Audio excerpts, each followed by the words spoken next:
Chapter 1. Damn, that hurt. I really didn't think my day would end, or should I say my life would end like this. But of all things. Why did it have to be truck? It's not like there aren't any other ways to die.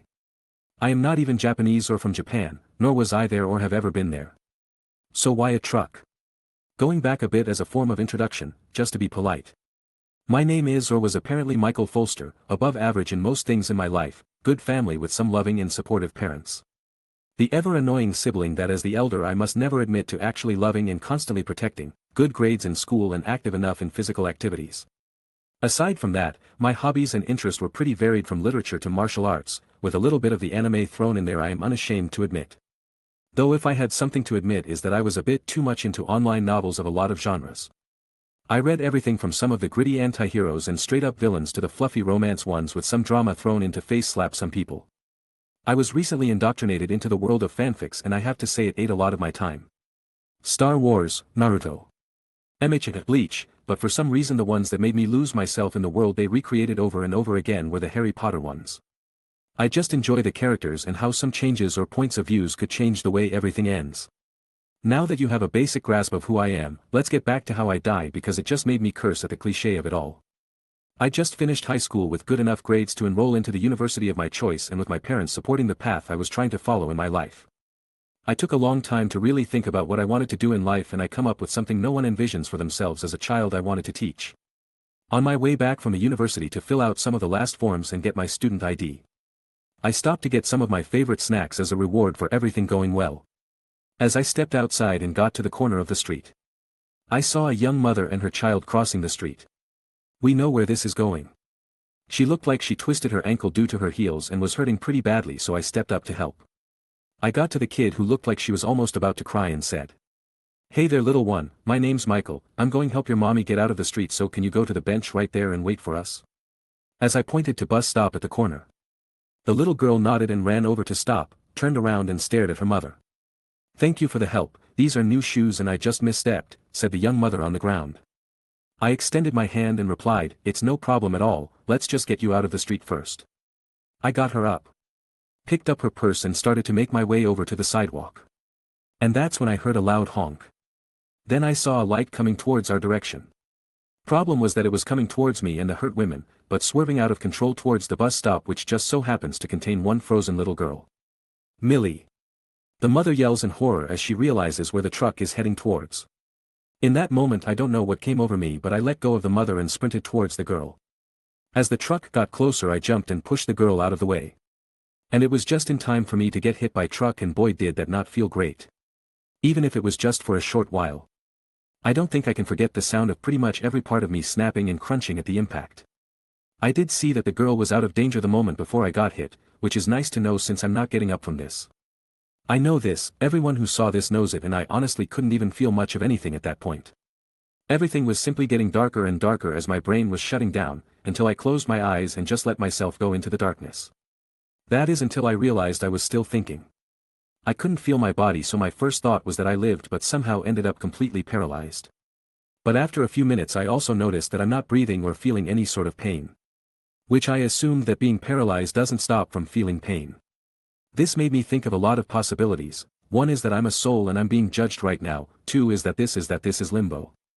3 is that this is the afterlife, which in all honesty sound frightening, I mean an eternity of nothing is just horrifying, and lastly that this is somehow a waiting room for something. After what could be considered a few dozen minutes there was a sudden white light that engulfed me.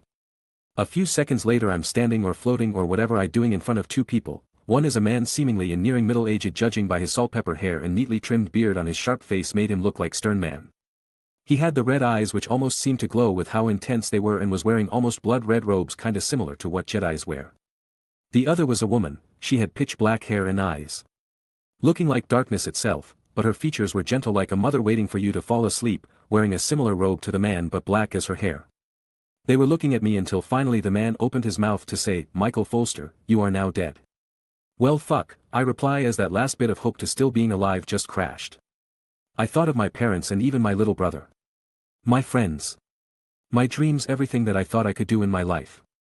Then 2 random thoughts came from the back of my mind. At least I saved that little girl and I'm glad I didn't die a virgin. Cough cough, I hear as I snap out of my thoughts. Now unfortunately what my husband said to you is true, I hear the black-haired woman say as she shows an apologetic expression on her face. But there is some good news, you performed an incredibly good deed before your death and you've also led a good life, with the fact that you actually weren't meant to die yet, and so we've decided to give a second chance. I froze. Isn't the exact situation that anyone who's read some reincarnation stories dreams about? Isn't that what I've dreamed about at least 100 times? It can actually happen. Does that mean going to a different world like a fantasy one or sci-fi one? I asked to confirm exactly what they were offering. That's right, said the stern-looking man. And do I get to choose where I go? Asking for clarification. We will have to see if it's an appropriate world, but yes you do get a choice, answered the almost motherly woman. And do I get some kind of cheat ability or skill to help me? I asked in a hopeful manner. No, answered the man basically crushing my hopes. Oh stop being so harsh and explain things properly dear, said the woman in a slightly huffy manner. She looked back at me and said. You do get some bonuses as long as they aren't going too far. But do be warned that it will be up to the world to fulfill your desires. We will simply make it so they will be fulfilled but cannot do it directly as that would encroach on the domain of other gods and they would probably try to kill you and get us punished for it. Explaining how this would work. So I get wishes as long as they aren't too extreme and you don't have any control on how they would be granted? I asked to confirm. Both simply nod at my question. This makes me think for a while until I finally make up my mind. I mean this is something I've dreamed about for a long time so I did have things planned out in an imaginary manner. Can I go into the world of Harry Potter as a wizard? I asked the couple. That is an acceptable world, reasonable risk, no dimensional travel, no ascension possibility, you have knowledge about it, close to your own and with a lot of leeway to make your bonuses come true. Said the man with the most words I've heard out of him so far. Can I be born a few years before Harry Potter? I'm asking in the hopes of getting closer to my ideal path. Of course dear, as long as you don't ask to be put into any of the truly important people chosen by the world's fate you're fine, answered the woman in a gentle manner. That's great. And how many requests can I make to help me in my new life? Depends on the requests, the man answered back in his short but to the point manner. I was think of being born with some kind of family legacy, like being the heir to a lost or noble family, possessing an almost eidetic memory. Being a natural occlumen, possessing an enormous amount of magic. Being able to communicate with animals and magical creatures. And finally adding an incredible will to improve myself and never giving up, and being handsome never hurt anyone. I said to the duo as I finished my ideal list of desires. The bloodline will be easy enough when inserting you in the requested time period. The occlumency and eidetic memory can be related hence will not pose any issue, the magical energy will be a bit trickier. We will have to work with how the world would make it possible, but making your body extremely adaptable and giving your new body the ability to absorb and manipulate magic with some practice should ready you for however it is done. Your looks certainly won't be an issue and giving the requested willpower and drive is simple enough. The last ability you requested will truly depend on if the world will allow this, we will not be able to help. The man answered all my requests in a direct and final manner, whilst also beating his previous record of words spoken. Yes I do believe that everything apart from that will not break the limits of the world, and do you worry your little head about anything, I'll handle your looks and make you perfect. The woman said with a look that almost made me see stars in her eyes. Then I will thank you in advance for everything, I said to convey my appreciation. Ah, will I keep my memories of my previous life? I asked remembering because I really want to remember. They looked at each other for a moment before they nodded in response. That should be everything then, I said as I was thinking if I had missed anything. Then you should prepare yourself dear, we are going to send you down in a moment then, she said while looking at me with excited eyes. Prepare yourself, because your wishes will almost certainly require you to suffer quite a bit, but only for some time, and you shall attain your rewards, said the man warning me about the dangers of the situation. Thank you both, but before I leave I did want to ask who both of you are, it's kinda rude that I didn't do so before, but I do want to thank you properly for everything, I said slightly sheepishly while looking at them. We are Death, they answered in perfect unison. And now it is your time to depart. I blanked at the response. Then thank you for everything Mr. Mrs. Death. Yelling as everything was fading away. And that's how my second life began. Chapter 2. I opened my eyes for the first time in this new life of mine with my head hurting and seeing something I didn't expect, a body. I saw a woman holding on to me, shielding me with her own body. With tears coming down her face but with a fire in her eyes they could not extinguish. She looked frightened but it did not stop her as she kept looking at me. She had long chestnut-colored hair, a pair of steel blue eyes, soft features which shows that she must have been pretty if it wasn't for all the dust and dirt across her face. It's alright Aiden, it's alright, you're okay, Daddy and Mommy will take care of all those nasty men, just keep quiet for a while, okay? She said to me, trying to reassure me as she wiped a bit of blood of my head. It looks like something happened and this Aiden died, and that allowed me to become him. Thinking about how the Mr. Mrs. Death sent me here. And it looks like I'm young, like no more than 5 young. The woman in front of me took me into her arms and ran while holding me and muttering to herself, I hope the order notices what's wrong soon, because if they don't I truly don't know what we can do. We arrived at a staircase where a man was running towards us. He turned around the instant he heard a noise coming from the door behind him, whipped his wand and shot out a series of spells, resulting in a large cut appearing in the door and a man falling while clutching his throat. We have to go now, my love, we can't hold them back, the house elves are all but dead and everyone else is simply trying to drag more down with them. The man, who I assume would be my father by that way he looked at both me and the woman who appears as my mother. This whole time I've just been so confused. I wake up in an unknown house. Held by some woman who is apparently my mother, and we are running around while screams and explosions just keep happening. There are bodies laying on the ground and people fighting everywhere. I keep looking at the man in front of me in the hopes of getting some kind of information. His hair was short and brown, it must have been styled in some manner, but unfortunately for him the battles made him look completely disheveled. His hair had mud and what I presume is blood matting it. His face looked stern and serious with sharp features, a neatly trimmed mustache and strong-looking chin. His green eyes looked at the both of us tenderly, but also with a hint of sadness in them, as he seemed to know that all this would not end well at all. Hide with Aiden, I can't let them find the both of you, he said in an authoritative tone while looking at my new mother. You think I'm just going to leave you to fight alone, Edgar? Not a chance in hell. Serena, please, we can't just leave Aiden alone in this world, hide him and yourself, this way I can truly protect you both, he replied imploringly at his wife. She looked at the man for a moment with a steely gaze before slowly nodding. Thank you, my love, he said with a sign of relief. She kissed him briefly before running towards the back of the house. We came to a large room filled with bookshelves and a fireplace lit with a few reading chairs near it. She pulled a blue book and it opened a secret compartment behind one of the bookshelves. She put me in the room before hearing shouts and more explosions coming from the direction we came from. She bit her lip, placed me down on the bench inside before looking at me. Aiden, you are our beloved child and I'm so sorry for having to do this, but I simply cannot leave your father. You will have to be strong for Mommy, okay? You are the proud heir to the House of Bones. You may break a few, but we will come back stronger. We are never afraid to fight for what we believe, even when the world doesn't share that belief, so be a good boy and stay quiet for me, please. Because I need to believe that what I will do will keep you safe. I love you so much, so very much, and I know that in the future you will do me and your father proud. She said as her voice went from determined to unbelievably soft and gentle. She bent down and placed a soft kiss on my forehead. I don't know why, but that one kiss made me unable to hold back the tears I didn't know I was about to shed. I truly did not want this woman. You looked at me like I was the world to her. To leave me. I felt such pure love in that one kiss that I just couldn't keep it in. I don't know if this came from me or from whatever was left of the original before he departed, but I didn't truly care. With my blurry eyes I simply looked at her and nodded resolutely. It doesn't matter if I just came here or that I just met these people. They are protecting me as their child. They are giving their lives for this and showing what it means to truly be resolute. I decided to do as the woman asked. I will make her proud of her decision. I will be in this world which I wanted to explore and discover as Aiden. Heir to the noble House of Bones. I will fight as they did, for what they believe was right. It might not be the same, but my will shall be. With that the woman, my mother, Serena Bones, gave me one last look with deep emotions in which I could see sadness, love, anger and determination, stepped out of the safe room and closed the door behind her. I love you, Aiden, and I'm so sorry for leaving you so soon, she said as the door finally closed with a click. I simply couldn't help but shed tears for her and the love she tried to express before leaving. The longing to see your own child grow as you watch over them and the fact that she could no longer afford that luxury. And so I waited like she asked. I waited for what seemed to be at least an hour until I felt something shake. I focused for a second and felt it shake a second time. Only stronger. Then sounds like a hammer striking against the wall started.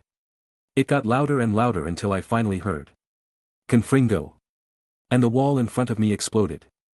A man in full black robes, wearing a silver mask akin to a dead man's face, with ornate design near the eyes and on the forehead. It made it seem as if snakes were coiling themselves on the man's face, emphasizing the madness in his eyes. Besides him was a tall woman with long, thick, shining black hair. She had thin lips, dark, heavy-lidded eyes, and a strong jaw. tight black dress and black boots added to her presence as someone you saw herself above others. And she truly believed she had nothing to hide since unlike the man, she did not have a mask, showing clearly the most famous or infamous and devoted Death Eater Bellatrix Lestrange, looking almost as she did in the movies, only younger. Her eyes stared into mine as I didn't budge an inch to the two Death Eaters. Ha ha ha. She cackled with an almost insane glee. He doesn't look scared, the little half-blood filth stares into the eyes of his better and dares not beg. She suddenly switched to rage as if it was only at the flip of a switch. Crucio! She yelled as she pointed her wand at me. In that instant, pure pain shot through my body. I couldn't breathe. Everything just stopped working like I wanted. I was simply on the floor, writhing, unable to even yell as the pain made my entire body feel like it was on fire and breaking every bone at once. You cannot imagine what it could make you feel. This is the spell she used to drive two of the bravest Order of the Phoenix members to insanity, and I'm getting first-hand experience as to why that is. She pulled back her wand with an insane grin on her face as she looked at her work. As the pain stopped I could finally breathe. Giant breaths filled my quickly as I shivered from the leftover pain. After a few seconds I simply looked right into her eyes again and glared. The grin on her face dimmed seeing this. She lifted her wand and as she prepared to cast the unforgivable curse again as an arm shot up and said, "Stupefy. You dare stop me from executing the Lord's order, Barty." She shrieked at the man beside her in anger. "Not at all, Mistress Lestrange, I simply believe he will be useful, very useful in one of the Dark Lord's experiments, strong-willed, has some bloodline even if it was polluted by that filthy mudblood, he should be perfect." Said the man, that from what Bellatrix said should be Barty Crouch Jr. And that's how after an hour of being reborn I lost my new family and was put at the center of some of the darkest magic known to wizardkind as Aiden Bones, heir of the noble Bones family. Chapter 3. It's second time I wake up in a strange place today, but this time there is no one around. I look around the room I am now in and I feel I should correct myself after doing so. This isn't a room, it's a cell. And from the looks of it, appears to be in a dungeon. But honestly, who puts a kid alone in a dungeon? There's what appears to either a bench or a bed. Can't really tell which one. Some kind of bucket assuming it's for my needs. The walls are made of stones, like the room was simply carved out of the earth. There's no window. The only light comes from the small hole in the door to let people look in the cell. The door is made out of solid steel and I assume it's enchanted. Truly an almost stereotypical dungeon. Nothing happened for the first day. I could hear some doors opening and some people walking outside from time to time, but that's about it. Instead of wasting time doing nothing and dwelling on losing my new family so soon, I tried to do whatever any protagonist does in Harry Potter fanfics when young and unable to practice magic properly, occlumency and wandless magic. The first day didn't have much in the way of results. I did what every book said was the first step, and that was to clear the mind whilst meditating. I also tried to find the magic in me, but that was easier said than done. I took a week before I started to get on the right track. I started to feel some energy near my heart, and after that I started feeling that energy around me. It was only then that I remembered the death couple saying I would be able to feel and absorb magic with relative ease in my new body. I also started to make some headway in my emptying to the mind. It took some time, but I was finally able to do it. I also was able to get some sort of understanding of how things worked in this dungeon. Every day the Death Eaters or whoever is in charge here sends food down for what I can call breakfast, then they send some house elves to pick the plates. Give you Scourgify and empty the bucket. Then they don't do anything until what I'll assume is lunchtime, but that's not to give us since we only get what's enough to keep us alive, so it's basically just making rounds to check if everything is still okay. Then there's supper, which just works almost the same as breakfast. This means I have plenty of time to practice as long as I keep track of when the last movements outside happened. It's been 2 months since I came down and I've been pretty productive. I managed to make what I believe is a defense in my mind. I took some bits from Sherlock, Memory Place, added some bits I'm unsure work, and tried to create a veritable fortress in my mind with guards ranging from soldiers with advanced military equipment to some fantasy like dragons. At the center is the fortress with my general knowledge and some traps. Leading to the most fortified stuff I could think of, genetically locked computer within a vault which also houses my baseball-sized magic core, protected by a standing army of the most powerful fictional characters I could think of. I couldn't get the hang of creating fake memories, I just can't seem to get it right. On the other, my magic is pretty pathetic. I can barely lift the pebbles in my room. I tried everything, but I just keep fainting after a few minutes of doing it. The only consolation is that I am able to do it for greater periods of time. So it seems like those theories which state magic is like a muscle should be correct. There's also the possibility that I'm just too young, because from what I remember young wizards only usually start really feeling their magic at the age of 7.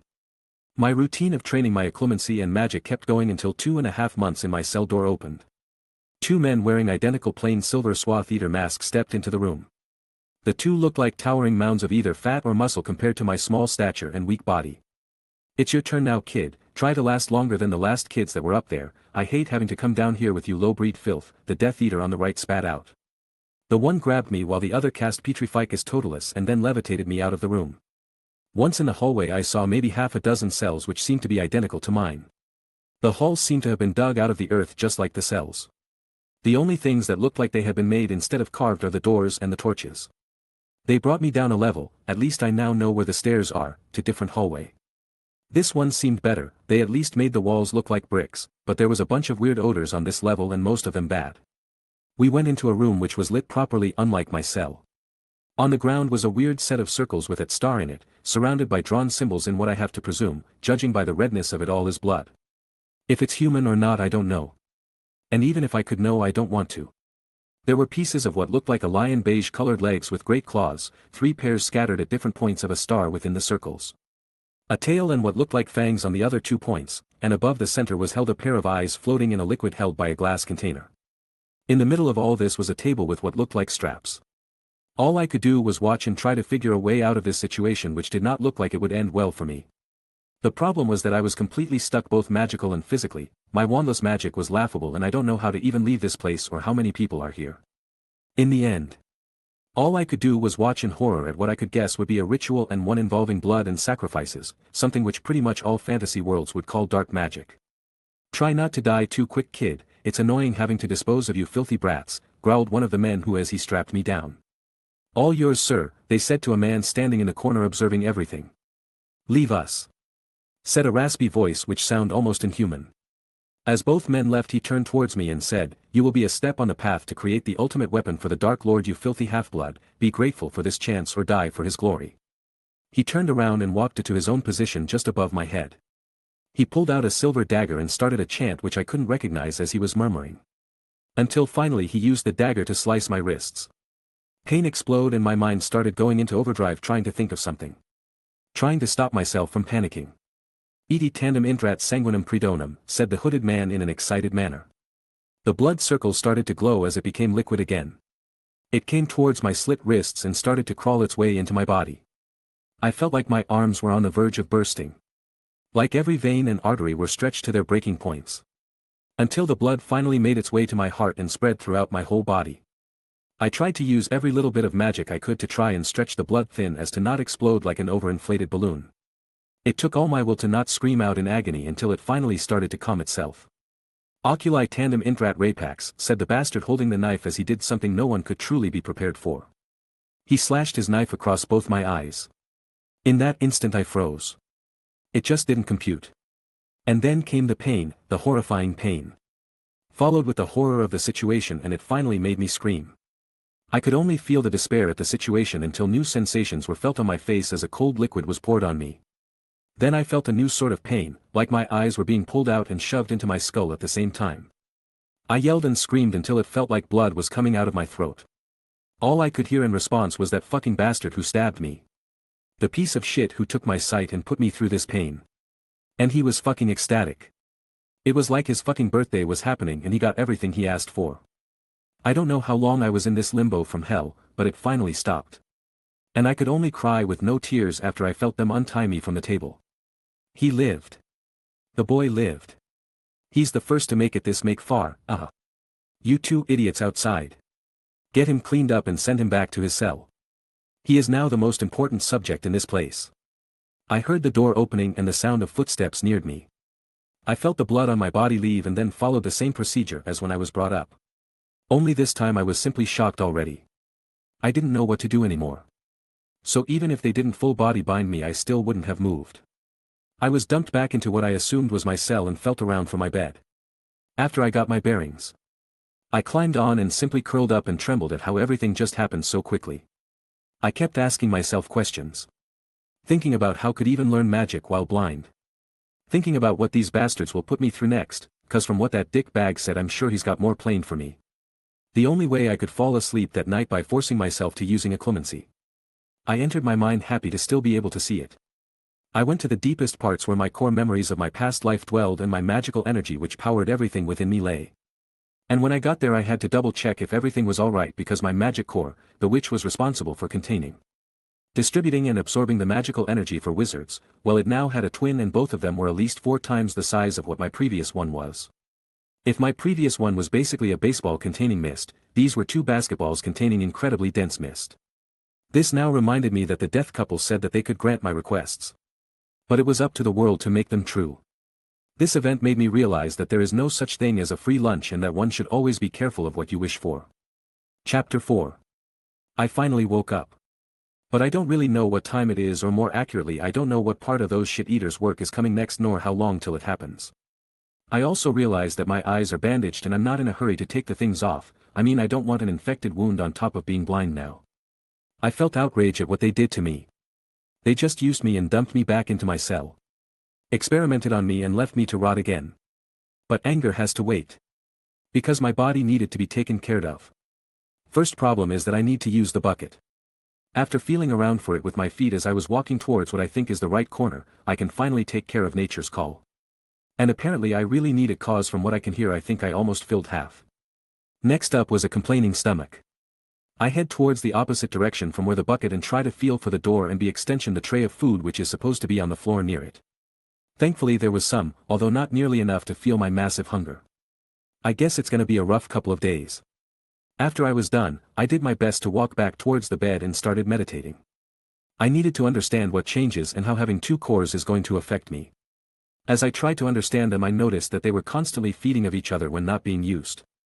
Meaning that when they were full, they keep helping each other grow by basically doing continuous exercises on their own.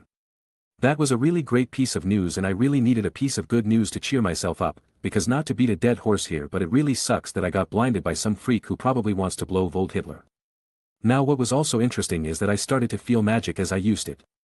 When I mean feel magic, I don't mean in the way that people generally feel magic flow through them as they use magic.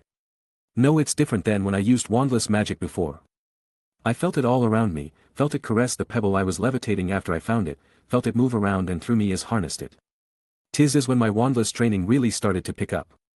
I was able to lift pretty much all the pebbles I could find in the room with relative ease and was able to make them fly around the cell. I tried to think about how to get out of here. How to gain enough strength without alerting those guarding me before it was too late. I was doing this until I heard some footsteps coming. I immediately stopped my training and waited for steps to pass, but they didn't. I heard the door open and turned my head towards the sound. Well, will you look at what we have here, he's alive, the old man will be real happy to hear about this, I heard the voice, the deep and slow voice. It sounded like the big man who brought me to that asshat last time. He closed the door and left, probably going to inform that crazy bastard. And a few minutes later he came back, used the body bind and levitation charms and off we went. I was put down in some kind of chair and then strapped in. Steps went away and a different stepping sound came closer. It wasn't the heavy stomping, this time it was slow and light. Here's the little miracle boy, he. I heard the raspy bastard say in an excited tone. You've been out for almost a week. I was starting to worry my success would actually end up killing you anyway, but no worries, you're here and alive, making it so I can't wait to go further, he continued on as I kept my silence. Let's get started, shall we? He finally said. For the next hour he continually drew my blood by cutting into various parts of my body and never healing any. The pain of slowly getting cut in different parts of your body whilst being unable to even know when or where the next would happen was almost maddening. Thankfully I was able to find a way to obtain a bit of a reprieve. I was able to push my conscious mind into my occlumency defenses, effectively putting a barrier between me and the outside world. Now I could still feel the pain, but at least it was toned down by a good amount and causing the physical reactions to decrease as well. After old bastard was done with cutting me up like a Christmas turkey, he made me drink a horrible tasting concoction to help replenish my lost blood since he didn't want me to die. They bandaged me saying something about not wasting their time and magic on really healing me and threw me back in my cell. The first time was the worst, my body aches and hurt every time I moved. I had to try to heal the cuts by channeling magic to them and trying to will my body to heal using the energy. I had some success as I was able to move again without parts of me screaming in pain. This started happening almost every day after the first time. I was brought down, cut up, fed a few different potions to see how they would change me or make me react, with no idea what he was looking for or hoping to do to me. The few good things happening for me was that during this time my training was giving pretty good results. Levitating wandless no longer really did anything. So I tried to bring them together and form one bigger rock. Unexpectedly I was able to achieve accidental transfiguration by actually combining them into a single solid rock. After that little accident I tried to do it intentionally and finally I was able to make the pebbles go back and forth between the two, which ended being a much better exercise for my growth. Next big news was that after about a week and a half of training with my new cores I had a thought that took me an embarrassingly long time to think about. As it was only when going back through my memories using occlumency did I stumble onto a fanfic I had read in my past life which the OC developed what was basically a magical sonar to see where his eyes couldn't. So I started intensely focusing on this to hopefully gain some form of sight again. I tried to make it come out of my hand and feel around the room like I could feel the objects my magic was interacting with while doing some wandless training. This offered extremely limited and tiring results. Where I was basically just firing raw blasts of energy to feel in a narrow cone with short range and duration, but high energy cost. And I've also found out that I feel a lot stronger and faster now. Not just physically, but also my reflexes. My training in using magic to heal the deeper cuts on me has been useful and it feels like the others heal quicker than they should. So with a mostly working body I started to do some exercises like push-ups, sit-ups, squats and stretching. And since I still remember my time in martial arts from my previous life, I've also started doing some basics to get a proper feel for it and develop a new sense of balance without my eyes. With my experimenting and my being experimented on, and my workouts in between, time passed quite fast and soon another 3 months passed. In that time period a few great changes occurred. The first being the most distressing bit, and it's that I think I'm actually becoming used to the fact that I'm basically tortured every day by being either cut up or drinking those concoctions by the insane Voldy sucker downstairs. It helped me perfect the protection of mental damage from continuous physical and magical torture though. So I'm pretty sure I won't end up like the Longbottoms or end insane. Unless I already am and I really don't know. I think I still have my morales and goals, but it's kind of hard to tell when my only companions are in my memories and the fact that I keep thinking of ways to kill those responsible for my suffering. Second is that I'm really getting the hang of transfigurations rocks and stone as I basically take some of the wall or floor bit by bit and almost play with it as a form of training. I was also able to make a stone knife that I'm in the process of trying to change it into a real one or at least make the edge and point able to stab someone. I can't just stay here forever and wait for someone to find me or die. Gotta have an escape plan at one point. Third is that I'm basically Daredevil now, or if you're more into the manga scene than comics Niji Hyuga. I was able to figure out how to let out a small part of my magical energy through basically every part of my body. Basically I feel my magical energy interact and bounce off of obstacles to get a feel for my surroundings. So I can now sense everything in my cell perfectly, every pebble. Every crack and bump in the walls and ceiling, my bed and bucket, and I'm even able to feel a bit outside the door by letting my energy flow through the openings. And lastly it's actually something I'm learning at the very moment. You truly are my only success. You have muscle strength and flexibility far beyond your age group, even beyond some adults.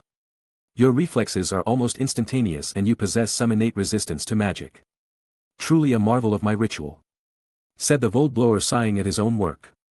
But why did the eyes fail? Why haven't they healed and integrated properly? Everything else went well and there has been no sign of rejection, so why? If you think that was my biggest surprise of the day, well, you'd be wrong. 'Cause the next moment one of the death goons burst through the door panting and spoke to the old bastard next to me to say in a panic, "The Dark Lord is dead, he's gone." Preposterous. The Dark Lord is nigh invincible, what on earth could have beaten? They said it was a baby, they're calling him the boy who lived, answered Goon 1 in a shaky voice. Humph. A baby. You're telling me a baby beat the strongest wizard in existence? You're telling me a baby beat the heir of Salazar Slytherin himself? But it's true, sir, they're capturing Death Eaters now and trying for trials, a lot of the others are going into hiding or trying to get out of this, replied the goon nervously. Get the boy back in his cell. I'll find out what's going on immediately. No one is to do anything stupid until I get back. Understood? Yes, sir. Was the only reply that came out. As soon as I was back in my cell I thought to myself with a large smile on my face, this truly changes things, doesn't it? Now how can I use this to get out of here? Chapter 5. After the old madman left to find out what was truly happening in the outside world, I suddenly had a lot more free time on my hand. The elves were bringing food and cleaning spells, but apart from that nothing was happening. I tried to catch them a few times but it never worked. The guards no longer came to check on things in between meals, leaving me to try and find a way to break the door or unhinge it, but to no avail, and most important of all was that I haven't seen the asshole since the surprise announcement that Volditwit was defeated. So that means I haven't been tortured since and I've been left to train on my own again. I was so happy for a while until I realized how depressing all this sounded. I ecstatic at the fact that I won't be tortured and experimented on. How depressing does my life sound to others right now? Putting that thought aside, it was time for another training result posting. And let me tell you that thinking of using what I learn against these assholes and escaping is a pretty powerful motivation. About 2 months after being taken out of my cell, I've got to say it did wonders for my body. Although I'm still malnourished, I've been able to keep my body healthy enough to perform physical exercise and training, making it so it shouldn't be too difficult to fix any issues when I ever get out of this hellhole. And yes, I say when, because I'm not going to doubt myself on this. I will escape this place. I've also been able to transmute things into metal. I had to take it step by step. Learning how to first change smaller pieces of rock into different things like buttons or the first-class match. Then I slowly made my way up to make bigger and more complicated objects until I could finally make an actual weapon. Magically speaking, it's going pretty well. My cores haven't actually grown in sizes since the ritual. But what has been happening is that the magical energy in the form of fog has been getting denser and denser as I train, plus the use of wandless magic is getting easier with time. This makes me think that my body is adapting to it slowly but surely. With this, I've been trying to figure out how to make a magical shield like the Tgthegood charm. But it's been proving difficult to make a full-body protective magic. What I did achieve was basically a small shield around the palm of my hand, which should prove useful in some kind of situation. All of my free time suddenly come to stop when I suddenly heard a door slam open and footsteps stomping in this direction. I felt one of the goons rush past my cell and to the others and could hear him stun someone and leave with them. Without even closing the other cell's door from what I could hear. The old bastard must have found something truly important for him to be in such a hurry. I thought as this was happening. Although hate isn't even close to being enough to describe what I feel for that abomination. I can't deny how meticulous the man is regarding his rituals. It wasn't long until the heavy man came back once more. Twice more. Thrice more. Until he left with what I believe was the last occupant aside from me in these cells. It was at that point when I knew it was my turn. I was either going to live through this new ritual of his or die without a grave like the rest, so I prepared myself. Transmutated a sharp enough knife and put myself in a corner near the door. My cell opened and I burst into action. I pushed to the ground and bent low. The overweight goon didn't see me until I was close to him. I point my knife and stabbed at his gut. I was able to pierce into him and felt blood on my hands. But before I could pull it out for a second stab, his big fist was a mere inch away from my face, forcing me to let go and push off the man. It still connected with my face, but at least I reduced the impact. He pointed his wand at me to take me down, but I quickly dodged to the side and ran to get out of the room. He shot a few spells at me and I was able to deflect a few with my palm shield and reflexes. I burst past him and ran towards the stairs when I suddenly heard Crucio from behind me. I fell forward with my momentum and screamed for the pain. He kept casting the unforgivable with an enraged look on his face until he was right next to me. He then started to kick me while cursing. Damn filthy half-blood brat. Fucking half-beast mongrel. You dare to attack me. You dare harm me. You're lucky you're the last one and that Sir Avery wants you, or I'd have killed you already.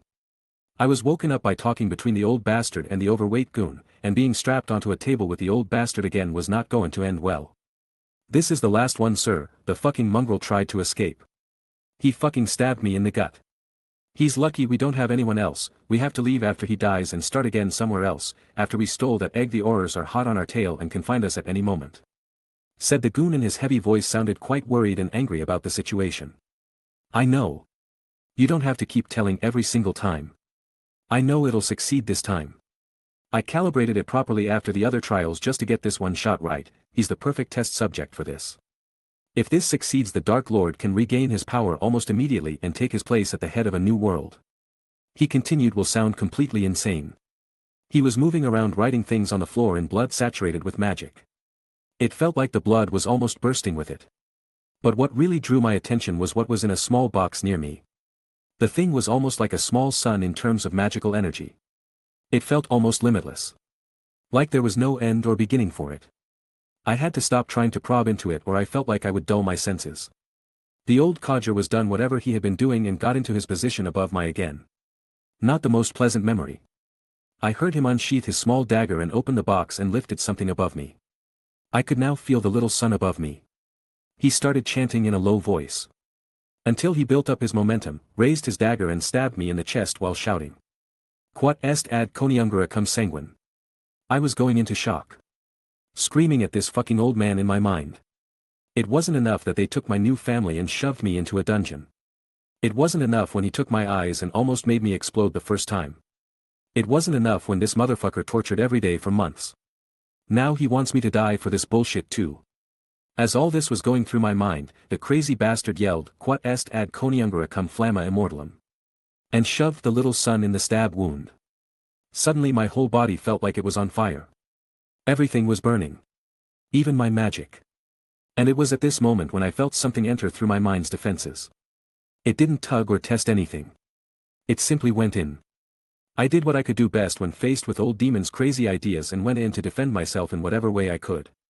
But when I arrived in my fortress, all I could see outside of with was a bird lighting everything on fire. It screeched in madness and pain as it tried to destroy everything, hoping that it would stop the pain. My defenses were trying to stop it, but nothing was working. I mean, how do you shoot down the species known for its immortality? How do you stop a freaking phoenix? I stopped to think for a bit and adjusted my fortress. Since it wants to burn everything, I'll have to put the fire out. So I imagined enormous amounts of water getting shot out from the now transformed cannons. I imagined hundreds of firefighters coming out to help me douse the flames. Hell, I even formed a giant water golem like Aang did in his avatar state. And everything started to put out the flames. Steam was everywhere as the heat was no joke. The flames were getting put out, but the bird itself was almost unstoppable while cutting through everything in its path. All of my defenses were being broken through and I couldn't make them strong enough to resist. It was a tug of war. I kept summoning new defenses and it kept breaking them. It kept crying out in anger until it finally clicked. I don't need to put it down. It's suffering just like me. It was put in an unjust situation against its will for the rituals of one fucking old man and his hard-on for Voldemort. It just wants out and to live its life. That's when I decide to pull back my defenses and do the complete opposite. I opened myself to it. I showed it everything I am. The pain I went through. The will I hold. The dreams I wish to fulfill. My ideals. Hell, I even showed my first life. Finally the phoenix stopped and listened to who I am. I am not the one who trapped it here, nor the one who wishes to harm it. I am Aiden Bones, and if possible I want to be friends with you who is suffering through the same pain as I have. The phoenix finally landed in front of me. Looking at me. Understanding what I have shown it. Understanding me. Will you be my companion in this life, if I have any after this ordeal? I asked while stretching out my hand. It stared into my eyes for some time until it finally nodded and placed its head in my hand. Thank you. Outside, while this was happening with Aiden's mind, was a whole another story. As soon as the old demon finished putting the phoenix egg in the stab wound he made, flames erupted in protest and surrounded Aiden's body. No, no, no. Not this again. Why is it happening? It should be perfect. How will I bring the Dark Lord back if I can't make it work? We have to leave now. He's going to die like the rest, and the Aurors are already taking down all the defenses and curses in the manor. It's only a matter of time before they find the entrance to this place. I cannot leave until the egg kills him. Without it the Dark Lord will not be able to return quickly. I'm leaving now. I'm not get sent to Azkaban or given the kiss just for your fucking experiment. You traitor to the Dark Lord. Coward besmirching his great name. Flee while I earn his trust. He then observed the flame surrounding the boy with a determined madness in his eyes. It grew more intense by the minute until suddenly it halted and began to quiet. The old man's eyes widened in shock and then his face was filled with mad glee as he shouted. Success! The Dark Lord shall return to us soon, with me at his side. Ha ha ha ha ha. The flames then enveloped the boy's body in what seemed almost like an egg of its own. And at that moment the door burst open behind the old man as 4 men wearing a variety of damaged, bloody or dusty robes entered and were frozen at the sight of what appeared to be an egg made of fire. That is until the old man turned around with utter madness on his face and yelled out in otherworldly. No! You shall not interfere with my work. Avada Kedavra. The old man began to fling every curse he knew to keep them away until the flames disappeared. Stringing severing charms, exploding curses and some unforgivables as he tried to suppress the surprised Aurors. Unfortunately for him, that was his only chance. One of the Aurors blocked the majority of his spell chain while a second retaliated with a classic Expelliarmus Impedimenta Stupefy chain, forcing him on the defensive immediately. The third took this chance to throw a Locomotor Mortis Stupefy Incarcerus chain a step slower than his colleague to catch the old man off guard after blocking the first chain. This resulted as the old man blocking the chain, and just as he was about to counter-attack he switched to defense again, only to block the first strike and be struck by the stunner and be bound immediately after. After securely binding the old man, they finally turned their attention to the egg-shaped flame in the center of the room. They tried to figure what was happening until a hurried thumping could be heard through the door. They turned to see the leader of this raid, Alastair. Mad-eye. Moody. Looking as though his face was roughly carved from wood. Due to injuries from his long career as an orer, it was covered with scars. And a chunk of his nose was missing, with a missing eye replaced by the enchanted one he now wears in its place. He had dark gray, grizzled hair. And the wooden leg which gave him his characteristic walk. Good job, dangerous man this is, specializes in dark rituals and a devoted follower of you-know-who, he said in his growling voice. He turned his enchanted eye to the flame in the center. Now what we were defending so desperately, Death Eater, he murmured to himself. It didn't take long for the fire to start to shrink until they could finally see what was inside. I looked like the body of a white-haired boy with a phoenix on his chest. Well, I don't think that's what any of us were expecting, exclaimed one of the orers.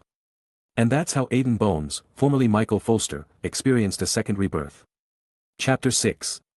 Third-person POV. In a simple room, with unadorned walls made of limestone-colored blocks. Containing a few chairs near the plain wooden door. A single bed with nightstands on either side and windows showing a quiet beach with waves breaking on the shore rhythmically, lied a young boy. Oh, groaned the young boy in the bed. He twisted and turned as if he truly did want to wake. Then he suddenly stopped moving. His hands started to feel around on the bed, which could not feel further than what he was used to.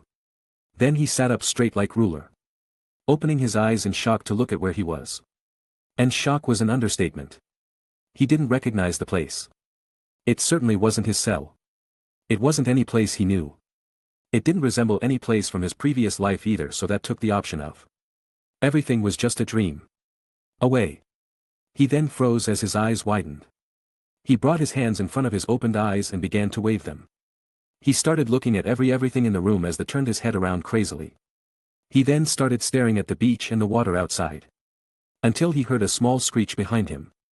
He turned in an instant and saw a small ball of red and gold plumage, with a little head sticking out of it with a golden beak and almost glowing orange irises staring at him while perched on the bed's backboard. Aiden POV. I could feel a connection to it, like it could feel me, and I could tell what it wants to convey. And at this moment all I could feel was small fluffy bird jumping at me and almost hearing, pet me. In my mind. Hey there little guy, are you the one that was lighting everything on fire? I said gently while catching it in my hands and stroking its fluffiness. That was until it nipped in my hands and I felt some anger at what I said, making me pull my hand away real quick. I felt anger and the words little guy coming from the small phoenix. Ow. Okay, are you the one that was lighting everything on fire, little girl? It nodded its head in response and I could feel a little happiness as I continued to stroke its little head. I kept thinking about what could have happened. The last thing I remember was getting stabbed by the old demon and fight the little sun ball in my hands. As soon as I was done I passed out. So how did I end up here? And where is here? At least it doesn't look like another dungeon. I thought. While I was musing on my situation while absent-mindedly stroking the small bird in my hands, a random thought came to my mind. Hey little girl, I said to get its attention. We are bound together now, right? Asking to get some confirmation. She simply looked at me and nodded. Then I think we should get you a name if we're going to be together. I already introduced myself as Aiden when we came to an understanding, I declared while looking at the bird nodding its head and letting out an excited chirp. I think Soul would be a good name for you, my little girl, cause the first time I felt you, it was as if you were a little sun, I said to her as I rubbed her fluffy little body. Hearing her agreeing chirp, she started jumping around my bed in an excited manner, looking like an adorable little fluff ball in the process and making me unable to hold in my laughter at her cute actions. Well then I guess that'll settle it. Nice to meet you, Soul. I'm Aiden Bones and I hope we can be together for a long time, I said to her while looking at her with a gentle smile on my face. While I was playing with Soul I heard the door gently open. I snapped my gaze at who was coming in and was quite surprised. It looked like an elderly woman. She looked almost like an old-fashioned nun, except that her outfit was mostly white. With red sleeves and a white hat with some fabric attached to it going down her back. I couldn't see any of her hair as it was all tucked inside of the hat, but her face showed her age as it had a good amount of wrinkles on her forehead and around her eyes. Her lips were pressed thin, in an expression that almost seemed like she was always disapproving of something. Ha! Looks like you're finally awake, boy. Maybe now those orers will finally stop bothering us about you. Now sit still and keep you and that blasted bird quiet, I'm going to cast some diagnostic spells on you, she continued as she took out her wand. She tapped me on the head a few times, each time she did so I felt a cool feeling spreading from my head to the tip of all my limbs. I kept feeling what was happening until she stopped and started to write whatever she found on her clipboard. "Excuse me, but where exactly am I?" I asked the matronly elder. "St. Mungo's Hospital for Magical Maladies and Injuries," she answered curtly as she was writing. "You mean I'm at the hospital? I'm out of that hell hole." "Yes, where else would this be?" she asked disbelievingly at me. As soon as that confirmation was said, tears fell down my cheeks. "I'm out, I'm really out," I murmured quietly to myself. I started crying out of happiness and relief. No more having to worry about that old demon. No more daily torture. No more having to stave off hunger by escaping to my mind. No more threat of death hovering over me. I'm finally out. The matron was startled as I broke down in tears. There, child, it's okay, it's all okay, you're safe now, no one will harm you here," she said in a soft tone, trying to console me. It took a few minutes for me to stop crying while the matron was simply rubbing my back to assure me. "Thank you," I said embarrassingly while still sniffling a bit. "No problem, dear," she answered understandingly. "Now, some aurors are probably going to come soon as they've been impatiently waiting for you to wake up these last few days. They'll ask you some questions about what happened. I think I'll be present when they do so don't worry too much, now try to get some more rest until they arrive, dear," she said in a slightly disapproving voice at their actions. As I laid down back into the bed, I looked at her and simply said, "Thank you." She looked into my eyes but they froze. She just stopped moving, staring into my eyes. At that moment floods of images exploded into my mind so fast I couldn't make any sense of it. I saw an old house one second. A small fluffy creature the next. Then I saw an old castle, some classrooms filled with children. Next was a test room filled with teenagers. A family celebrating something. I saw a group of young adults celebrating. Some intimate moments I really didn't want to see. Then was people rushing around injured and sick patients. Rooms filled with potions and ingredients. Spells being used to fix injuries. Patients with deformities. Missing limbs and sicknesses blending together in a crescendo of rapidly accelerating sights and sounds until I simply passed out from the overload of information flooding my brain, effectively stopping anything new from entering. I don't know how long I was out, but I simply couldn't wake up completely until I had finished sorting through everything I had seen. What I understood from these images was that they were the memories the elderly matron. I must have used legilimency without even knowing I could when I looked into her eyes. It took a long time for me to sort through everything. But luckily enough for me, I got two bonuses out the splitting headache I experienced from this overload. One is the useful information on treating injuries and magical maladies. Using my occlumency to perfectly store and categorize the information, I now have a lot of reference points when I can actually practice it. And second is that I was able to use the unneeded memories to form a kind of labyrinth outside of my fortress, making people lose themselves in a modified version of the matron's memories before reaching mine. Something that surprised me was Soul. She apparently has the ability to enter my mind's realm through our connection. And I had to spend some time reassuring her that I was okay and that this was just an accident. She was a bit mad at me for worrying her though. I didn't want a repeat of that little accident. I mean, even though it's useful to learn a lot quickly, I'm literally forcing the information out of their brains and that cannot be good. It's also not my knowledge or understanding, so it can lead to a lack of proper foundations in the subjects I experienced through the matron's memories. I think I'll use them more as reference points and advice instead of pure fact. And since that was my decision, I decided to bust out my tried and true method to sense without seeing. Feeling around the room. Only to feel my little sun ball behind me, I opened my eyes in relief to see the same ceiling as earlier, but the matron is gone now and I don't really know how long I've been out for again. Well, let's just try not to have any more accidents at St. Mungo's. Chapter 7. A few hours after I had woken up from my memory sorting, I felt that someone was approaching my room. I could hear a female voice arguing at the person. And I say it because I can't seem to hear any responses, as a rhythmic thud could be heard getting clearer and clearer. "You will not enter the patient's room without my presence, ministry orders or not. He is a child and one who suffered enough, and if you want to see him you will let stay in the room," declared the slightly muffled voice outside the door. "Fine, suit yourself, but if he attacks again don't blame me," growled an irritated voice in response. He didn't attack anyone. At most it was accidental magic due to intense emotions. The door swung open with a slam with two people walking in. "Mr. Moody, even if you are sent by the ministry, it does not give you the right to slam open a patient's room open," yelled what I think sounds like the matron from last time. And did she say Moody? Alastair Moody. The most recognizable man in the entire series. I really want to see if he looks like the movies. But he's incredibly paranoid. I don't want to repeat my little accident and end being seen as a threat by the man. Boy, I've got some questions and you've got answers to give me. I've waited long enough, he growled at me. I turned my face towards him without opening my eyes and nodded at his statement. Why aren't you opening your eyes, boy? I've been told you could see fine. What are you hiding from me? Last time when the matron was here I looked into her eyes before I was about to rest like she told me, and I think I accidentally used legilimency. I don't want to do that again, so I decided to just close my eyes around people for now. I explained calmly to seasoned orer. Oh, did you now? And how does a boy like you know what legilimency is, pray tell? I read about it in my father's library when I was looking at all the books we had. I answered simply with something I believed should be reasonable. And who is this father of yours, boy? He asked, disbelieving me. Edgar Bones, I answered. There was a pause after my answer. And your mother? I heard Moody ask as if trying to confirm something. Serena Bones, came my reply. Another bout of silence occurred after my answer. What's your name, boy? He finally asked. Aiden Bones, I declare, proudly, thinking of the couple's last moments. Get me some goblins to do a bloodline test now. He roared at someone outside. You better be who you say you are, or I'll dig out your secrets for trying to impersonate the child of two of the greatest fighters I've known, he growled at me in a very heated manner. It took maybe half an hour, but I suddenly felt a new group of people nearing my room in a hurry.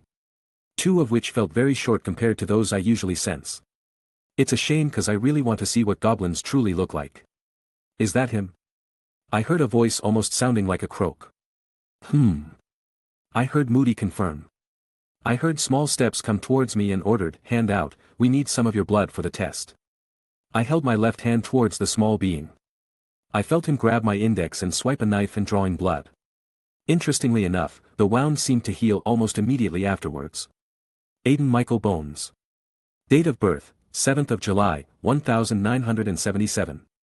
Father, Edgar Bones. Mother, Serena Bones. Heritage. Bones heir. Creature inheritance. Wampus cat. Phoenix. Vault. Bones trust vault. Bones main vault. Said the goblin, who finished reading out whatever was found from my bloodline. Get Amelia here now. She will want to know immediately. And you're sure about everything that was on that paper was accurate, Runclaw? He asked one of the goblins. Our test does not make mistakes, Mr. Moody, replies the goblin with an insulted tone at the very thought of them making an error. All right, everyone leave, I'll handle this with Amelia when she gets here, he said, ordering people to vacate the room. People left the room while Moody grabbed a chair, dropped it near my bed and sat down in it. There was silence in the room. So I can ask some questions?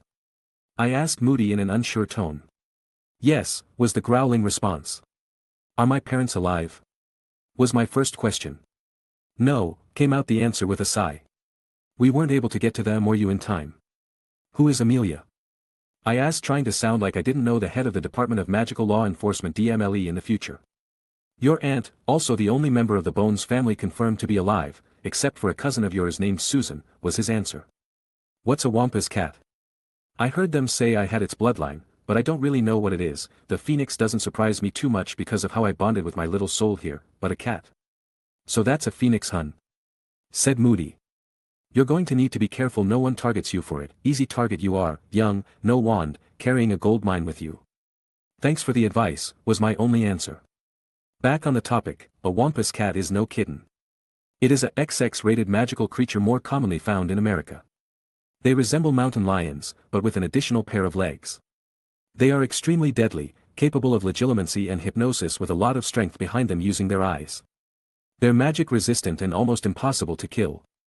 I have a set of scars because of one of those a dark wizard tried to keep as a guard back in the days. Said Moody to answer my question. So that's why I saw the matron's memories. I have the ability of a wampus cat in my eyes. I exclaimed in a sudden realization. Then I paused for a second as I remembered the scenes of the ritual which took my eyes.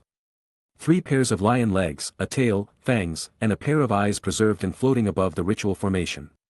So that's what was bugging the old demon. He couldn't get the eyes to fuse with mine properly. Everything else worked except for that final goal of his first ritual on me. But after the ritual with soul they did. And I can see out of them, haha. I thought as a smile grew on my face. Your name is Mr. Moody, right? I asked him. Alastair Moody, most people call me Mad Eye, he corrected me.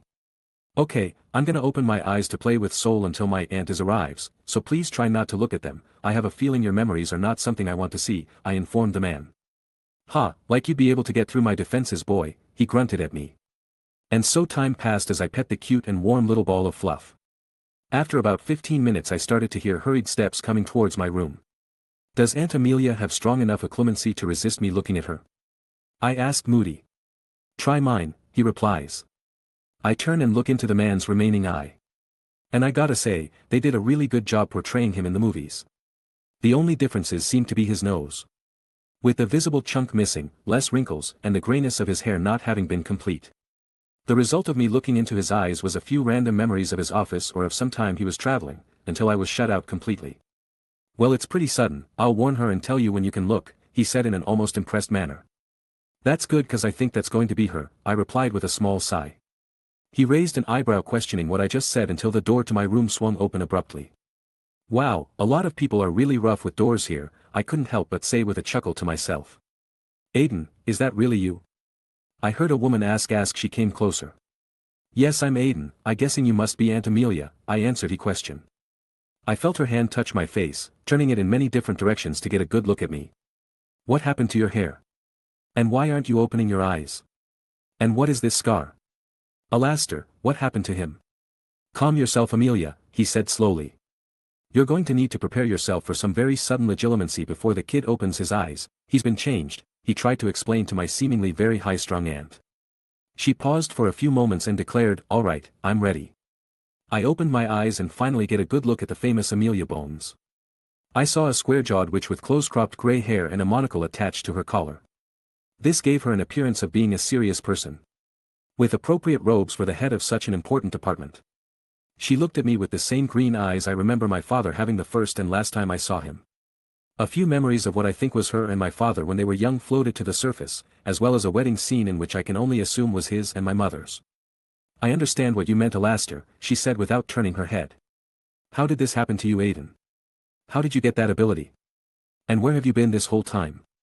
My eyes dimmed at having to remember my time in that cell. My time in that hellhole. And she saw this. She turned to Alastair for an explanation.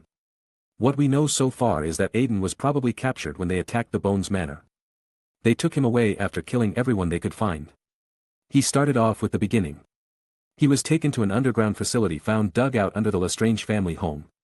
What we found was the den of a ritual magic researcher, a very dark and devoted member of the Death Eaters.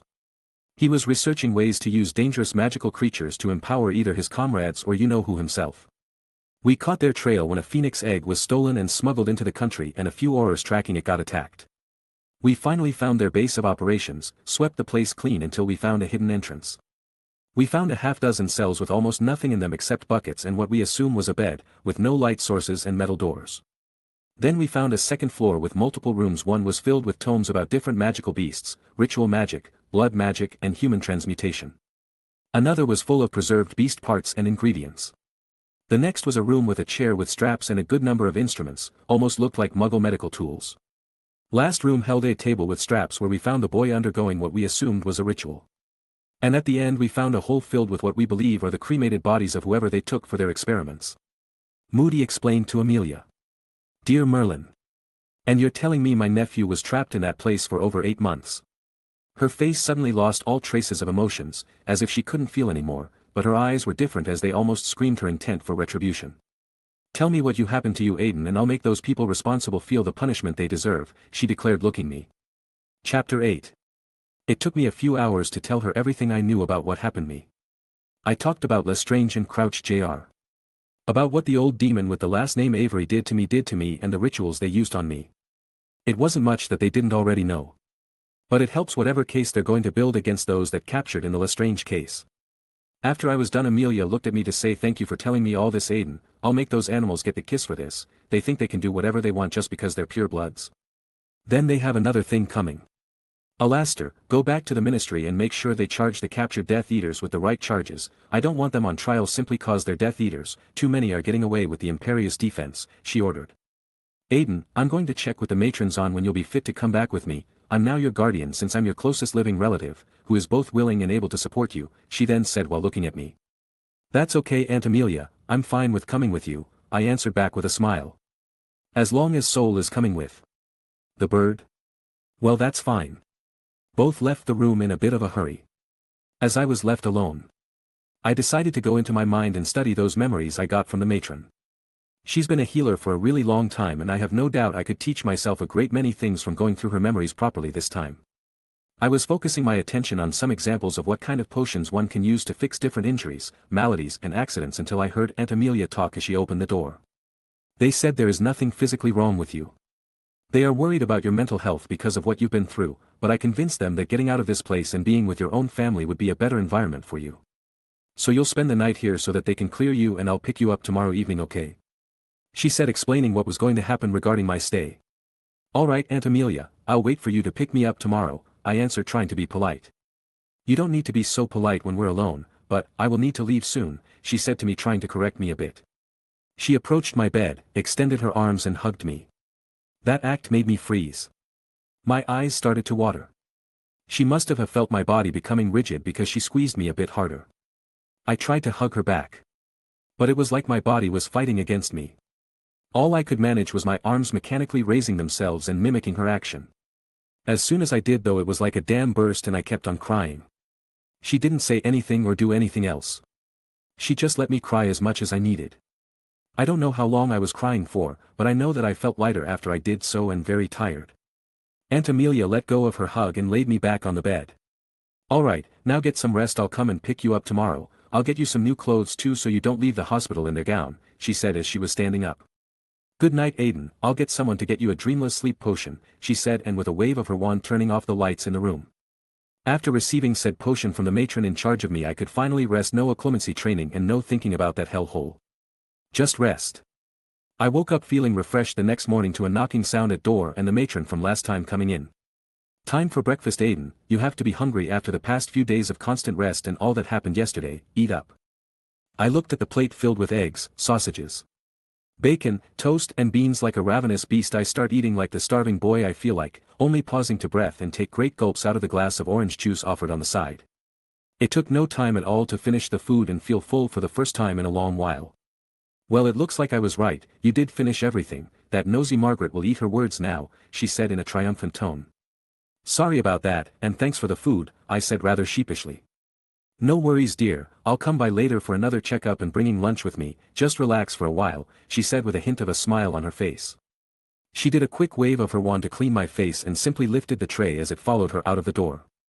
Since I was left on my own, it was time to continue looking trough the matron's experiences. I kept doing so until lunch, when I devoured the food brought in front of me again, only to start again right after that. I was brought out of my memory surfing by Aunt Amelia opening the door with what seemed to be an honest-to-God house elf holding a bag. The little creature was quite similar to Dobby from the movies, but this one stood straight and unafraid of its surroundings. She a dark grey toga-like outfit made to properly fit her to match my aunt's robes. Her eyes seemed smaller than in the movies, but still too big for her size, and she looked like she had a little meat on her bones compared to the abused and beaten Dobby or the insane creature. Tilly, please dress my nephew properly and don't look into his eyes, as it'll be dangerous for you, she promptly ordered. Tilly the elf approached me. With a snap of her fingers, the curtain on the wall sprang to life and blocked Aunt Amelia's view. She snapped again to make me float out of the bed. A second time to get me out of the hospital attire, and a third to almost attack me with the clothes as they flew towards me in an effort to be worn. It only took less than a minute for me to be on the floor in my new outfit and the curtain to open. Aunt Amelia looked at me from head to toe before finally nodding. Now you look proper, almost looked like a beggar before. We might not be from a most ancient and noble house, but we are still from the noble house of bones. We have to show some decorum, she said with some pride at her choice of outfit. I looked down at myself and found a simple white button-up shirt with a light beige vest, tucked into a pair of matching beige pants, completed by a light beige coat and proper pair of leather shoes. It was really impressive that all this was put on me in less than a minute, but really embarrassing. And it must have shown on my face as I saw Aunt Amelia holding back a smile. Come on now, Aiden, let's get you to your new home, she said as she grabbed my hand and pulled me along out of the room and towards the other end of the hall as Soul flew over and landed on my head. I was looking around with great interest as to how the wizard hospital worked. But to my disappointment, I couldn't see in any of the rooms, and we were walking too fast for me to really get a good look at anything.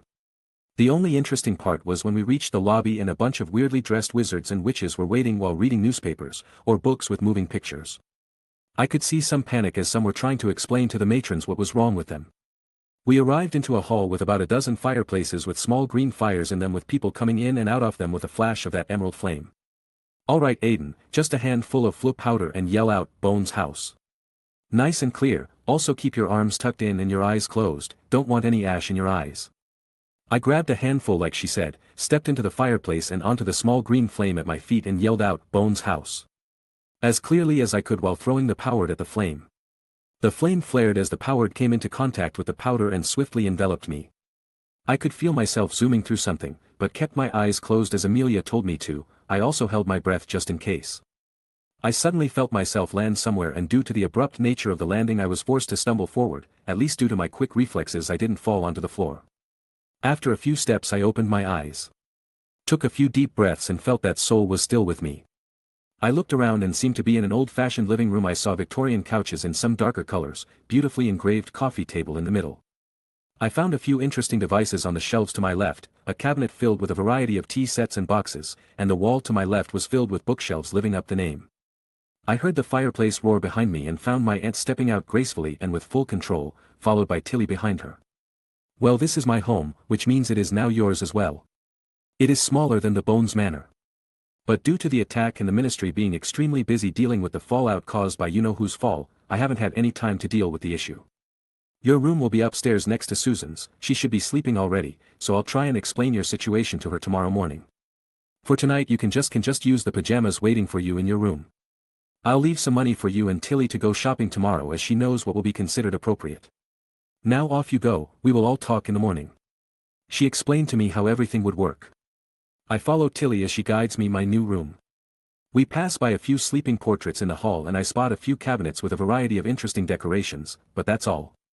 "Here you are, young master, this will be your room," said the house elf as she opened the door.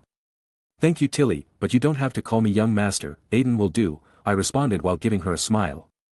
No, Tilly couldn't possibly do that. Tilly is a good house elf, she is a good elf of the noble Bones family, she can't disrespect the young master. "Okay Tilly, I understand. But still thanks and good night." I sighed at the behavior. They really are that subservient, huh? I thought, remembering my past life. "It's Tilly's honor, young master, pleasant dreams," she said as she simply disappeared from where she stood. I entered the room and took a quick look. There was a Victorian 4-post queen-size bed. Covered in red sheets with an array of pillows waiting for me. A massive and detailed Persian rug was covering most of the floor. A nicely crafted, dark wooden dresser was found in the room, and the same type of wood seemed to have been used to make the closet's doors. It was after looking around that I saw a large mirror standing against the wall opposite of my new dresser. I just realized that I haven't really seen my face since I came to this world. I've just been automatically thinking it would be like my old one. Wonder what I really look like after that hell. I suddenly thought as I walked my way towards the mirror. I looked at myself with my mouth opened a bit. "Well, Lady Death did say she would take care of my looks, and I guess she wasn't kidding about that," I said as I finally saw my face for the first time. Chapter 9. What I saw in the mirror was quite shocking to me. I first saw my hair about shoulder length, uneven and damaged from not being properly trimmed or taken care of for more than 8 months, but the color of it was what shocked me. It was a light silver, to the point of almost being white, but still silver nonetheless, with a few streaks of light golden hair being found in between, looking like little rivers of gold in between an ocean of silver. I then noticed my eyes with a golden iris interwoven with red. Akin to a flame hidden within them, and with a cat-like and almost predatory shape to them. My skin was extremely pale from my prolonged absence from sunlight, but fair and soft almost like a newborn.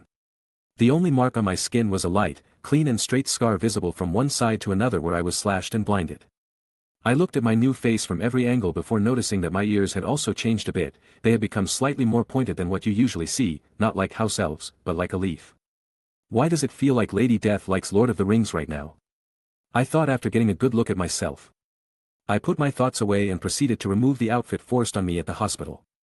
After getting my shirt off, I looked at my bare chest in the mirror. As I expected, there was a large scar right above where my heart should be. Some parts looked like the stab, but most was from the flames after Soul's egg was shoved in it.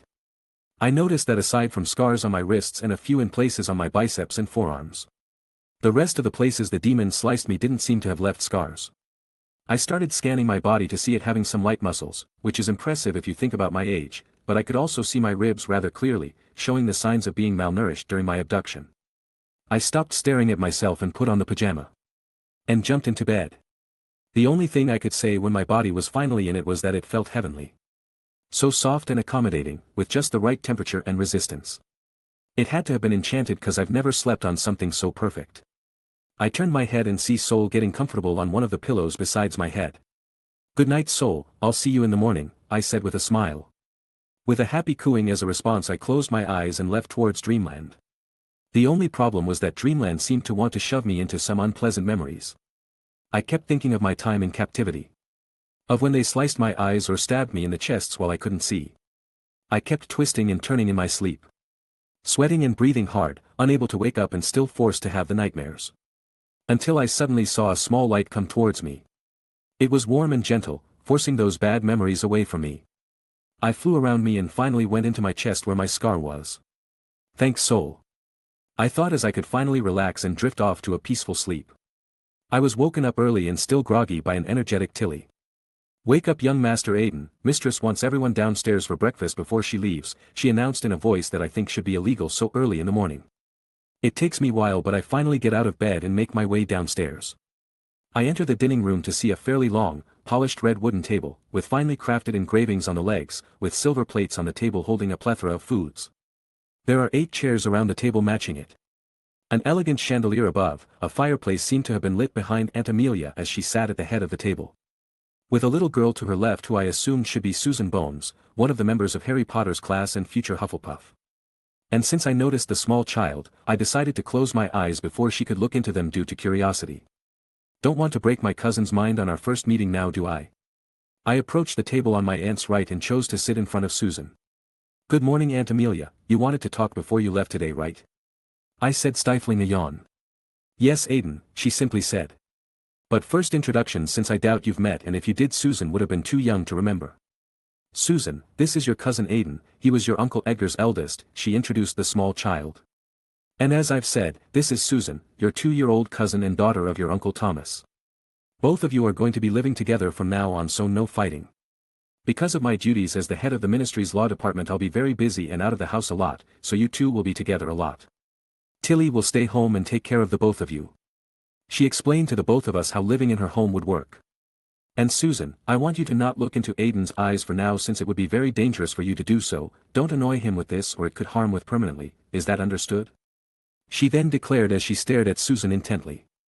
Her only response was to nod furiously under our aunt's intense gaze. "Good, now I am sorry to ask you this, Aiden, but until you learn how to control your eyes around others you will have to keep them closed," she turned to me sounding apologetic.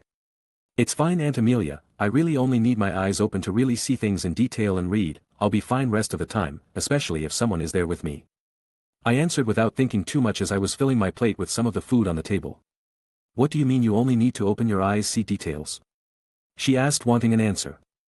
I took a moment to think about how to answer. I don't want to sound like I'm blaming her. I mean, the lady took in 2 kids and is willing to raise them even though she has an incredibly busy and stressful job. Well, since I spent pretty much 7 months without being able to see, I had to figure out a way to do it. It took about 3 months of trial and error, but I was able to figure out a way to send very light amounts of magic from my body to feel everything around me. So I can feel the shape of everything in about an 8-foot radius. I can't see far using this method, but I can see everything well enough to live if I know my environment, and it would help to have someone guiding me, I explained, trying to make her understand what I meant. "I'm sorry, Aiden, I shouldn't have asked that question, it was insensitive of me," she said with sadness in her voice after understanding what I answered. "Aunt Amelia, I'm not blaming you for that, I blame that old demon for doing it to me, and I'll pay him back for everything he and his Death Muncher allies did to me," I said with anger in my voice. "But you are not to blame, all I can say is thank you for taking me in," I finished, calming my emotions using a clemency. "Thank you, Aiden, and it is my pleasure to have the both of you here. Now let's eat and put those sad topics behind us," she declared after letting a small breath out. We started to eat what was basically a feast for the 3 of us. I ate quickly. But I tried to at least have some form of table manners in front of Amelia. I really don't want to seem like a starving animal at the table. What was interesting during breakfast was the fact that I felt little Susan's gaze looking in my direction and saw her face turn towards me between her nibbling on the food, little like a small chipmunk. And every time I turned my head to face her direction she would quickly turn her attention back to the food like she was trying not to get caught. I couldn't stop myself from chuckling at her behavior. "Hi Susan, it's nice to meet you," I said as I finished the food on my plate and turning my face towards her. She jumped when she heard my voice say her name and turned towards me carefully. "Like Aunt Amelia said, I'm Aiden and I'll be living here with you guys from now on. I've always wanted a little sister and I'm glad to meet you," I told her directly with a bright smile on my face. And it's true, if anyone has ever had to grow up with a younger brother before says something other than this, then they are lying. "It's nice to meet you too," she answered shyly while looking down. "You don't have to like me now, but I hope you can after getting to know me," I said gently to her. "Okay," was the only thing she said quietly. I could feel her face warming up as I talked to her. "Alright, if you two are done eating, go change into some proper clothes and wash yourselves properly. I'll be leaving soon. I'll get Tilly to measure you and buy you some more clothes to wear around the house. I also don't think it'll be safe for you to go out of the house until we can control your eyes. So I'm sorry, but you will have to stay in for a while," she said in a stern voice. "That's alright Aunt Amelia, I understand, but can I read the books you have here then?" I asked in return. "Of course dear, now run along and clean yourselves up," she finally said as she stood up and prepared to leave.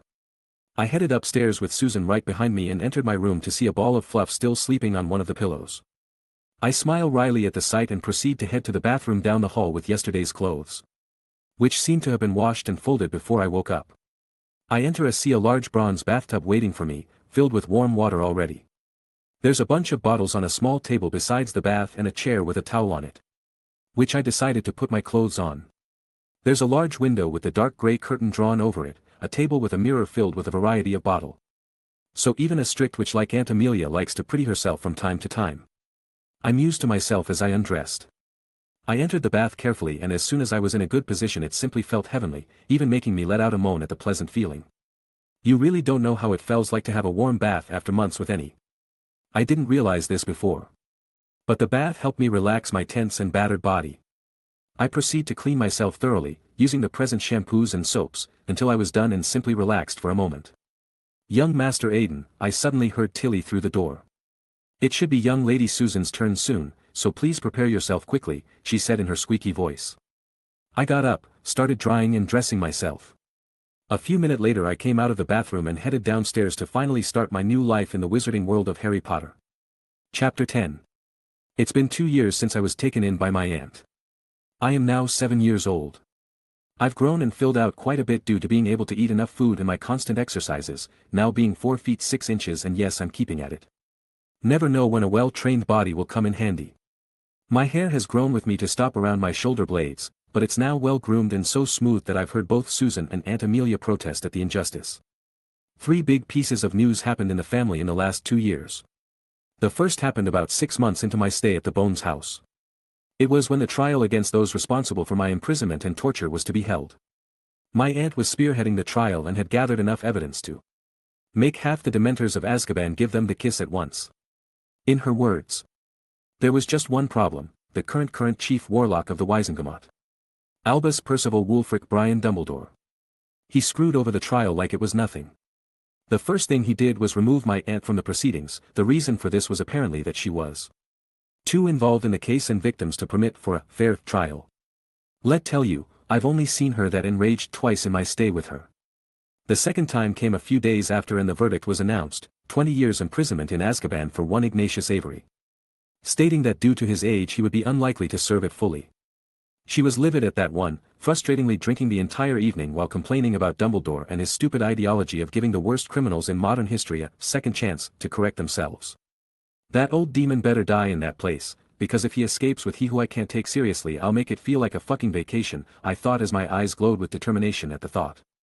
The second major event was after I turned 6 and I received an unexpected gift for my birthday. It was pretty nice birthday too. The dining area was decorated nicely with floating letters saying happy birthday, flying firecrackers were dancing around the room, and a delicious looking cake was sitting on the table waiting to be sliced into and eaten. It was only me, Susan, Amelia and Tilly, but that was enough for me because it felt warm and I was unable to stop the goofy smile on my face from showing. We even managed to convince Tilly to eat cake with us, which was a lot more difficult than it sounds since she wouldn't stop crying like it was the biggest honor in the world for her. When it came to the presents, it was great. Aunt Amelia got me a formal book on occlumency to help me learn the established system. She also got me some wizard candies on behalf of Susan. Tilly handed me some incredibly nicely made robes for indoor wear, and even Sol, who had grown into her full size, and let me tell you that it was both funny and frightening when Aunt Amelia realized she was a phoenix, gifted me one of her heart feathers, which I immediately thanked her and had Tilly properly store it. What made this event special was when one package arrived by owl near the end of the celebrations with a sender who's not too popular in this house arrived, Dumbledore. It seemed the package was for me, but I looked at Amelia as her face lost its emotions and only when she nodded, so I carefully opened it. Dear Mr. Bones, I know you may not have much in the way of positive feelings towards me due to the results of the Avery trial. But I've heard from a colleague of mine that you possess a very particular ability. I discussed this with an old friend and we found what I believe to be perfect little solution until you gain control of it. Wishing you a happy birthday. Albus Dumbledore. So this is the Albus. I give second chances to psychopaths. Dumbledore that exists in this world, huh? One that is still smart but has a heart. I'll have to be careful around him cause I'm not planning on being another one of his weapons. I thought after reading the message. I looked at the small wooden box with my initials engraved in golden cursive and opened it. Inside was a pair of glasses. It had a metallic frame, with what felt like engravings throughout.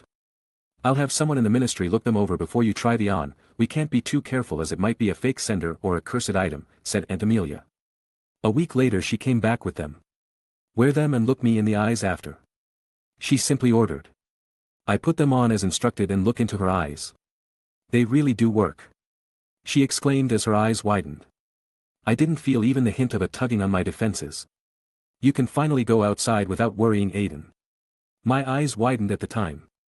I felt excited beyond words at the thought of finally being able to see more of the world. And for the third piece of news. Susan actually called me her big brother. I mean, I know it's not a big deal for most people, but it felt great for me. Getting accepted by the little girl really makes the time and snacks I've given her between my readings of Aunt Amelia's book real worth it. So now half of the time she calls me brother. Makes me smile every time I think of it. Now, back to me being 7.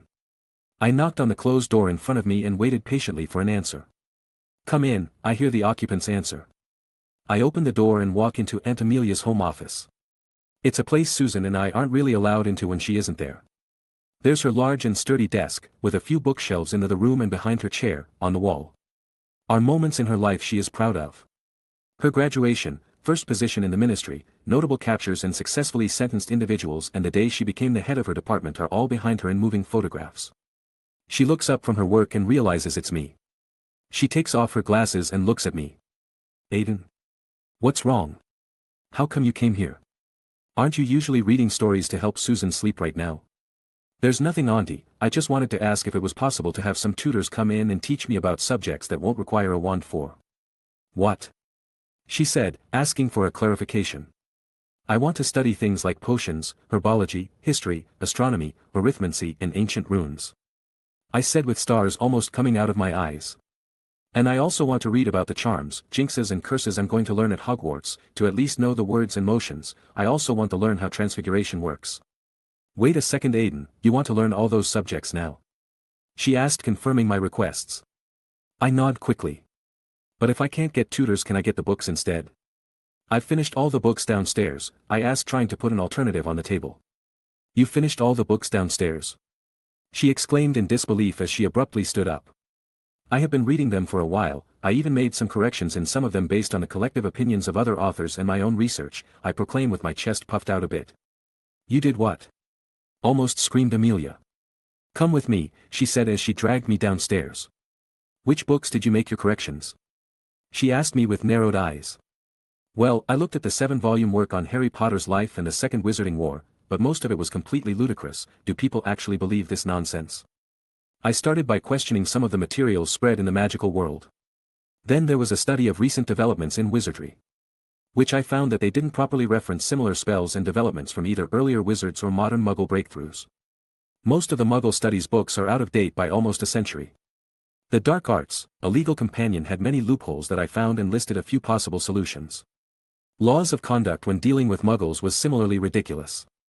And I found that both Legislative Guide to the Proper Use of Magic and Magical Misdemeanors in the Modern Law are showing a high level of discriminatory restriction on any Muggleborn or wizards containing beast blood, which can possibly lead to possibly violent reactions if the current trend of laws keeps up. I answered systematically. Aunt Amelia quickly went through the mentioned books and found my notes. At first she looked mad, but as she read through them her eyes widened in understanding at what I wrote. Aiden, this is what you've been doing with these books all the time? She asked. Yeah, I would have tried forming opinions and new ideas on other things, but your books are centered more on laws and history, I answered to her query. She stayed silent for a time and looked at me whilst thinking. Alright, I'll get you some tutors, she finally declared. Yes. I exclaimed with a fist pump. But, she added, making my celebration stop in its track. We will start with the basic subjects of potions, herbology, astronomy and history.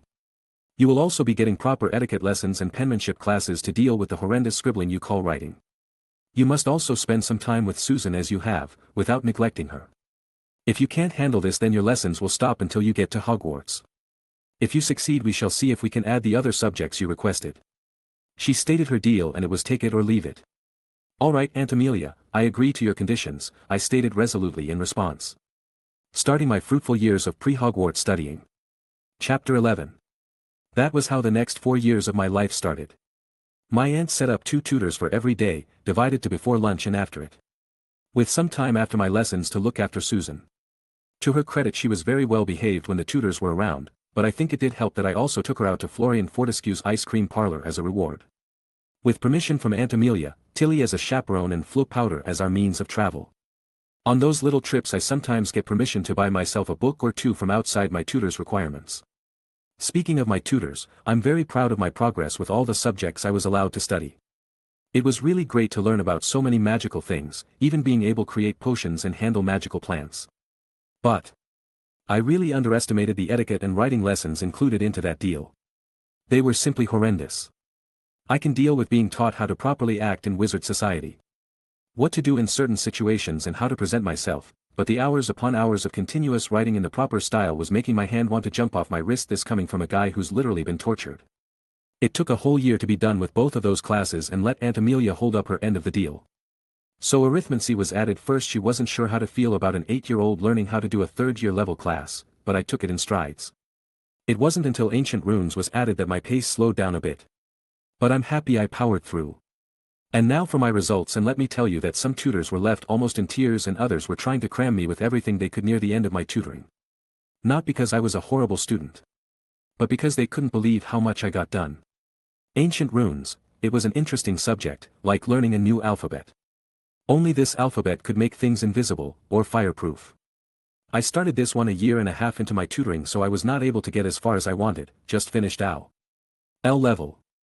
I found the subject genuinely fascinating, as it lets one empower objects to accomplish certain tasks by engraving a symbol and imparting some magical energy into it. I was even able to use a set of runes to create 4 matching expanded storage bags with the Bones family coat of arms, using my own original combination of runes to mimic the undetectable extension charm. Susan really liked hers and started wearing all over the place. Aunt Amelia thanked me for the thoughtful gift and switched over to using it. Tilly on the other broke down when she got 1 too and proclaimed an even greater everlasting will to serve our family.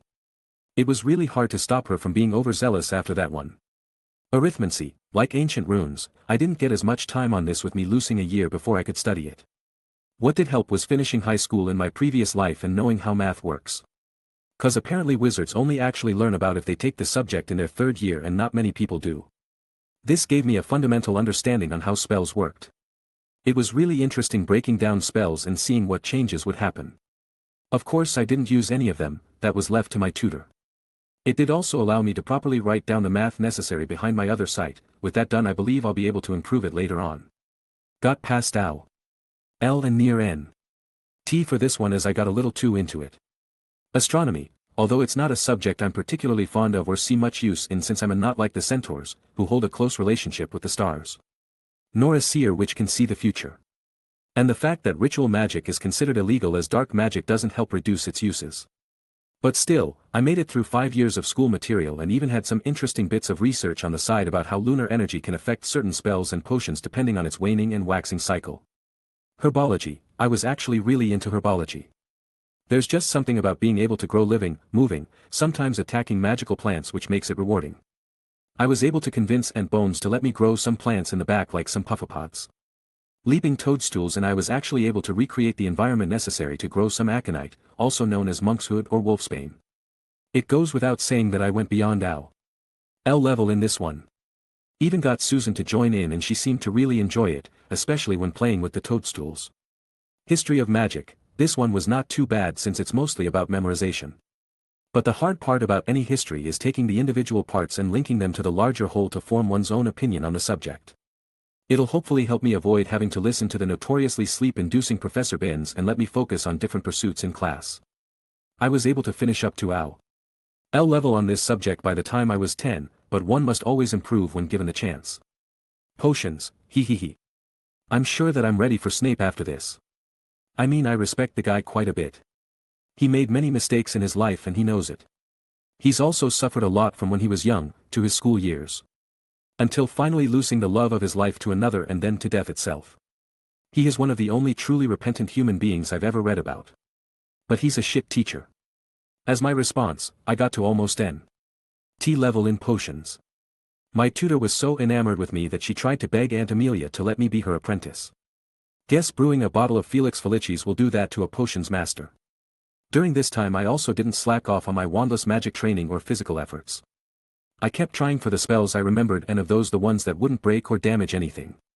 So I trained the water-making charm, fire-starting, lumos.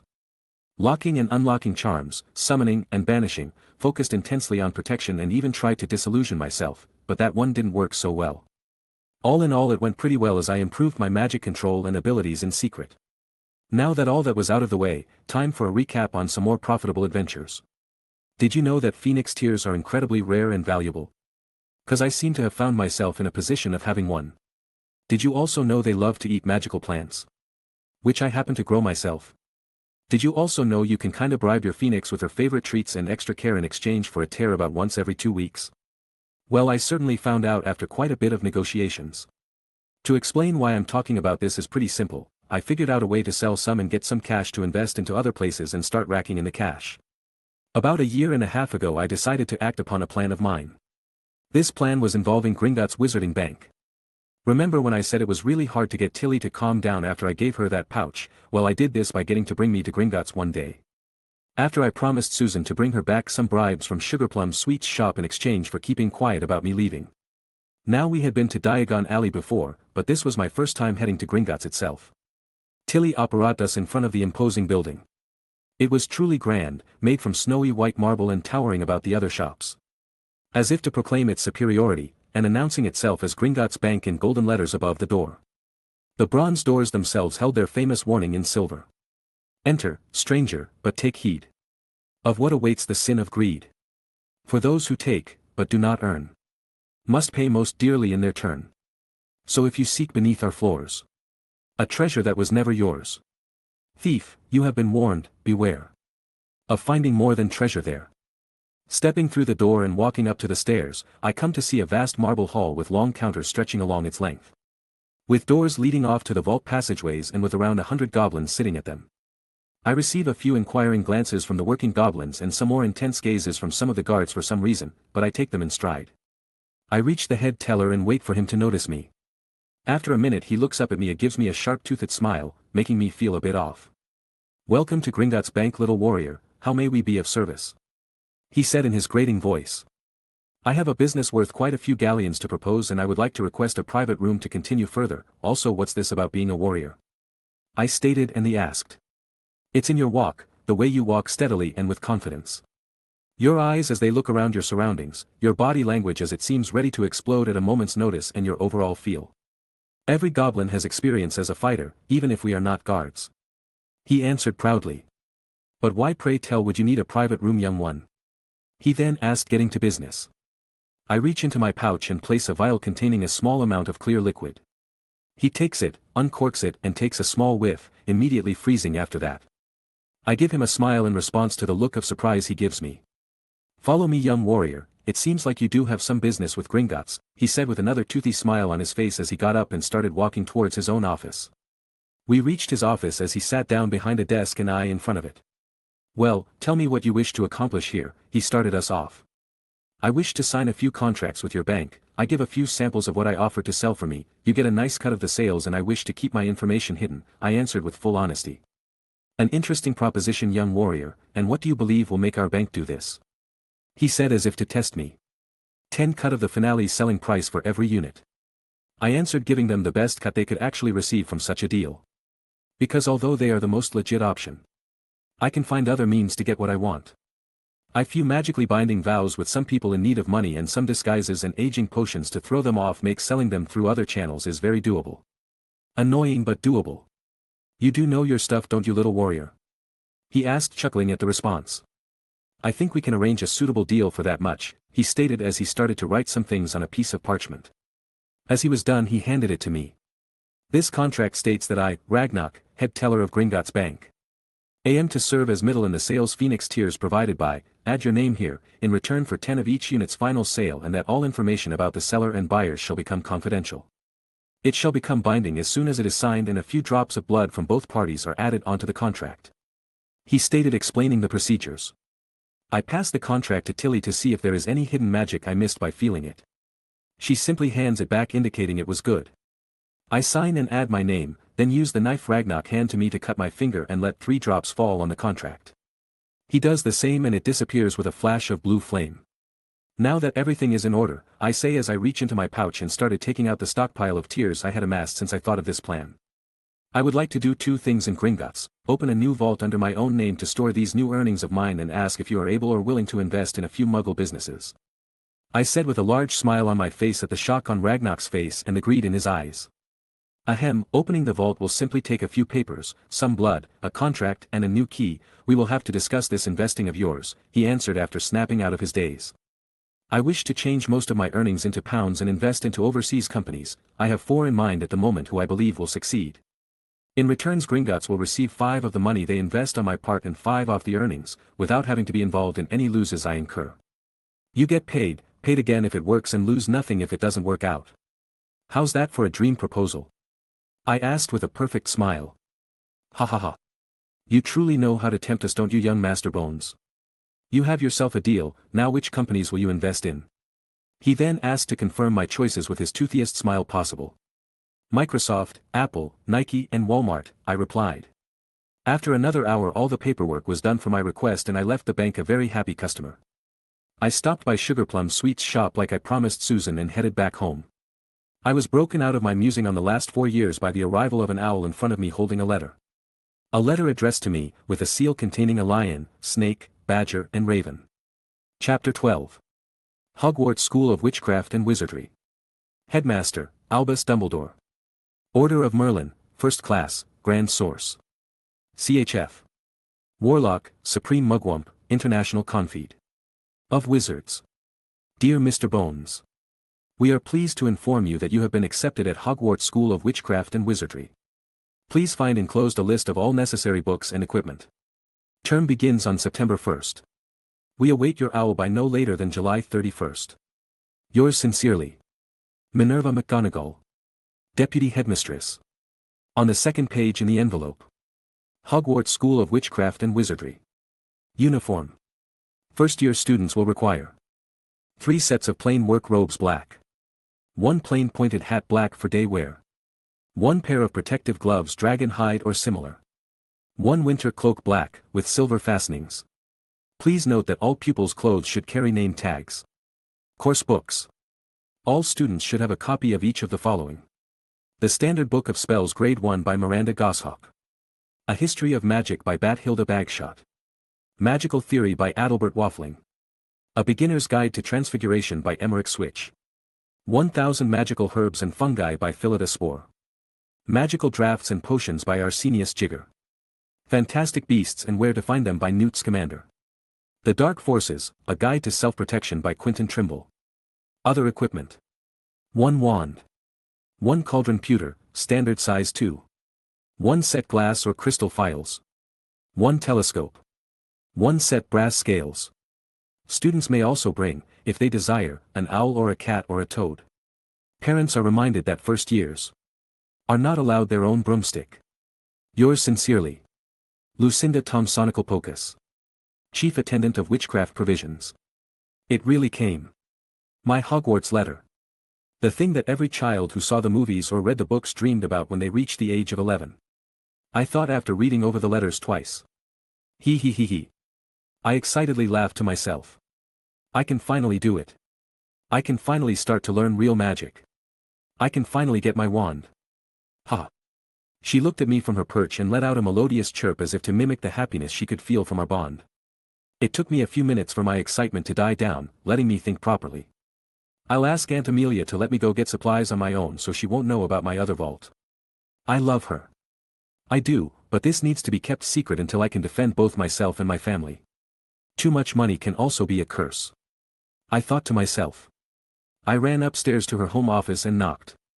I took the moment to make myself more presentable before being permitted to come in. I love the woman, but she is a real stickler for rules and etiquette. Come in, she simply said.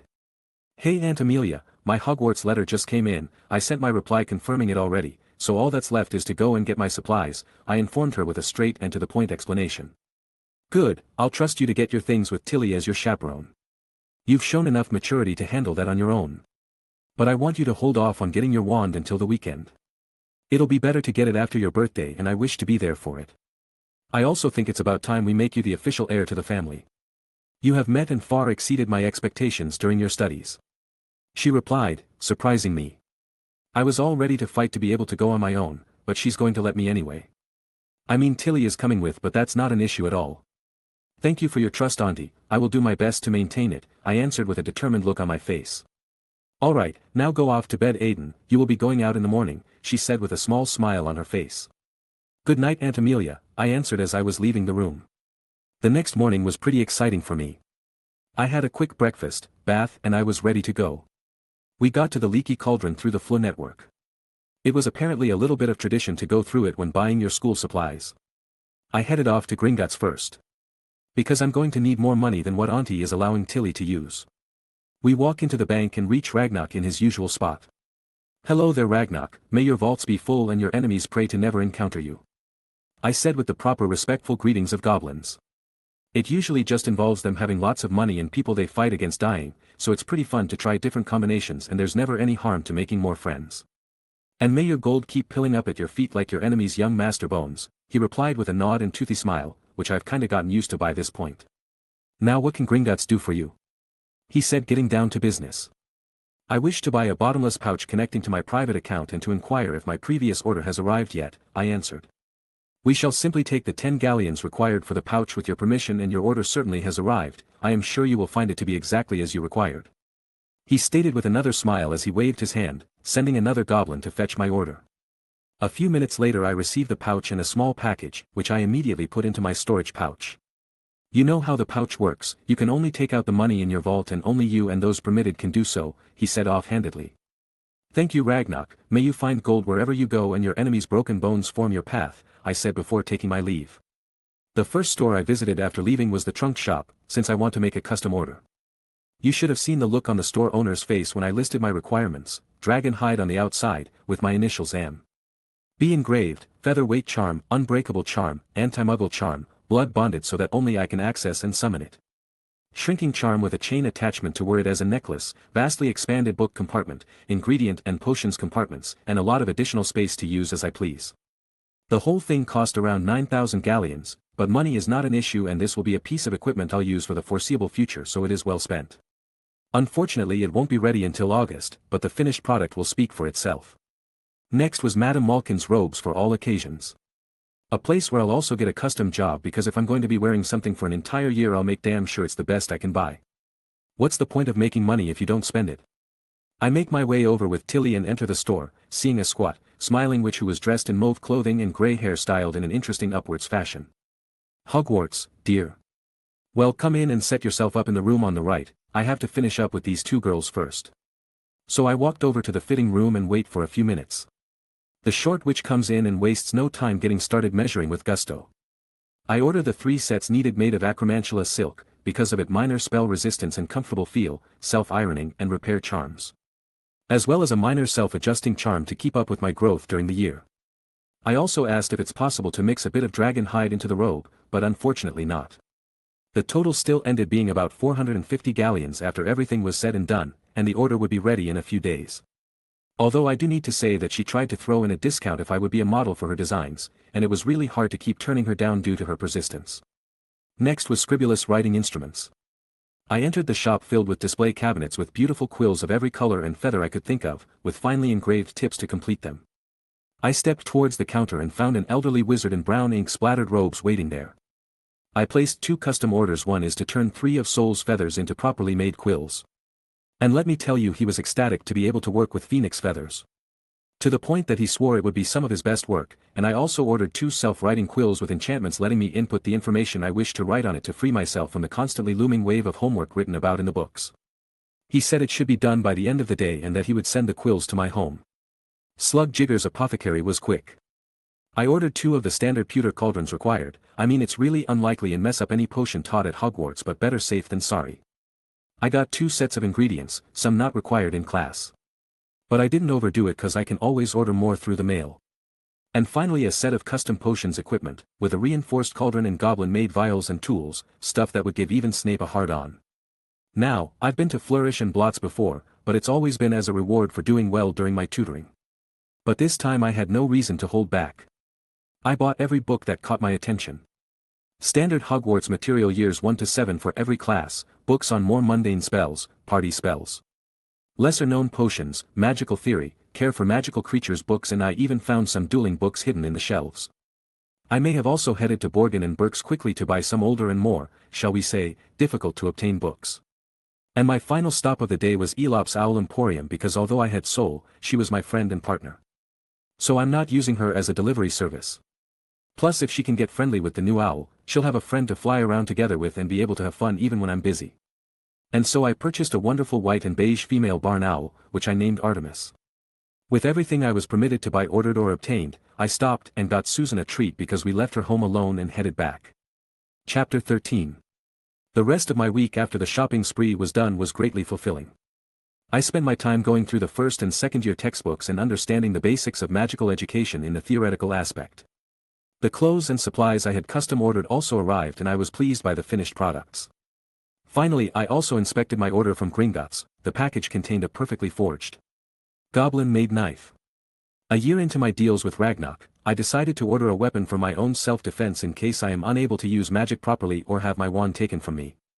And so I commissioned it to be based on modern combat knives, with it being unbreakable, bonded to me, and that it should always return when taken or lost. I also added some difficulty when I wished for it to be possible to further enchant it by myself later in the future. This resulted in a beautifully made silver combat knife, with goblin runes engraved into the blade, hidden through the phoenix. With a small ruby in the place of its eye, they crafted into it.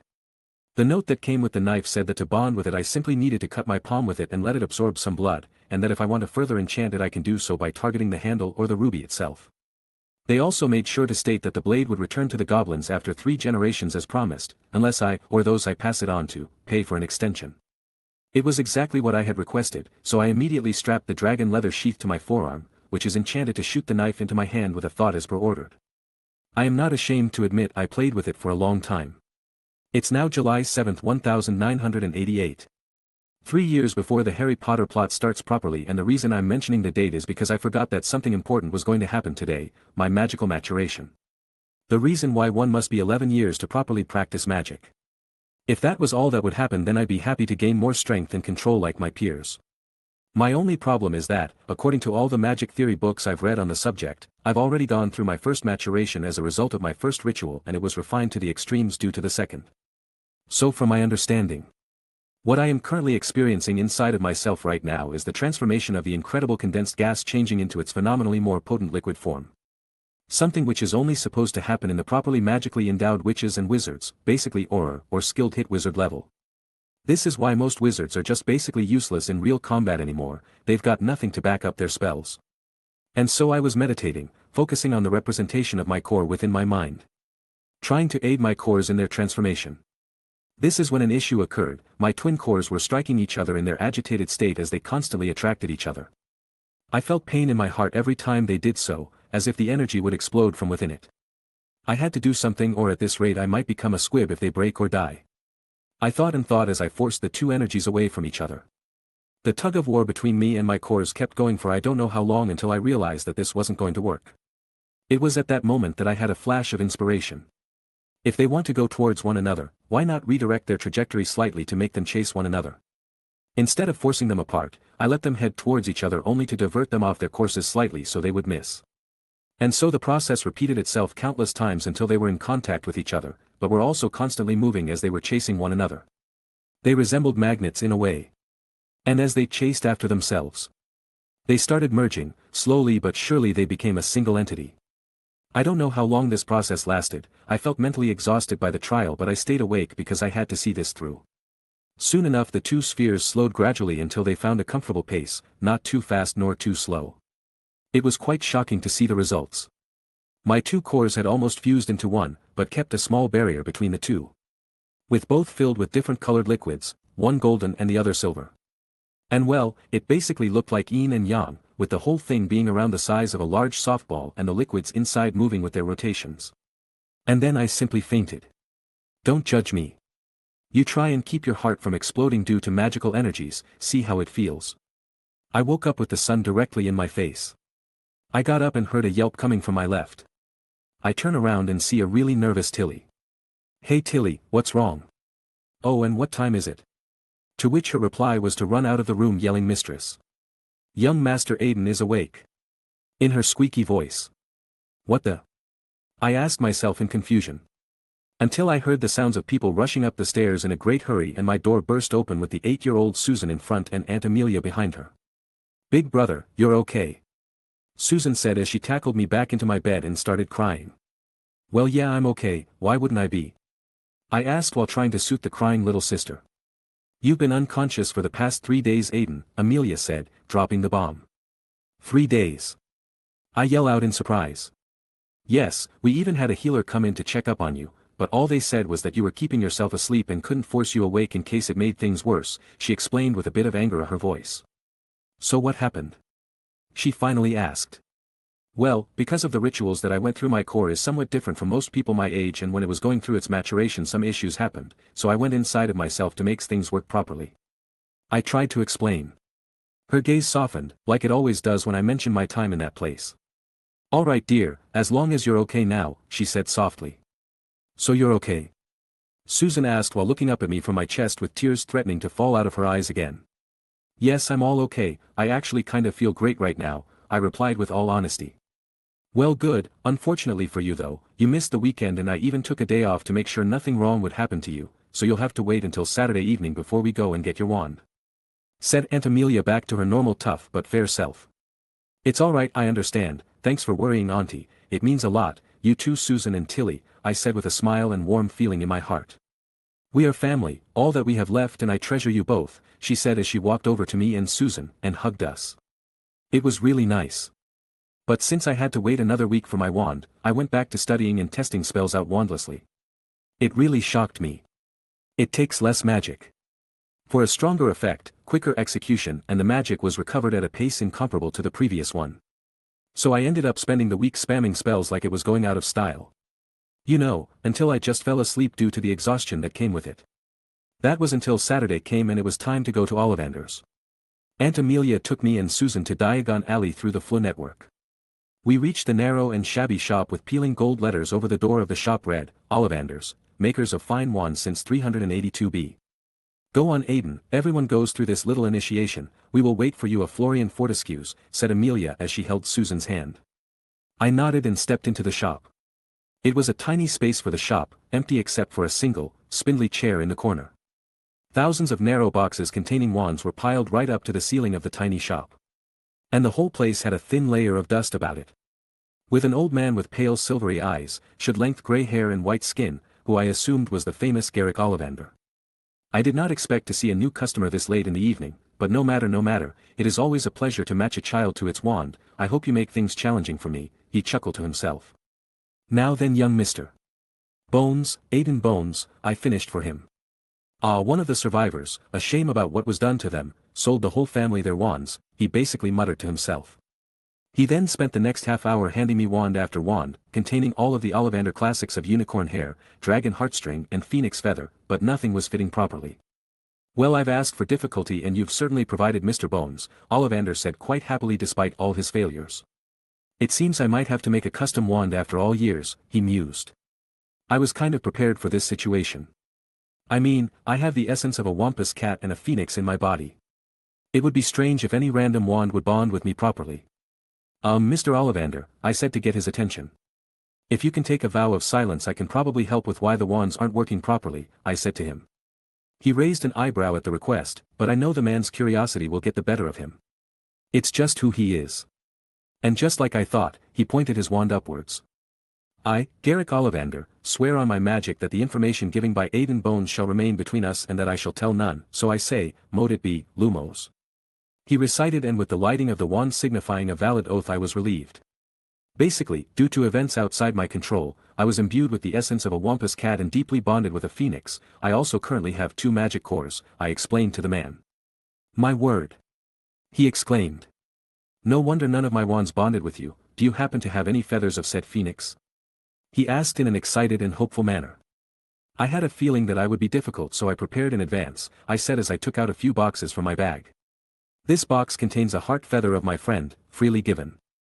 And these are a collection of wampus cat hairs I ordered from America, because I've heard they aren't really used here and thinking it might connect with me better than other materials due to my circumstances. I explained to the man. Yes, I much prefer unicorn hair or dragon heartstring.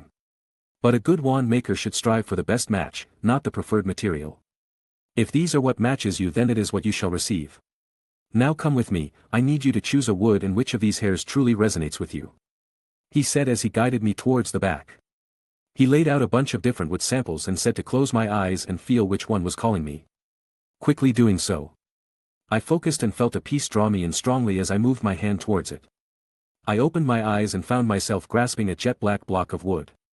Ebony wood, good with many things, especially combat. It prefers those with great courage and generally matches well with people who are outside the norm or outsiders. Truly interesting. Now the cores, he said as he laid out more boxes. This time I felt 2 pulls. One was brilliant and warm, while the other was subtle and calm. I opened my eyes again and find what I guessed would happen, the feather and one of the boxes of hair. Phoenix feathers make for very individualist wands, strong wands, while the wampus hair tends to be good at the more subtle side of magic, preferring to find new paths instead on focusing on the ones others see, explained Ollivander again. Come back tomorrow evening, Mr. Bones, I should have it ready by then, he declared with fire in his eyes. Thanks, Mr. Ollivander, I'll leave the leftover wampus hairs for you to experiment with if you want, I said as I began to leave. I think I'll take you up on that, keep the skills sharpened, he answered with a laugh. I explained to Aunt Amelia why it took so long and that my wand should be ready tomorrow. Really, why is it so hard to get you a single wand, young man, she said in a fake anger voice. I returned the next day and Ollivander took out a black box and put it on the counter in front of me. I open it and take out a beautiful black wand with a comfortable handle, sleek and straight body without a single flaw in the wood. And then I felt it connect to my cores, making multicolored lights flow around me and a phoenix cry being heard. Ebony, phoenix heart feather and wampus cat hair, 5 inches, slightly flexible, one of the finest wands I've ever made, said Ollivander with pride. I thanked the man after paying for the wand, arm holster and maintenance equipment, and left. Chapter 14. It was exciting to finally get my own wand, the thing that'll follow me on my path as a wizard. The tool with which I will create magic better and better magic. I spent the next month and half plowing through my school books. Every charm, jinx, and curse I could learn, I would master with the wand and then train it wandlessly. It feels great to make progress in something obviously magical. That's the main reason I got into potions and herbology so much. It was different, fantasy-like, and I could learn it. Aunt Amelia did kinda get mad at me for doing some spell in the house, so I had to set up some dummies outside and practice on those. Aside from the school stuff, I've been learning some neat party tricks like changing hair colors, making some controllable firecrackers and a few little pranks here and there. Susan really liked when I made a bunch of paper airplanes fly and dogfight in the backyard. She also liked when I put on a little puppet show with Tilly. Each of us animating a puppet, but she was way better than me at this. It does help me work on my control though, so I wasn't embarrassed to kill 2 birds with 1 stone. As much as I want to grow stronger and learn more about magic, I really care about this little family of mine. Aunt Amelia actually started taking us out during the weekends of my last 2 weeks home. Although she is a pure-blooded witch, she was a very good friend of my mom when they were younger, and she was shown how the Muggle world actually worked through her. That's why she actually brought the both of us to the Muggle side of things, like an amusement park, which Susan was both in love with and horrified of. It was a fun couple of weeks. September 1st, 1988. Alright Aiden, time to go. The car is here. I've got my trunk in necklace form, Artemis in her cage, wand and knife on each arm, and my glasses on. Everything is packed and I'm heading downstairs. You could have just had Tilly bring me there on the night bus. Aunt Amelia, I know how busy you are, I said as I got downstairs. Don't say such things, my nephew is heading off to Hogwarts, I can make time for that every year, she declared in a huff. Do you have to go? I really don't want you to. Yeah, I'm gonna miss you lots, Susan, but this is something every witch and wizard has to do, and in 3 years you'll join me over there too, I said gently as I bent down to her level. Then you have to write lots. She declared. I promised while ruffling her hair a little. Alright, let's go kids, cut in Amelia while pushing us out the door. We got into one of the ministry's enhanced cars, which was a black 1960 Bentley S2, classic British car, with tinted windows, expanded and refurbished interior. Perfect for any ministry official to get around the Muggle side in. Susan sat right next to me and Amelia went near the driver to tell him he could take off. My little cousin sister is really cute as her brown hair swings around with her head when she tries to look at everything around us. My aunt and I just watch her with a smile as she does so. We arrived at King's Cross Station an hour in advance. We get out, I grab Artemis and head in with my family. On our way to the platform I see a bunch of witches and wizards hurrying about in odd clothing and robes, running along with trunks. A variety of uncommon pets, and while screaming to hurry along or complaining about muggles. It really makes me marvel at how the statute of secrecy hasn't been broken yet and how far muggles will go to logically deny the possibility of the fantastic. Both sides have their own faults on this point. We got to the wall between platforms 9 and 10, I take a look at Aunt Amelia. She nods and I walk through with steady steps. As I was about to hit the wall, I felt like I was passing through a kind lightly resistant jelly, and a second later I was through. I took some steps away from the door and was welcomed by a sight more interesting than the movie. I saw a horde of frantic men and women all over the place, with yelling, hugs and kisses happening everywhere. Pets were complaining, kids and teens were getting together and catching up. I saw a bunch of papers flying around the platform and then spotted the iconic sign of Platform 934. Following that was the sight of the Crimson Machine. Stolen by wizards in 1830, launching their biggest ever memory and concealment charm operation. It was certainly a memorable sight, with its clean, crimson body, powerful whistle and matching compartments. Wow! Exclaimed Susan coming in from behind me. It's huge. Alright dear, you'll get your time on that train soon enough, but stay with me today, said Amelia sternly. Alright Aiden, stay safe. Don't be afraid to write even if there's nothing wrong, and I doubt I'll have to worry about your grades, but that doesn't give you an excuse to break rules and go crazy. If you cause any trouble you'll get a howler right in the middle of breakfast, you hear me? She then said to me in an equally stern manner. Yes ma'am, I'll do my best, I answered as if a soldier. Good, now off you go, get yourself a compartment before they're all full and make some friends while you're there. I know I didn't give you much of a chance to make some growing up, but it's important, she said, softening her expression. I smiled at her concern. I then took a breath, stepped forward and gave her a deep hug. Thanks Aunt Amelia, for everything, I know it's hard raising us, but thank you for caring, I love you, I said while hugging. She froze when I hugged her, but she softened a lot when she heard the, I love you. She looked at me with moistened eyes, wiped both corners and said softly, I love you too Aiden. I let go, give Susan a hug and head for the train with Artemis. With one last turn to wave at them, I step into the train. I found an empty compartment to sit in, made sure Artemis was all good above me, took out some fourth-year books and started to read. Coincidentally, I also spotted a train of rushing redheads a few minutes before it was time to set off. Makes me remember that there's going to be Bill, Charlie, Percy in the school this year, and next year the terrible duo will join. At 11 sharp, the whistle echoed throughout the platform and the Hogwarts Express set off. As I was reading in my compartment, time passed quickly. There was a few times when people opened the door making me look up, but no one actually talked to me. The girls tended to gasp when they saw me look up before hurrying away, and the guys looked at me, pursed their lips and left. Both reactions were weird in their own way. Halfway through the ride though, an older girl, with short bright pink hair, opened the door with some tears on her face. It was everyone's favorite Metamorphmagus, Nymphadora Tonks. She should currently be a fourth-year Hufflepuff student. She was truly a beautiful person in the books. And I'm not talking about looks here. She is someone who is selfless enough to help those in need and courageous enough to fight against Voldshorts and his death cucks, and able to be true to herself in the pursuit of who she cares for. Although I thought she was wasted on Lupin and that it was an immense dick move on Rowling's part to kill her in the final battle, but she's probably one of my favorite female characters. Gonna see if I can change her fate later on. Is anyone sitting here? She asked in a slightly cracking voice. No, you're welcome to join me, I answered, breaking out of my musing, gesturing for her to sit and putting down my book. Thanks, I'm Tonks by the way, fourth year Hufflepuff, said the girl as she sat down, rubbing her eyes and sniffling a bit as she introduced herself. I'm Aiden, first year nothing, so how come one of my big bad seniors is currently crying? I asked, trying to make her chuckle a bit at her situation. Ha, cheeky first tie I have here then, she said, breaking out of her melancholy a bit. Sigh. One of my housemates came and yelled at me saying I was stealing some guy I never meet, she confessed to. She said I seduced him and kept on insulting me until some other girls joined in and I couldn't take it. She explained with some pain on her face. How could you be stealing a guy if you don't even know him? I asked, baffled at the irrational situation. Well, that's what happens to people like us, doesn't? We can change our appearance so people want to get us to date their dream person. What do you mean by, we, and us? I asked for clarification. Metamorph magi like us can change our appearance so people want us to fulfill their fantasies, she explained, but then she saw the weird look on my face and asked. What? I'm not a metamorphmagus, I said with an awkward tone. Wait, what? But your hair. Your ears. Your eyes. Your face. Well, I've got some complicated and really personal reasons behind most of that, but the face should be all me and I'm pretty proud of it, I proclaimed whilst puffing out my chest and lifting my head a bit. Ha! Pratt. That hurts, I'm really proud of this face of mine, I said, in fact hurt. Alright, it is a good face, she said with a chuckle. But still acting like a prat, she then declared. I then over-exaggerated having a wounded heart and make Tonks burst out laughing.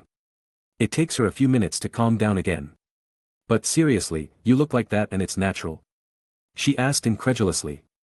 Well, it's not exactly natural, but I'll stop anyone even thinking of trying to get these features the same way I did, and that's all I'll say about the subject, I said in a serious voice. Well, aren't you mysterious, she said, ending the questions on my looks. So Aiden, the first year, what house do you think you'll get? She asked in an excited tone. I thought for a second before answering. I don't really know, to be honest. I think I could fit in pretty much all the houses. I have courage and bravery, I work hard and am loyal. I seek knowledge and possess intelligence, I have ambition and can be cunning. Wow, someone's full of themselves, said Tonks mockingly, wearing a grin. I don't really think like that. It's just what I've done and what I plan to do in the future which tells me this. Now if you ask what house I want to be in, it's an easier answer by processes of elimination. Let's start with the most obvious house, Slytherin. Although I personally think there is nothing wrong with the house nor its ideals of ambition and cunning. It's almost been reduced to a cesspool of bigotry and supremacy, letting those with the deepest pockets or bigger fist rule since the rise of the Dork Lord. I explained. Tonks' jaw hit the floor if it could when she heard me say Dork Lord. Next is Gryffindor. Although they are brave and willing to step up for what they believe is right, they lack any thought behind their actions. Bravery must be tempered to avoid recklessness, and proper knowledge must be known to have the correct target to truly do the right thing. Because without knowledge it's only self-delusions. Although they are not bigoted, they have a problem of quick judgment and stubbornness stopping them from admitting fault. So although I can fit into the house, I am personally against it. Now for Hufflepuff, I started and heard Tonks gulp as she readied herself because of my previous dismantling of the other houses. Its ideals are great.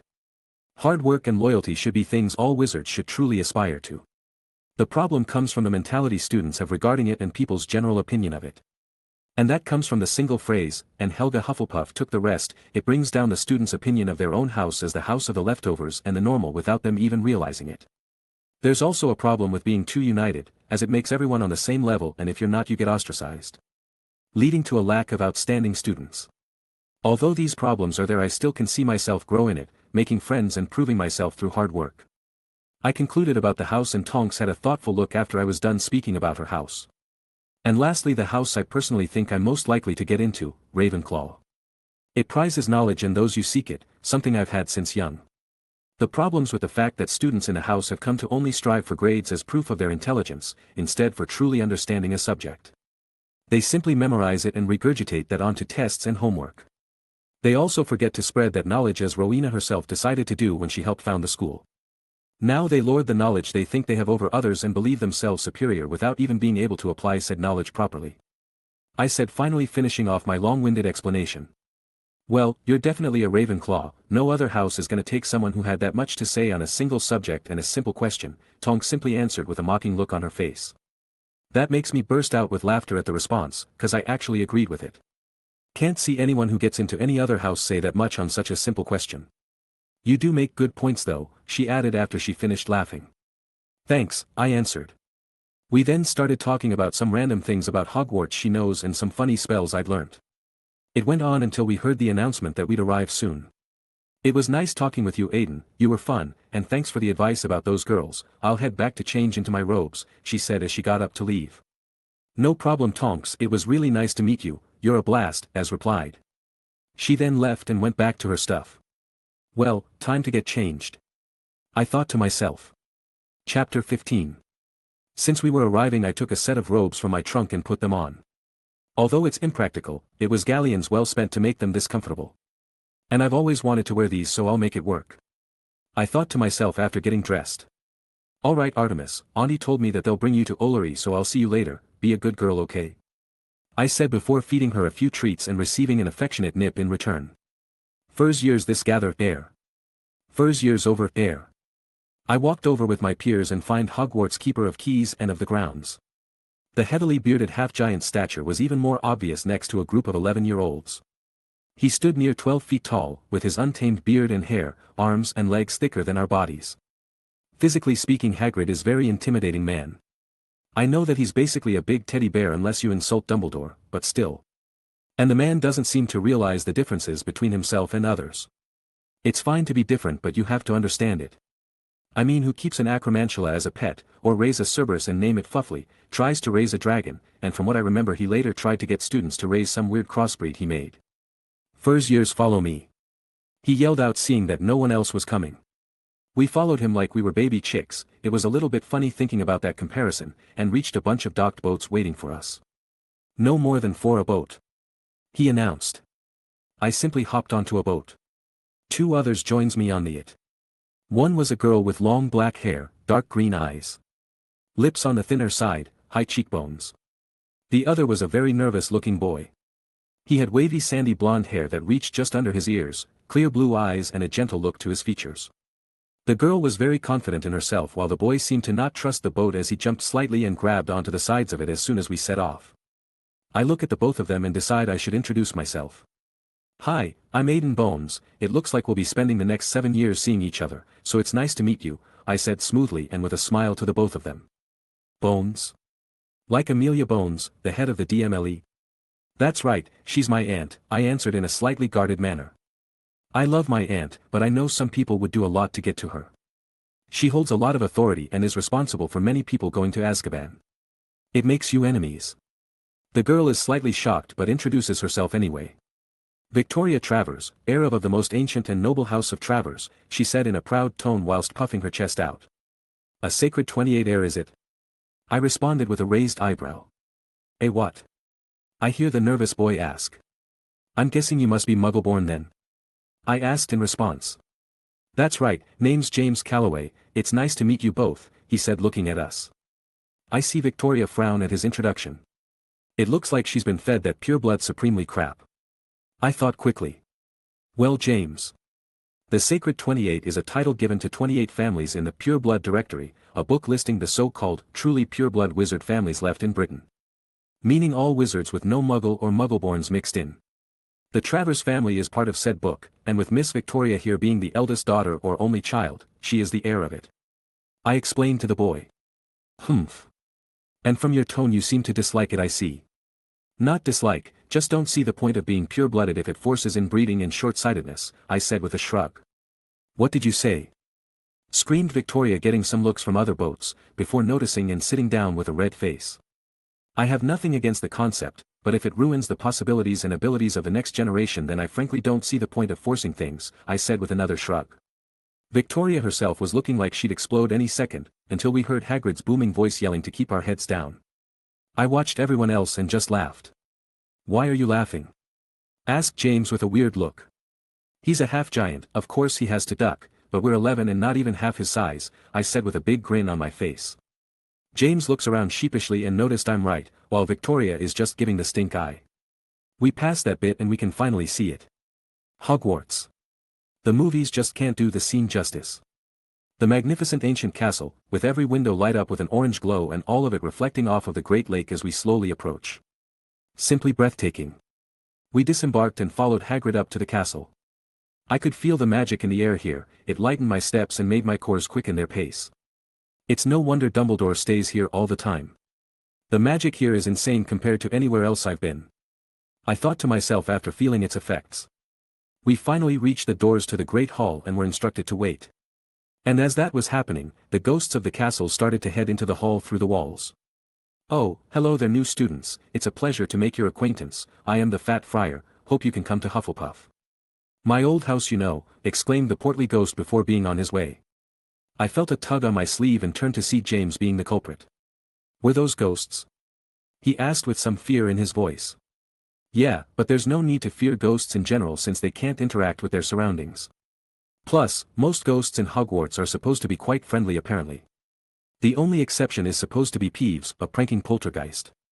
So if you meet a jester in an orange suit, be careful cause he'll get you in trouble," I explained, trying to warn and calm James. "Hey, if you know so much, do you know how they're going to sort us?" he then asked. "From what I know, they use a magic artifact left by the founders to judge which house we would do well in," I answered, trying to sound like I don't know everything for sure. "So we won't have to do anything?" he then asked. "Shouldn't have to know," I replied to his visible relief. At that moment, the famous deputy headmistress, head of Gryffindor and our future transfiguration professor, Minerva McGonagall, arrived in front of us. I have to say that Maggie Smith nailed her to a fault. It was that accurate when it came to how she looked. Tall, black-haired witch in emerald green robes stood with a very stern face. "Welcome to Hogwarts, I am Professor Minerva McGonagall," she said, introducing herself. "The banquet will begin shortly. But before you take your seats in the Great Hall, you will be sorted into your houses. The sorting is a very important ceremony because, while you are here, your house will be something like your family within Hogwarts. The 4 houses are called Gryffindor, Hufflepuff, Ravenclaw, and Slytherin. Each house has its own noble history and each has produced outstanding witches and wizards. While you are at Hogwarts, your triumphs will earn your house points, while any rule breaking will lose house points. At the end of the year, the house with the most points is awarded the House Cup, a great honor." She finished her speech, waited for a few minutes, and during that time I looked around at the rest of the students. What I noticed was that I was taller than pretty much everyone here, standing 5 feet 1 inch at the age of 11. Then opened the doors to bring us into the Great Hall. How magic is great! I couldn't help thinking as I saw the beautifully bewitched ceiling with a smile on my face. Without even realizing it, I somehow ended up at the front of first years, with James right behind me and Victoria trying to be in the front at the same time. All eyes were on us, but I'm already used to being stared at, so I just kept on admiring the hall itself. We reached the end of the tables and saw a stool, with an old hat on it. And behind it was the professor's tables. I was happy to see Alan Rickman is alive and well in this world, I thought after seeing our dear potions master. I then recognized Hagrid, Professors Pomfrey, Hooch, Flitwick, even Kettleburn, due to their rather unique traits and appearances, and of course Dumbledore, with his really weird eye twinkle that I think has to do with his magical core's maturation level. The rest I'll have to learn later. But I was broken out of my musing by a certain hat song. "Oh, you may not think I'm pretty, but don't judge on what you see. I'll eat myself if you can find a smarter hat than me. You can keep your bowlers black, your top hat sleek and tall, for I'm the Hogwarts sorting hat, and I can cap them all. There's nothing hidden in your head the sorting hat can't see. So try me on and I will tell you where you ought to be. You might belong in Gryffindor, where dwell the brave at heart. Their daring, nerve, and chivalry set Gryffindors apart. You might belong in Hufflepuff, where they are just and loyal. Those patient Hufflepuffies are true and unafraid of toil. Or yet in wise old Ravenclaw, if you've a ready mind, where those of wit and learning will always find their kind. Or perhaps in Slytherin, you'll make your real friends. Those cunning folk use any means to achieve their ends. So put me on. Don't be afraid. And don't get in a flap. You're in safe hands, though I have none. For I'm a thinking cap," he finished with a bow to the applause of the students and staff. Professor McGonagall steps forward with a piece of parchment and announced how things would work. "When I call your name, you will put on the hat and sit on the stool to be sorted," she simply said. Ashwood, Thomas, a short brown-haired boy, stepped forward nervously, sat on the stool, and the hat was put on him. After a moment, "Gryffindor!" shouted the hat as applause erupted at the house's table. Even McGonagall had a small smile at having the first student this year. "Bones, Aiden." People turned their eyes on me and started whispering to themselves. I also saw Dumbledore look at me intently with a raised eyebrow. I walked up, took out my wand and used a quick Scourgify to clean the old hat before I had to use it, making students quiet down and some professors pay more attention. "Why thank you, young man, it's been years since someone actually cleaned me," said the hat in response. "It's no problem, hope it helps me get into the house I yearn for," I answered with a cheeky grin. "We shall see if it is the house which would fit you first," it replied. I sat on the chair and the hat was placed onto me. "Boy, you are a difficult customer, aren't you?" I then heard the hat say in my mind. "You fit every house, and you know it. But you also understand the value of each. The courage to fight, the wisdom to learn, the drive to work, and the ambition and cunning to reach your goals." It continued in its analysis. "So, this becomes one of the rare occasions when your house will be up to you," the hat concluded. "Then I wish to join Ravenclaw, please." I thought to the hat. "Are you sure? Slytherin would be a place to learn many things and you would gain dependable allies in Gryffindor," said the hat to test my resolve. "Ravenclaw is my choice. It's closest to what I believe I am," I responded resolutely. "Ravenclaw," then announced the hat in response as applause burst out from the table. I went over to the welcome of the upper years and observed the rest of the sorting. It didn't take that long since there was only 33 of us. Not many wizards had kids during the war and a lot of muggleborns were killed or disappeared. On a side note, James went to Hufflepuff, Victoria went to Slytherin and 6 others were sorted into Ravenclaw. After the sorting was done, Dumbledore stood up. "Welcome," he said. "Welcome to a new year at Hogwarts. Without further wait, let the feast begin." It's been a while since I ate till it was completely stuffed, but boy was it satisfying. At the end, when all the food disappeared from the tables, Dumbledore stood once again to speak. "First years should note that the forest on the grounds is forbidden to all pupils, and a few of our older students would do well to remember that as well. I have also been asked by Mr. Filch, the caretaker, to remind you all that no magic should be used between classes in the corridors and that the list of forbidden objects shall be posted in front of his office for perusing. Quidditch trials will also be held in the second week of the term. Anyone interested in playing for their house teams should contact Madam Hooch. And now it's time for our school song before heading to bed," he said with a smile. And the school bellowed. "Hogwarts, Hogwarts, Hoggy-Warty Hogwarts. Teach us something please. Whether we be old and bald, or young with scabby knees, our heads could do with filling with some interesting stuff. For now they're bare and full of air, dead flies and bits of fluff. So teach us things worth knowing. Bring back what we forgot. Just do your best, we'll do the rest. And learn until our brains all rot." Everybody finished the song at different times. Dumbledore conducted their last few lines with his wand, and when they had finished, he was one of those who clapped loudest. "Ah, music," he said, wiping his eyes. "A magic as old as time. And now, bedtime, off you trot." And so ended my first feast at Hogwarts, with lots of food and music that can break the ears of anyone who's heard actual Muggle music before. I stood and followed the Ravenclaw prefects to head towards our tower. Chapter 16. So the introduction to the Ravenclaw Tower was fairly standard. The common room was very open, with the statue of Rowena Ravenclaw, house-exclusive library, nice starry sky dome and blue curtains and carpet. But it had a spectacular view of the grounds surrounding Hogwarts, as we could see the lake, the Forbidden Forest, the Quidditch pitch and the Herbology Gardens. They told us about the standard rules of Hogwarts, but also about a reward system in the houses. Basically, the better you do in your year, the better the rewards for the next, best rooms, more access to the library, etc. They also showed us to our rooms, and like I thought, they basically provided us with basic dorm rooms, with a bed, works desk, closet and bookshelf. First thing I did was set up some runes in my new room, similar to my own expanded bag, making it bigger. I then added my own potions area, rune crafting area and soul's perch just in time for her to appear through flame travel. The Hogwarts wards can suck it, cause I'm not leaving her at home all year. I then start to plan out my year. Get Marauder's map and study it before the start of next year so the twins can get it. Check to see if I can find a working time turner in the room of hidden things. And even if there isn't, I'll spam the room of requirements to its limits. Get all Hogwarts useful classes to N.T. level charms, trans. Potions, herb, COMC, data, arithmancy, ancient runes, and get everything else history, divination, astronomy, muggle studies, to meet outstanding with distinction if possible. Also on a side note, I don't care if Dumbledore doesn't like it. I'm not stopping myself from getting more opportunities because, instead of seeing any actually talented wizards as their own person, with individual ideals, he sees them as a potential Tom fucking Riddles.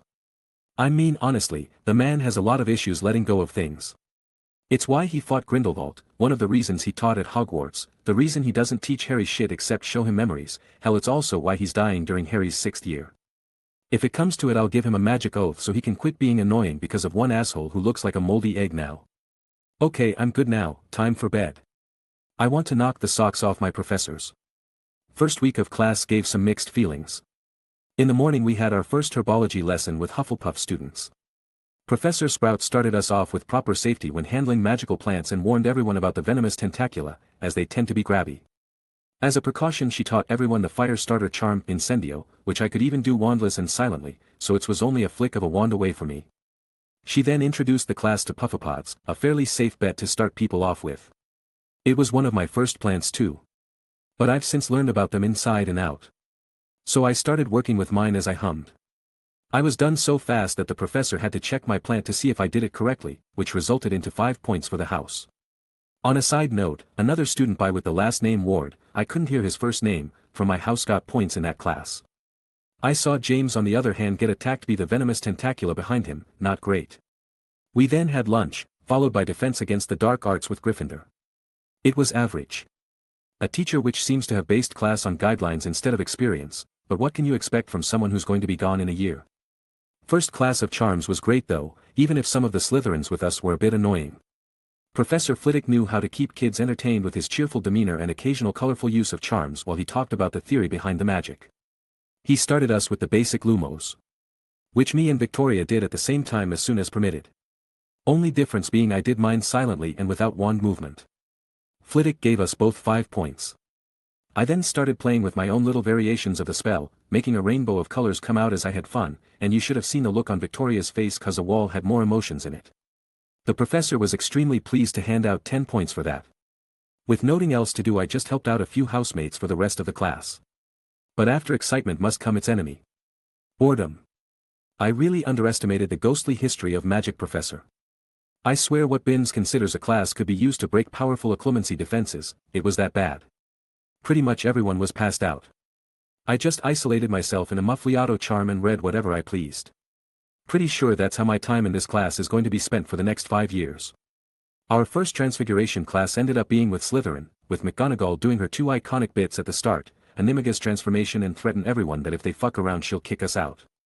With that out of the way, it was time for every year's first Transfiguration, match to needle. This is something I figured out when I was 5 and without a wand.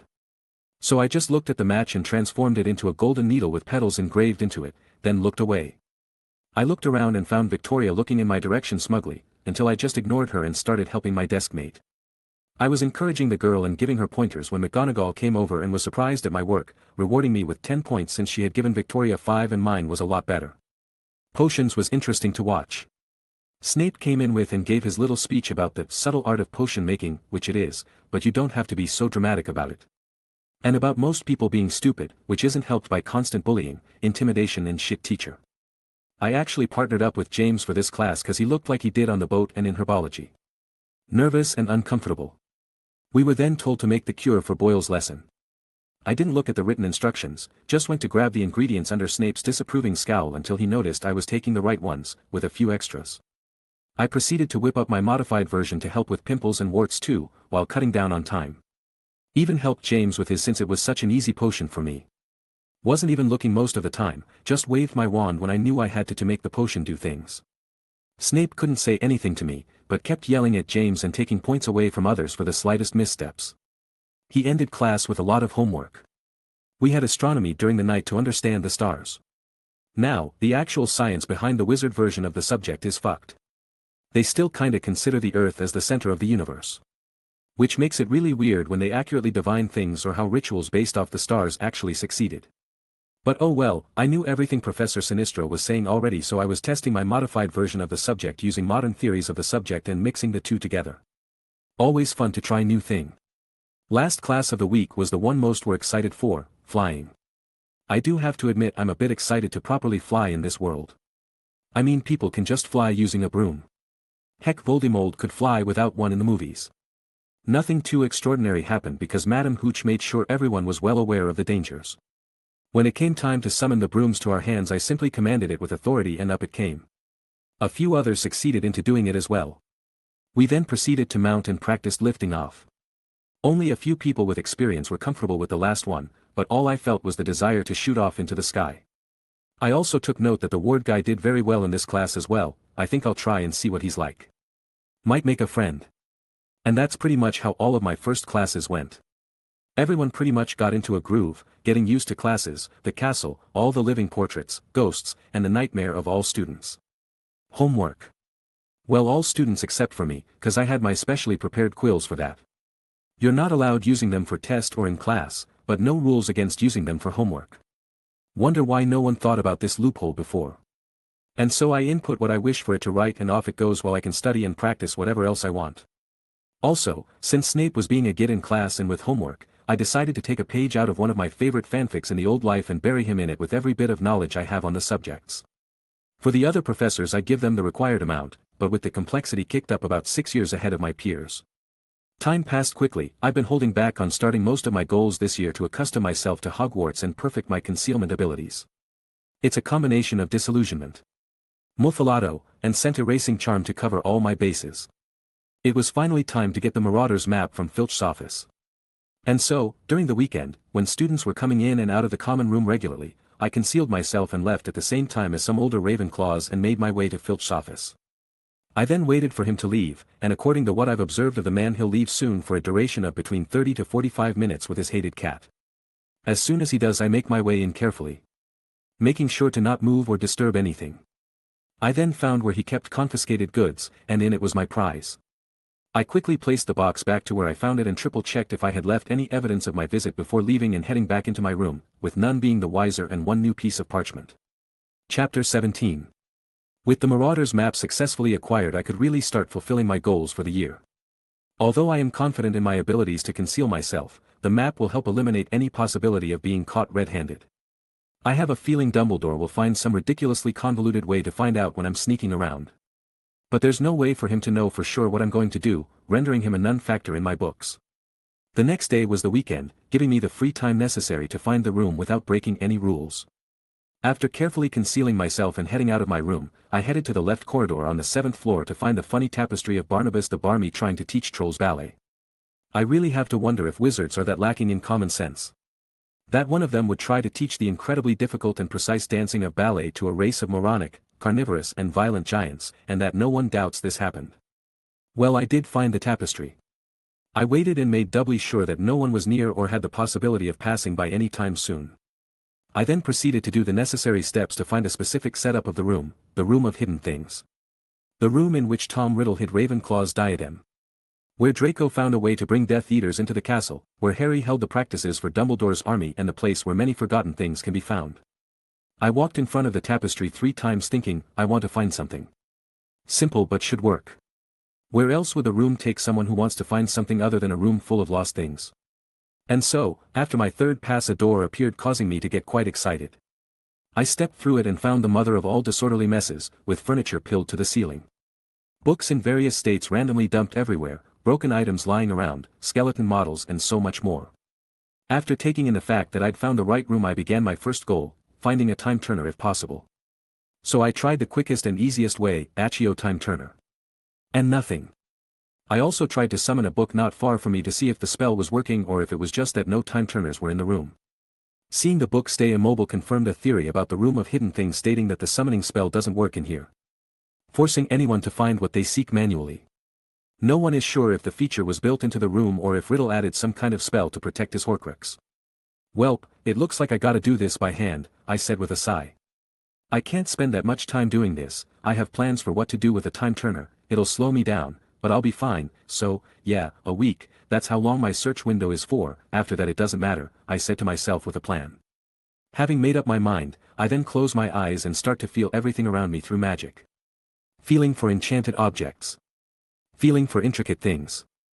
Feeling for anything with an hourglass shape. And so my search began. I couldn't find anything during the weekend, which was disappointing. But it did make me feel better when I saw Snape's face during potions.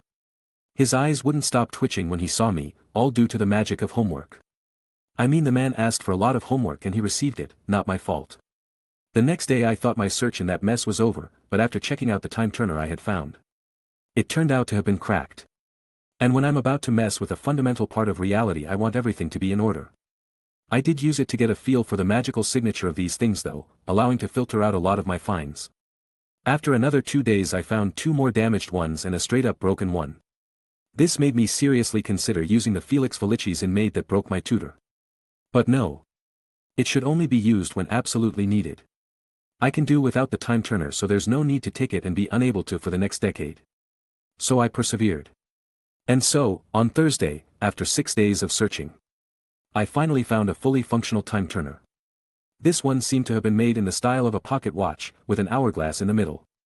It was silver, with various runes engraved on the inside to protect and contain the enchantments. Simple and elegant. I liked it. With my goal reached and some spare time till my deadline, I started going through some of the books piled up everywhere to see if any hidden gems were around. I found about 24 books which caught my interest due to their now forbidden nature or for being discontinued. I have no desire to walk the path of the dark arts, I've experienced firsthand their methods and results. But I will understand them, I will study them, and I will break them. I also tested out my new toy the next day to get more time in the room whilst still attending class. Very useful toy indeed. But as much as I like it, I shall adhere to its rules strictly. 5 hours a day max. Never interact with yourself. And don't change anything. The use of this tool shall only be for me to spend more time in the room of requirements, while attending classes. Now my first 2 goals of the year are complete, time to spam the room of requirements, or ROAR for short. During the weekend I ran a series of tests to find out the limits of the ROAR. Like the books, it couldn't give me any food. But I also found that it included ingredients for food and ones for potions. No ready-made stock of useful potions either. No relative time manipulation like in some fanfics. And I could only come in and out on the 7th floor. The good bits were that it could indeed provide me with all the books available, not just in the library and the forbidden section, but in all of Hogwarts, as long as I could think about what I wanted. Can't get what you don't know exists for sure. These were only available in the ROAR, but I found a loophole by getting some enchanted quills to copy the particularly interesting or difficult books for further studies. It could also form a fully equipped potions lab, with everything one needs to create difficult and long brewing potions. It also formed the perfect practice area for any kind of spells I could think of, with moving targets, obstacle courses, and sets of self-reparable targets. All in all, it should be useful for the foreseeable future. And so began my intensive studying and practice. I learned new spells daily and improved my knowledge by leaps and bounds. My control over my magic was being refined as pushed myself to not only use spells as they were intended, but to push them to the limit, and training to use everything I could silently and, when possible, wandlessly. I trained certain spells like Stupefy, Defindo, Expulso, and Confrango to be true weapons in my arsenal, increasing their strength, penetrative power, and speed for casting. I've even figured out a way using arithmancy to add minor tracking abilities to trick opponents, but I do not know how well it will work during duels or on moving targets. I found myself becoming enamored with 2 particularly useful spells for their potential uses in combat, Aqua Eructo Charm and the Scorching Charm. Aqua Eructo is an advanced version of the water-making charm, allowing one to summon high-pressure water from the wand, by training it to be used in combat. I found it to have high potential for offense and defense, but I'm still in the beginning phase and cannot control the water I summon properly. The Scorching Charm is actually what McGonagall used when forcing Snape out of the castle near the final battle. It uses intense heat and flames to attack the opponent, forcing the recipient to deflect since the heat is still transmitted through magical shields. Useful to buy time. Attack and distract. I'm still learning to up the heat and the amount of flames I can summon. I'm also having some trouble executing it multiple times in a row. I've also found a way to train my use of legilimency, so I don't fry anyone's brains by just looking into their eyes without my glasses. It involved starting off with small animals and building my way up to humans, in the hopes that handling less developed and more fragile minds I could learn to control my probing. Last of my new projects using the ROAR was concerning my knife. Although it is already a deadly weapon, I wish to make it a lethal threat against almost any opponent, and to do that I will make it capable of controlled flight. My plan being to enchant it so I could make it fly according to my command, not making it a sentient artifact. And to accomplish that I started to study the most famous example of flying devices, broomsticks. Hence why I took a bunch of different brooms in working order from the Room of Hidden Things and started dismantling them after I had enough fundamental knowledge. This allowed me to get a great many ideas regarding how to make it fly and protect it from anyone tampering with it, but I still need to figure out a way to control it, and I want to study newer brooms to make the best product I could. All in all, my next few months at Hogwarts were very productive. With my time turner, cheat like quills. The roar, my ability memorize and categorize nearly everything I read quickly, and my hard work were turning the roar into a very useful place indeed. Chapter 18. Just in case anyone was wondering. No, I do not spend every waking moment out of class inside the roar. That's what I have the time turner for, because I literally cannot be in the room at the same time as myself. This gives me personal time to do some more normal things for an 11-year at a boarding school, like hanging out with friends. Don't be surprised, I might be a pretty isolated from people in general. I mean, my height intimidates a lot of the boys my age and most girls just run away from me, but I did become friends with James due to me constantly trying to help him adjust to Hogwarts or helping him out in potions. Turns out that although he is hopeless in herbology and with Snape as a potions teacher his hopes in that subject were dashed, he is a wonder in charms and quite good in transfiguration. Apparently Professor Flitwick is already trying to recruit him into the Charms Club, which he tried to do for me too, but I rejected, stating my own personal studies were my priority right now. So we started hanging out and sitting together when it was joint classes between Ravenclaw and Hufflepuff. We also study in the library together and exchange information about how everything was for each other before Hogwarts. He tells me about his time in Muggle schools. Shows he likes, comics he reads, or just random stuff with friends. I tell him about how it was to live with my aunt, Susan, and Tilly. I obviously didn't mention my little stint in that cell, but I told him about me trying to improve myself. How I started my own magical plant garden in the backyard, or some potions I knew, and even about some of the third-year electives we can choose later. James got really curious about house elves when I talked about Tilly. To the bones she's part of the family, as much as she tries to deny it when we say it, but James, being a Muggleborn, was very surprised about the fact that there is basically a magical slave race in the world. He didn't go full Hermione on me thankfully, but he was still uncomfortable until I explained that as they evolved, if you can call it that, they became unable to form magic on their own and required to be either bonded to a wizard or witch, or to a house with enough residual magic to sustain them or die. He was very surprised when I told him that since Hogwarts is the largest magical residence in the UK, it also housed the largest known collection of house elves. This actually led to a visit of the kitchens after we were done talking, since we were peckish and James had a bit of curiosity towards them. Honestly, I've been in the kitchen quite a few times already, since I have a lot of late nights or don't go to the Great Hall for meals, as you only really need to be there for special occasions, but it's always distressing to have so many elves fawn over you. James was certainly shocked as they kept shoving food his way without being able to deny their kindness, well, until we ran out of there. In the Hufflepuff house I've also been keeping contact with Tonks, who tried to jinx me when I kept trying to use her full name to tease her. She was very surprised to find out that I could keep up with her talk about her class troubles, with me giving advice on how to work out troublesome spells. Brew a few potions or handle certain plants. First time that happened, her mouth wouldn't close, her eyes and hair changed back to their natural color in shock. It was both funny and kinda cute, didn't know that enough of shock would cancel out her transformation. This resulted in me being the most Ravenclaw in history, or the most claw-like person she ever met. It did help that I also helped her make some potions to prank some bullies harassing younger kids, and also helped improve her homework from time to time. All in all, it's been fun hanging with her. Between the start of the semester and the first break on Christmas, I also ended up befriending one Christian Ward, the guy from my house who was good in herbology and flying. He had short black hair, which was usually messy, sky blue eyes, was a bit on the shorter side, but nothing that puberty wouldn't fix, and a bit of a wild feeling to him. He seemed to go out on his own a lot and preferred to spend his free time outdoors. So one day I tried to approach him when he was hanging out near the Black Lake. "Hey, what are you doing out here?" I asked the guy.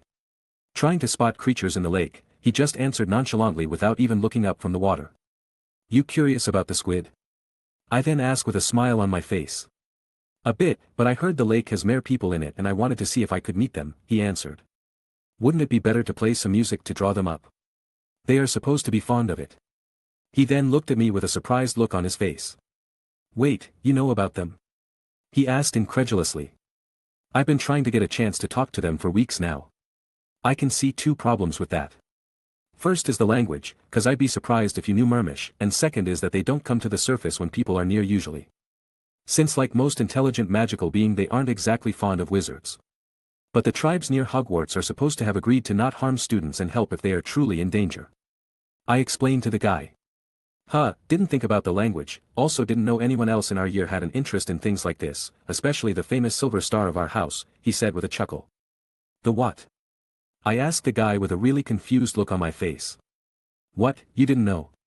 It's how people address you in our house, well the girls mostly, I even heard it starting to spread to the others too. How the bloody hell did that happen? I exclaimed. Christian just laughed even harder at that. It took him a few minutes to calm down and explain. Well, you know how you're basically the best of our year. I nod in response, it's not really a contest at this point. Then there's the fact that every class you just finish what's required and then some, then you turn around and help those who need it the most, throw in your looks and voil, the silver star, he explained. How come I've never heard about this stupid title? I exclaimed in disbelief. Well, no offense mate, but you don't really spend a lot of time with other people, I'm actually surprised you're talking to me, he then answered with a questioning look. Sigh, well I can't really say anything about the first bit, I did talk to you for a reason though, I say in response. Oh yeah, and what is this reason? He asked with a raised eyebrow. I saw how you were during herbology and flying classes, you looked like you were enjoying yourself and so I wanted to try and become friends with you, I declared. He was kinda stunned for a bit.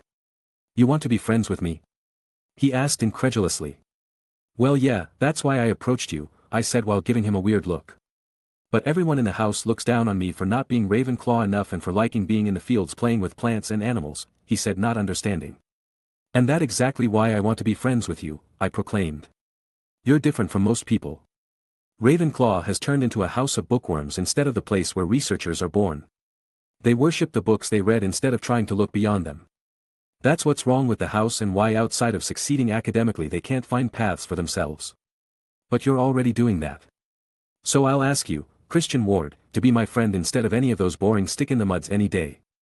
The guy was simply shocked to hear my opinion of our own house. He was shocked that the person considered the best example of what a young Ravenclaw should be like thought his own house was in the wrong. But then he grinned. So you think I'm weird too? He asked as a joke. What's weird about finding a subject one is passionate about and immersing oneself into it? If our house thinks that's weird then they've truly lost the path Rowena wanted for us. So, will you be my friend? I then asked the boy. Nice to meet you properly Aiden Bones, hope you don't regret this, he said holding out his hand with a grin. I smiled and took it. By the way, it turns out Christian isn't just passionate about herbology and COMC, he really likes any class or activity that has to do with nature itself. Even astronomy. Boy was he surprised when I introduced him to the Muggle understanding on the subject. That's how I made my own friends at Hogwarts, usually hanging out with James and Christian, since Tonks is a fourth year and has her own things going on we don't see each other as much. And so that's how my first few months at the castle were spent. Studying, training, experimenting. Hanging out with friends and bouncing ideas, experiences and stories together.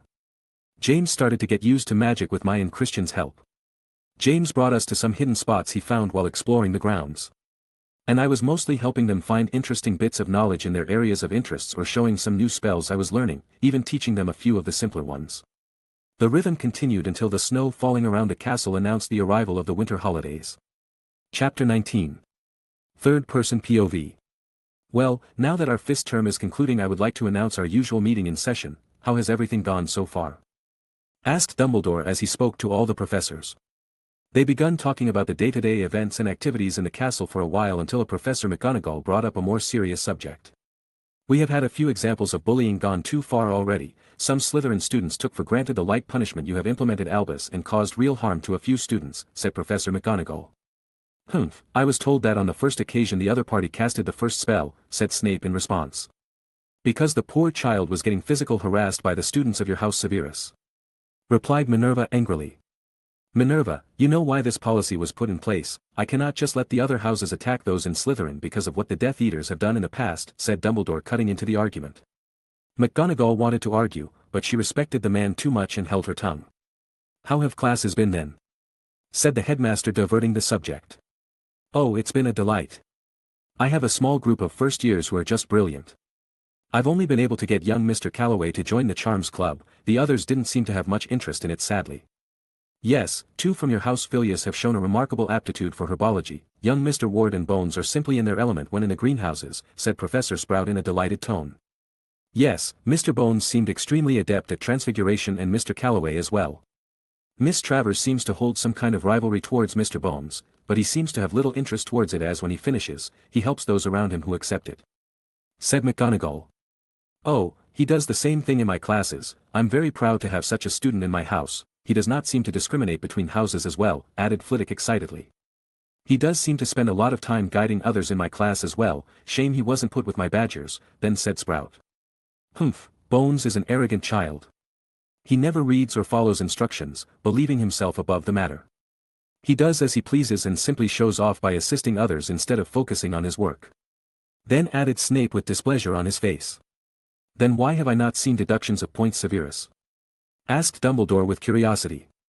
You've never had issues with it before.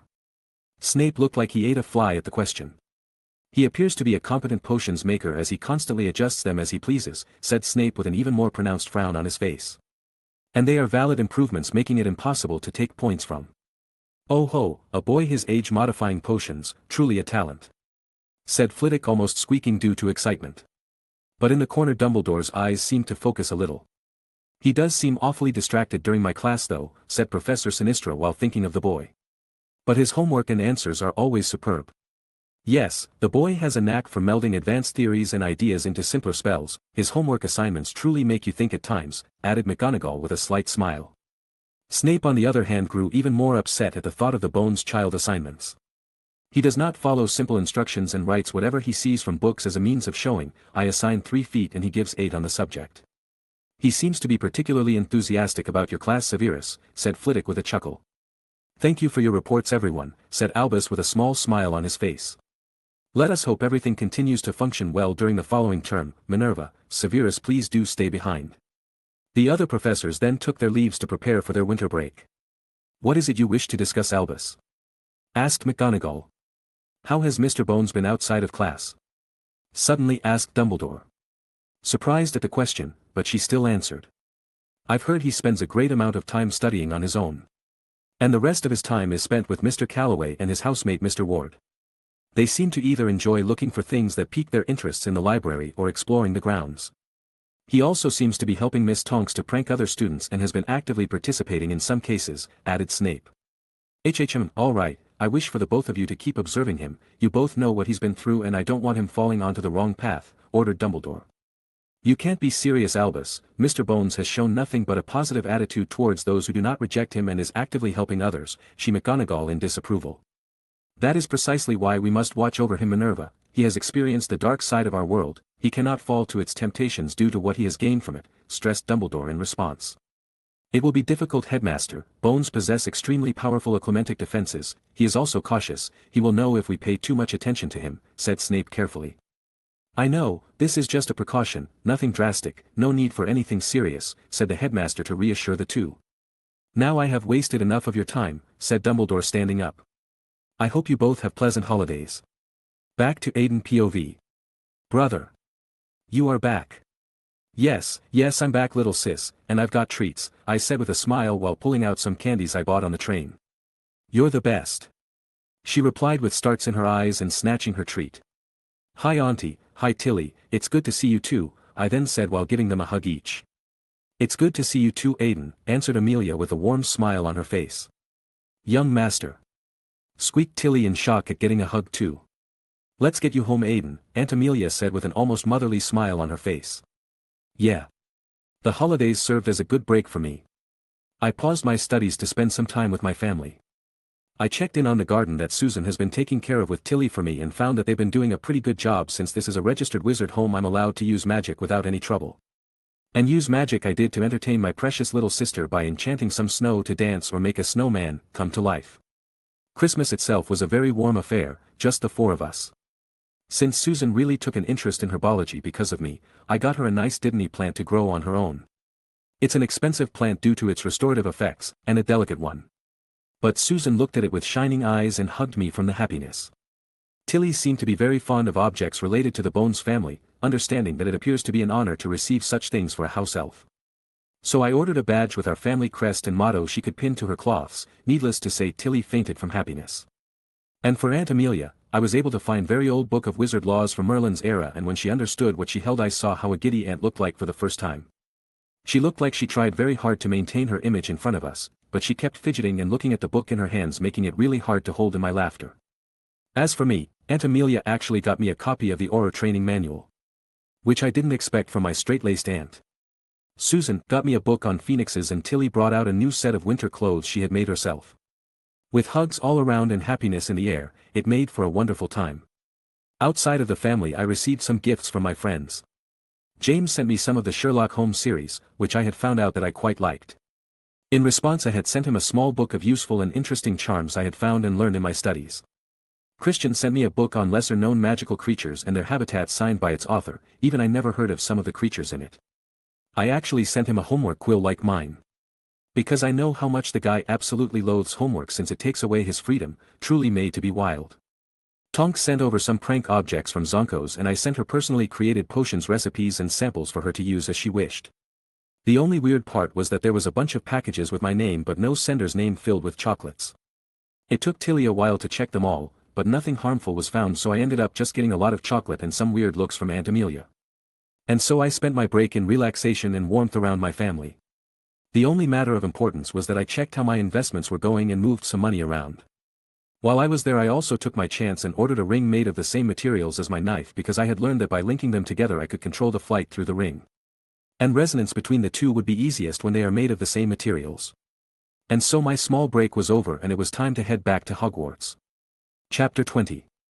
My return to Hogwarts was pretty uneventful. Went to King's Cross, met up with James and Christian. Talked about our holidays and thanked each other for our gifts. Tonks popped in to tease the three of us and thank me for the prank potions before running off again. And so started the new term at Hogwarts. I dove back into my routine of time turner or spamming, hanging out with friends and generally being the absolute best in the year. I've noticed Snape is being sneakier around me and McGonagall is paying more attention to me, so it was pretty easy to guess the old man was already getting worried about me turning dark. I mean, it's quite insulting on some levels, but the man is a lot stronger and much more knowledgeable than me. So can't do anything else except improve. Even if I have a freak dual core in its second stage at the age of 11, which keeps growing stronger as I absorb the excessive magic in and around Hogwarts. He is a man with a solid third stage core, the Elder Wand and decades of time to consolidate his power. It will take time, but I shall surpass him. So the months passed without much trouble at all. There were some cases of bullying, but since unless I was spending time with my friends I usually disappeared or was studying, it did not affect me at all. Victoria did try and compete against me in a few subjects. But it was a one-sided contest, not because I constantly went far beyond our year in ability, but because I simply didn't bother competing and was just enjoying being able to play with magic in new and interesting ways, which resulted in me beating her in everything and not noticing it as I was too enthralled by my fun.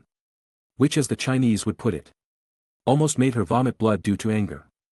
Aside from that little fun, my goals for the year had been met with great success.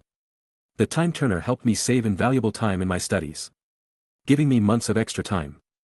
In the end I was able to push all core subjects at Hogwarts to Newt levels, which was pretty exciting for me since my original plan was to let a few stay above OWL but below Newt. Although my abilities have improved, it will take time to properly implant all I've learned into wandless application. My other goal for the year was to figure out and hopefully replicate the Marauders map.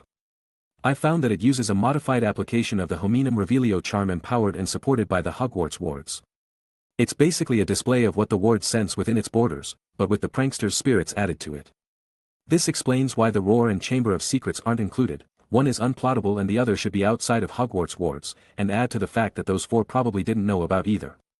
It is a brilliant bit of enchanting, runework, ward studies and talent. But with the base model figured out and full access with me knowing the password, I can reproduce it and even create maps of places with similar wards if necessary. And so my own map was created before the term was done, without the stupid comments, different password, and adding my own function to list when people vanish or appear within the castle, with it placing indicators on where. So now I will know if people are sneaking in and out. The overarching goal for my time at Hogwarts has also begun with great success, with distinction across the board. That's right, I even forced that git Snape to his knees as he gave me the highest grade he's ever given because he literally could not give it to me. I mean, I literally wrote a book containing every potion he taught to the first years and improved them in terms of effect, efficiency and price. So I became the first student in history to do so, not that anyone other than my friends and family know, and I told them to keep quiet about it. Making people know I'm number one, but not my grades. Aunt Amelia was really proud of my grades and thought I'd be the next big thing in the wizarding world. Like the canon, Slytherin had won the House Cup. We were first in points but ended second after the Snakes had won the Quidditch season. And so with most of the houses dissatisfied with their win, my first school year at Hogwarts ended. As I headed back towards my home I made promises to keep in touch with my friends. But now is the time to start building my foundations for the war I know will come. A lot of people died when Voldemort returned, he even killed my aunt personally, and I'll be damned if I don't change things. I respect the fact that Dumbledore tries to avoid bloodshed. But these people are almost animals when it comes to either Muggleborns or blood traders. They went so far as making it illegal to be a Muggleborn wizard. The problem is that being anything but a half-blood or pure-blood in the British wizarding world is always looked down upon. It is either outright bigotry or more subtle discrimination like not allowing them in certain positions, limiting employment opportunities or just never truly giving them a chance. Even if Dumbledore was basically forced into being the head of Wizengamot and Supreme Mugwump, he has the possibility of improving things, but he doesn't do it because he's too focused on Harry and the stupid prophecy. Fun fact about prophecies by the way. Don't fuck with them. They are not like the mildly possible predictions divination provides. True prophecies are turning points of fate and anyone who's tried to mess with those has not ended well. So Voldemort is all Harry's, but I'm going to break everything around the bald cunt. Back to the main topic at hand. My first goal involves improving the situation for Muggleborns. This is for before, during, and after the war. I believe that the situation regarding them is absolutely idiotic, as wizards are almost castrating themselves. We need to have new wizarding blood or the inbreeding will just slowly kill off every wizard family in existence within a few generations. They are also one of the biggest economic factors in our society, it's only that they don't have a lot of money individually. The simple fear of losing control is not an argument to allow murders. Destructions of lives and discrimination, whilst blocking the path to actual improvements and progress. I also wish to save lives during the war, stopping more people from experiencing the pain of being at the mercy of people who have none, like I have, and I also kinda want others to experience what I'm experiencing. The joy of discovering magic, pushing its boundaries and enjoying the actual future they could have. My second is improving the treatment of those suffering of or living with lycanthropy. People like Remus who want to live their lives but can't due to some asshole who infected them. They are not that difficult to handle honestly. First was the invention of the Wolfsbane potion, although expensive it is still a path forward. Second is the fact that wizards have actually had agreements with werewolves before, creating areas where they can safely group up and transform together. Fun fact is that werewolves only feel natural aggression towards humans. They are perfectly fine towards each other and animals, so isolation during full moons is pretty easy. I also want to stop the ministry from making being a werewolf all but illegal thanks to Umbridge, because that's just insane.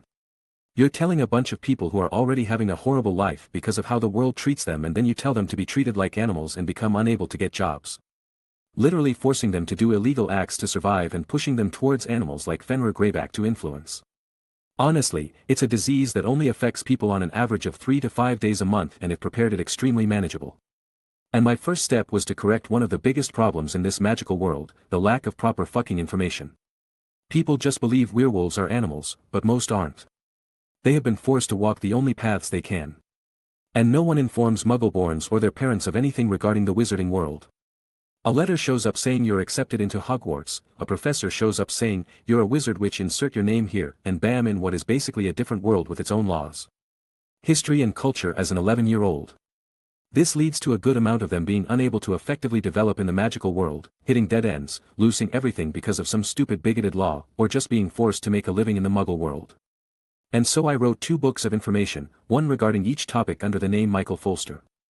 I used my connections to the goblins to have my book on werewolves, Blinded to Facts about werewolves, published legitimately and distributed to not just Britain, but throughout Europe's communities. The second would be free from the start, as I want to spread it to all Muggleborns quickly since they need to know this.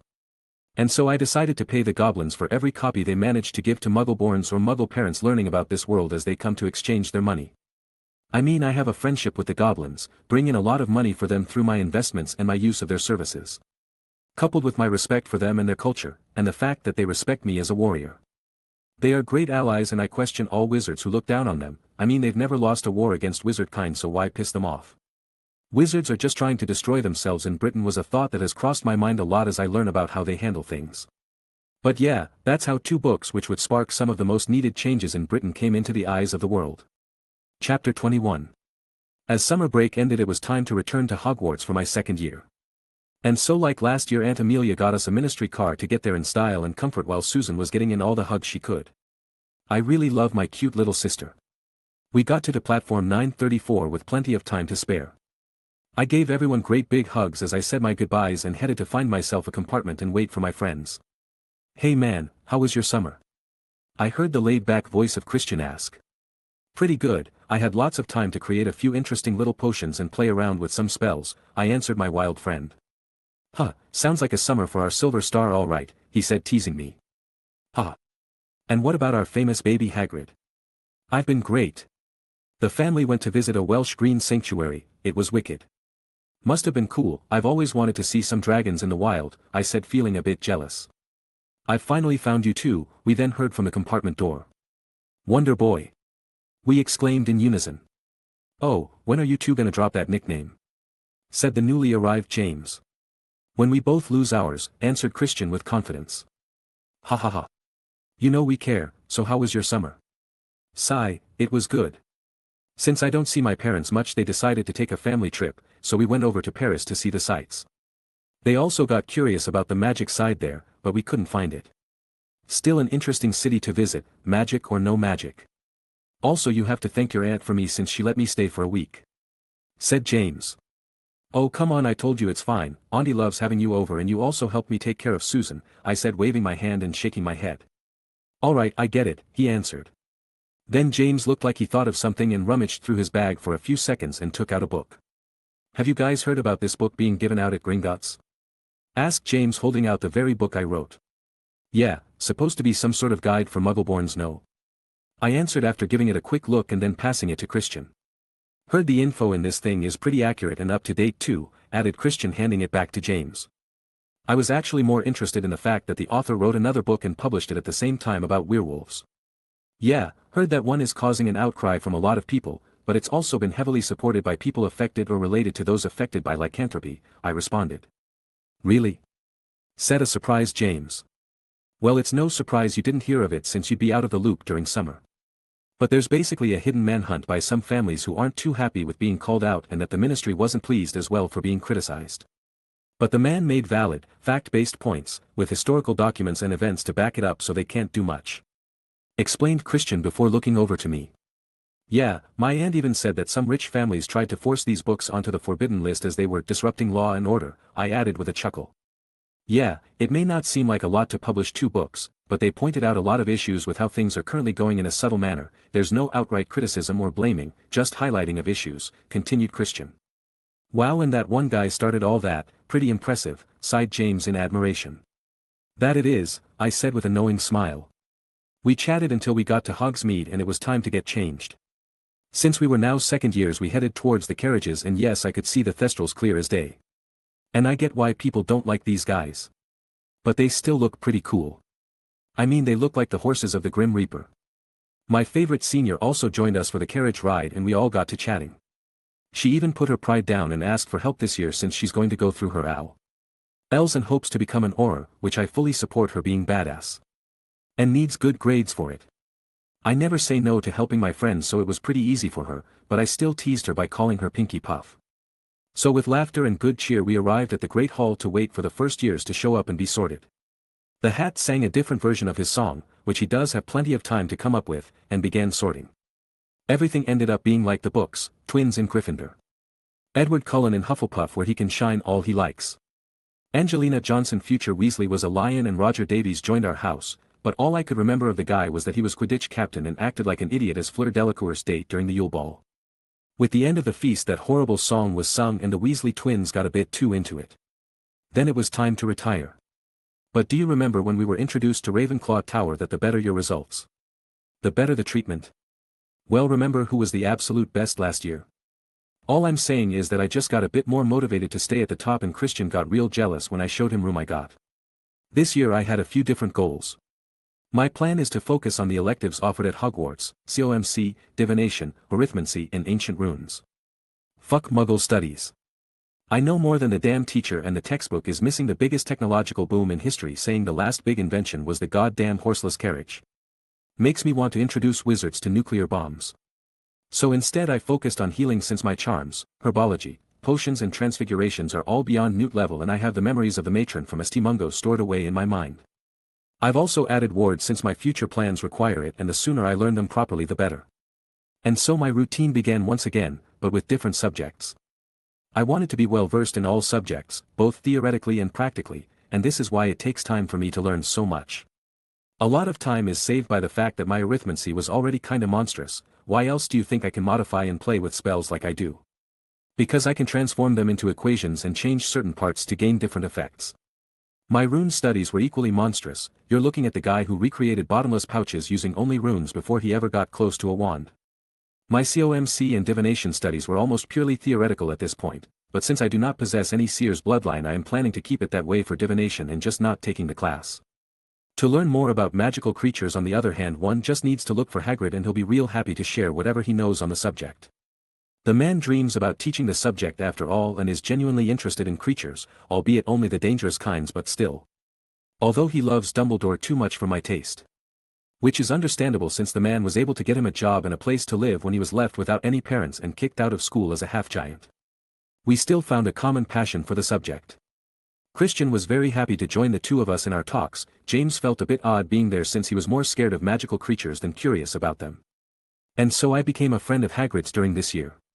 For my healer studies, I decided to approach Madame Pomfrey about my interest in the field and if it would be at all possible to help in the infirmary to get hands-on experience. It was quite difficult to convince her. It took a letter from Flitwick, who was happy to see me use my talents to learn the noble art, a test to prove I had the knowledge necessary to help. And even Dumbledore stepped up to let me do so. I think he believes that by me learning healing it will be less likely for me to turn, since it requires one to have the correct mindset to heal others through magic. So conflicted feelings on that last one, but I'll take advantage of everything I can get. And so my time during the weekend was divided for me to volunteer in Quidditch games where all hands on deck due to there almost always being injuries. Outside of my studies, I made friends with the Weasley twins when me and Tonks were going to prank some gits from my house who were bullying some Hufflepuff kids. And by coincidence Fred and George had the same idea, resulting in a very bad day for that Pratt, and shivers running down the spine of the professors as an unholy team-up began. Taught them quite a few spells and potion recipes to help in their endeavors, and they loved me for it. On a weird note though, Victoria seemed different this year. She wasn't competing against me like she did last year, and her performance seemed to have dropped. She's also stopped hanging out with her usual crew. It was very odd to me, but without seeing an outright problem I didn't feel right to just interfere. And so came and went my second year at Hogwarts. With the elective subjects as well as healing progressing superbly. Everything should be at Newt level with my healing and wards not too far from it. My grades were just unfair on everybody else again. And so summer came to us once again, making me start the next stage of my preparations for the war that is to come. 5 years till he returns, let's see how much I can get done. Chapter 22. As the summer had come, it was time to capitalize on last year's events. My books had become rather infamous in a way, and many people wanted to find me. Which is one of the things I wanted to happen. I wished to see who wanted to find me because they empathized with what I wrote or wanted to force me to retract my books and or silence me. And so I basically hired the Goblin Nation's information network to compile a list of those truly looking for me, not because of me. If you can get the difference. And so began my search for an assistant. Since I was in school and didn't want to force Aunt Amelia to let me stay at another place to get more freedom, I still care about my family a lot and I don't want to hurt them over this. So an aide was the best solution to solve the problem. I needed someone who liked my ideals hidden in my books, with a difficult life situation because of the Wizarding World's issues, and which would act on my behalf during the year itself. After looking through the list I obtained, I found potential allies to join me in my attempt to force some progress into these stubborn idiots, but only one seemed to have what I was looking for. Scott Cross, 37 years old, single, Muggle-born. Graduated from Hogwarts 20 years ago with a few good Newt's results from Gryffindor. He was employed into the mom out of school and joined the hit Wizards, after some success one of his missions. He harmed the interest of one most ancient and noble house, forcing him into a desk job, and slowly crushing his career until he was forced out of the department. He tried to join other branches of the ministry and would do good work, but was forced again and again to find new jobs until he had enough and left for the Muggle side of things to make a living. Let's meet the man, shall we? And so I arranged for a meeting. I disguised my true appearance to be the one from my old life, except I had a more aged look, making myself look in my mid-20s instead of 18.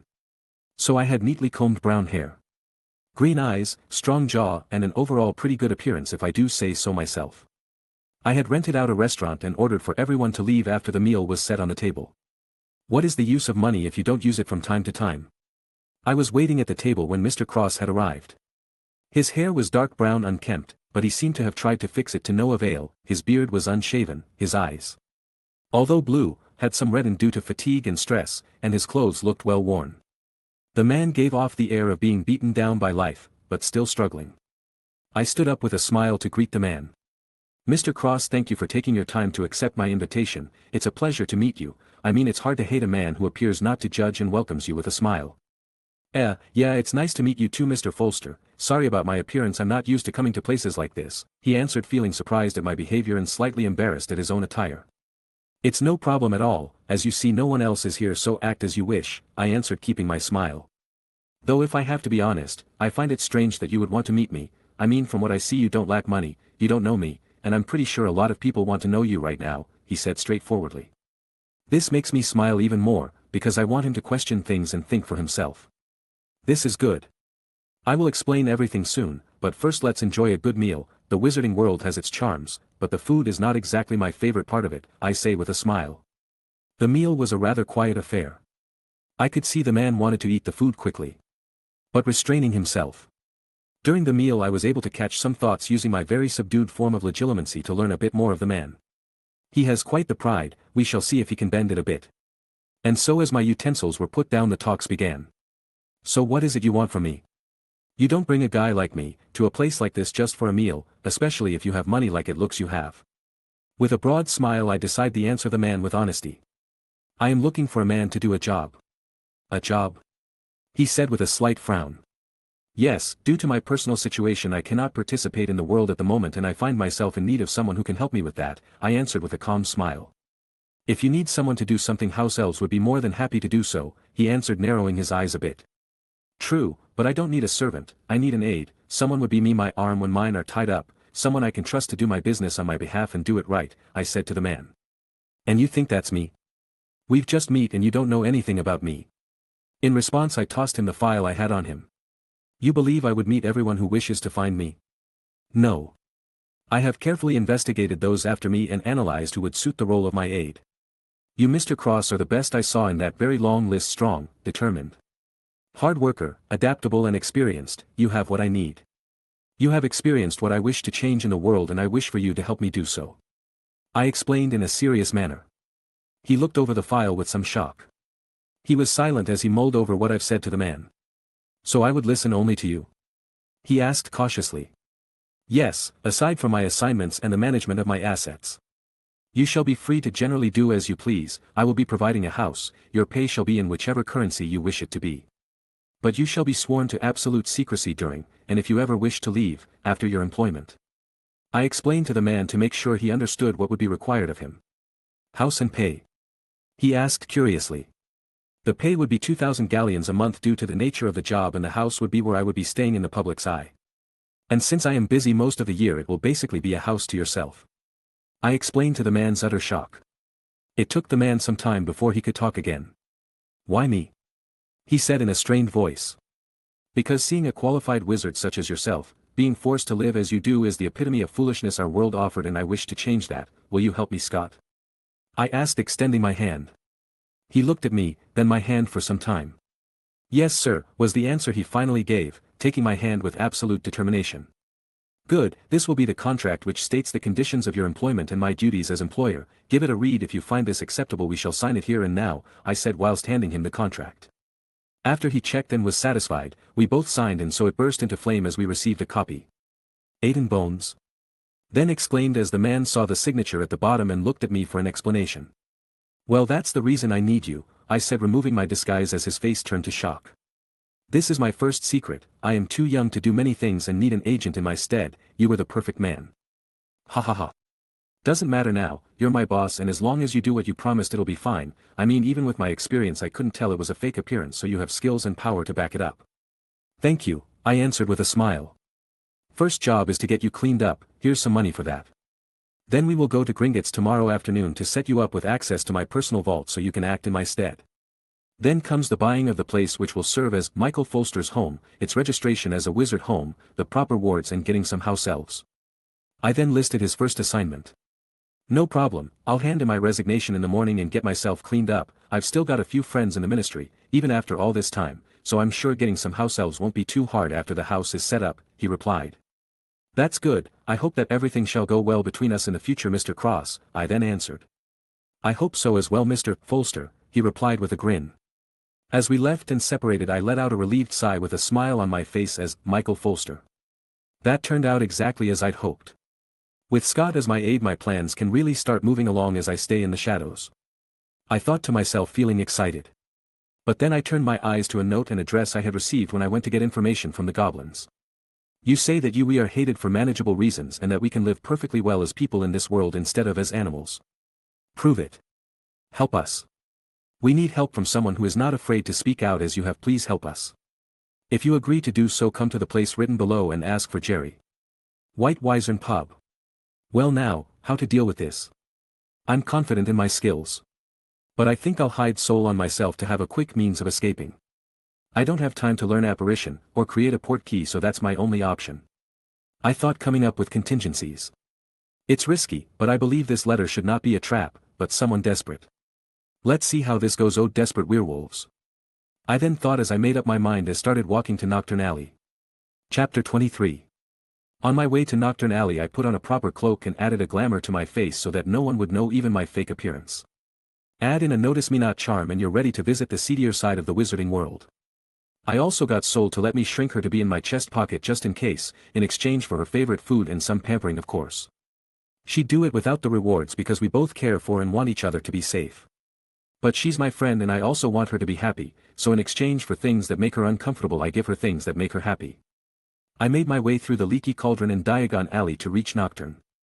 As I walked, some people tried to test me by sending some weaklings to harass me. I let them only see my eyes. My eyes with the color of fire. And made them glow through the shade of my hood while giving them a dose of legitimacy for good measure. Two of the guys that came for me fainted and the last one stumbled back in fear, fell and actually wet himself. It was really hard to hold back my excitement at how badass I felt as I walked away. No one bothered me after that little display and I was safely able to find the White Wyvern. It was in one of the corners within the alley. Dark, dingy, dirty and depressing. There was no colors besides brown. Gray and black present in this place, only people who lost their way and fell from whatever grace they once had, if they ever had any. So I walk up to the heavily tattooed bartender and ask for Jerry. He looks at me for a second, hands me a key and tell me to head upstairs to room 4. Would it hurt for anyone to liven the place up a bit? Or at least class it up? There are plenty of places in the world where very illegal things happen and look nice. But wizards tend to think that having an illegal profession means you have to live like a fucking bandit. I mean, even Diagon Alley isn't that clean and it's one of the most important places for the magical community in Britain. Sigh. Anyway. I made my way to room number 4 and casted the Hominum Revelio charm to know how many are in the room or hiding around the place. I also used my self-created magic sense to have full view of everything in range, making it so that if anyone tries to rush to the room I'll be gone before they can do anything to stop it. And so I enter the room to see 3 cloaked figures. 2 were tall and large, standing behind a smaller figure sitting on a chair, waiting for me. And 6 outside hiding. It would appear that you are Jerry, yes? I ask while closing the door behind me. And you must be Mr. Folster, replied a woman's voice, with a bit of something else other than politeness in her voice. I pulled down my hood to reveal my older appearance. In the flesh, giving them a smile. Now what can I do for 3 werewolves such as yourself? Although I have published that book, I do not believe I've ever had contact with any of you.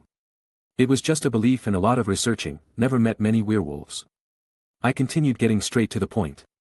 We need help. You say werewolves can live amongst everyone else and we want you to help with that. Prove you wish to help us, was the cloaked woman's response in her proud voice. Ah, so that's it. I thought to myself after doing a secret legitimacy sweep on her. She's isn't asking for help. She's demanding it from me to prove I am worthy of collaborating them. Ha. Like I need to prove myself to this random werewolf chick just cause she showed up first. My plans to improve the treatment of people with lycanthropy will work fine with or without this woman. Plus. Even if the original story didn't show everything, werewolves certainly joined Voldemort and no significant female character was one. The only important werewolf who fought against them was Lupin. A lot of people need help.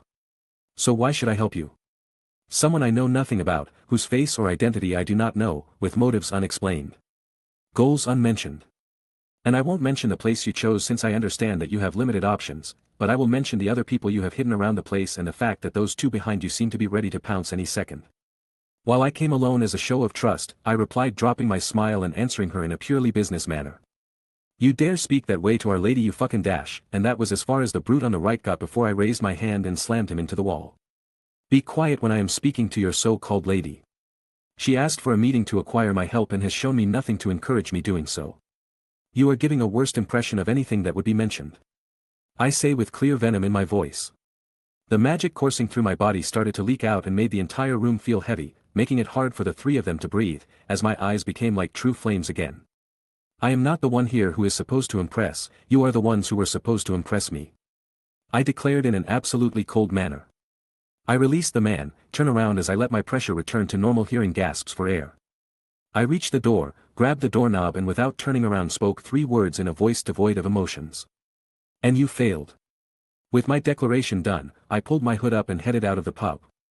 I felt a few of the people I tagged as werewolves following me and the rest rushing into the pub. I'm assuming they want to check if those 3 are still alive. With another sigh, I decided to lead the 4 following me to a more open area and wait for them to catch up. As the 4 hooded figures approached me, I kept silent, slowly enhancing my already massive strength, speed, flexibility and reflexes. I had the explosive strength and speed of a wampus cat, coupled with the strength of a phoenix and its stamina instead of immortality, boosted through magic. I believe I can shatter boulders without too much of a problem. One of the figures steps up a bit and starts to yell at me in a snarling manner. You reject Our Lady, insult her by doing so, risk her death, and you think you can just leave. You ask for my help and then are surprised with rejection after I've felt threatened, seeing people try to force me to accept, while getting no reason to specifically help you or your group, I replied calmly. Are you all incapable of actually thinking like grown men? If so, I will have to retract some of what I've published because you barbaric gits are proving me wrong. The 4 figures snapped at what I said and prepared to rush at me. I mean, these guys should be wizards but decided to rush me physically, are they stupid? In response, I used my enhanced strength to stomp heavily onto the empty street, causing it to shake and cracks form throughout, making the 4 trying to run at me to stumble and trip. I then lift the loose stones I created with my stomp, transmute them into decently sized barbed harpoons and launch them at the 4's legs. 3 ended up pierced and yelled out in pain, whilst the 4th managed to jump over the ones targeting him. Interestingly, it was the one who yelled at me. But I simply sent a quick petrify incarcerate stun combo to completely immobilize him while he was in the air. Then I turned to the ones on their knees due to not being able to get my harpoons out and transmute the ground into chains before stunning them. All in all, I think I did rather great for my first true battle. It wasn't against actual wizards, and it wasn't the full moon, so their powers weren't all there, but for a soon-to-be 13-year-old I think I did pretty badass. Now what to do with you? I asked myself while tapping my chin. Death or life? They attacked me for a stupid reason after asking me for help, so death then? No. Please, I beg you. I turned to see the trio I had left behind with an additional 2. Don't really think you're in a position to ask anything from me, I said offhandedly. Please show mercy, she implored. You don't get it, do you? I said in a cold voice, looking directly into her gray eyes. I don't fucking care what you want to do or achieve at this point. You've insulted, looked down upon, demanded and now threatened me. And you have the gall to try and appeal to my mercy now? That is what you should have almost started off with when your goon interrupted us. She was stuck because it is precisely as I said. They asked me for help, then they acted like they were better than me, and finally actually trying to attack and claim his life. I will give you my life if you spare them, she finally said in desperation. Why should I care about your life? I answered with no emotion. You mean nothing to me and hold no value to me. If that's all, either leave or try to save them and fall with these fools. I had finished speaking with these arrogant idiots. It was time for me to clean up this mess and be on my way. I've already been out of the house for too long. What if I say my full name is Jerry Greyback? Yelled out the women in desperation. I had paused. That statement didn't compute for a moment. But when it did, only hatred of that name emerged. And so my magical power and, for the first time, my bloodlust surged out of me. Every bit of hatred I had accumulated for those who would throw themselves with those inbred psychos was coming out, causing the remaining werewolves to step back in fear. You are related to that animal, I finally said as if the Reaper judging a sinner. That man will lead our people to their death if he continues. I want a different path, said the woman as she trembled before my gaze. Her eyes then widened as she looked into the emotionless flames mine seemed to have become. She felt like her entire life was forced out of her brain, as her memories were dragged out piece by piece. Until nothing was left to see. She was laid bare before the man and could do nothing to stop it. When it finally stopped, her legs collapsed under her. I retracted the aura I was letting it out and everything became calm again. The werewolves were looking at me with absolute fear. Your life shall be mine now, I then declared. You shall do what I order to fulfill my goals, and when you have proven yourself I will let go of your chain. You will have the choice to continue helping me or leaving and living as you wish at that time. This shall be an unbreakable vow. Death for either if it is broken. Do so and all those present will be spared, and you shall be involved in my efforts to change this stupid and rotting society. I held out my hand for her to take and vow. I swear that as long as you help the werewolf people you shall have my absolute loyalty and life, she answered, on her knees in front of me and holding my hand. Then so it shall be, Jerry Greyback.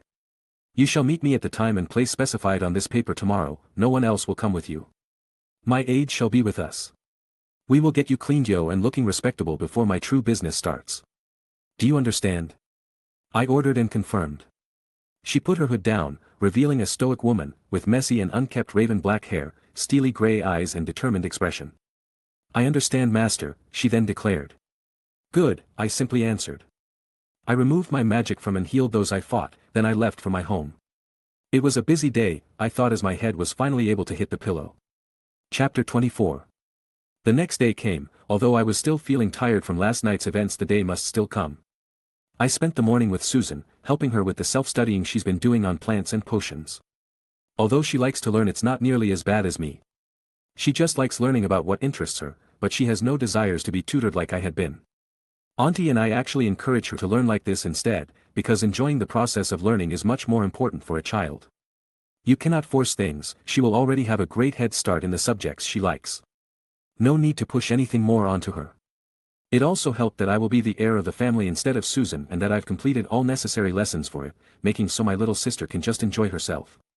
She apparently made friends with Hannah Abbott, who's going to be in the same year, through Auntie and the girls' parents, so they've been spending a lot of time together.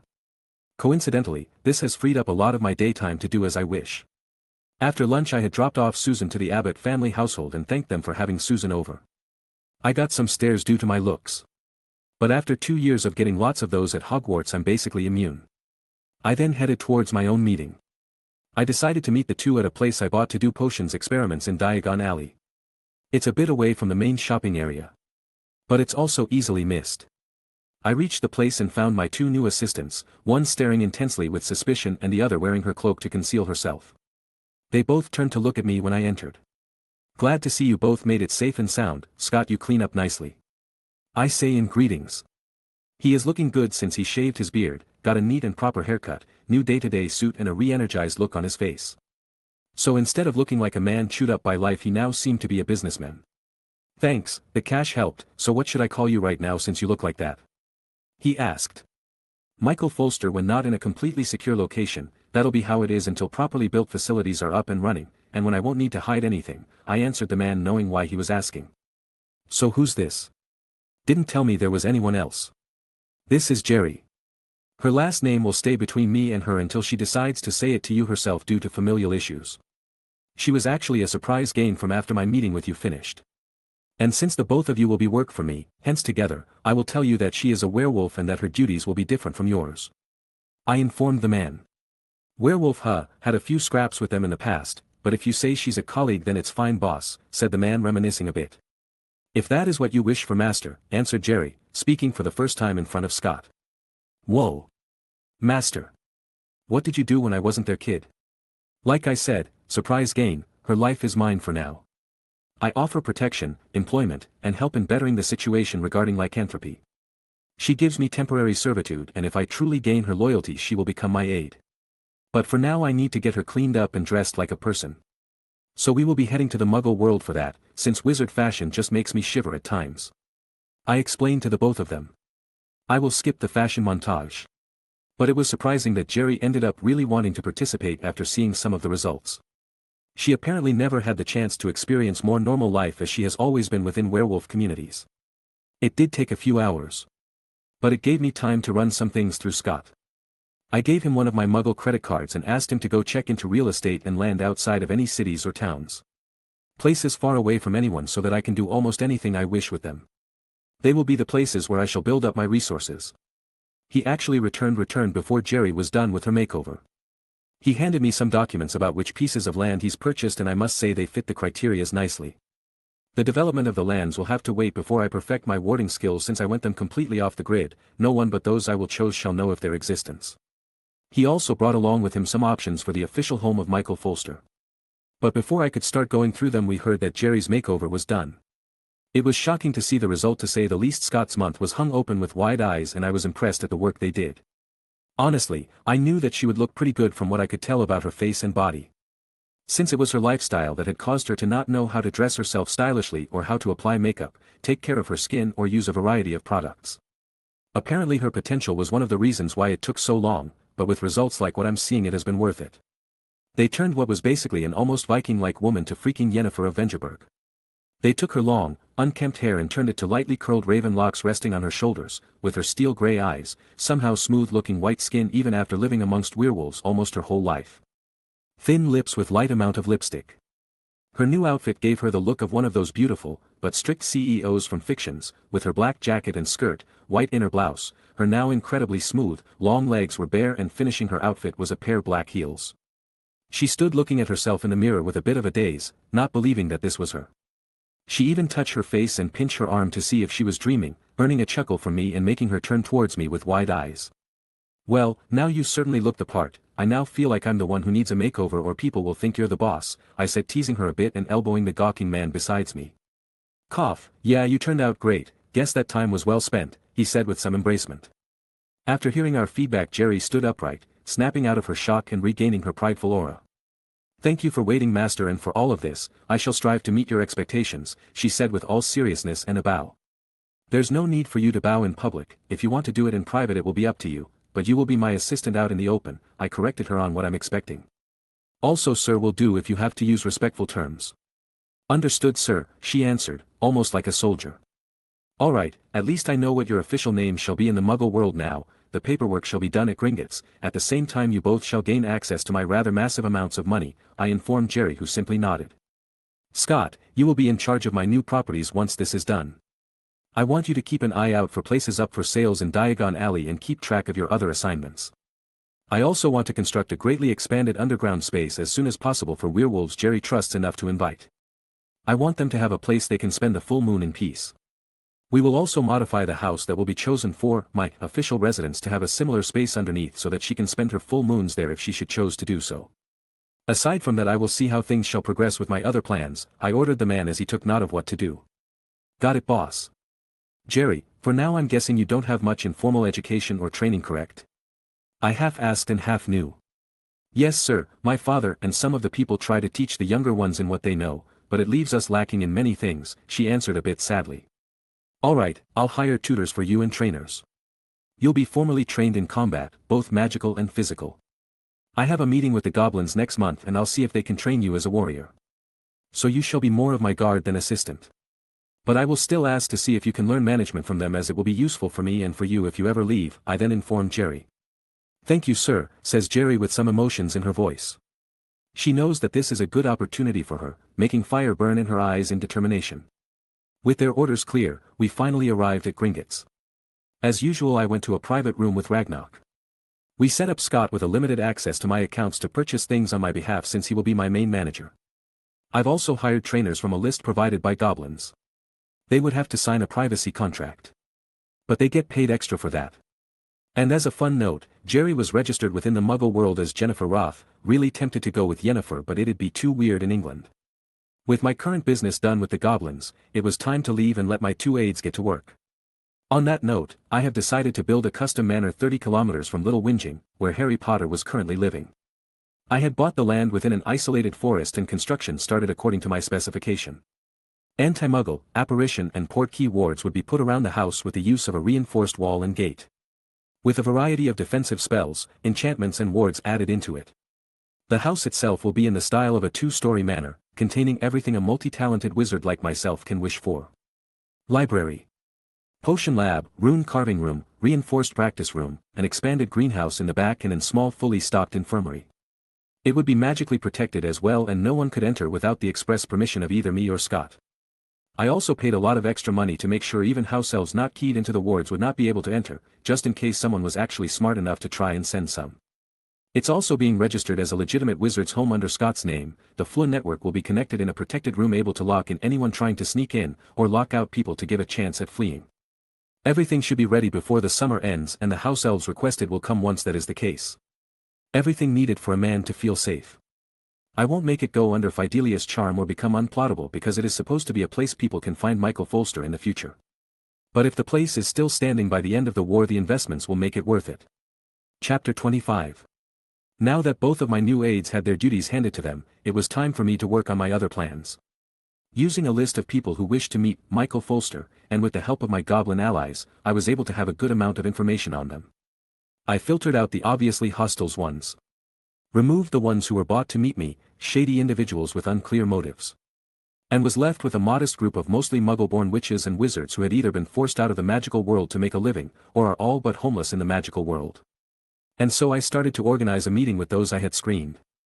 I decided to rent one of the rooms in the Leaky Cauldron for it. Setting up some space expansion runes to temporarily enlarge the place since the place isn't exactly fit for many people.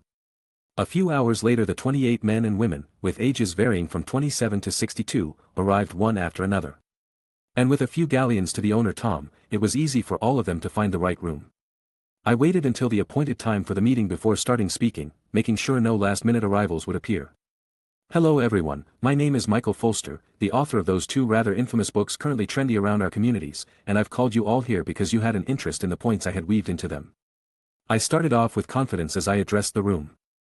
Because I am unofficially being hunted by private parties and the ministry for my works, I took my time to check who each of you are in a general fashion, making sure that everyone here actually resonates with my views. I explained my situation as this persona and the fact that I know who they are. You are all Muggleborns. With talents and abilities you struggled to learn during your time at Hogwarts, people who once excelled among their peers, men and women who should have had bright and productive futures. Capable of contributing to our society. I began, making them remember they had what it took. To know they once had great prospects and futures. But then came the cold and hard reality of our governing bodies. Corrupt to no end, blood purists and bigots holding almost every level of power and influence. Discrimination based on lineage instead of skill or competence. These moronic reasons cost each of you, present in this room, to lose everything. Forcing you out of the world which should have been filled with possibilities and almost being exiled from it. To be forced to make a living amongst the lowest of Britain's magical world. I now said with outrage in my voice. I called you all here because I want to change this. I want to be able to give every magically gifted child the opportunity to live with the wonder we all felt when we discovered true magic in this world. To find and follow their dreams without fearing to be ostracized and rejected because of where they come from. I said, trying to make them remember where they themselves started and the hopes they once held. And so, to carry those ideals, I wish to form a group to champion them. The Federation for Integration and Respect of Muggleborns, or FIRM for short. And all of those present are those I believe have the ability and desire to help me achieve those ideals. I then took a small pause after my declaration. This will not be a group aiming for revolution or anything that extreme. It will be dedicated to changing how wizards see Muggleborns by demonstrating that skill and ability are above blood, that we are an important part of the wizarding world whether they like or not, and that we have the right to be heard. I explained to those in front of me. Those who would be willing to join need simply sign this contract, and those who wish not to do so can leave here and now. The contract enforces secrecy to a very strict degree, but guarantees the participants stable, if not greatly improved, incomes and opportunities. Leadership roles in the fields of your expertise within the organization and the ability to help those who will come after us to not suffer as you have, I then plainly stated. I will not force anyone to accept. If you do not believe that our community can be changed and that I am a naive or delusional young man, then you are free to leave. I thank you for your time and know that I will certainly not hold any of this against anyone. Joining requires great courage and determination, exactly because of the nature of the goal, and it is completely reasonable for many to not care or hold the same values in their hearts. Hence I will not force or punish the issue. I said, trying to reassure everyone that this is an offer of recruitment, not conscription. After everything was said and done, more than half of the original 28 had left, leaving 12 men and women behind. But what I was pleased about was that the ones I had hoped would stay had. This is actually a much better result than I anticipated. I thank you for placing at least some of your trust in my promises and ideals. The 13 of us shall become the founding members of FIRM. I shall act as the founder and chairman since I shall be bankrolling the Federation, and your roles and duties shall be determined after everyone has signed the contract. I explained to the dozen before me. I was the first to sign the contract, and one by one the 12 followed after me. As the last person signed, I tapped it with my wand and at last it was official. This was the founding of FIRM, the start of a new wave within the wizarding world. And now that the formalities were out of the way, I began to explain what I had planned. My first two big moves will be to open an information center right in Diagon Alley to help Muggleborns and their parents understand the world they are stepping into properly and to serve as an area to distribute the guide I have published. And secondly, it is to form a new newspaper, one which will eventually compete and surpass the Daily Prophet, since all of us present know how corrupt that paper is. It shall be operating from above the information center for now, until it can grow in a self-sustaining manner. This will allow to weaken the grasp of incorrect information, break a foolish monopoly and try to get people to think a bit more. I explained seriously. I then turned and spoke to three specific individuals I had my eye on for this job. First was Darius Stone, 42 years old, about 5 feet 10 inches, short brown hair and eyes, with a thin frame, but possessing an inquisitive aura. He was fired from the Prophet for constantly posting articles depicting the falsehoods within ministry statements or from the Prophet's own articles. I don't even know how he was able to accomplish the second one more than once. Second was Julian Cromwell, 41 years old, 6 feet 0 inches, with sleek black hair, blue eyes. A pair of glasses hanging from his nose, a slight gut showing itself as he was aging. He was a journalist as well, but became an editor for the Prophet until he resigned. He had been forced to run a particularly distasteful article, praising former Death Eaters who had killed some of his friends and their families, for donating vast amounts of money to the ministry. The third was Julian's wife, Martha Cromwell. 39 years old, tall for a woman at 5 feet 11 inches, with light blonde hair and a pair of blue eyes to match her husband. She was a successful reporter until she caught wind some scandals of the old heads of departments, resulting in her being banned from posting them due to the man in charge having been good friends with them. And as her husband quit from the Prophet, she had decided to leave as well. Mr. Stone, Mr. Cromwell and Mrs. Cromwell. You three shall be the ones to start this newspaper. Mr. Cromwell will be the chief editor for the paper. I want this paper to be known for fact-based news. It doesn't matter if we are slower than others, but our paper needs to be seen as the most credible source out there. It shall also be seen as a neutral existence, not attacking or critiquing anyone for now. I explained to the trio clearly. I shall give you the funds necessary to employ those you believe will be willing to join. Since I've no doubt many with the likes of the Prophet are sick with such news, I will also equip you with everything necessary to publish this paper. At this time Mr. Stone stepped up to speak. And you can provide all of that? I have more than enough money to fund the projects I am juggling. News outlets should not be done to gain money. They should be there to inform people first and foremost, and so I am going to always be expecting to make a loss regarding the paper. I answered honestly. The three looked very pleased with my view on the subject. With excitement at the possibility of surpassing the Prophet. Then we shall do as you ask, Mr. Folster. You shall not be sorry you gave us this chance, declared Mr. Cromwell with determination in his voice and eyes. I know you won't, but I am worried someone might get a bit overzealous. I've read her articles, I said with a bit of a chuckle aimed at Mrs. Cromwell. I will be fine, plus Julian will nag me if something's wrong, she declared in response, leading to a sigh from her husband. With another chuckle I turned to one Mr. Timothy Matthews. The man was 53 years old, with shoulder-length grey hair, a slight hunch bringing his height to around 5 feet 7 inches, sharp green eyes and the smell of potions lingering around him. He actually should have become a formal potions master. He was and still is an extremely talented man in the field. He aimed to revolutionize the way wizards brew potions, but this threatened many purebloods about 20 years ago. As a result they stopped the man from ever becoming a certified master in the field. Unable to push forward his new methods or potions, he became stuck. Becoming the owner of a small shop, suffering through the stupidity of those in power alone. Mr. Matthews. You shall become the shopkeeper for the apothecary that will be opened in a second building I own in the alley. It shall be a place to challenge current and future potion masters in the field. This book contains my own results in the field, please do give it a read as I speak with Madam Chambers. I said to the older man, handing him my first volume of improvements and originals. I then turned my attention to Madam Melody Chambers, a person who reminds me quite a lot of Professor Sprout. The portly woman stood at 5 feet 2 inches, with curly grey hair and green eyes. Grandmotherly face and aura. She seemed to be a very kind elder. Unfortunately, her son's family was targeted by Death Eaters during the war and ended up losing him, her daughter-in-law and grandchild. It broke her heart when it happened and angered her greatly when those responsible got away using the Imperio defense. She tried to fight against the ruling, but the pureblood families pushed her down by buying out everything surrounding her ingredients shop and greenhouse. In the end she was forced to sell it all and try to make a living in the Muggle world. Madam Chambers, I wish for you to be in charge of my developing herb farm. I am currently in the process of creating a place to grow rare and difficult magical plants in great quantities. I know this is a difficult task. But like Mr. Matthews, I wish for you to see my notes on the subject before hearing any feedback on the offer. I said to the woman respectfully. She is skilled and experienced in the field, with the only reason she is not officially a master being because it was taken away when she was being suppressed. I was about to speak to one Mr. Oliver Gunn when Matthews grabbed me by the shoulders and looked into my eyes fervently while shaking. Did you truly think of these and create them yourself? Do they work? Have they been tested? How did you do it? Yes, Mr. Matthews, these are recipes I created, improved and tested. Everything in this first volume can be brewed at any time, I answered the man calmly. Did you say first volume? Exclaimed the man in shock. Yes, these are the second and third. This is as far as I've tested, the rest remain purely theoretical and unrefined, I said while handing the books to the man. Like I said, the shop shall challenge masters and those aspiring to become one. I want to force them to innovate by rewarding and producing those capable of improving recipes or creating new ones.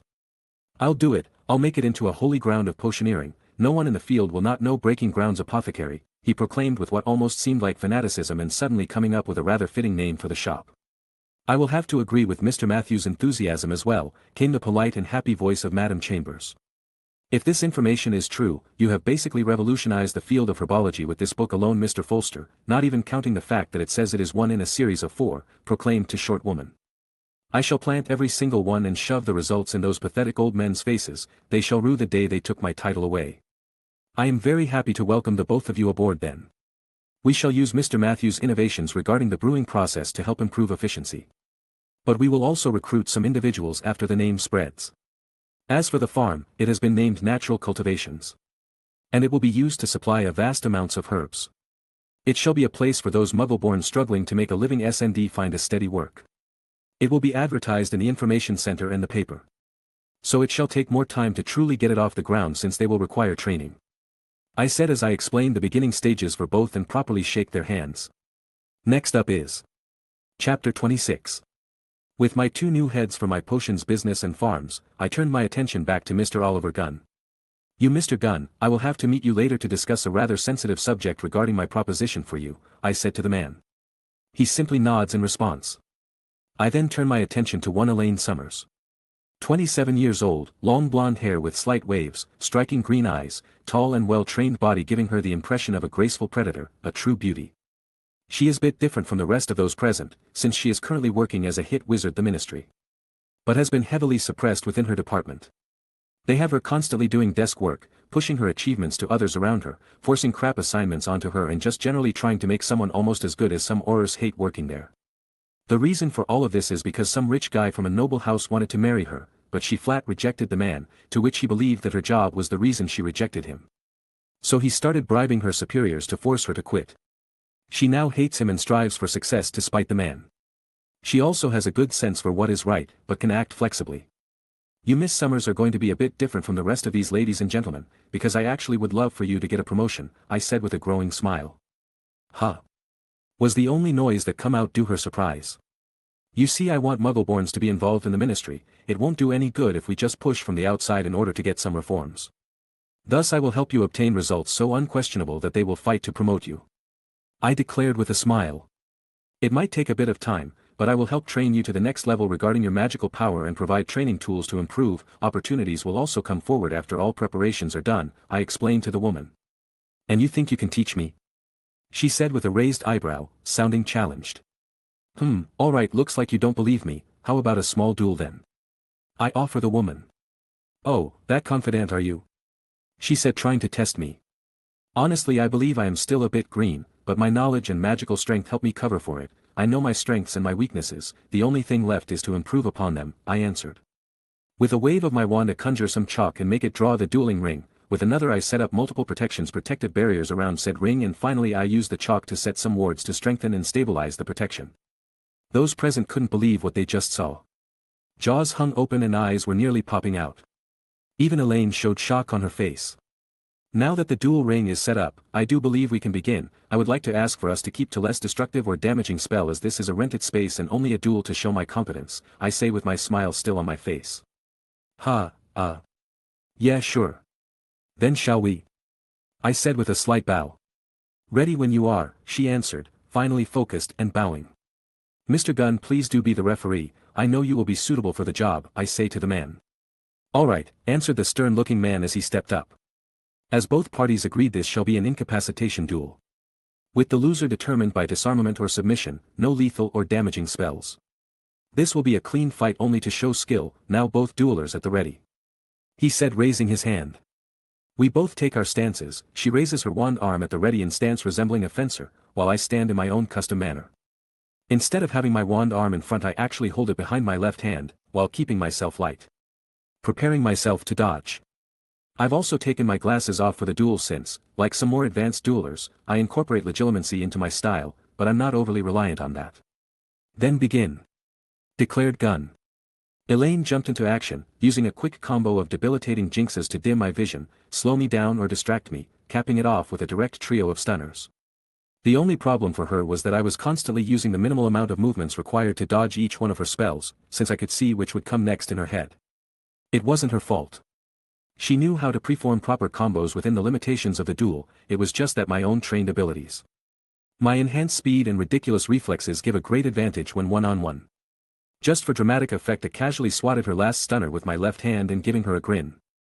I then started my counter-attack, using my own understanding of every spell I've mastered to remove the need to say it and even remove the movements necessary.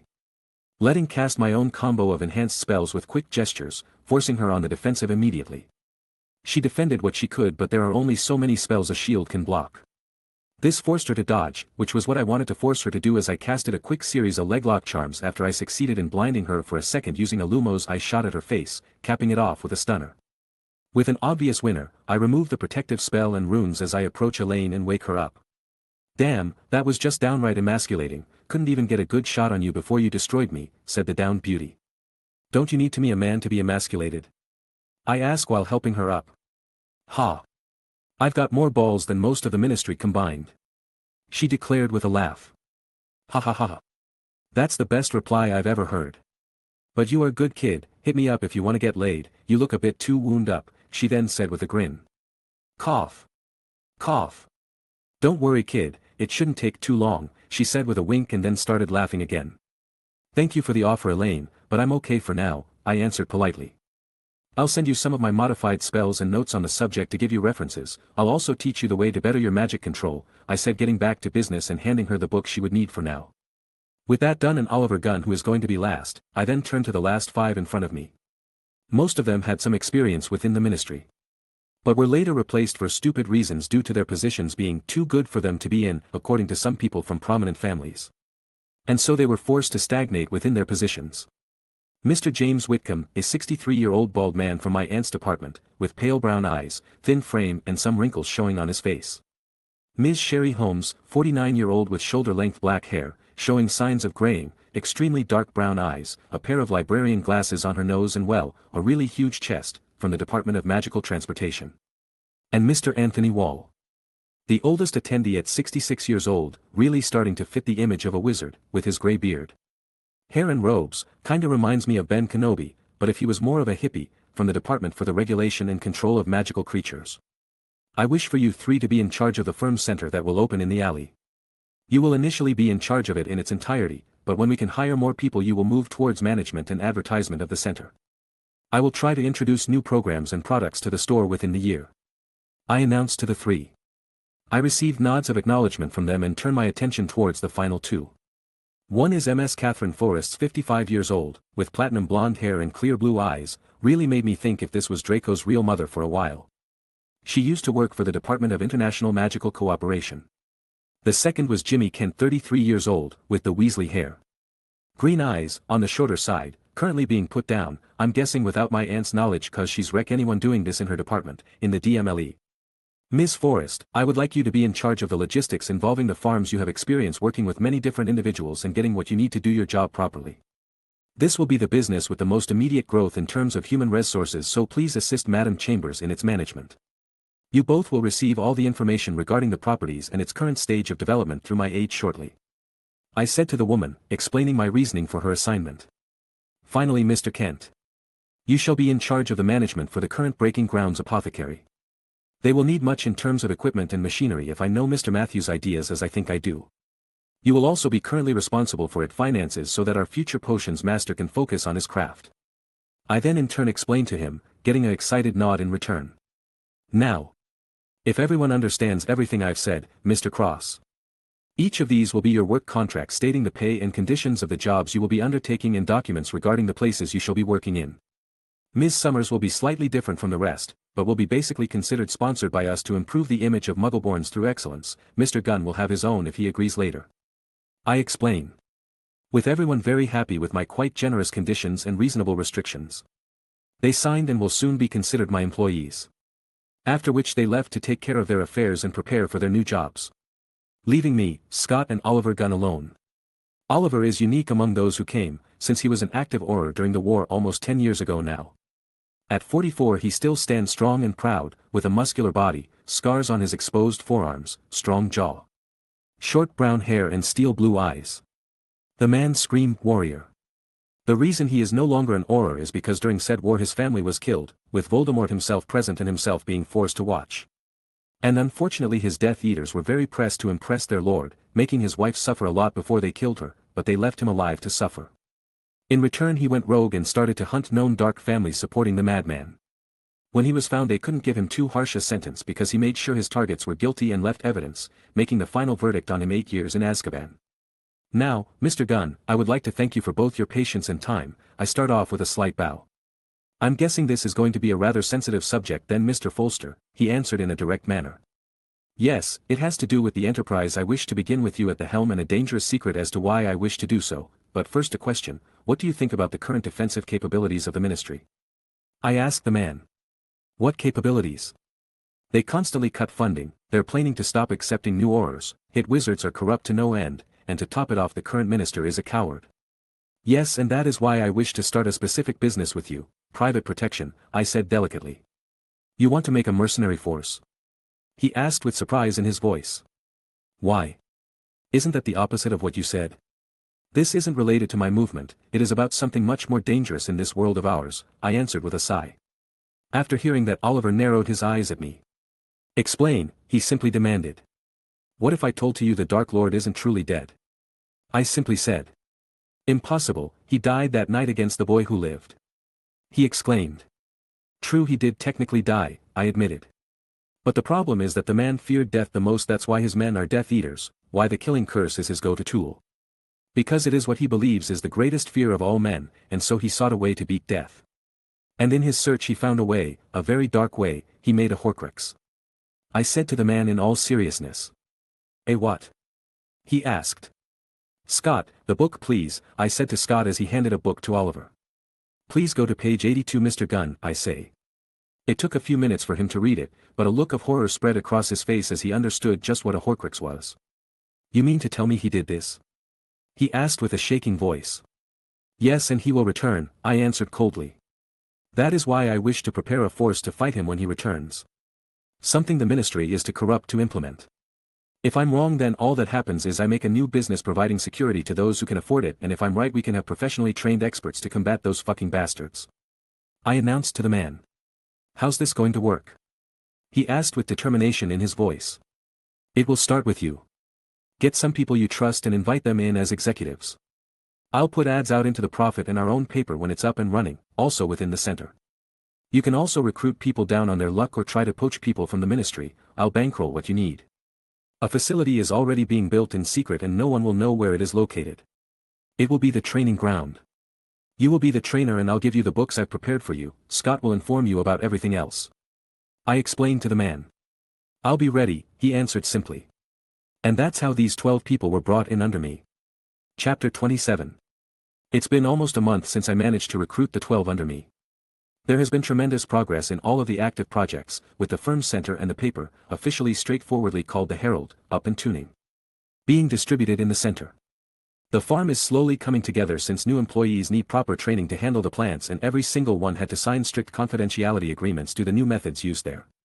The potions shop should be up and running by the time my new school year begins. It's taking longer because Matthew's semi-automation of the brewing process needs to be adjusted to my potions and everything needs to be set up in a separate building. The protection agency under Oliver, now simply called Fortress Protections, has around 20 recruits so far and are now perfectly hidden from the world. 3 of my safe houses have been completed, the house elves we obtained to take care of Michael Folster's home have arrived and have been bound to me, so they know who I really am. The only problem regarding all of this is that communication has been troublesome. I can't receive the mail at my house. Tilly would notice immediately and then Aunt Amelia would know, leading to her asking about all this and figuring some stuff out. So I began to try and work around the problem. I studied two-way mirrors to see if I could expand them. Although theoretically I think it could be done, I had no way to connect multiple mirrors into a network that could be used reliably right now. I looked into the FLU network to understand how you can stick your head into a fireplace and just talk to someone. Really weird choice, but based on how pretty much everyone needed a fireplace to live when the network was invented made it the ideal choice back then. I did get a good amount of inspiration from that. This turned into my own summer project. I studied various means of communications from around the world. I researched methods abandoned by time. I tried to develop a new tool with multiple connectivity to others. I couldn't make it work for the life of me. Every failure gave me some insight. But couldn't think of a way to send messages from one place to another discreetly. And so, during my frustration I decided to take a break on testing theories and decided to read up on means of magical travel to see if any inspiration would strike. While I was reading up on the subject, Tilly came into the library. I sensed her, but I was immersed into my reading. "Young Master Aiden, the mistress wishes to see you in her office," she said in her usual squeaky voice. "Auntie? Do you know why? She usually never calls me or Susan to her office. If something needs to be said it's usually at the dinner table." I thought, getting curious at the situation.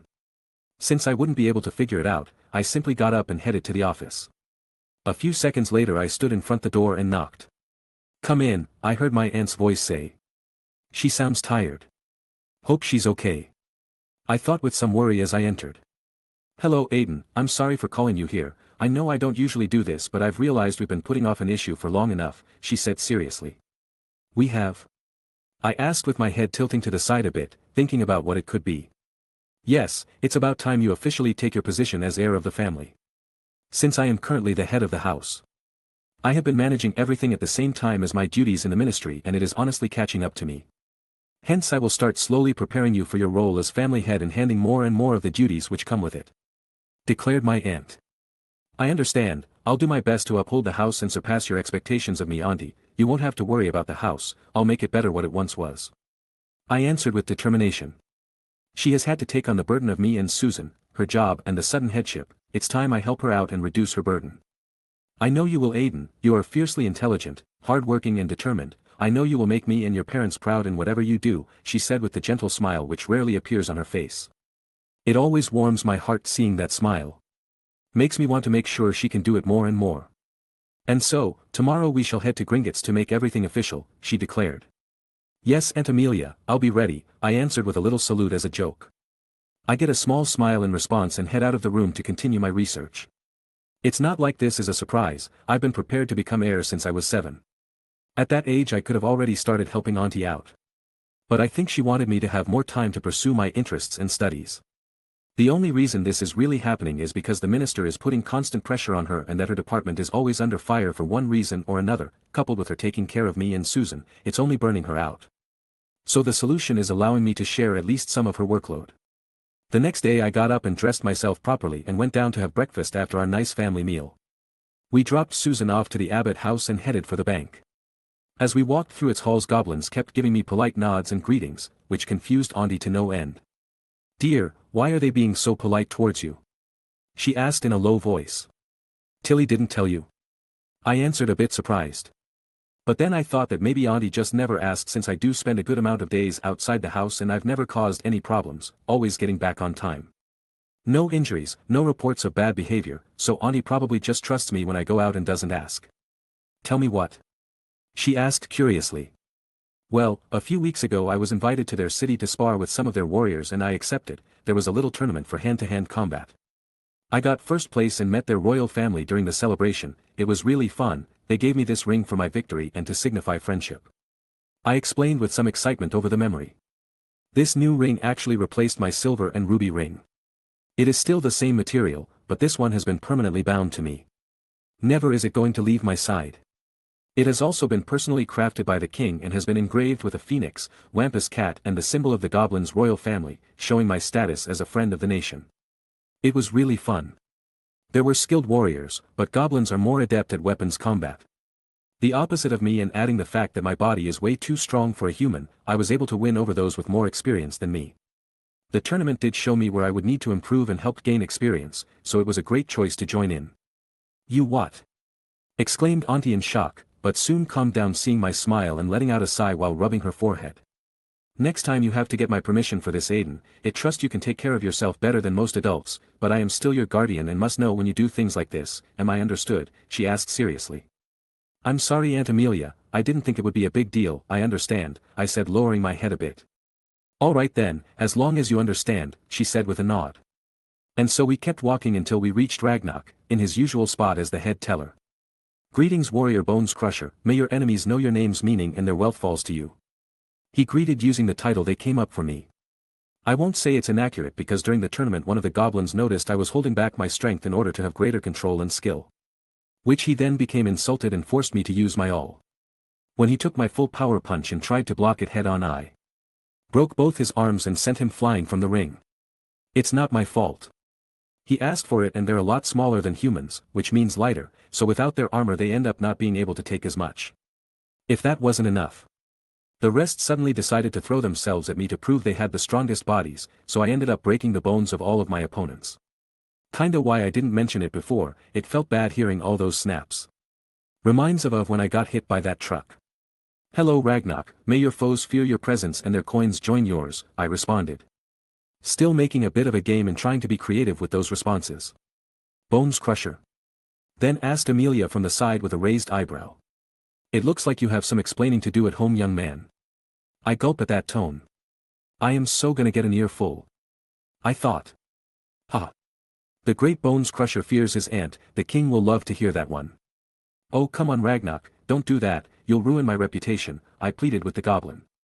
Oh, this will be grand, he said with his largest smile. No oh. I wailed in despair as I crouched down and traced some circles on the floor. Alright, that's enough with your little skit, Aiden, ordered Aunt Amelia. We would like to formally make him heir of House Bones, she then informed.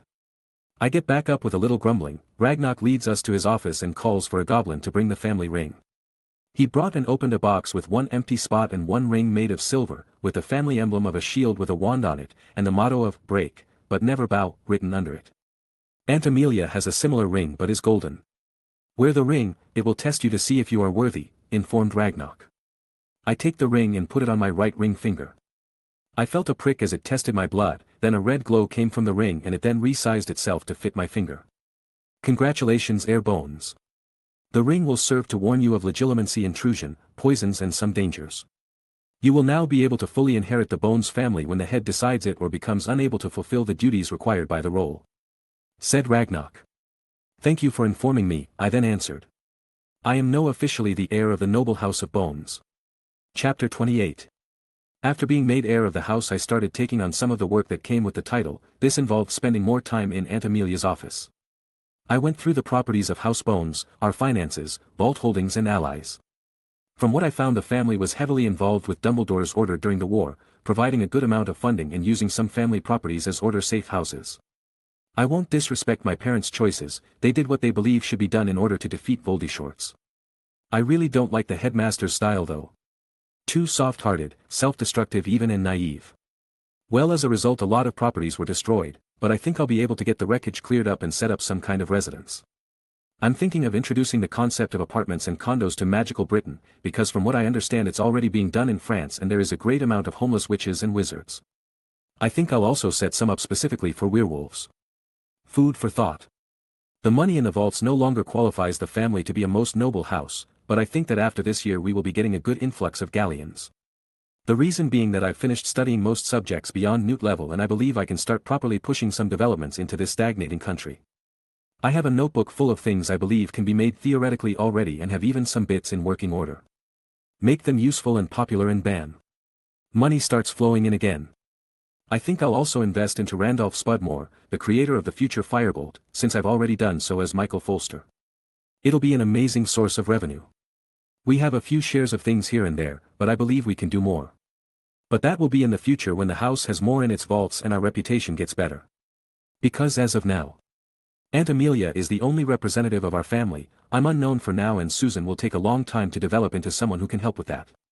So I'm going to give myself some more exposure by publicly presenting some inventions, instead of hiding them through my other persona. Aside from those major points, it's just really boring dealing with the paperwork, but it's something I'm already working around.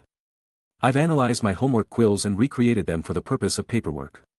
I've managed to give them minor legilomantic abilities to write surface thoughts and orders regarding the paper in front of them. It required a good amount of trial and error to stop them from writing every surface thoughts crossing the mind of the user. But I was able to get a good balance going. So now I only have to read over the document, set it in front of the quill, and it writes everything it's ordered to do, even when I'm reading the next paper. I think Auntie is going to love my Christmas present this year and make everyone working behind the desk at the ministry eat their hearts out. I can just see the money for this little gadget. Aside from my duties as heir, I was also able to take some time and visit Christian. The Ward family has invited me to go visit a hippogriff breeder, and I had accepted with Aunt Amelia's permission. Apparently there has been some hatchling recently, still very small compared to horse-size adults. I thought it'd be a nice experience.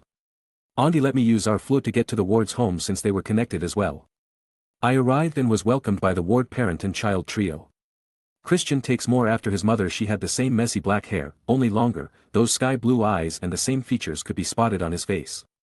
Mr. Ward on the other hand was almost the picture of an outdoorsman, shortly trimmed brown hair, a bushy beard, piercing green eyes, and the build of a bear almost. It's not really a guess as to where Christian got his looks, but it is interesting to think about how his father hooked his mom.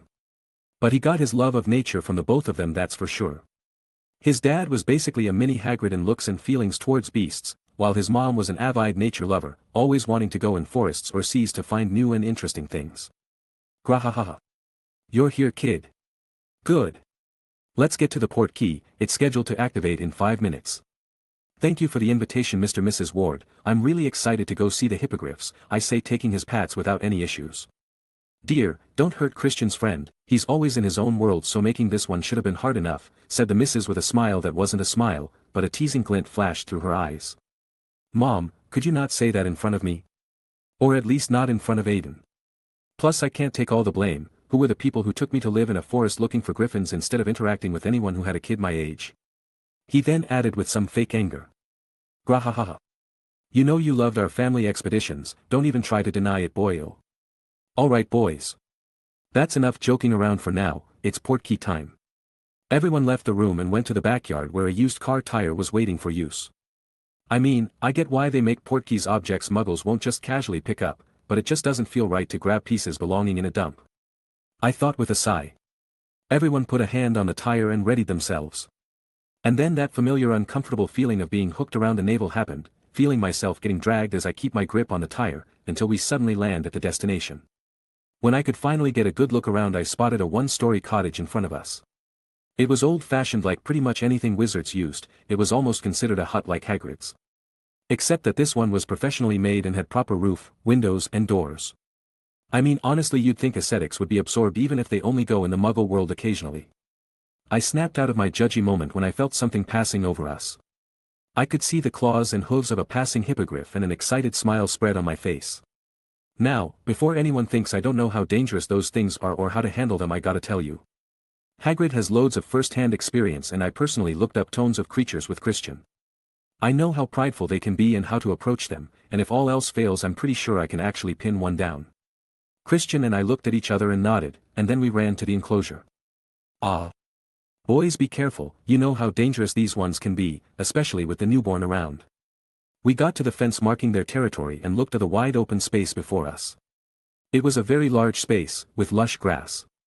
Small hips giving the place something more than just a flat plain. You could see the beginnings of a forest in the back of the enclosure, and at the moment 7 hippogriffs were relaxing near each other, and in the middle one could see a smaller gray ball tumbling around the adults. It's always cute to watch the lack of coordination in an infant. It seems that you boys appreciate the beauty of these majestic creatures, don't you? Came the voice of an old man behind us. A bald old man with a thin gray mustache, wearing a leather duster, dragon hide pants, metal-tipped boots, and with a lasso at his hips. He had scars visible almost everywhere, pretty sure I know where he got those from, and he just looked like he almost came out of a Western movie. All he was missing was the hat, and I swear the next thing he'd say is that he's teach me how to shoot, then die to make a good revenge story.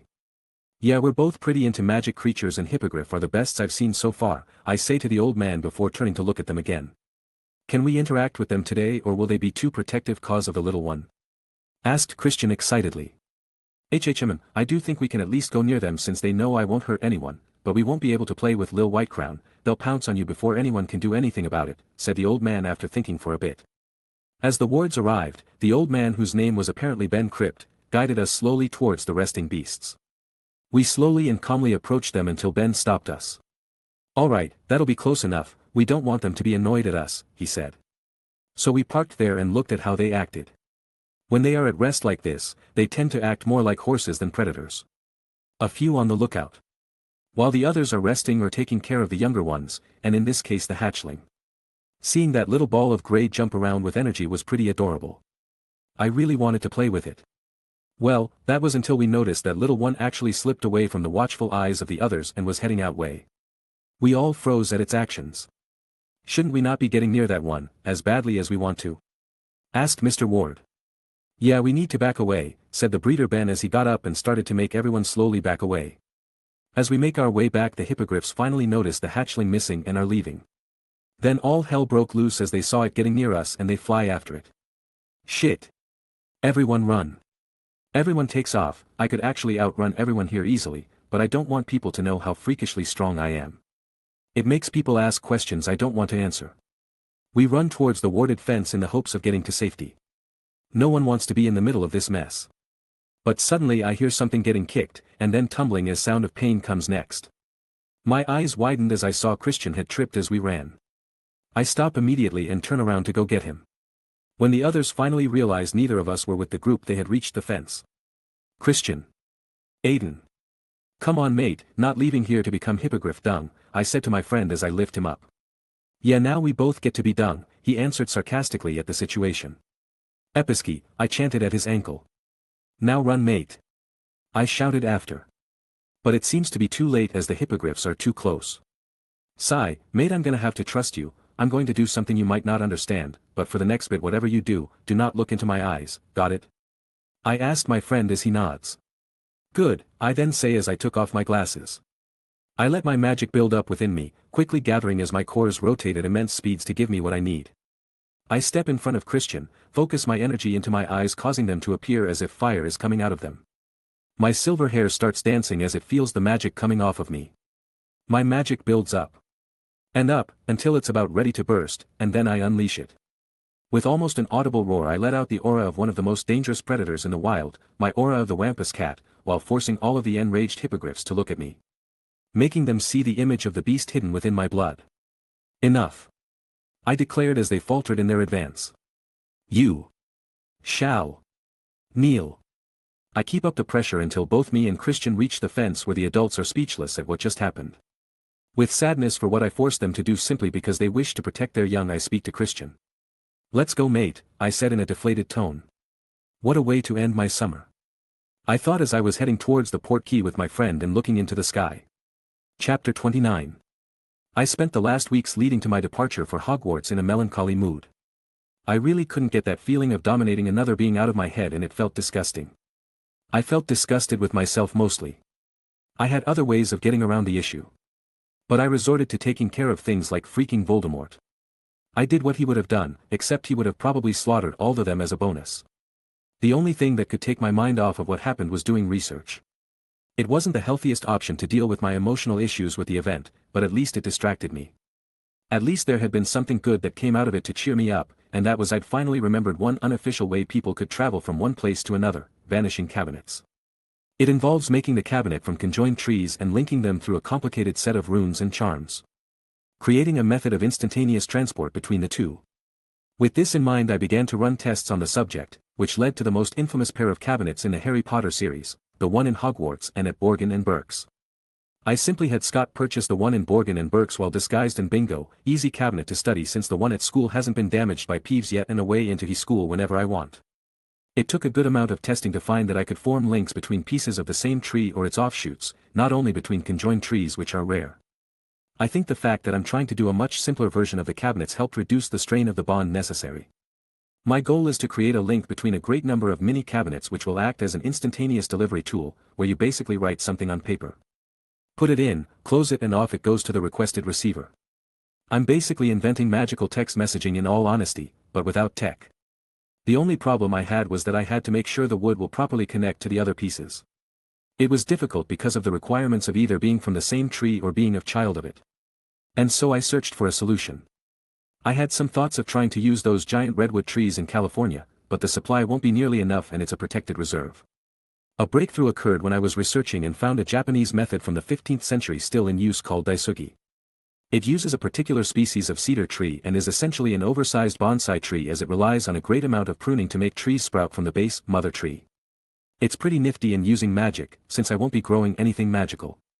I think I can get my own operation up and going in a year and a half at most for now though. I shall make a small number of vanishing boxes, to test my work and see if it can eventually be expanded properly. The final prototype for the vanishing box was a simple piece made of from pine, with 4 other boxes around it. It had a simple panel which opened and closed, a small dial to set the number you wish to send to resembling a rotary lock. Turn to the number and viola. So I wrote a simple message on a piece of parchment. Put it in my wand and closed it, set it to 3, pressed my wand gently onto the box and simply said, "Send." With a small glow on the tip of my wand and a light sound from the box it activates. I turn my attention to 3, walk to it and open it as I hold my breath. Yes. Ha! I did it. Apparently my shout startled Tilly since she appeared in my room a moment later. "Young master, are you okay?"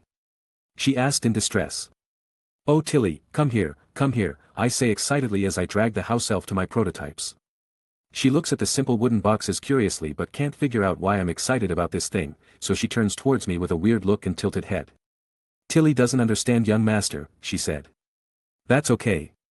These are what I've been working on during the last month. Instant messaging tools. They can send letters and messages to anyone holding one of these boxes and who knows the right number." Tilly's eyes widened after she understands what I just said. So Tilly won't have to clean up after the owls anymore. She then asked seriously, to which Artemis in my room screeches, feeling challenged and insulted. "Not for small messages and letters, but owls are still gonna be needed to deliver parcels. Sorry Tilly, and you're still gonna be needed, girl," I said to the house elf, only worried about cleaning, while stroking my own owl to calm her down. I know I don't mention her a lot. But I do send her every week with a letter to my aunt and Susan. If I didn't, a howler would come for me. Did that once cause I lost track of time, and it was an embarrassing breakfast to say the least. With Tilly losing her interest with the tool, she quickly left since nothing was wrong with me. Now all that's left is to test for distance and the durability of the enchantments. I thought to myself while caressing my new creation. I also showed Auntie my new device and she was shocked at what I created, and also questioned how no one had thought of using the idea of vanishing cabinets like this in the first place. "I'm thinking of leaving one with you and Susan while I'm at Hogwarts. It'll let me test as it can get through the wards, the distance will test that aspect, and since I won't be in contact with yours at least 6 months, it'll give me an idea of how the enchantments will react to the regular use," I explained to my aunt. "That is good. If this work, it will certainly be useful for many things, might even replace all those stupid interdepartmental memos flying all over the place in the ministry," she said with a nod. "Does that mean I get to write to you more often while you're away?" asked Susan with great expectations. "Well, if Auntie agrees, I don't see a problem with it," I answer, thinking a bit before doing so. "Yay!" said my cute little sister as she began jumping around. "Susan, we are at the dinner table, at least wait until everyone is done before jumping around like that," said Amelia with some authority in her voice as she chastised Susan. "Ha! Happy you want to write to me that much, Suz. I swear you too, you pamper her too much, Aiden, she will end up spoiled," sighed Aunt Amelia. "Little sisters deserve to be pampered by their older brothers," I declared with my chest puffed out. "Oh Merlin," simply said Auntie as she gave up on that front. "But in all seriousness, I think if this works out properly it could become a great means of income for the family, so I'm thinking of investing into it as the heir when all the quirks are worked out," I said to Amelia. "Yes, it could become a very good business for the family," nodded Amelia, supporting the option. "It's not the only thing I'm working on, but it will be a good start," I then added. "You have more things like this?" asked Auntie curiously. "For now most of them are mostly theoretical, but very possible," I answered. "I look forwards to seeing it then, dear," simply said Auntie with a gentle smile. "Hee hee, I'll make the family proud," I say as I scratch the back of my head. With that meal done, I quickly headed back into my room and took out a trio of boxes made with ebony. These were finely crafted and made to fit into one's pockets, closer to the future smartphones than boxes, with an enchanted glass in the front which will bond to the owner, stopping anyone else from reading the piece of parchment behind it, which is also specially treated to work in a similar manner to Tom Riddle's diary. The parchment is made to absorb the ink and save what was written on it. It's actually closer to how the Marauder's map was made, but with no sentience, mixed with the diary. Basically I made a specials parchment with a memory for what was written on it. This way I can send messages and review past ones as well. These advanced versions of the boxes will be for me and my aides only. No one else will know of their existence or know what they are even after I unveil the vanishing boxes. And so I sent one to each of them using Artemis. A few hours later she had returned and I sent the instructions on how to use the messengers, as I will call this model, and the memory parchment. A few minutes later they had both responded that they understood the tool and its purpose. With everything solved, it was time to go to bed because tomorrow was the day I returned to Hogwarts. The last year before Potter and his friends join Hogwarts and everything starts going to shit. Sigh. Looking forward to a productive year. Chapter 30. September 1st arrived and like always in slightly rushed morning was happening with Aunt Amelia pushing both me and Susan so that I could make the train on time. I'm getting kinda used to riding the ministry cars, makes me wonder why more people don't use them. I get that there are faster ways of traveling. But most of them are annoying or uncomfortable, with a lot of wizards never learning how to operate for some stupid reason. A comfortable car does wonders. Anyway, we arrived at King's Cross with plenty of time to spare. I gave Amelia and Susan some hugs, said my goodbyes and headed to find a compartment. As I sat down I was left to think on my own and realized I don't really know how to face Christian after what happened with the hippogriffs. On one hand I'm pretty sure I saved him from getting hospitalized at the very least and on the other I did something considered impossible for a wizard. Much less someone of my age. I did come to terms with how I reacted in the situation, even if I don't like the way I handled things it still happened and all I can do now is learn from my mistake.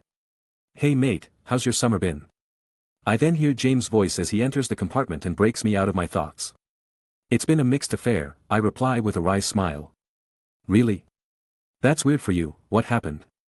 I wanted to explain but the door burst open with an angry-looking Christian. You bastard.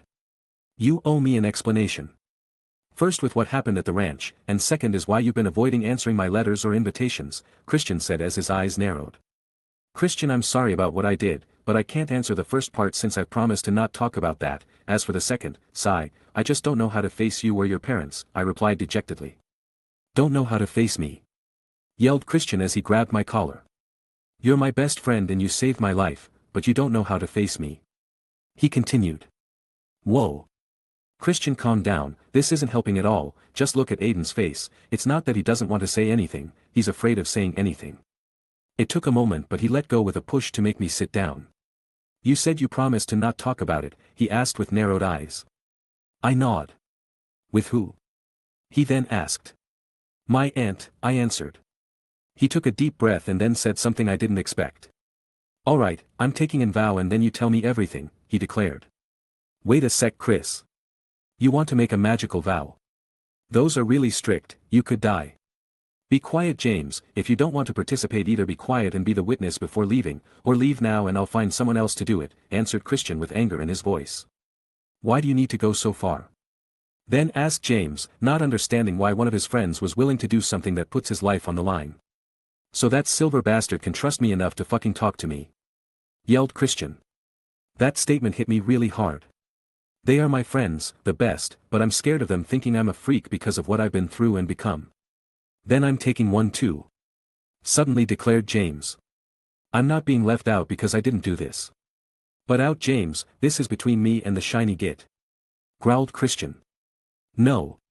You two are my best friends too and I'm not letting this happen without me. But both of them stopped yelling at each when they saw the tears coming out of my eyes. It wasn't out of sadness, I was just so glad and relieved that these two were my friends that I couldn't stop the tears. Whoa, I'm sorry for calling you a bastard, said a panicked Christian. Yeah, it's alright, Christian doesn't mean those things, he's just really concerned about you, followed up James. It's not that, you idiots, I'm just glad you two are my friends, I answered as I wiped my eyes. You really want to know, right? They both nod. Alright, no vows, I trust you two more than enough, I was just scared to lose you guys, I saw trying to pick up my courage. They both looked at each other and sat down.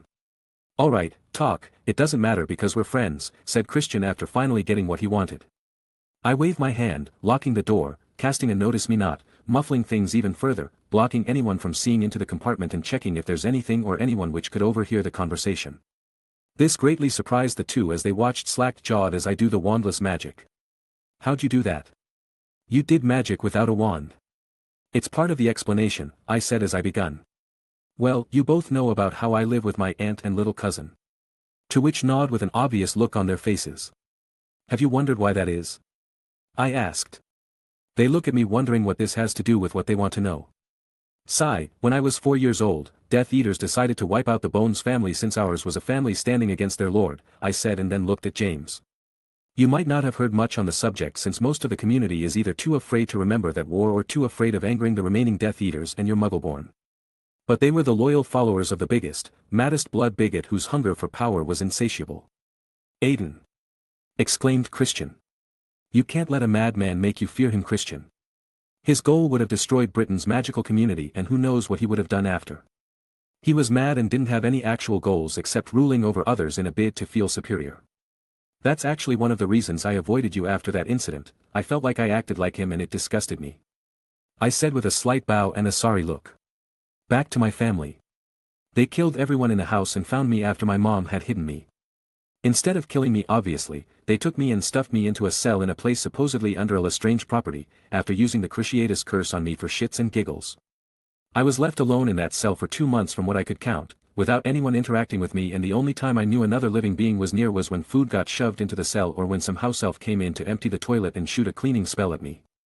Nothing happened until some goon stunned me one day and I woke up strapped to a table, in a room filled with diagrams written in blood and parts of an animal, I would later learn was a wampus cat, around me in a specific manner. It turned out to be an experimental ritual to imbue the abilities of the beast into a wizard. Well, that ritual almost killed me. I felt like I would burst like a balloon. That was until the old bastard in charge sliced my eyes out and tried to shove the eyes of the creature to take their place. I paused and a look of shock and horror was on my friends' faces as they look at the still noticeable scar on my face. Fortunately and unfortunately, the ritual had partial success. My body got stronger, faster. It became somewhat spell-resistant and my magic core went through its first maturity with ease. The problem was that I became blind due to the eyes not properly fusing with me, and unfortunately for me, I was the only successful test subject, which meant that for the next 4 months I spent my time in total darkness and getting cut. I may not be as good as you two with a wand, but I certainly won't let you go through anything like that again, and again. Sorry for being an ass about this, said Christian, agreeing with James. Thanks Christian, James, it means the world to me, I said, truly thankful to the two of them. Alright, enough of the sappy stuff because we're almost at Hogsmeade and should get ready, announced James, trying to snap everyone out of it. I get Sol to head back and we all get dressed up into our robes. I was smiling ear to ear as we headed to the castle with true friends. Chapter 31. After the usual feast and sorting, with those horrible songs and Dumbledore acting like a weirdo again. I mean honestly. The man might be the most powerful around, but does he have to make people think he's gone senile? It really annoys me and makes me lose trust in his abilities even if I know how intelligent the man is. After getting into the best room for 3rd years in the tower, cause I'm the best of the year not just the house, and modifying as I please once again, it was time to get my goals for the year in order. Work towards my masteries in the chosen subjects: charms, potions, transfiguration, data, herbology, healing, dueling, warding, ancient runes and arithmancy. I'm going to flex so hard. Most of these will be projects until my 7th year. From what I understand of the requirements to achieve a mastery, the applicant must show true mastery of the subject theoretically and practically, but I want to go further and develop originals for all the subjects. Technically speaking, I've already done so for potions, herbology, and arithmancy due to my new brewing and growing methods, as well as my incredible number of modified spells.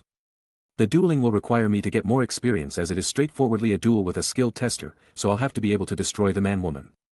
Transfiguration is kind of a more free-form branch of magic, so showing extreme skill in the area will be the only way, plus goal 3 will help.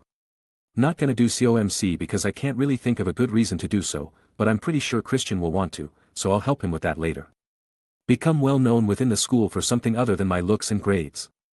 This plan will actually involve me trying to start up an official study group for anyone who wishes to join, and possibly trying to start up the dueling club before Lockhart comes and ruins that for everyone. Plus, if the second one works, it's yummy experience for me. Start the process for becoming an animagus. I've already achieved my corporal patronus, something supposed to help identify one's animal form, which turns out to be a phoenix. I doubt I'll actually turn into one, but turning into a similar bird seems likely. This will help with my transfiguration mastery. Start developing my tech magic ideas. I've some ideas on how to make some Muggle technology work around magic, and it's time I make them realize that Muggle tech is not useless or always worse than magic. Everything will be put up for sale in the firm center, under Michael Folster's name. These will be my goals and ambitions for the rest of my time at Hogwarts. If everything goes well I won't really need to do my 7th year. But I want to participate in the Triwizard Tournament as a means to establish myself properly in the wizarding world. And so began the school year. As 3rd years it was time to choose electives. In my case I chose arithmancy, ancient runes and care of magical creatures. Divination, although theoretically useful, I do not possess the gift for. And Muggle studies is over 100 years behind the actual thing and is extremely pointless for a reincarnated Muggle, so I'm out.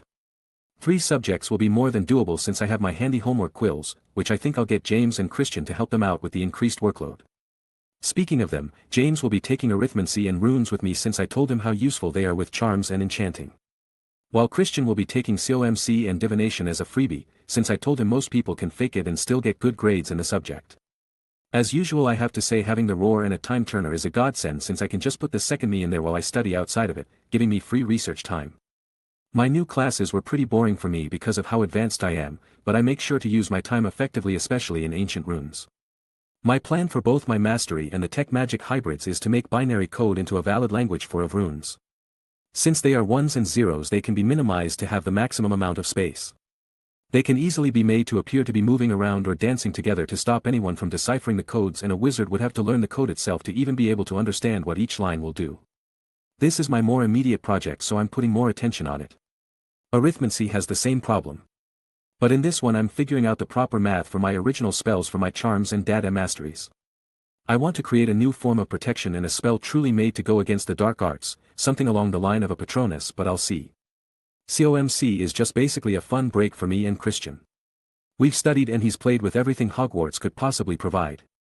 It was a nice experience to be playing with the less dangerous creatures like Measles, Nifflers and Streelers. Like I said, fun break. As everyone was getting into a groove, I also resumed my time with Madame Pomfrey, who really likes when I call her professor when she's teaching me. Although my knowledge in the individual components of healing are great potions, herb and charms, one still needs hands-on experience, and with my results Professor Pomfrey has been more and more inclined in letting me handle cases. This inadvertently made my name spread through the castle as a skilled healer. With that momentum coming without me planning for it, I decided it was time to try and set up my little study counseling. So I just decided to post that if anyone wanted help on some spell, potions or any assignments in general, I would be happy to help any who came to one of the abandoned classrooms on the main floor. I've also specified that anyone who comes can ask for the help of other willing participants. It would happen twice a week, Mondays and Wednesdays after supper. I got permission from 3 heads of house for this one, didn't even ask Snape because he really doesn't like me. Wonder if the homework has anything to do with. The only requirement for participating was to be respectful and polite to all those who come. Origin, house, money, grades, none of them matter in the room. The only thing people who come here are to be doing is either seeking help or giving it. On a side note, having a few house elves at your service really helps in setting up a room. I used a good space expansion rune set to make it possible to fit a lot of people, with many tables, comfortable chairs, a section firing range with dummies where I made sure to stop any sounds traveling to and from it, and I've also included a few shelves full of study guides for students in their 1st to 7th years. I turned the place into a perfect student help center basically. Mate, are you really sure about this? It's not that everyone in our year doesn't how smart you are, but will they come? I don't think that's the point, Christian. People don't need to come, they just need to know that there is a place which is willing to help them, answered James. Like James said, it doesn't matter if they come now, as long as someone wants some help I'll do what I can, plus if no students come then we can just study and practice in this room of ours, I say, confirming James' statement. Fair enough, shrugged Christian. Alright, you said you'd help me with actually training those dada spells while I'm here, he then said to me, and dragging me to the dummies. That I did, but I want to start you off with one of the most important spells a wizard can learn first, I replied with a smile. Oh yeah? Which one? Protego, I answered with a large toothy smile. Well damn, he simply says as he guessed what was gonna come. Don't worry Chris, I'll only use stinging hexes and tickling charms, I continued, as you can almost see horns and a tail on me. James. A little assistance here. Don't look at me, I've got that spell down pat, he said, ignoring his pleading friend. You traitor. He screamed. 15 minutes later he was on the floor wheezing as he cursed at a silver-haired demon. No idea who he was talking about, I'm a beautiful angel. He was getting the hang of the spell though. After that, I went over to James and we got talking about enchantments. He seemed to be really passionate about being able to imbue magical properties to objects, so I took out my vanishing boxes.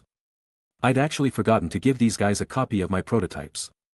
Hey Chris, stop whining on the floor. I've got a new toy to show you too. Yeah, I'm coming, he said as James was getting rather curious about the boxes. Christian finally joined us and I could explain.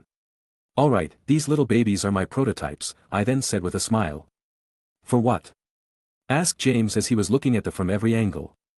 Instantaneous messaging and letter delivery, got the inspiration from vanishing cabinets, I answered proudly. Wait. Really? You figured out how to do that? Yeah, been using it to keep in touch with my family for the last month. They work by choosing the number you want to send to and place the message in it, close the lid, point your wand and say send, presto you just send it to whoever. It even works to the Hogwarts ward so I'm pretty it can get to anywhere in Britain so far. I explained further. That's awesome Aiden, and made these all by yourself? Asked James. Yeah, it was actually my summer project, I said while rubbing my nose with pride. Christian was about to ask some more question but then the door opened. A small Asian girl from Ravenclaw walks into the room looking very shy. She had long shiny black hair growing to the middle of her back, small freckles on her nose. Typical black eyes, and it looked like she would become rather attractive after she grew up. Alright you two know staring at the first customer, she's nervous enough as it is, so get to working on your own stuff and help each other out, I say to my friends as they realize they've been staring a bit too intensely. Sorry about them, they're friendly, just surprised someone actually came, my name's Aiden Bones and you are? I say trying to sound nice and approachable. I'm Cho Chang, first year from the same house, she answered with a very quiet voice. Well Cho, it's a pleasure to meet you, let's set ourselves up on the table here and see what I can do to help you out, I said, trying to put her at ease, but I could hear my two friends whispering at the back. Another one bites the dust against the silver star. Whispered Christian. Judging by the redness I'd say so, James whispered back. I can hear you two over there, I yelled at them, which caused them to burst out laughing and Cho to look at me with confusion on her face. And that's how the student-run exchange room began. Chapter 32. For the next few months things were going great. My student exchange room was starting to pick up some steam as Ravenclaws and Hufflepuffs from third year and below started to frequent the place. No one from the Snakes or Lions had come yet. The Snakes being less of a surprise than the Lions since I do have a bit of a relationship with the red-headed twins. No older students have come either. I think it's their pride stopping them since asking someone from a lower year for help, since it would lead to some mocking. I even decided to hold a little pre-Halloween feast party with those who came for a little fun. A really big surprise was when Christian decided to try out for the Quidditch team. An even bigger surprise came when he became one of the chasers for the team. Me and James were really supportive of him and wondered if we could do anything to help our friend. But couldn't really come up with anything. I think I'll be able to come to see his matches and support him if I convince Madame Pomfrey that I can act as an on-site medic when they play. She was actually on board with the idea, saying it would test my skills and judgment to see which I could heal properly and which I couldn't and get help for. The first actually troublesome event was when some older Slytherins actually tried to break into the room and were simply repelled. This caused for them to accuse me of banning them as they got Professor Snape on their side. Hello Professor, what can I do for you? I asked politely. It seems you do not welcome students of my house Mr. Bones, something which you explicitly said you would and even put traps to harm them as they entered, said Snape as was trying to intimidate me into admitting fault. Did I now? That's something I am wholly unaware of as there are no defenses at all when the room is scheduled to be opened. Aside from that I had Professor Flitwick's permission and supervision when I installed a simple ward to stop those with ill intent from opening the door when it is not time for the exchange. I explained, covering all my bases perfectly. Can I ask why several older students were trying to enter the room when it was clearly not an operational day? Although Snape is kind of a git and would take away a lot of points and give punishment liberally to other houses. He also knows that he cannot justify anything of the accusations, especially such easily proven facts and with everything I've done being permitted. What is going on here Mr. Bones? Why have called me and are being interrogated by Professor Snape? Oh, thank you for coming so quickly Professor. It seems that some older students tried to get in the room with ill intent today and are accusing me of refusing to allow Slytherin students to participate after they were repulsed. I answered the professor. Is this true Severus? Then asked Flitwick. You've given permission for the boy to set up wards in the castle Filius? Then asked Snape in response. Of course. With the permission of the headmaster I was allowed to set up the ward, but Mr. Bones wished to try his hand at it after studying the subject and succeeded perfectly. I was very proud of him when he did so. Answered Flitwick with obvious pride in his voice. Humph. Simply responded Snape as he figured out that he can't do anything and that his students are entirely in the wrong. And so he left in a huff as the older kids glare at me like it's my fault I wasn't punished for something stupid they tried to do. I think one of them might have been that really ugly Quidditch captain of their team. Can't remember the name of that guy. But he certainly didn't help the purebloods are superior image, that's certain. That little event ended for a bit anyway, but a few days later some of them tried to corner me as I was walking to the exchange room with Christian and James. "You're gonna regret making fools out of us, pretty boy," said the ugly guy. I finally remembered that his name was Marcus Flint. Typical bully. Believes himself better than others and clever, but is simply a cheating idiot. He repeated a year and simply did not have any redeeming traits aside apparently being a good enough flyer to be a chaser. How? Gonna make me look like you, troll face? Honestly, how pathetic are you? You can't make it through a simple ill-intent ward, you whine to your head of house after you completely fail to do bad deeds with no proof or evidence to support any of your claims, and now here you are, with some 5th and 6th years to try and bully 3 third years like it'll somehow not make you look even worse than you already do in the eyes of everyone else. I reply with stinging jabs and enough venom in my words to even make an idiot like him realize how pathetic he is. You're going to be the pathetic one as soon as we're done with you. He yelled out in rage. Wow, great response, troll face, are those the most words you've ever been able to say? Replied Christian with his voice dripping with sarcasm. You little half-blood shits, you and your mudblood think you're so tough. Well, fine. Kick their asses. That one word made both me and Christian stop laughing. Chris, James, you two go get a professor aside from Snape and then go tell Madame Pomfrey that some idiots are going to visit. You know how strong I am, so no arguing on this one, I said, leaving no rooms for questions on this. Christian smiles thinking about how strong his friend is physically, and James still worries but knows he can't help here. So they both nod and run. Where are you going, you little mud dash? One of the 6th years tried to yell as my foot kicked him right in the face, making him do an over-the-top flip after fainting directly and ending on his ass. Not believing what just happened to their housemate, the rest of them freeze as my leg comes down slowly and I set myself in a proper karate stance. 1 down, 5 to go, which of you inbred idiots wants the next one? I then asked with a cold voice. I wait a few seconds but no one's moving. Even with how strong I am, it's still not a good idea to let them surround me with bigger numbers. So I decide to make the first move. Keeping myself light on my feet, I suddenly burst into action and arrive in front of a 5th year with brown hair. Shit! Was all he could get out before my jab hit him straight in the face, with a reverse punch to the solar plexus to knock the air out of him and a quick hammer fist to his chin to knock him out. The 3-hit combo took 2 seconds and I was away from the group again as they stood there not knowing what just happened, and their second man goes down. The third target was a shorter 5th year with a rat-like face, against whom I used a beautiful roundhouse kick to the head to immediately making him lose consciousness, leaving only 3. As they finally realized this wasn't going well, the 2 remaining 6th years charged at me, hoping to pin me down, but I simply dodge the first and trip him as he passes. Then I grab the second's arm, use his own momentum against him to throw him to the floor and strike his head with my fist to stop him from getting up. Marcus just stood there, paralyzed as I knocked out his last guy with a clean hook as he got up. I take a breath to stabilize my breathing and then walk towards the idiot. He steps back in fear as he sees me approaching. Now, troll face, it's just you and me, I say to him with a warm smile which would seem like the devil's to him. Let's see if we can make you less ugly with a few bruises. Who knows, with how you look I might actually fix some of those things you call teeth too. A few minutes later James and Christian came back with Professor McGonagall, who was shocked at the sight of 6 older students laying around the hallway, with me just sitting in the middle of them all and a bunch of students looking at the scene. What in Merlin's name happened here, Mr. Bones? Questioned the professor with a very serious look on her face. Well, a few days ago these 6 tried to break into the new student exchange room to either mess with it or completely destroy it for some unknown reason. When that didn't work due to a ward on the room permitted by the headmaster and overseen by Professor Flitwick, they tried to get me in trouble saying I was excluding Slytherin from the exchange. That didn't end well either, as all evidence was against them. So today they ambushed me and my friends when we were heading over to open the room for the day with intention of beating us up physically, even using the term mudblood to insult my friend James. So I told them to get a teacher and warn Madame Pomfrey while I took care of things, since everything is on my side. I've completely avoided any actual injuries that will require more than a night in the infirmary, since I only knocked them out with minimal force. I explained everything to the professor. And Mr. Flint here? She asked, pointing to the guy's face since it had turned purple from a lot of punches.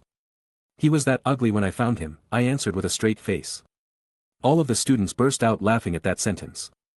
A lot of people had been bullied by the ugly troll and they felt great when they saw him and his crew completely demolished by me. And so they laugh at the situation. The joke, and in relief as someone had finally stood up to the bully.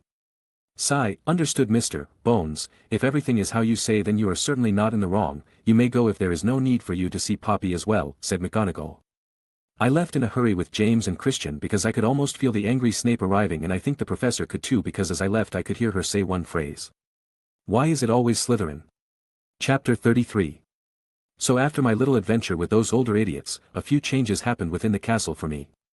First is that a lot of those who Flint and his followers had bullied now look at me with some admiration in their eyes. I mean, no one likes a bully, but everyone loves someone who stops him. Second is the fact that pretty much the whole of Slytherin house has decided to hate me. I think Snape really pushed for that one.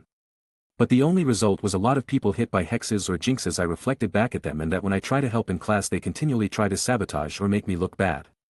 Which just doesn't work considering I'm constantly under the gaze of the professors and other students.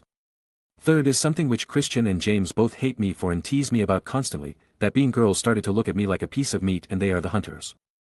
So I'm just constantly hiding. And lastly, I've had a boom in numbers for the exchange, with more students coming for help and older one realizing they can use the place to discuss with their peers. No matter the house or year, and help younger ones in their spare time, while also asking for help without judgment. I made this place to focus on the improvement of everyone. Bullying and harassment will lead to temporary ban or if the case is too severe the person will be banned permanently. I've also had to add a clause saying that if you aren't here to improve or help others you had to leave, because girls kept trying to sneak in and just stare at me. Got a lot of dark stares from the guys till I added that rule. On the whole, I believe I've been a major beneficiary of the event. Funnily enough. Because Tonks knows about the fact that I'm ahead of 7th years by far in pretty much every subject, she was the first senior to ask for help in the room, and that's what made the older students acknowledge my academic abilities as well. I was now being called the freaking Silver Raven because of my old nickname of Silver Star by the girls and my knowledge as a Ravenclaw. I got teased to high heaven by my friends for this one and I think it was revenge for when I helped them practice their hands-on skills. With all this happening, my reputation in the castle was simply exploding upwards in the eyes of pretty much everyone except one very angry house. Some more jealous students, and one apprehensive headmaster. But the rest of the professors were thrilled at the trend in increasing grades and the fact that 3 of the houses were having more exchanges between each other. But there seemed to be one girl in the 3rd year who was getting worse and worse in grades and emotional state. My self-proclaimed rival from 1st year had started stagnating in 2nd year for some reason, but since the start of our 3rd year she's been literally depressed. Every time I saw Victoria she now had a dark expression on her face, with reddened eyes showing we had probably cried recently. She's been avoiding the Great Hall and even skipped the Halloween feast. I don't particularly have a good opinion of the girl, but it's not bad either. I mean even with her Death Eater father she still has never bullied or insulted Muggleborns. She simply showed some rejection on her face, and she was just trying to be number 1 through hard work, not sabotaging. Seeing her slowly break down was not pleasant, but I don't know the girl well enough to really interfere and I don't want to make the prideful girl break by showing pity. But well, let's just say my attitude towards the problem changed very quickly when it was almost the winter holidays. I was on my way back from cleaning and locking up the exchange for the break after a little celebration for the holidays with those who'd wished to come. It was a nice little thing. I got the castle's elves to make some Christmas themes food in the shape of snowmen, snowflakes, pine trees, etc.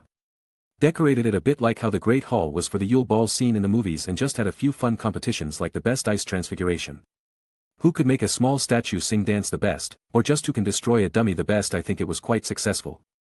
Feeling happy, me and my friends decided to walk around the snow-covered grounds. Gives a different feel than the rest of the year, for a lack of a better word, it feels more magical seeing the white blanket cover everything.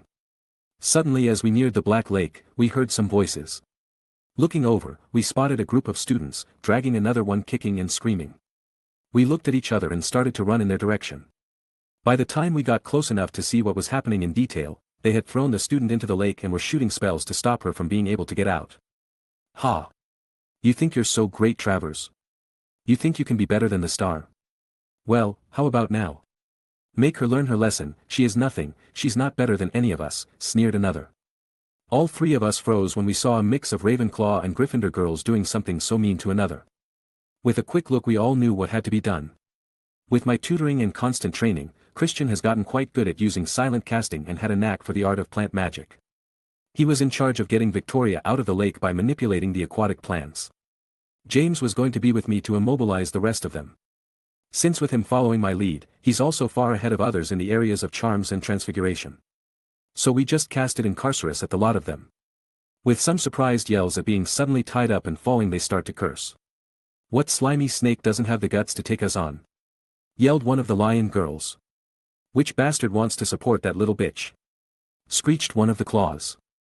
You want to take this one, oh mighty silver raven? Asked Christian jokingly, while glaring at the bullies. Yeah, I got this. James, can you dry her and bring her to the infirmary? I ask my charm-proficient friend as I turn my attention to the girls. Madame Pomfrey should be at the feast, but I won't be long and should be able to take care of it.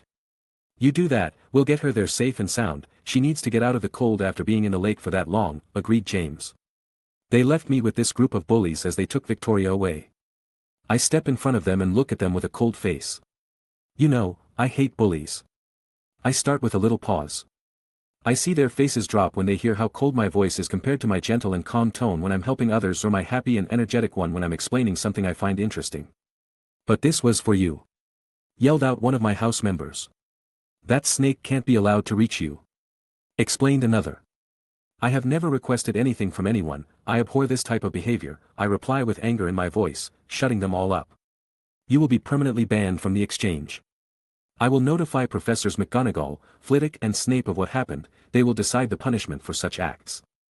I believe your group has also been responsible for some of the changes Victoria has been through over the last year and a half as well, this will also have to be considered. I announce my verdict to the girls. You can't do that. Now said a raven, feeling both scared and nervous. I can and will. My exchange was made on the principle of helping each other no matter the house and ability. I've clearly stated that participants are to never bully others or discriminate, and you have shown a disgusting level in both.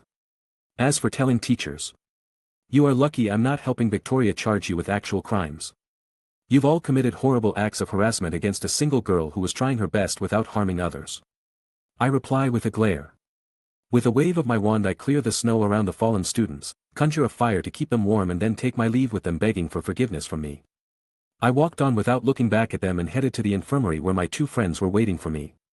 Victoria seemed to have lost consciousness, which is both good and bad. It lets me treat her with no issues.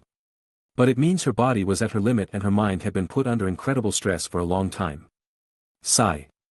Can you two go get the heads of house except for Professor Sprout, since it involves all houses but hers? Madame Pomfrey also needs to be notified. They should all be at the feast. Sorry for the running around. I asked apologetically to my friends. It's no problem, mate, you're the only one who knows anything about healing, you stay with her, answered Christian, understanding the situation well, with James nodding beside him. They both ran out and headed to the Great Hall. Meanwhile I used a few diagnostic charms on Victoria, it was disheartening seeing the results. She was quite underweight for a girl her age. Scrapes, cuts and bruises were all over her body, but I'm not sure if that's the bullying or if she is in an abusive home. I've actually found a few bones with traces of being improperly mended. Her body itself is running on empty. And if I understand her psychological state properly, she's getting close to the point where one would actually contemplate committing suicide due to constant harassment, bullying, possible abuse, pressure from the self and exterior, and no support from anywhere. She needs help. I can't turn my eyes away from this anymore. Whether she likes it or not, I will help her. I thought with determination. Chapter 34. As I was thinking about how to help Victoria, Madame Pomfrey arrived with James behind her and Snape soon after. How is the girl Aiden? Asked Madame Pomfrey as she entered. This incident itself didn't leave much to worry about, we got her out of the lake quickly, dried her and got her indoors with no time wasted, so the worst would be a few days of potions if she gets sick, I answered the relieved healer. You said this incident isn't much to worry about, so what is Bones? Asked Snape, catching the hint in my words. There's a few, the biggest is that I think she might be physically and verbally abused in her home, I stated seriously. Dear Merlin, you can't be serious, Aiden. Exclaimed Poppy. Do not lie to me, boy, was Snape's sneering answer. Her injuries and mental state are consistent with everything you've taught and I've researched on the subject. Madame Pomfrey, please run your own diagnostic tests on her and see, I simply answered. Doing just that, to confirm her student's diagnosis of Victoria, she runs her own spells. By Merlin's beard, she whispered to herself as her eyes widened. Well, what is it, Madame Pomfrey? Is the boy lying or just incompetent? I'm giving the git twice as much homework this week. He thinks what I'm giving him now is bad, he has no idea. I thought to myself because of Snape's insult of my skills. Nothing of the sort, Severus. Aiden is perfectly correct. Ms. Travers shows clear signs of abuse and improperly healed injuries to conceal it. She responded seriously. Bones, you, Calloway and Wards will speak to no one about this. I will discuss this with the headmaster, he ordered us and declared as he left. Is it alright if I stay and help Madame Pomfrey? I feel like she could really use some support right now. That'll be fine, Aiden, thank you for offering, she answered with a smile on her lips. With that I spent my evening waiting for her to wake up. James and Christian came to check up on the situation, but after understanding they wouldn't be able to do anything for now, they left and got ready to head home in the morning. When the sky was about to fully become night, Victoria finally woke up. It's good to see the damsel has awoken, I say with a bright voice. How are you feeling? I then asked carefully. What are you doing here? Here to mock me? To prove you're better than me? No, Victoria, I'm here to take care of you. Me and my friends are the ones who got you out of the lake, we also got those girls punished for their actions, I'm also the one who's going to try and help you feel better. So please don't think I'm here to hurt you, but if you want to let anything out please do, I'll be right here to listen. I answered gently to the very hurt girl, who is like an injured beast at the moment, clawing at anything getting close to her. Ha! Like I believe the perfect little silver star would take his time to talk to me. The foolish girl trying to beat him. The slimy snake trying to look better than everyone else. The pure-blood bigot. The bully. She yelled at me, as she screamed her emotions at me. I simply smile warmly and hope to encourage her to let off more steam. That smile makes her pause, she wasn't expecting a smile. Why are you smiling?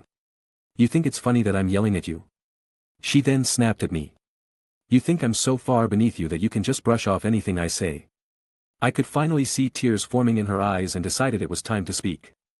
I've never thought that, Victoria, I simply reply with a calm voice. I actually believe you are a very talented witch, I added. Don't you dare mock me. You think I'll accept your pity? I am member of the ancient and noble house of Travers. I'm not mocking you at all, Victoria. You are the only student in our year I've never had to help in any subject. Your grades are fantastic and you've earned every single one of them. You are determined, strong, courageous, as well as fiercely intelligent. You should be considered a true example of what a witch should be. I say honestly to the girl. I am so very sorry that people have harmed you so much because of me. I've tried to make it clear how much I hate such acts like bullying, but it looks like I failed you. So. I am sorry. I added sincerely to the poor girl. Stop apologizing to me. You think you're so perfect. Best grades. Most popular. Most attractive. Skilled. Knowledgeable. Outgoing. Kind. You think you're better than everyone else and you disgust me. You don't even look human. More like some elf and Vila hybrid. She yelled back at me. Ha ha ha, now that's a new one. None of my friends ever thought of that one, Vila elf hybrid indeed. Seeing my reaction confused her greatly. She doesn't understand how I can laugh at being insulted. But you know, I've never thought of myself as being remotely perfect, intelligent yes, creative, strong and outgoing certainly, but never perfect, I say to the girl. Ha, like I believe you, I know you think you're better than everyone else. That's why you helped them, why you opened your stupid room. Why you even learn how to heal on top of class work. It's because it makes you feel better than everyone else. She then said with barbs in her voice. No, I try to help others in class because I'm all honesty I've already completed everything required in every class at Hogwarts and wish to help my classmates to improve and enjoy magic like I do, I replied to her barb. Bullshit. You expect me to believe you've studied to Newt levels. I was already at OWL levels in potions, herbology, history, runes, arithmancy and astronomy by the time I was in Hogwarts due to pushing myself and having my aunt hire tutors. I had covered every book of spells until OWLs from a theoretical perspective and was able to master first to third year spells from that. I was putting myself through 6 years of intensive learning before I even came to Hogwarts because I wanted to learn everything I could, I wanted to know. I wanted to learn magic, to master it, change it, create it. I wanted to understand every aspect I could from it and then make it my own. And I want to try and help others feel a similar passion if only for a single subject. That's actually why I'm such good friends with Christian and James. I explained to the almost broken girl. Her eyes widened in disbelief. It's not like many wizard families don't want to get tutors for their children, but children don't want to do so. They don't care for magic or see it as special. To them it's something they live with and will learn later, so there's no rush. It's hard to make kids even learn the family-exclusive skills and knowledge, much less do what I have been doing since the age of 5. That's who I am, Victoria, that's what drives me to learn and improve. I'm not competing for grades because those aren't truly my goal. It's only a way to demonstrate the steps I've taken. As for being perfect, well, have you ever wondered why the so-called perfect guy wears glasses? I then ask the girl. She opens her mouth a few times, wanting to say the obvious reason of eyesight issues, but from the way I asked, it made her think that might not be the case.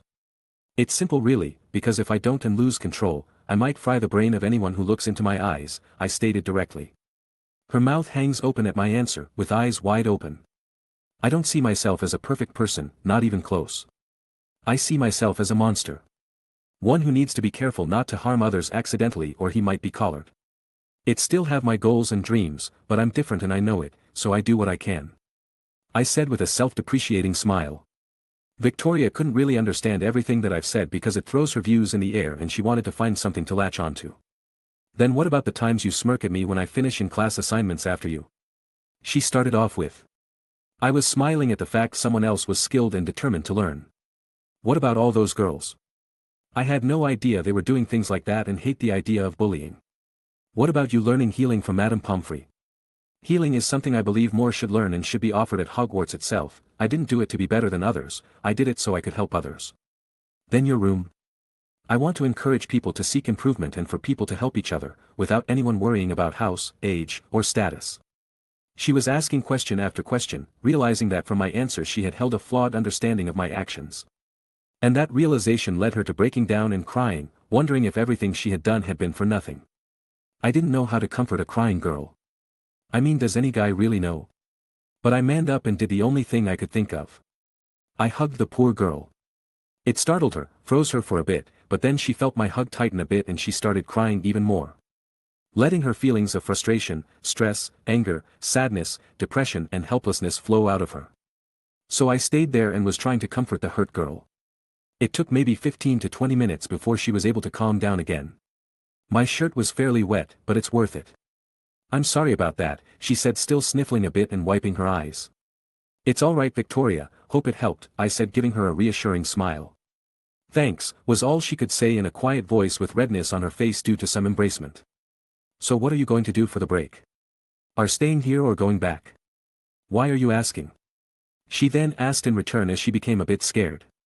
Because me and Madame Pomfrey know Victoria, Snape as well, and I won't leave you alone after this, so I want to help, I answered, looking straight into her eyes with determination.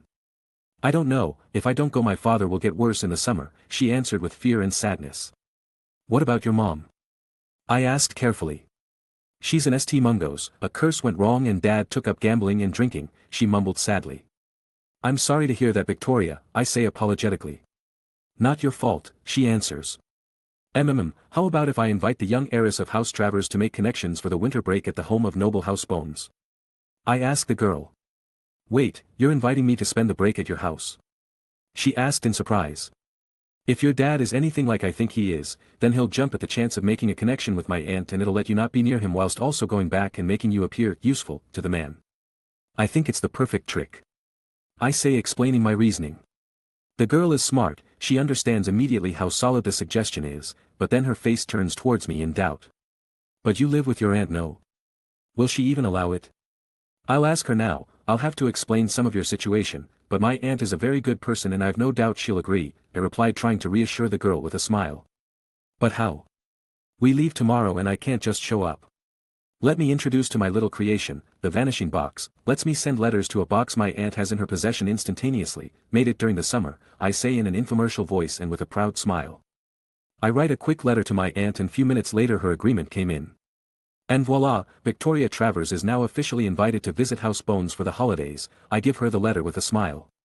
She takes the letter and reads it over and over, like she thinks it'll vanish or be a fake. But when she finally convinces herself this is actually happening, new tears slowly fall onto the letter. Why are you helping me? We barely know each other. Because I'm no longer looking away from you suffering, I answer with determination. From now on you are my friend, I declare. She starts crying even more, but this time it's different. Those tears held relief and happiness. Thank you, was all she could whisper in response. Chapter 35. With a new friend joining my two, it was a bit of an adjustment since although she didn't leave a negative opinion of herself with the guys, she still didn't give off much in the positive feelings department. This resulted in a little ice breaking during the train ride back to London. But honestly, as soon as we all started to talk to each other about things we particularly enjoyed, it was going great. Victoria had a passion for improving herself in pretty much all aspects, not wanting to lack glaringly in any way. She was the most well-rounded student after me and would have been offered a time-turner this year if her grades hadn't dropped. She could talk to Christian about herbology, but struggled to match him in COMC. She could talk up a storm on charms and transfiguration with James, but he had true fire in his eyes when it came to enchanting, leaving her helpless in that field. I was able to match everyone and then some in every field we discussed. This gave something to Victoria she had never really experienced before, true peers and possibly friends. People she could turn to discuss her ideas and new things she'd learned, who would then offer feedback, advice, or praise for her efforts. Not the so-called friends who were either followers or only after her family's wealth and power. Although it was too soon to be real friends, she was happy to find herself surrounded by passionate youths her age. It lit a fire in her eyes again. But most importantly, it let her smile for the first time in a long time. Meanwhile, in some old man's office. And so our first term comes to close again and the students enjoy their vacations, so let us begin our little meeting once again. Anyone care for a lemon drop? Said the headmaster and offering his candy as was the usual for everyone present. Something which everyone just ignored. With the standard report and a few minutes of ongoing exchanges, it finally come down to the changes happening. The Newt and OWL students are behaving as usual, stressed and worried, but it seems that there have been less, for the lack of better word, harassment of teachers for assistance this year, began the deputy headmistress.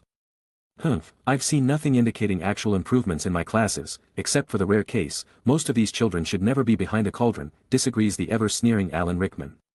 Oh, don't be so uptight, I think there has been a rather good amount of talented students rising up lately, lightly admonished the kindly head badger. Ooh, it has simply been a delight seeing so many of the younger students improving in their practical work lately, squeaked the ever-joyful mini-professor. Speaking of which, does this have anything to do with the founding of Mr. Bones' exchange room, as I believe he calls it? Asked the most wizard-looking old man in Britain. Yes indeed. I've been paying close attention to my brightest house members project. Not only are the students participating showing improvements in their practical skills, the homework submitted has also shown qualitative jumps as some of the older ones began to participate. Which seems to help them strengthen their basics. Excitedly said the head raven. I've also noticed a decrease in inter-house conflicts between the three participating ones. It warms my heart to see the students helping each other, added the kind-hearted herbology master. Except for Slytherin House, after that debacle with Mr. Flint, I seems they refuse to participate and are openly hostile anytime Mr. Bones wishes to help them, finished the feline transfiguration teacher. My house members don't need to participate in that foolish waste of time, sneered the original greaser. 'Cause he's a greasy git. So it seems the majority believe this has had a positive influence on the students, then I believe there is no harm in letting it stay open until further notice, proclaimed the supreme mugwump. Ridiculous title. Then I believe everyone can be dismissed. Severus, Minerva, please do stay behind, concluded the second coming of Merlin. I got so far before I had to use names TT. After the others had left, it was time for the less appropriate questions. So how has Mr. Bones been? He seems to have become a lot more active this year. As always, he shows beyond excellence during class and tries to help those struggling while I overlook the class. In all honesty, it feels like having a second professor when I hear him helping other students and a fellow master when I grade his homework. Sighed McGonagall at the fact that such a student wasn't in her house. The boy is an annoyance I wish I could get rid of. He seems to take pleasure in giving ridiculous amounts of homework to spite me when he feels like it, responded Snape.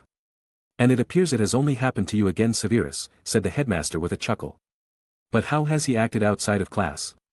He then asked to hear what he truly wanted. Impeccably would be the word for it. Since the beginning of the exchange as it now known to students, he shows no exclusion to anyone who doesn't dislike him. He aids anyone who needs it, studies seriously. Spends time with his friends as they improve one another. Or simply learns from and helps Poppy during the weekends or during Quidditch games.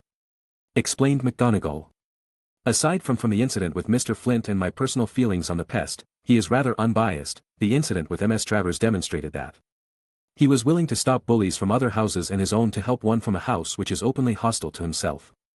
No smart, but fair at least, partially agreed Snape. Thank you both for your opinions. You may go back to begin your break as well, said the headmaster, dismissing them. As they left him alone, he was lost in his thoughts. So different, but so similar. Extraordinarily gifted. Popular with students and professors, lost family and strong. He has also experienced what dark magic can offer a person. Very dangerous variable, especially with Harry joining the school next year. What to do? Back to someone people actually care about.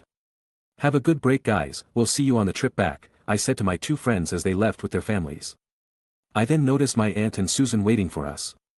Hey Aunt Amelia, good to see you again, you too Suz, I say with a hug to each. It is good to see you happy and healthy as always Aiden, now properly introduce the pretty young lady behind, she said with a small smile. Yes ma'am. Victoria, as I'm sure you guessed, this is my aunt, head of House Bones and of the DMLE, Amelia Bones. The little cutie beside her is my cousin Susan, Aunt Amelia, Susan, this is my friend Victoria Travers. I introduced everyone properly as requested. It is a pleasure to meet you Madam Bones, she said with a light curtsy. Thank you so much for allowing me to stay with you for the holidays, you have no idea how helpful this is, she then thanked her sincerely. You're welcome dear, if it's anything as Aiden summarized then you are more than welcome in our home, she replied with a smile. Hi. Jumped in an excited Susan. So you're spending Christmas with us? Yes I am, it's nice to meet you Susan, replies Victoria awkwardly. Seems like she doesn't really know how to act with younger kids. I thought to myself in amusement. Are you dating Big Brother? Was then heard, making her freeze and me cough. Cough, cough, no Suz, I'm not dating Victoria, she's a friend and needed a place to stay for the holidays, so be nice, treat her like an older sister, I replied to little sister. That made her have stars in her eyes. Looks like she's excited at the thought of having a big sister. Why does that make me sad? I thought to myself getting a chuckle then sadness. Alright, I think that a good enough introduction, if anything else needs to be said you can do it at home, Tilly is excited to have someone new to look after, she says you're too easy Aiden. Interrupted Auntie still smiling at the kids acting like kids. Why does that feel like an insult and a compliment? I said to myself after hearing that. All you have to do is make a big mess and she'll be happy, said Susan. Yeah, but then Auntie will kill me, not worth it, I answer. While me and Susan chat with one another Victoria is confused at what to do until I turn around. What are you waiting for? Can't leaving without our guest. She finally snaps out of it and follows along. We got to my place and got a tackle hug from Tilly. Hey Tilly, missed you too, I say with a laugh. Tilly is happy the young master is back, the young master always makes the house happier, exclaimed our little elf with her ears twitching in happiness. Thanks Tilly, glad to be back too, I said with a smile. She lets me go and grabs mine and Victoria's luggage to put in our respective rooms. I then guide her through the house and tell her how everything works in the Bones family. Basically you can go pretty much anywhere. Individual rooms just need permission from the owner, obviously avoid aunties. The home office is where I will spend some of my time every day to do my duties as heir. The library is free to use, but don't mind the notes some of them, I wrote corrections when I was younger until Auntie got me notebooks. We have our magical garden in the back, just wear the gloves and be careful, I know you can handle yourself with plants. If you have any questions about them you can ask me, Susan or Tilly.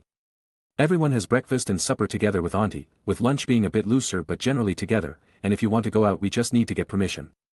Oh you can use your owl to order anything you want or need and feel free to ask Tilly if you need something. I narrated.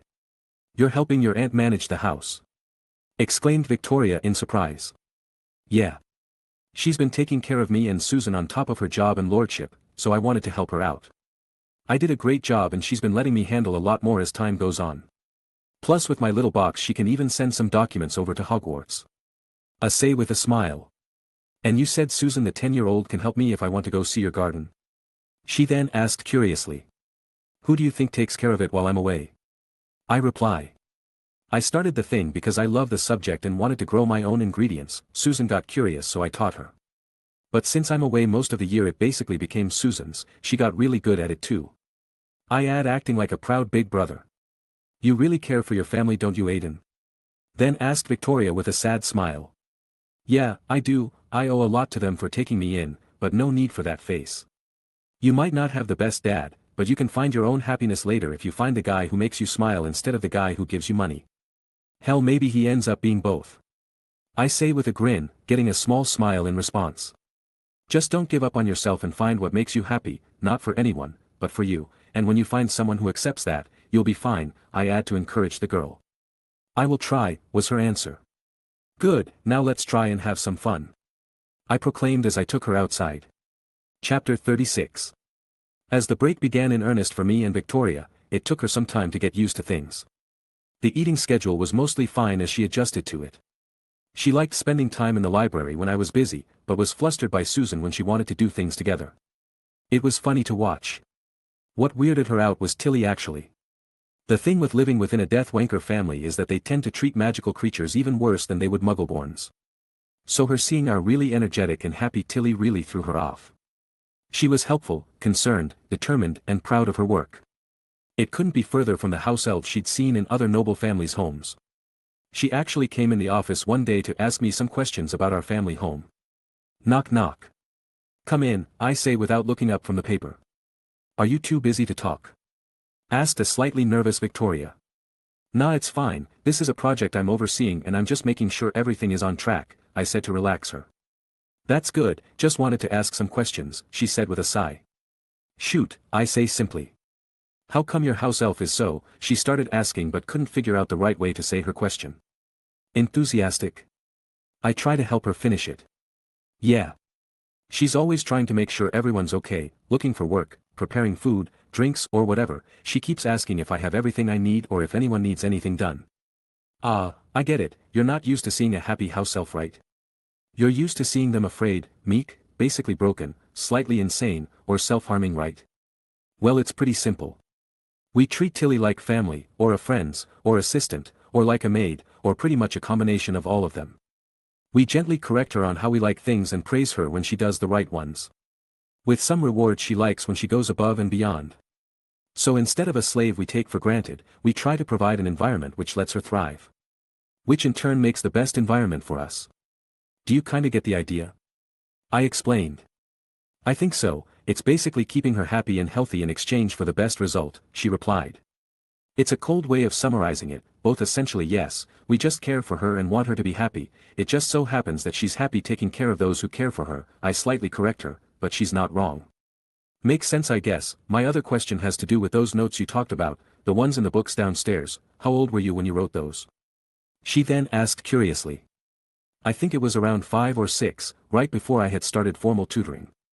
I got into reading everything in the library and tried to make improvements based on what I had read alone. If I go back to them now I'll probably correct my corrections, but there are still some nice pieces of information in those. The notes in my room are real good though. I say to her whilst reminiscing a bit. You wrote those at the age of 5. Exclaimed a very surprised Victoria. I've never thought about the stuff you wrote even now. I think that's a reason not many people have actually noticed a lot of the things I've corrected. The mindset was already set from their family's viewpoints and common sense. I read those with the ability to memorize pretty much all of it and had an outsider's viewpoint, hence an objective correction. It's actually what convinced my aunt to get me some proper tutors. I explained to the girl. I want to see those notes. She then demanded with fire in her eyes. Sure, come on, I'll put this on hold for a bit and introduce you to them, there's a lot, but I modified my room to let me organize everything without filling it up with shelves, I say while getting up and walking to my door. Welcome, you're the first girl in here, really didn't expect it to be you, I say with a little chuckle to myself. Oh, who'd you expect then? She asked with a raised eyebrow. Dunno, first girlfriend would have been my guess, I stated with a shrug to which Victoria gets stunned at my answer. Alright, come here, I say to snap her out of it. Right, the shelves are set to ancient runes due to that being the latest project I've finished working with, it's currently shelf 4 on the subject. I have 2 dials, one for subject, the other for the shelf number. The lower the number, the older the research and notes. Pretty easy to understand, right? I turn around asking to see her following along. Wait, if what you said is true, then don't you have at minimum 12 shelves in there? How'd you fit them all? Exclaimed Victoria as she thinks about how many subjects are taught in Hogwarts. I get where you have your minimum. But after understanding divination to a point I let it go since I don't have any gifts in the art and spending so much time to see possibles futures isn't my thing.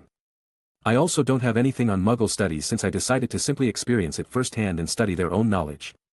This was after I had noticed any books on the subject was either over 100 years behind the actual thing or completely idiotic. I explained to the girl. So you started with 10 shelves then? She asked to be clear. No, I answered to her surprise. Because instead of those 2 I studied dueling, warding and healing, with curse breaking on the side to understand both sides of warding perfectly. So it's actually 13 minimum. She finally understood. Well yes, but I think it's closer to 40 now.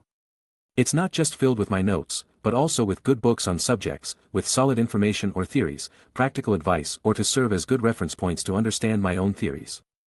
Everything is categorized chronologically for my notes and alphabetically for the actual books. Some of my theories or ideas were disproven, so they've been crossed out. I've also crossed out completely false or misleading information in the books. I explained my system to my guest, whose mouth hung open. How does it work? She managed to get out. Basically a very large space expansion on the wooden surroundings of the shelf, assigning specific codes to all the shelves so that they respond to the dial. Modified summon charm to make them come and leave to their designated spot in the expanded space. Pretty nifty. Got the idea from a Muggle movie about the future. I explained in a very simplified manner. And you're giving me permission to read all of these? She then asked doubtfully. I mean, who would let others just read their life's work? Of course. Knowledge is meant to be shared. If you can think about improvement for my ideas and results, feel free to take one of the empty notebooks and write. I love seeing new ideas. You can either read here or anywhere else, but I'm gonna go back to work now, I said, leaving the girl alone. I got back to my office and started to read my reports for the heir of House Bones and Michael Folster. The biggest project for me was the creation of a lumber production area, made using the Tgthegood method of lumbering, with every piece originating from a single tree. I've talked to Jerry, who is still in training, and got her advertised the job to trustworthy werewolves. Their pay would be about 40 galleons a month. The pay was calculated by taking into account the wolfsbane potion, which is still expensive to produce even with some adjustments, and the production of some of the ingredients, the living quarters offered, meals and properly prepared underground area to silently transform in. Even then it was leagues beyond what any werewolf would get paid for any work. Most time they get paid in wolfsbane potion. They have to sign confidentiality agreements added into their contracts and be taught the way to do the job from the experts we hired from Japan, but they will have stable jobs after this. The forest is growing well under the prepared conditions we set for the cedar trees, with no issues cultivating the trees with magically accelerated growth. My reports from the Michael side were also promising. The first being the potions shop, Breaking Grounds Apothecary. The appearance of so many modified or simply improved potions in the shop stunned those that bought from the store.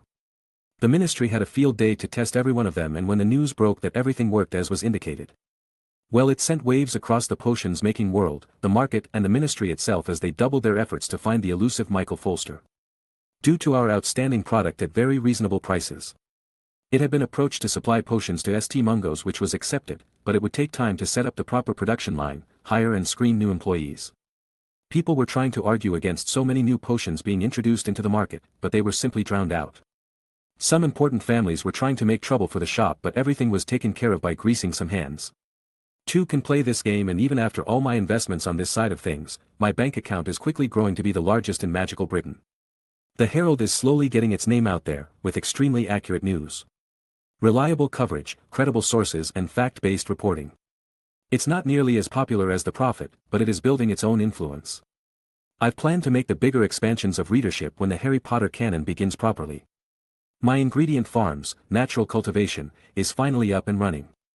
At the moment it is not selling anything of the market, since I am in need of a lot of ingredients. But I am paying for them myself.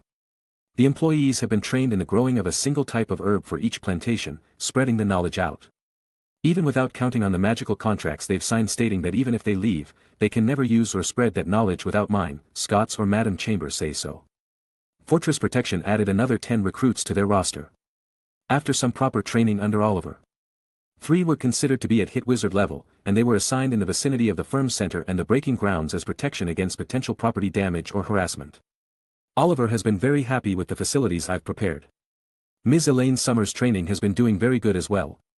After I've basically outbid the prick trying to get her to quit, I got her back on active duty and she's been a roll. I've been giving her some support by purchasing information from the goblins and helping her choose safe but impressive targets to boost her career. Finally, the firm center is becoming a stable, welcoming ground for any Muggleborn trying to find a stable job in either my businesses or with a few others around Diagon Alley that had agreed to hire some more hands. These wizards and witches were quite happy to have a pension system we put in place like the Muggle world. They had seen many old wizards and witches losing everything and did not want to end up like them. The center has also been a good first contact point for Muggles new to the wizarding world, helping them understand this side properly. Mr. Scott said the safe houses I had wished to purchase are all ready to be warded properly, which will have to wait till summer. My investments on the Muggle side were doing phenomenal. He had taken the liberty to purchase some buildings in Diagon Alley and reserved one for the Bones family, since I need one to display my magical creations. He also informed me he was undergoing some training with Oliver after getting my consent, to sharpen himself. It had thrown him off when I revealed that the Dork Lord still lived. He'd also mentioned that he and Jerry were starting to get along properly, but there was still some distance between them before it could be called trust. Putting away my reports and preparing to turn in for the night, I turn off any lights in the room and head to my room. I had forgotten that I told Victoria she could read in my room, so when I came in I was surprised to see her so intensely focusing on a book as she sat on my reading chair. She did not even notice my arrival.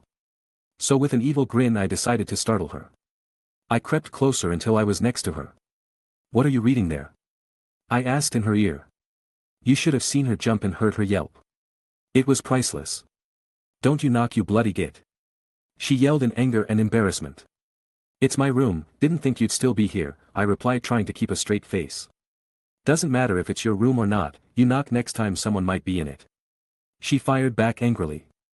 I could see this was going to be an impossible battle, no matter how right or logical I was, so I took the better part of valor and surrendered. "All right, I'll knock next time," I said as I rose my hands up in surrender. "Good," she simply said, letting me off the hook. "Now tell me. How the bloody hell did you come up with all this stuff? I can't fathom it. You wrote and made things that wizards haven't thought up with centuries of living with magic, but a prepubescent child without a wand does all that and I've just scratched the surface. I can't understand," said Victoria, looking completely defeated. "I get why you're feeling what you're feeling. The reason I believe I can do so much is simply because I don't think magic is anywhere near perfect or in its final form. No spells, recipes or methods have reached perfection in my mind, and something can always be improved, you just have to find out what." I tried to explain. "Teach me," she replied. "What?" I couldn't believe what I had heard. "I want you to teach me how you do all this. I want to create my own spells like you do and be the best I can be," she answered with determination. "You'll need to understand that you won't be able to do everything I can, even if I teach you. My magical reserves are frankly ridiculous for my age and give me an unfair advantage. Knowing that, do you still want to learn from me?" I asked, making sure she knew what she was getting into. "Yes," was the answer. But that one word held a fire that would not be swayed. "All right then, I'll try to hammer the basics into you by the time the break's done," I said, accepting her resolve. Chapter 37. After agreeing to teach Victoria the way I handle magic, my first step was fixing her beaten and battered body. Malnourished. Beaten, incorrectly fixed, heavily strained, and badly maintained. Needed to fix that. So before Christmas came I decided to talk to the girl. "All right. I know that you want to jump right into how I do things, but I need to talk to you about your body first. I probably know its current condition better than you do.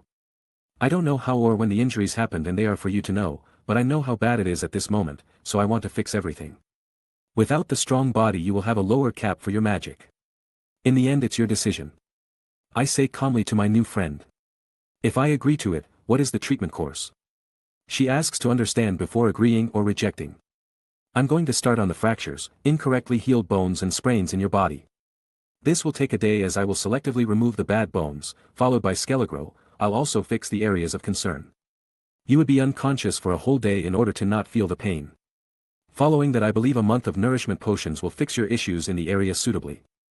I will also make you do physical exercise to gain the necessary muscle mass for a girl your age," I explained to the girl.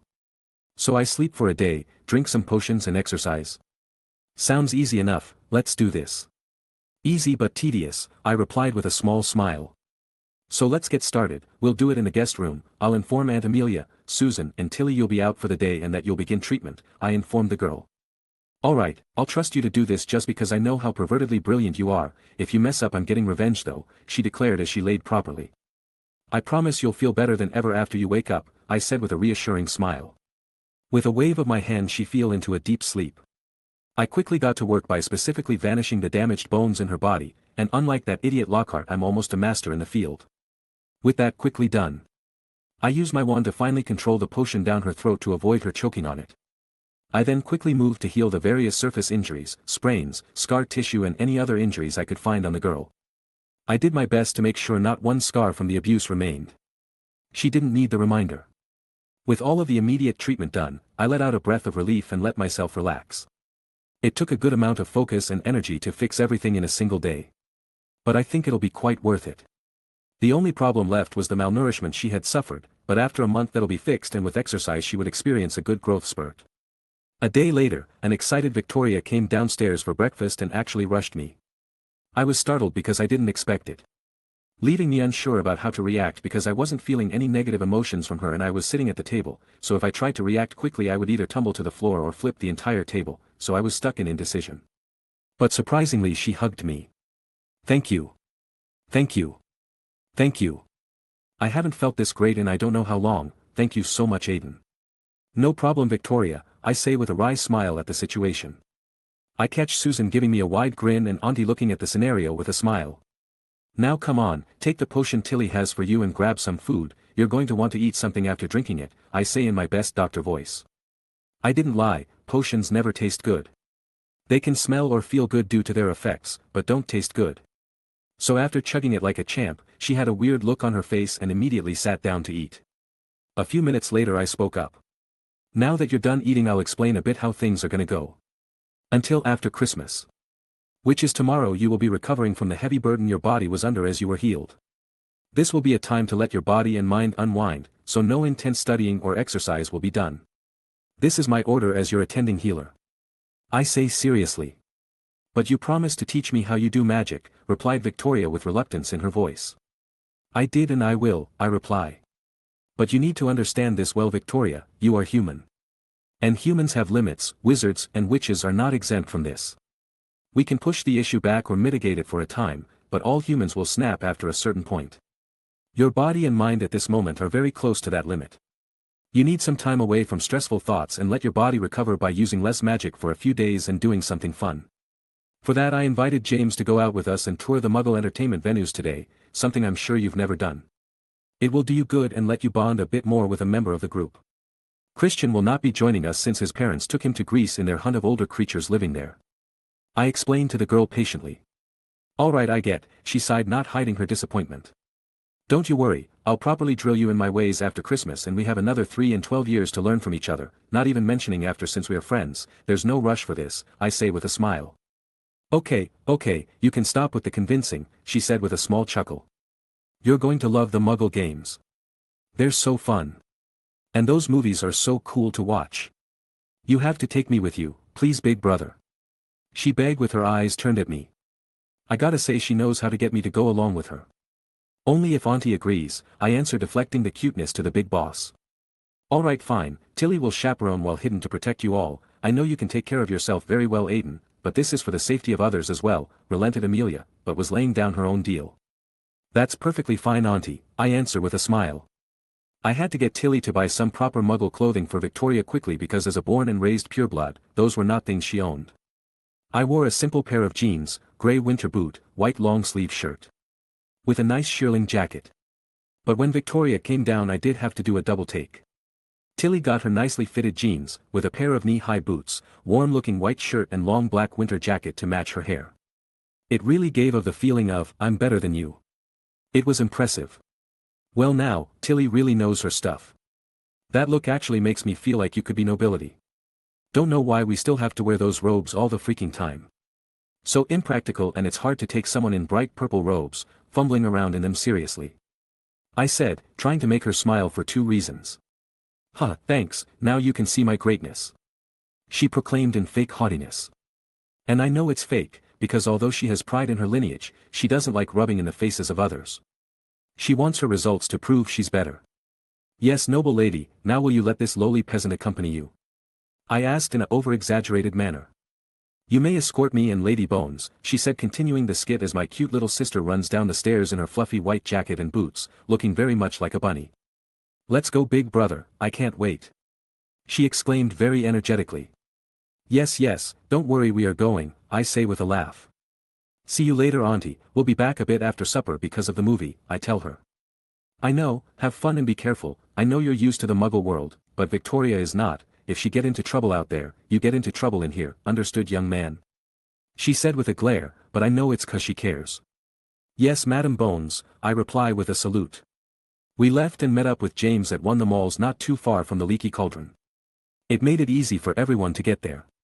It was fun introducing Muggle arcade games to Victoria, mostly because she tried to keep her above it all aura going.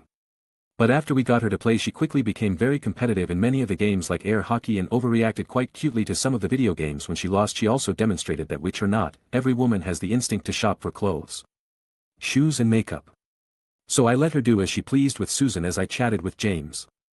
I talked to him about my plan to use data I obtained through my dissection of many brooms, data on the Firebolt which should be ready a year earlier with my funding that was until I gave the creator some new ideas on the matter. And my studying of a chaser's needs and roles during the game, to create a specialized broom for the position. The Firebolt will be the ride of choice for beaters and seekers, but this broom I was designing will be the best of the best for chasers. Me and James chatted while the girls shopped, that was until it was time to go to the movie. Since we had Susan with us. The future Christmas classic Home Alone was chosen, and it brought laughter and tears to the girls' eyes, while it brought nostalgia for me. After that we said goodbye and Merry Christmas to James, headed home with happy hearts. Christmas Day was a very relaxed affair. We woke up lazily, ate good food and enjoyed some time together as a family. Making sure Victoria felt included. As for presents, James sent me some works of fiction and an orphaned wizard who goes to magic school. No idea how he found that very prophetic book. Christian sent some books on Mediterranean plants he'd found in Greece, Amelia got a very nice set of robes for more formal occasions, and even Victoria had bought a nice shirt she had found on our trip yesterday. Returning the favors to everyone, James got my new guide on how to enchant, Christian actually got one of Soul's feathers, Amelia got my deskwork quill, Susan a brand new pair of gardening gloves with her initials on them. And I got Victoria a vanishing box that I made from some of the wood I hadn't used for my prototypes, making it linked to mine, James, Christian's and Amelia's. Everyone was happy with what they had received, and I think Victoria almost cried of happiness at being able to experience such a warm and caring break. Where people care for each other. Are thoughtful of one another and simply want those present to be happy. I really love my family. Chapter 38. As I promised, it was time to start Victoria's training. It started with some physical training in the morning, with very basic strength and stamina exercises. With a lot of stretching.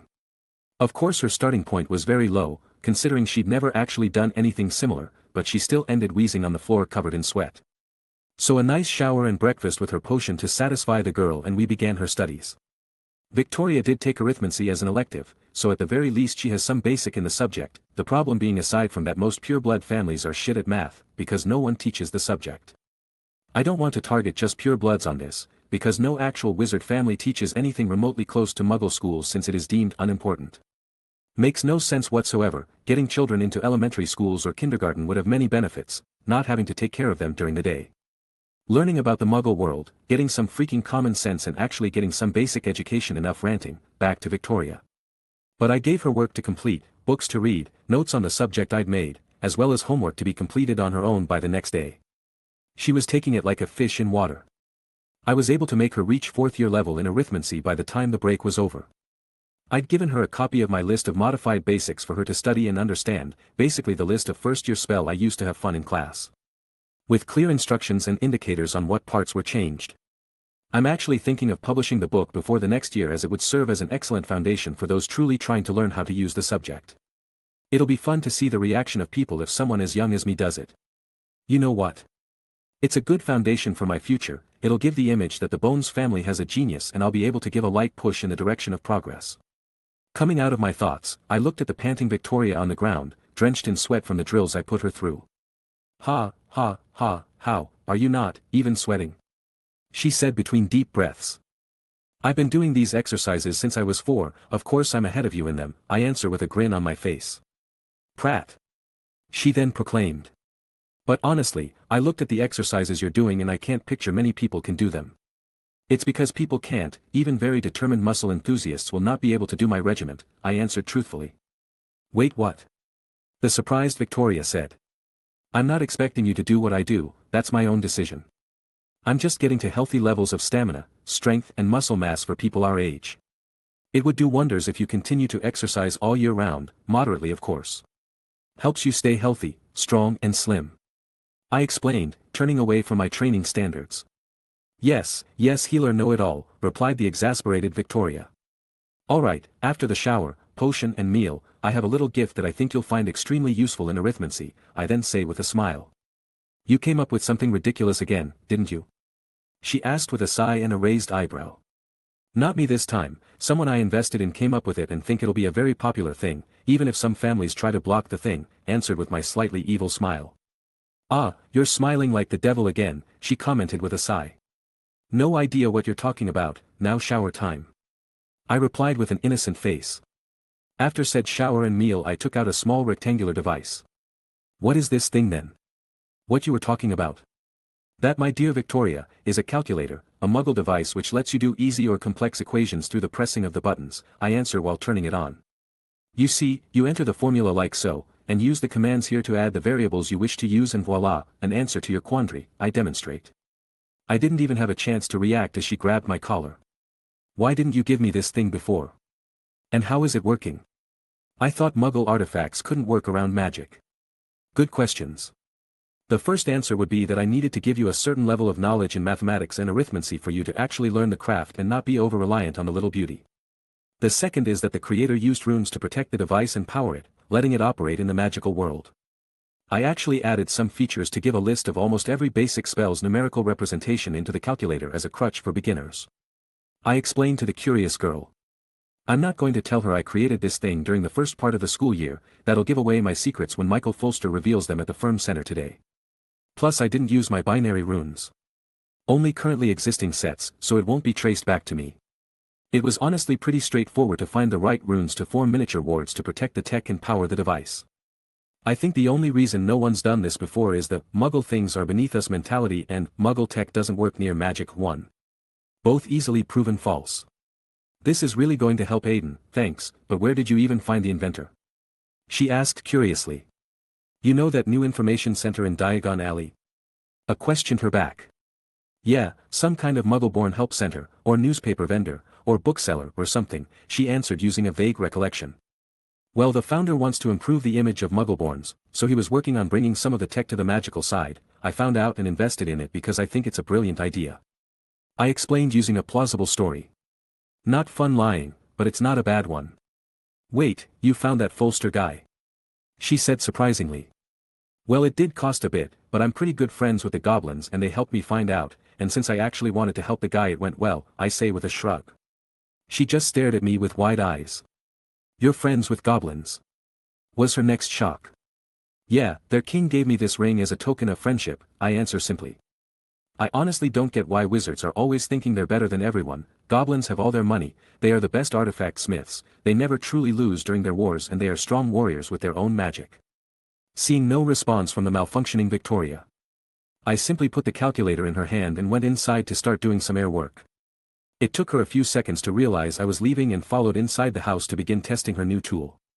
Let's just say she was very enamored with the thing and wouldn't let it out of her sight for the rest of her stay. The break ended on a good note. Susan was sad as always for losing companionship during the year and it didn't help that she got attached to Victoria. But it was going to be the last year since she would come to Hogwarts next year as well. We said our goodbyes and found a compartment to wait for my bros. James was the first to find mine and Victoria's cabin. He looked at me with wild eyes, which surprised me since he is usually a calm and mature guy. Aiden, did you really make all those things in the book you sent me? He asked very excitedly. Yeah, thought you'd enjoy a proper introduction into the field of enchanting, plus I think having a third opinion on my broom project will be useful, I answer slightly late. It's brilliant. I looked through a bunch of different books on the subject and yours is the best basics book by far. Before he could continue though, Christian burst in with a very similar look to James a few moments ago. Aiden, where in the world did you get one of those? He asked a bit out of breath. You mean the feather? Don't you remember? I introduced you to her at the beginning of term. Right. I forgot about her. Ha ha ha. How do you forget about that? Hey. It's not that I forgot. The surprise just overexcited me is all, and who just sends something like that as a Christmas gift? Honestly. Okay. One of what? What are you two laughing at? Wait, Twinkle Star here didn't show you. You went to his house for the entire break. Not really hiding her, I just let her do her thing unless I want to ask for help or I'm giving her a reward, I tried to explain, ignoring the teasing. Her. She asks with narrowed eyes. One SEC, I say as I sweep the room with magic, seal it, enforce it and make sure no one can see, hear or know about what is going on in the room. Soul. I say as my lovely familiar bursts into the cabin through her flames and lands on my shoulder to rub her head on me. This is Soul, my beautiful girl, she's been with me since I was a kid, part of my wand is actually made from her feather, and I sent Christian one of them as a gift, I say as an introduction to Victoria. Soul, this is Victoria, she's a friend so try to be nice okay? I say to my very intelligent girl. With a small trill she goes to the completely shocked Victoria and lands on her lap to get a good look at her. My friend isn't sure what to do and looks at my direction. But I simply motion for her to pet my feathery girl. With hesitation she starts nervously petting Soul on the back, until she starts slowly getting more comfortable and gently rubs her with a childlike smile. Yeah, it's an experience getting to pet her the first time, nothing quite like it in the world, declared Christian with his own smile. Yeah, it was pretty surreal to pet the legendary immortal bird, that's for sure, agreed my other friend. I just look on with a smile as all my friends share their happiness, and start talking about their holidays. Apparently the wards almost fell into a Gorgon sanctuary on their trip. Which would not have ended well, but it was fun overall. The Callaways had a very muggle Christmas with a family gathering, good but boring for the younger members. And so we chatted until we reached Hogwarts for the last term before the canon began. I'll need to finish all of my preparations soon, I thought to myself as the station came into view. Chapter 39. The school year begun in earnest, with students struggling with their homework, well except for me and my friends since they all have my handy homework quills, and with OWL and Newt students feeling the pressure mounting on them. The exchange, as it was now officially known, was still doing good. It is quickly becoming a bastion of interhouse relations. A place of self-improvement and to honor the positive values of Hogwarts such as hard work, learning, kindness, and loyalty. My friends were very keen to learn my modded spells, since their values were greatly improved as a result. James and Victoria were more than happy to break them down and try to get inspiration from my pieces, while Christian was happy to simply learn them and incorporate them into his skills. I also got James a calculator, which surprised him greatly, but he was thankful for. Victoria is still undergoing her potion regime and physical training with me, making her look and feel incomparably better than before. There were a few bumps at the beginning of the year regarding Victoria, mainly due to her joining in the exchange when the rest of her house was against it. It left her alienated from a good number of them, but no one dared to bully her after how I had dealt with the previous two groups of bullies I encountered. One ended with a group in the infirmary. The group of girls from before the break ended up losing 100 points for each participating house and detention for the next month, on top of having their parents notified. This made some people upset at me within the house, but I've gained more than enough points on my own to offset those lost. But it still left other houses angry at me for some time. Slytherins were a bit at a loss because of it though, since on one hand I've beaten them up, but on the other I defended one of their own against people from my house. The exchange itself was a bit awkward for some time with her presence, but since she is rather straightforward and takes her time to help those who need it, people realized that she was a generally good person, just a bit intense. She was just a younger McGonagall basically, strict but she wanted to help. With the bumps on the road passed after about a month, the time to make my designs come to life arrived. I first started to make some of the Muggle technology usable around magic. Now, I had already figured out how to do so for the calculators, the simplest piece I would enchant magically, helping me greatly. My plan was to introduce useful and entertaining devices. And avoid anything too drastic. I do not want to be targeted for being too extreme, from old families or ministry. I have plans for 4 pieces: calculator, voice recorder, Discman and Game Boy. The voice recorder had some different quirks which needed to be fixed to work properly around magic. It obviously needed to be protected from magic and have a properly regulated rune battery. But the hard part was getting ambient magic from interfering with its ability to record sound. So I basically made a small-scale magical energy filter to protect the area where it hears the sounds, while improving its ability to catch sound waves. The portable CD player was a small mix of both of my previous projects. Had to make sure all the buttons would work properly after everything was protected. The sound had to travel through the headphones, which I enchanted as well to make sure everything would work properly. From what I could tell, CDs were perfectly functional, but the wizard world still used those old-fashioned gramophones and records, making any music wizards listen to unavailable in the required format. So I'll have to remedy that. The Game Boy was trickier. I had to make sure the buttons worked, the screen was fine. The sound wouldn't be affected and the game cartridges could function without messing with the enchantments on the Game Boy itself. A really hard challenge to make everything fit properly, but a satisfying one. Took me a month and a half of trial and error to properly make the thing work. Before the end of the year, I now had a good amount of merchandise to sell in the firm center. Calculators, voice recorders, CD players, headphones. CDs, Game Boy, games, rune batteries, command runes for Muggle parents, and I would be able to create a great number of jobs to fill the needs for the basic product, the enchantments and selling the stuff. Overall I believe it will have a good effect on the magical British economy and help people learn a bit more of Muggle culture. And so I made plans with the ever-competent Scott. We invested into getting a contract with the Muggle manufacturing companies using a tech company as a front, which I will actually sell the unenchanted versions in the Muggle world to avoid any issues. If it works great, if not I'll have to see if I should just confund some people. We've now started to build the enchanting center and have begun to look for employees through the firm center, which is becoming a good place to look for jobs as I establish new companies. And advertisements in the papers. I'm going to transfer Mr. Wickham from the center and put him in charge. Since new employees were introduced and are taking care of the center itself, I can take away some of the management pretty comfortably. From our estimate, we should be able to get merchandise out before the holidays. The rest of my time was spent focusing on my binary runes. I spent a lot of time trying to get it right and being stuck at the last hurdle. I just couldn't get it to work properly. I was missing something in them to make my runes as powerful as I wanted them to be. But, everything clicked when I remembered magic itself is manipulated through intent above all things. It is why accidental magic happens, why we can cast silently or wandlessly, and how magic started anyway. I was too worried about turning binary code into a valid rune language that I forgot to put the intent behind them. After that joyful bit, I was able to use my new success and recreate the vanishing box and deskwork quill properly, with some fun defenses and counters added to it, in the hopes of stopping others from tampering with them or replicating them. My businesses for these two were already in their preparation stages, and with me finishing my code, employees could start learning the exact pieces needed for the product. After they've been strictly sworn in, of course. Scott actually found me a very skilled runes expert who was very willing to be in charge of the facilities as long as the pay was good and he could learn my code. I had no problems with it, so we gained another extremely competent Muggleborn. I've also started to organize my notes and research into proper books.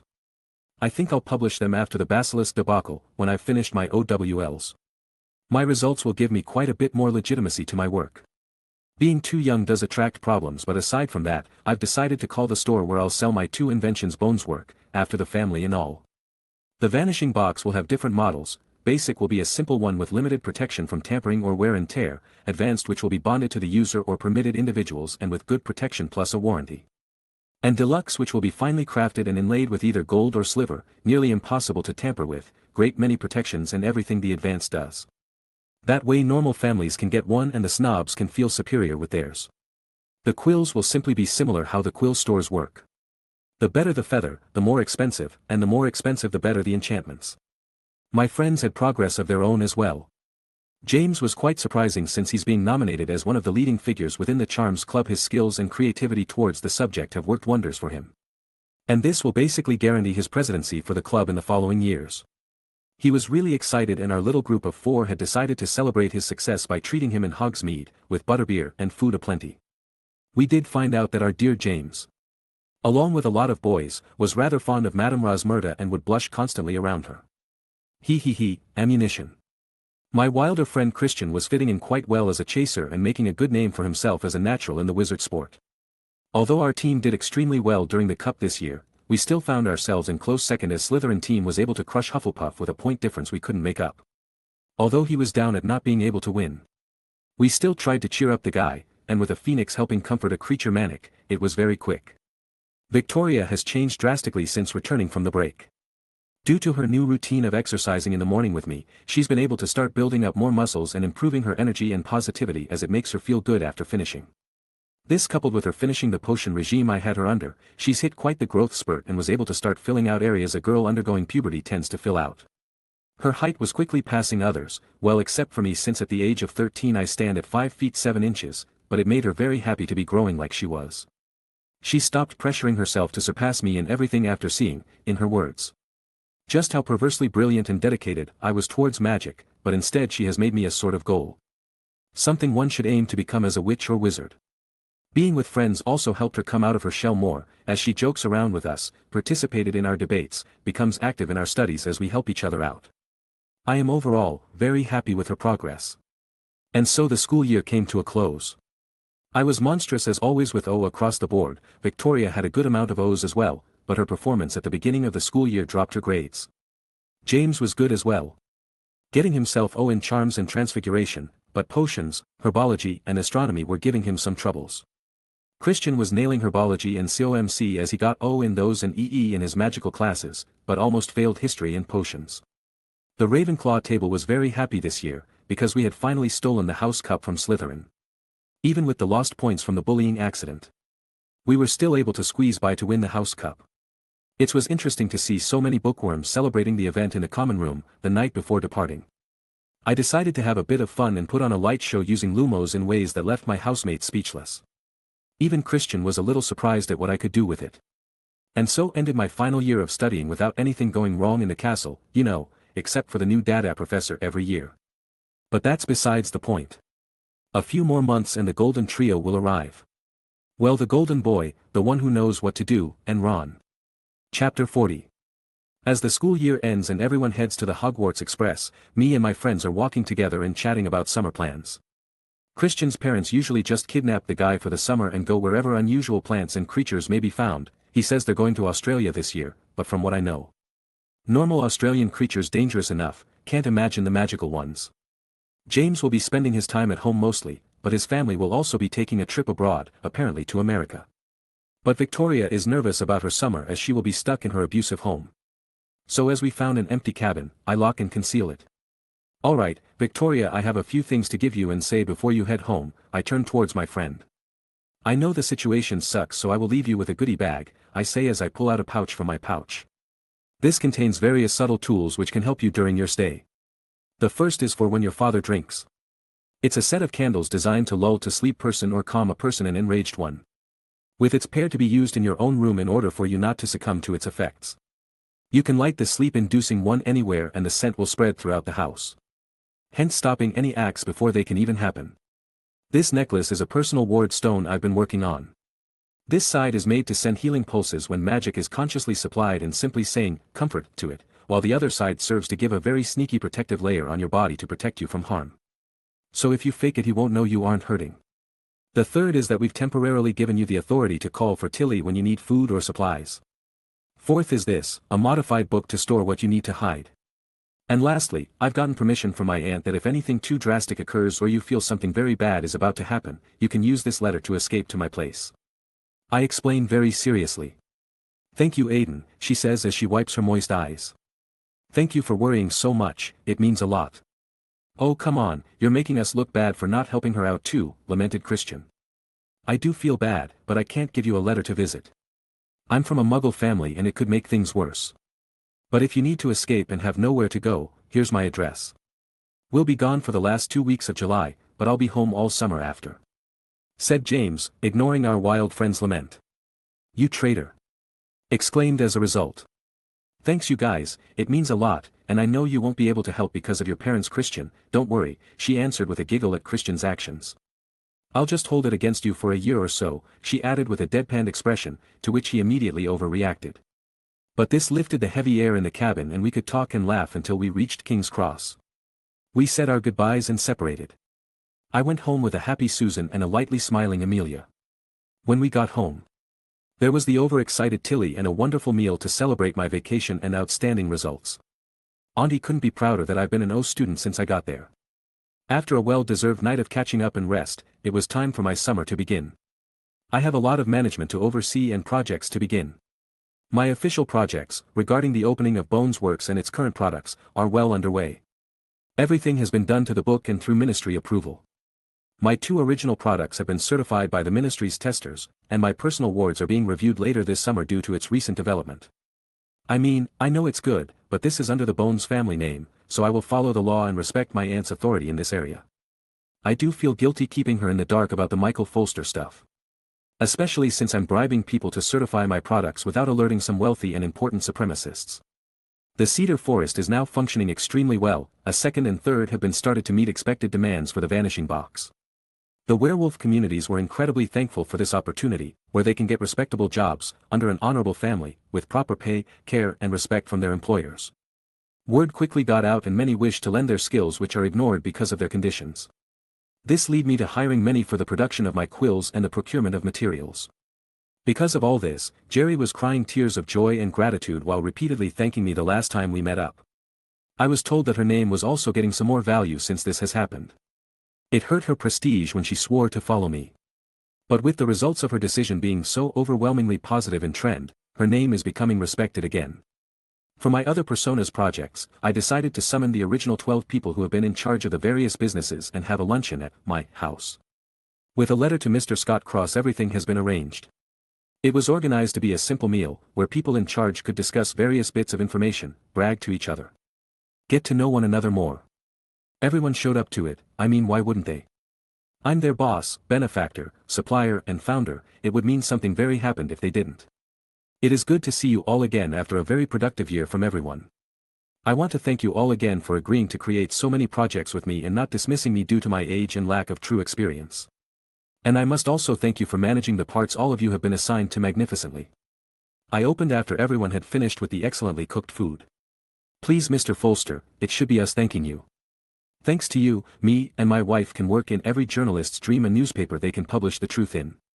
Not just try to sell copies. Although we cannot compete with the profit at the moment, I have no doubt we can achieve it in the future. Replied Mr. Cromwell, the man I had put in charge of the Herald. Julian is right, it's been refreshing not having to do those crap stories to fool people into thinking everything was alright, agreed his wife. Yes, I hope it can continue be so. I've actually had an idea to employ the ghosts residing across England to gain interesting bit of lost history. Haunted areas, gossip unknown to any but them. It could prove to be an interesting addition to the paper. If you think the idea has merit, I hope it can be adopted. I say, pitching my idea. That's brilliant, Mr. Folster. We could get the ghosts and tempt them by giving them something to distract them in their stagnant lives or deaths. Yes, I will certainly try to implement it, murmured Mr. Cromwell as his gears were turning. I would also like to extend my deepest gratitude, Mr. Folster. You have allowed me to finally achieve my dream of becoming a master potions maker. Thank you, interjected Mr. Matthews. It was my pleasure, Master Matthews. Your ideas were perfectly in line with my ideals to help push forward our stagnating community, and as a bonus, it was through the work of a brilliant Muggleborn. Helping get the recognition you deserve was basically my duty. Oh, before I forget, I have new notes for the shop. Some for potions and the others for your machines, as they gave me some inspiration. You are free to do as you wish with the information. Ignore it, use it, or even improve on it. I await to see you climb further. I replied with a smile. Please, I cannot let you call me master in good conscience. You are without a doubt an equal in the field. As such, please call me Timothy or Tim, Mr. Folster, he said in a rush. Then it would seem you must call me Michael, then Tim, I replied with a calm smile. Thank you, sir, Michael, he answered with tears in his eyes. I decided to let the man address me as he did. I've earned his respect and will not insult his pride in stopping him.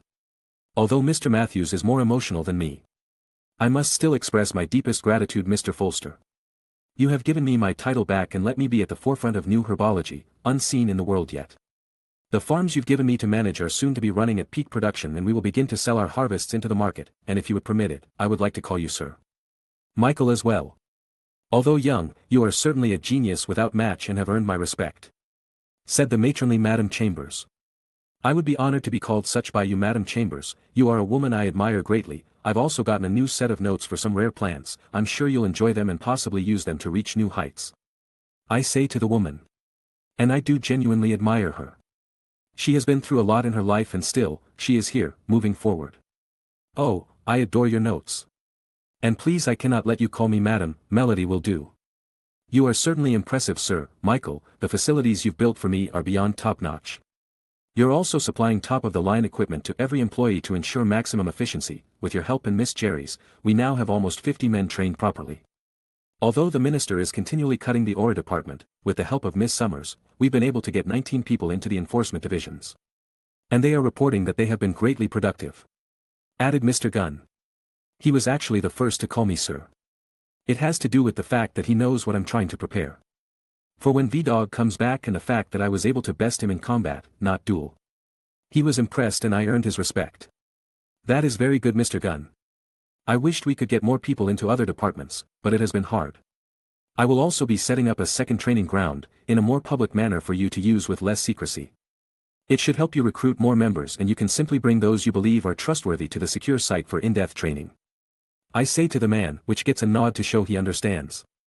Actually, Mr. Michael, there have been a few people from other departments who have shown some interest in the things advocated by the center. I think I could convince them to help with that, said the playful hit wizard Elaine. That is brilliant, Elaine, thank you for that information, I say to the woman. My pleasure. Gotta do something to earn my keep after you got me training, equipment, information, promotions, and got that fucking creep off my back, said the girl nonchalantly, but I know she is very thankful. Your time will come, Elaine, I say seriously. Miss Holmes. I believe Mr. Wall will be more than enough to handle the firm center now that more staff has been hired and more administrators are present. I will want you to be in charge of being the contact point for these employees and hope you can help more Muggleborns get jobs in the ministry through them, I say, turning to the very well-endowed woman. Ufufu, it will be my pleasure, Sir Michael. I will see if any of my old friends in the Department of Transportation will be willing to hire anyone, she answered with a small smile. Thank you for taking this job, I say with a slight bow. I guess it's finally my turn then, said Mr. Wall. The center is doing well. We have a steady flow of people who know they can look for proper jobs. Some businesses in the alley have actually put some ads that they are looking to hire as well, and I'm currently holding talks with some out-of-country industries to see if they could participate as well. I believe that the center will be too crowded if we continue to sell the paper and ad and the gadgets you and Mr. Norm will be providing, he said while indicating to Arthur Norm, the skilled enchanter and runes expert who has recently joined. I agree with you, Mr. Wall. That is why a venue has already been prepared for the Herald on its own, a place for it to grow properly. I will repurpose the space it is currently occupying to host classes. These will be for people trying to improve themselves, gain skills to get jobs, and in the summer it will mostly serve to allow children from Muggle houses to be able to practice and learn magic legally. I will also try to get experts in various fields to hold seminars, but that is for the future. I say already 2 steps ahead of the issue. Then it seems I truly have nothing to worry about, Sir Michael, he answered with a grin. Now then, Mr. Norm, there is no need to be worried or nervous. I wish to know if anything will be required or if anything can be improved regarding the production of the enchanted Muggle tools. I say, facing the final and newest member who should have something to report. Yes, sir, thank you for your time everyone, and it is a pleasure to know Sir Michael has so many other competent members in his circle. I hope I can help in whatever form I can, and for those who don't know me, I am Arthur Norm and I will be in charge of the Muggle Toy Box. It will be a company with the goal of introducing small but useful pieces of the mundane side to wizards, he said with a slight bow to everyone. There have been no issues with the supply chain and facilities you have provided, Sir Michael, and the employee training is going quite well. Everything is on the schedule we have established with Mr. Cross, he reported as if I was a general. That is very good, but please let me know if there are any issues. I will not be upset. I would be more upset if a problem was hidden and bigger problems emerged later. I want to produce the best we can give. No need rush it either. If delays happen, they happen, I said to the man who nods with a thoughtful expression. Now, I have 2 announcements. First is that I want to know if anyone finds a suitable candidate for my next venture, which involves the introduction of apartments to wizards. It has already been employed in France, and I think it would help the many homeless in our society, create more jobs, help Muggleborn settle themselves in the wizarding world better, and possibly help create more wizard communities in Britain. Secondly, I've received an interesting invention from a like-minded person. They are called vanishing boxes, a tool which shall be introduced to the public before next year. It serves to instantaneously send messages to others holding one. This person has crafted these to be used as a means for either important or urgent news within your charges to reach me or Mr. Cross wherever we might be. These will only be able to communicate with each other so that no one can intercept or tamper with them. I say, having Scott hand them out to everyone. I believe that is all. I think I will make this kind of meeting a yearly event. Until then, I hope you all great success and progress in your goals. Thank you for your time everyone, I announced to conclude the luncheon, allowing everyone to leave. Chapter 41. With my businesses up and running properly, it was time for me to finish preparing myself for the coming troubles at dear Hogwarts.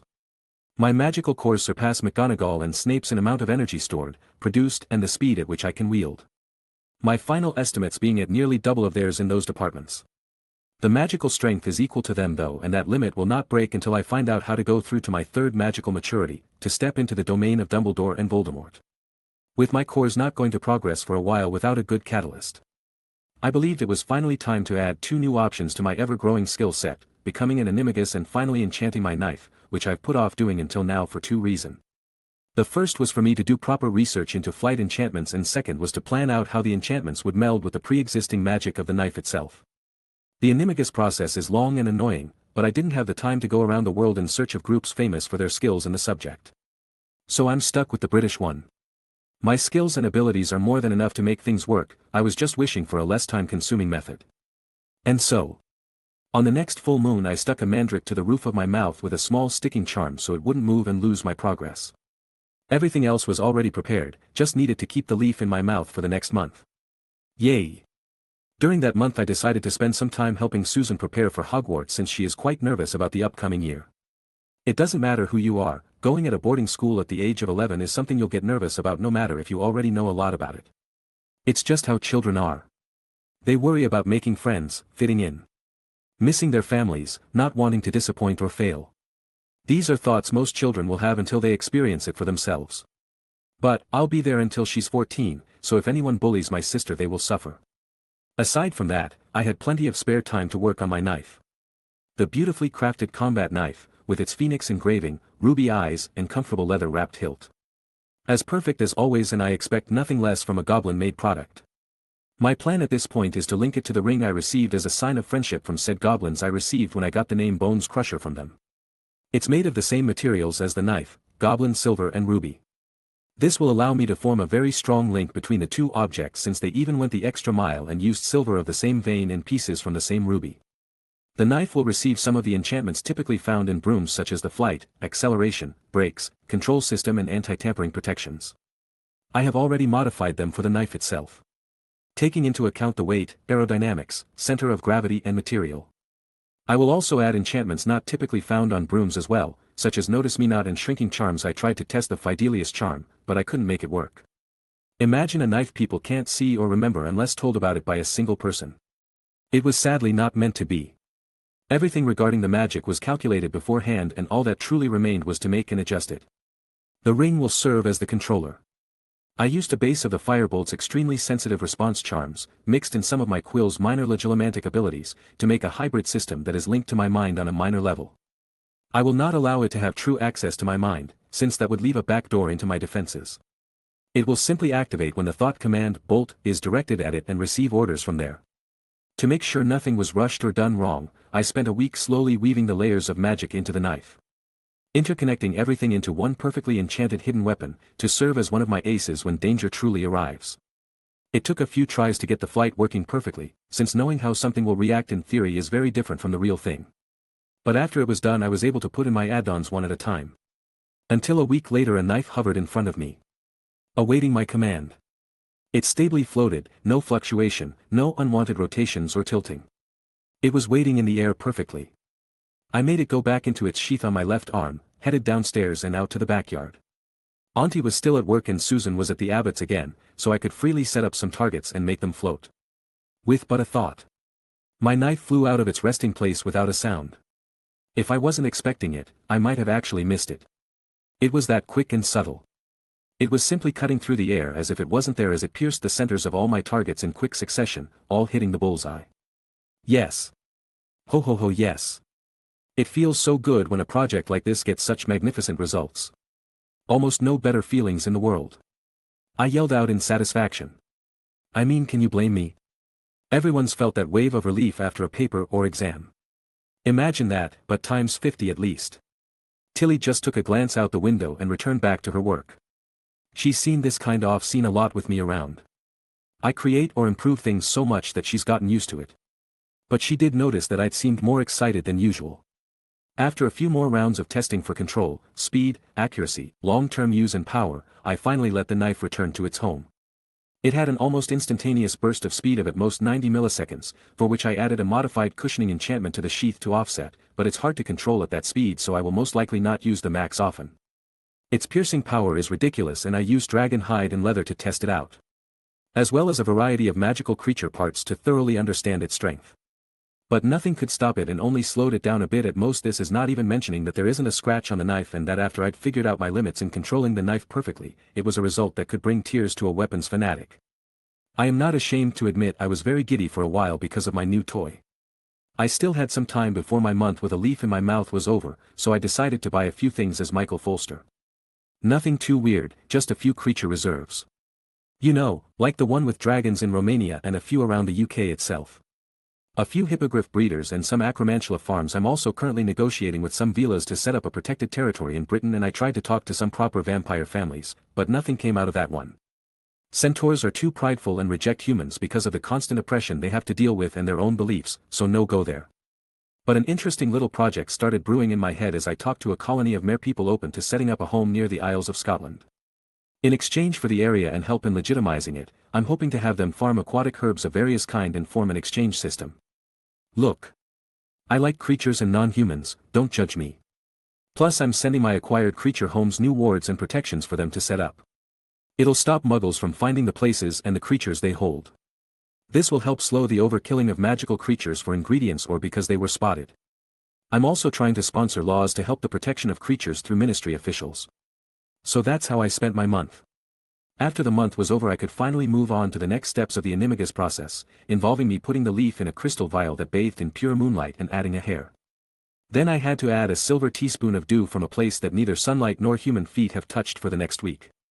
While also adding chrysalis of a death's head hawk moth, then storing it in a dark and quiet place until the next electrical storm. Okay, small break here. But who the hell figured out all this crap and how?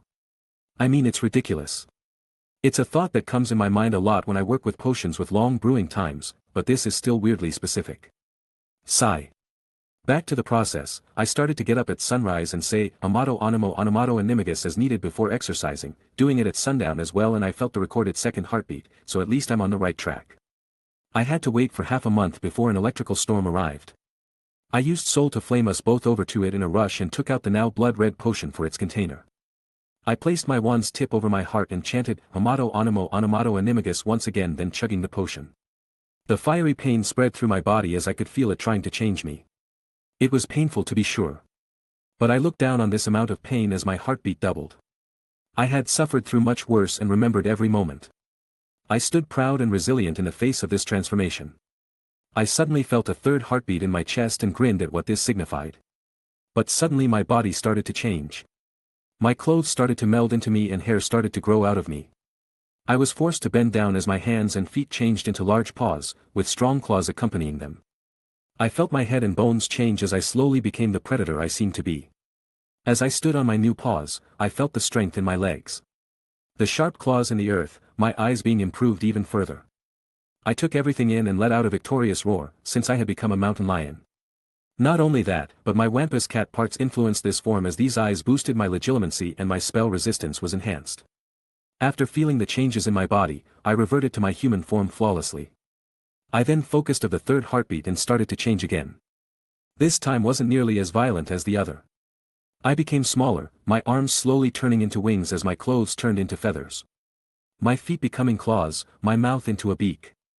I felt myself become lighter as my transformation was completed. As it ended I took a second to check myself out and with a sharp cry I realized what my new form was, golden eagle. One with reddish-brown feathers, golden tail feathers and sharper beak and claws. It seemed like my bond with soul affected the transformation as well because I felt like I could lift a person or two. A far cry from her 10, but it's downright impossible for normal birds. With a very excited heart, I stretched my wings and learned how to fly as a bird. And after an hour of doing so I have to say it's intoxicating to have that feeling freedom.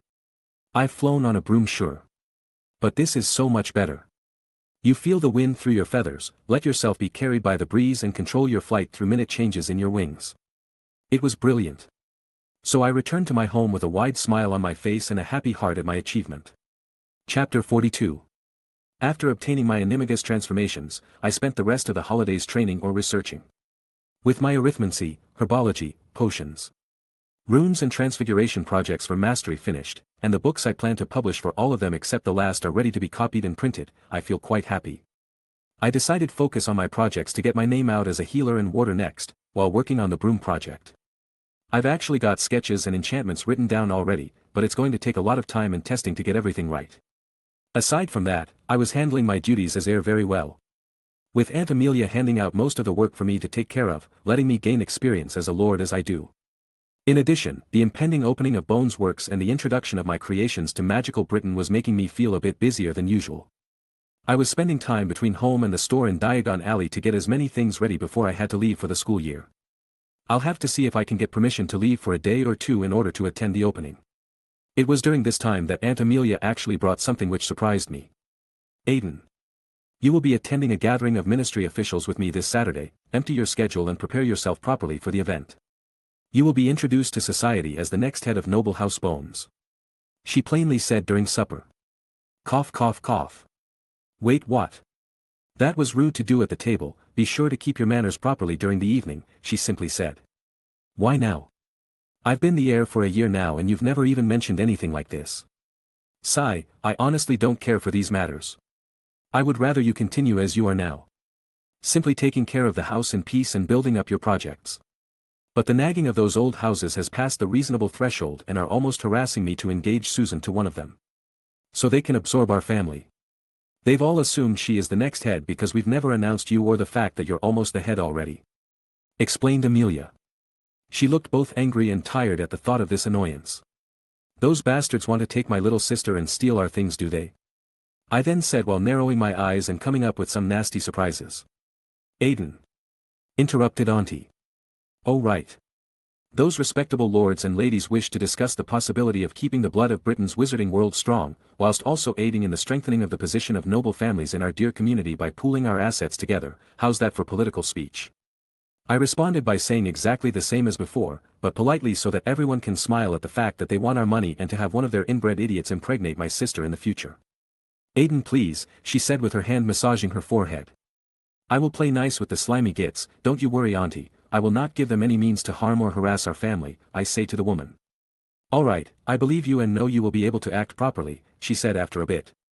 So the rest of the week passed me by as Tilly was very excited to dress me up. I couldn't for the life of me wear the robes she kept throwing my way, but from what I know men's fashion also has the option of wearing some Victorian-era suits. So I took the option and I chose a black three-piece tailcoat suit. No hats will be worn because my hair itself is decoration enough, with its almost glittering silver locks and small rivers of gold hidden from casual observers. It's hard to find anything that can match it. Since it is fairly long, almost reaching the middle of my back, it was decided to tie it up into a proper ponytail and letting a bit of my hair frame my face to show it off and bring attention to my blazing eyes. Hair's kinda like Akira Hayama from Food Wars, but without the hair in the middle of his face. And so I stand in front of the mirror which reflects an attractively muscled adolescent, in a well-fitted suit showing off some of the aforementioned muscle. With what would have been a flawless face if not for the scar crossing the flame-like eyes decorating his visage, and the hair made him appear almost ethereal. Looking very real, but at the same time fleeting. Damn, I look good, Lady Death really did handle it properly, I said with a moment of narcissism. It did hurt a lot to get this though, so gonna try to be positive about this. After my little bit of narcissism, I went downstairs, received a compliment from my cute sister and off we went. We simply took the floor to get there, fast and easy. You just need to scourgify yourself after arriving to get the ash off. The venue itself was quite nice. The ceiling looked like the twinkling stars. Tables were properly set with actual silverware and black tablecloths. It seemed like the food would be served like how Hogwarts does it, but in the meantime people were chatting to each other. The minister was there of course, since this was his event. I saw many department heads and members of important families. I was broken out of my observing by a portly man with neatly combed grey hair. Wearing robes fit to formal occasions by wizard standards, looked to be past 50. There you are Amelia, there you are, it is a pleasure for you to join this year, to what do we owe the pleasure? He asked in a jovial tone. He looked a bit red and I assumed he might have either drank a bit too much, was embarrassed by something. Or was simply so unused to quick physical activity and was trying not to look like it. He took a look at me with curiosity in his eyes, due to my looks and the fact I came with the head of the DMLE. Hello Minister, thank you for the invitation, she said with a slight bow.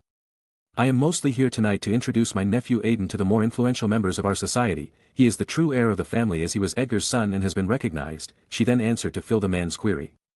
Now Aiden, this is Minister of Magic Cornelius Fudge, he was sworn in last year, she then said to me. It is a pleasure to meet you for the first time Minister, I said politely and with proper manners. I am Aiden Michael Bones, heir of House Bones, and I will be beginning my 4th year at Hogwarts once term starts. My introduction got a bit of attention since most people didn't actually know of me. The students at Hogwarts would probably not mention me because I was never announced as heir, making me less important in the eyes of the nobles. And I've been active in academic ways so I might be mentioned in regards to that. But I've never done or said anything directly linking me to my house, so most people just kind of forgot I was related to Amelia. I'm not like some little daddy's boy who will enroll this year, you can't talk for a minute without bringing up his family. I didn't know anyone survived that. Exclaimed the minister in shock as he was trying to contemplate the implications of my presence. I was very fortunate to have survived that horrible day, I say with some sadness in my voice. But I have been even luckier to have my aunt take me in and raising me and my cousin as she did. I have always been thankful for that, I add with a smile. Quite, I hope you enjoy the evening Amelia, young Bones, he replied absent-mindedly as he left. After that short meeting, we head out and start mingling with some people. I was introduced to Rufus Scrimgeour, current head of the Auror office and, if everything goes according to canon, the next minister. He was interesting in his own way. As spending most of your adult career hunting dark wizards tends to do, making him like Moody but a lot less paranoid. Auntie also introduced me to others whom she worked with or was from her department. It seemed like we were staying away from people whom I know for a fact she can't stand. People like Lucius Malfoy who were confirmed Death Eaters, but got away through the imperious defense and bribery, and who have ministry officials in their pockets. If they come over I feel like she'll try to arrest them for a litany of crimes. Can't lie though, I kinda want to see one of those guys jump into her path and see how it goes. The evening was going quite well for the most part. We mingled, I was introduced to the important members of the community and the food was good enough. That was until a sickeningly sugary voice was heard from behind me. Hem, if I could take some of your time Amelia. The voice that anyone who read the books or watched the movies would know said. I used my impressive acclimacy to stop any emotions from appearing on my face, forcing my body to stay relaxed and my face to hold its polite smile. Because of what I know of the woman I might kill her too quickly to think about it properly if I don't. She is someone I've actually had investigated by both the goblins and my own people to find out if she's really that bad, and let's just say that she's worse than what people think. Apparently she even made dedicated blood purists back away from her with her ideas. That tells you something about a person. Senior Undersecretary Umbridge, to what do I owe this interruption? Asked my aunt, clearly not happy to see the woman. Honestly, who is happy to see the toad? She is a short squat woman resembling said animal, only paler. She had a broad, flabby face, a wide, slack mouth, and little neck. Her eyes were bulging and poachy, and in her mousy brown hair was in a short style. And even here she was wearing that ungodly amount of pink, for someone whose eyes were overdeveloped like mine it was torture to see. I wish to speak to you about you hiring those werewolves and housing them together. This cannot go on, they will attack anyone around them like the beasts they are, if you do not dismiss them on your own. Then the bill I'm currently petitioning will do it for you. She said with casual racism like it couldn't be said any other way. I am sorry to interrupt Aunt Amelia, but if the Madam Undersecretary has an issue with the choice of employees, surely she should speak to me no. I suddenly spoke up, trying to remain polite. And how so, child? She replied with that fucking voice. Simply because I am the one who is in charge of the project and the one who recruited them, I state. You let a child hire a bunch of beasts without interfering. She then questioned Amelia like I wasn't really there. Why ever not? Aiden made sure everything was according to the laws in place. Every werewolf under our employment is registered. They are doing even more than what they were hired for. Remarkable work efficiency and results have proven their worth. She answered with the data I've given her and from what she observed from her own inspections. That is true, Madam Umbridge. And on the point of them being a risk due to their condition. It has already been solved by using some of their pay to purchase wolfsbane potions we provide and letting them stay in reinforced rooms for when they change. For the last year, not a single incident has occurred with our system in place and they simply have 2 days less of personal time to allow them to recover from the full moon. I add to drive back any argument she had against our business. This cannot go on. You are employing half-beasts when there are plenty of true wizards who could be hired. But hasn't the firm center in Diagon Alley been doing that already? From what I've seen, people who are actually seeking jobs have been able to reliably find them through its services. That horrid place is giving all those jobs, which should go to true wizards and handing them out to those unworthies, she squeaked out as her face was reddening. I simply can't understand what you mean by unworthy, Madam Umbridge. From what I've gathered, the center lends its assistance to those who've either had trouble getting jobs in our community or wish to find better ones. What's unworthy about that? I asked, knowing full well how I'm leading her to her limits. I want her to blow and say her true thoughts. I might also have used a subtle form of legilimency as we are talking to loosen her restraints. Those half-breed mongrels and mudbloods don't deserve to even have magic, much less to have jobs in our world. They should be registered and banned. How could you say that? You are the undersecretary of the minister. Lycanthropy is a disease, and one that can be managed completely if one knows how. Our own business is living proof of that. And how dare you use that word to slander good men and women?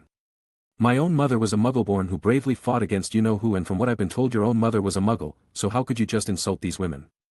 I said with injustice in my voice. I am a pure-blooded witch. And you're filthy.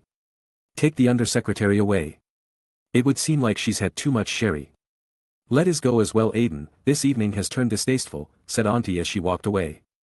But on our way back she looked at me as we were walking. You did that on purpose, didn't you? She then asked. Knew you'd figure it out, I say with a bright smile. That is dangerous, Aiden. Even though she is a horrid individual, she is still undersecretary and can make a lot of things happen, she said, trying to half caution and scold me. Don't worry about her, worry about what I can do to her, I say with an ever-increasing grin. What do you mean? She responded with curiosity. I could have basically ruined her career tonight and dragged the minister through the mud with a bit of manipulation and a small mention of her mother. Imagine what I can do when I'm actually trying. I say with my face looking more like a scheming devil. And what would be considered trying? Auntie asked with a raised eyebrow. I have a nice folder of information about the madam and every single bit of info would get her kicked out of her post if used right. Hell, some might land her in Azkaban, but neither will happen at the moment since Fudge wants her, hence she is protected, but if she bothers me then I'll set her life on fire. I finish with my evilest grin. I think I may have created a little monster, replied Amelia, almost pitying the toad at this point. Whatever do you mean, Auntie dearest? I am a true angel. That gets her to smile as we reach the flue and head home. Chapter 43. After that night, many families had misgivings about associating with the toad. Her hatred and racism were far too open. Leaving her direct boss scrounging for support, and some of the families with loose morals were there to do so. Of course none of this made it into the Prophet, but luckily enough a certain reporter for the Herald was present at the dinner. He just so happened to have a voice recorder I had made. And just so happened to have been nearby at the time. And the event just so happened to have been published. Racist Ministry.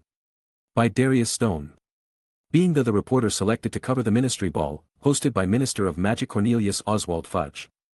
I was present during the entire evening of the 24th of August. The dinner was a fairly standard affair, with many families of great importance in our wonderful country, coming together to hopefully help lead the ministry to a brighter future.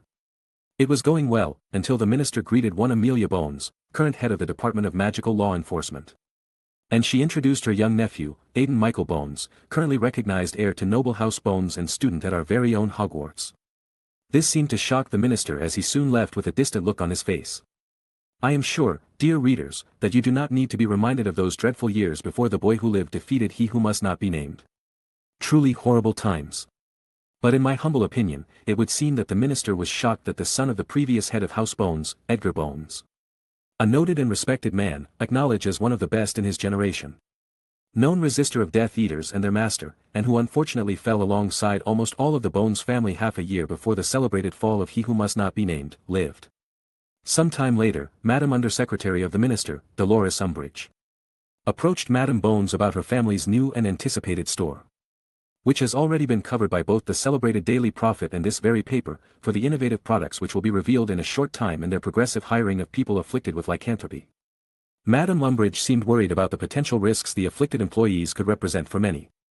But shockingly, not even one such case has happened from the Bones family employees.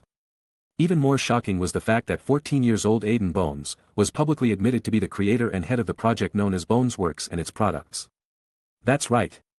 Such a young man is in fact the creator of the highly anticipated Vanishing Box and Deskwork Quill. Truly he shows that he shall have a bright future ahead. Many people were shocked at the revelation, but the Madam Undersecretary seemed unsatisfied with the employment of those suffering from lycanthropy. She first called such people beasts and half-beasts, referring to witches and wizards who have never had the choice to do anything but to suffer under symptoms that anyone could be infected by, as less than human. This escalated further as Air Bones was continuously trying to reassure Madam Umbridge that even if they weren't hiring true witches and wizards as the Undersecretary stated, the currently known firm center was already doing so and that many without employment were finding it there. This seemed to irritate the madam as she called those who were being helped unworthies. And upon the adolescent Bones trying to understand who the Madam Umbridge was referring to, she answered, if you will forgive the following language, that half-breed mongrels and mudbloods were undeserving of being allowed to use magic, much less be part of the magical community. That's right. The direct subordinate of our representative, the Minister of Magic. A man who campaigned under the slogan, a fair deal for wizards who deal fair with muggles, was yelling at a child trying to improve the situation of suffering individuals, that anyone not of wizard descent or having partial non-human blood should not be allowed to be a true witch or wizard. The minister forced the undersecretary away before the situation worsened even further. But I must ask you, ladies and gentlemen, is this what you truly want out of your representatives and officials? To have someone with so much reach and influence on our country with such extreme values? I for one am disillusioned by the current state of affairs and am starting to worry a bit. Hopefully more initiatives like the FRM Center and the ones young Air Bones are working on will help stem the tide. Well, that went well. Hope this'll help sell some more papers and make some people question the Prophet a bit for not reporting on such a public event. I really want them to try and harass us over this, cause if they do I can release the recording we have through an interview on the Wizarding Wireless Network. That'll really fuck their reputation. I say to myself while musing on possible retaliations. Anyway, back to the task at hand, I say while getting up from my chair and putting the paper down. I've been spending a lot of time in Diagon Alley to prepare for the opening of the store. I wanted to make sure everything was going to be okay once I left and that all employees knew how to sell the products. As well as the ins and outs of all the models and options. Everything was moving along quite well. The store was going to be a lot cleaner and nicer than most wizarding stores. It would have the aesthetics of a muggle store. But made of wood. I even designed small rooms that emitted light with a proper control system and power source. It was neatly organized and was set up to properly display the two current products. Only the first floor of the building was being used at the moment, leaving space for expansions later when I create more things to sell here. As the last days of my summer slowly slipped away, Susan was getting nervous at her impending departure and I was still busy between the store air duties and Michael shenanigans. Until the 31st of August snuck up on me and it was time to get ready for my own departure as well. With nothing left that I could do, I went home and relaxed for the evening. The next day arrived and it was finally going to be the start of the canon for me. I know it should have started about a month ago for Harry, but I hope nothing's been changed. As we arrived at King's Cross in style once again, Susan got even more nervous and clung to me as if she would get lost. "It's alright, Suz, you don't have to worry. All you have to do is find your friend Hannah and you'll be fine. You find an empty cabin. You'll hang out together for the ride and hopefully make some new friends. There are no reasons to be nervous, you are a smart, kind and courageous girl, the others will love you," I say with a calm voice and reassuring smile as I pat her head. "You can't just cling to me or you'll never get to have the adventures awaiting for you at Hogwarts. You'll be able to see me almost every meal and you can always come and find me 'cause I always have time for my little sister. You can also come and get some help at my exchange," I add to excite and reassure the girl of 11. "Okay, I'll try to find Hannah," she said after taking a deep breath. "Thanks big bro, and thank Aunt Amelia, I'll send you plenty of letters through the box," she said as she hugged us both and ran off. Why does it feel like I'm giving her away? I asked mostly to myself. "Oh Aiden, aren't you a bit young yourself to be thinking that," teased Auntie as she heard this. "But you did spend a lot of time alone together, Sai, please continue to look after her. I know it must be hard on you since I can't always be there, but just make sure she's alright," she then said with a slightly sad look on her face. "I've never thought of being there for Susan as a burden, Auntie, more like a sacred duty," I say with a smile. "But I'm wounded, how come you aren't worried about me?" I say with fake sadness. "Because unlike you, Susan can't demolish trained aurors, break metal with her bare hands, shrug off stunners or simply flay another's mind with a look," she answered with a smirk. "You are so cruel, Auntie, making me sound like a monster. I'm still just an innocent teenager at heart," I reply with mock hurt. Yes, an innocent teenager with the name Bones Crusher," she then said offhandedly. "Huh, okay you win," I then respond as I break out laughing in defeat. "But yeah, I'll make sure Susan is safe and sound," I reassure her as I give a hug. I head off and try to find an empty cabin, but surprisingly I found Victoria. Usually I'm the first here due to my aunt getting us to the station ahead of time so she can go to work. "Hello to you our snake matron," I greet with a grin as I came in. "Good day to you as well oh mighty silver raven," she replied with her own grin. "How's your summer been? Any issues with that problem? You didn't mention anything or come over, but I still worried." "It was okay, your candles stopped him every time and you guys letting me use Tilly made it tolerable. I couldn't impose any more on your aunt since things were a lot better than before," she said trying to look okay. "We don't think of you as imposing on anyone Victoria, we just worry about you. Plus Tilly has been really happy to have more to do, so we didn't really feel like we were doing anything," I say, trying to reassure and make her smile. "Thanks Aiden," she said with a truly happy smile. "Thanks for caring so much. Anytime." A few minutes later, our resident Hagrid showed up. "Hey you two, having fun all to your lonesomes?" burst in Christian with his usual energetic appearance. He looked wilder than usual as his messy hair grew to be almost shoulder length. Kinda reminded of Harry in his 4th year. But wilder. He also grew a few inches and he was starting to gain some muscle due to his parents almost forcing him to live in the wild. "Very funny you little prat," replied Victoria with a smile. "Just checking up on our lovely snake princess," I say nonchalantly. "Yeah sure, anyway. I've got to tell you guys what I did this summer, it was great this time." "Wait for James first, don't want you to retell the thing just for him, he should be here soon, I feel him coming closer," I say as I use my other senses to feel for my other best friend. "I still can't get over the fact that you can feel everything around, it's so unfair, no one can prank or sneak up on you," exclaimed Christian in admiration. "Wait you can do what?" said the surprised Victoria. "How's that even possible? I know you're beyond a simple genius, but this is beyond even that." "Shit, I forgot you were there," said a panicking Christian as he looked at me with worry since I've never told Victoria about those rituals. What do you mean by that? She asked. But her eyes widened in a realization that he knows something she didn't. What are you guys hiding from me? She then asked as she narrowed her eyes. But at the moment James reached our cabin and opened. Hey guys, what going on in here? He said as he noticed the atmosphere. Sigh, Christian opened his big mouth and Victoria wants to know, should I? I explained simply and asked my two friends. Christian, really? Couldn't keep it in. It was an accident. I just got used to her hanging out with us and forgot that she didn't know. Will you prats tell me what you're going on about already? Yelled an irritated Victoria. So yes or no? I then asked the two. Although it's been a relatively short time, Victoria is loyal and trustworthy, we also know her situation and now she's heard too much to just ignore this, so I'm for it, said the ever-thoughtful James. This is my fault, and although she can have a venomous tongue, she is a good person, so yeah, I think she should know too, agreed a sorry-looking Christian. Alright then, Victoria, this has something to do with the Death Eaters, but know that you are my friend and I will never hold things your father or family have done against you, okay? I start off by saying to make sure the girl does not overthink. And with a determined nod I begin my tale once again. It all started when I was 4. Chapter 44. After my tale was told, Victoria wasn't sure about what to do. She felt a bit sad that she wasn't told before. But she also understood that we haven't been friends for that long and telling her this was a great show of trust. She felt guilty for her previous thoughts about me in first, second and halfway through the third year. Having judged without knowing anything. Sadness for what I've experienced was also present, thinking of how any other child would have long since died. And she felt guilt for the relief felt at the fact I wasn't this powerful naturally. She didn't like feeling this, but it is simply human nature, and she finally understood why I see myself as a monster more than a perfect genius. My strength, looks and power all come from a truly dark place, but I accepted it and tried to do the best I could with. Victoria, I'm saying all this not for you to feel bad about yourself or for me. But so you can understand me better. The past is always behind you, but the future you chase will pave what is left in it. All that matters is if everything I leave behind is worth it. And in this case, I have suffered a lot of pain and lost much, but today I have a loving family, good friends, knowledge, strength, confidence, happiness, drive, dreams, goals, hopes and fun. I will never forget what was lost, but I will not let it drag me away from what I'd wish to gain. I say to my downcast friend. I don't want her to do anything, just accept it. She looks at me in the eyes. Her dark green meeting my blazing red gold.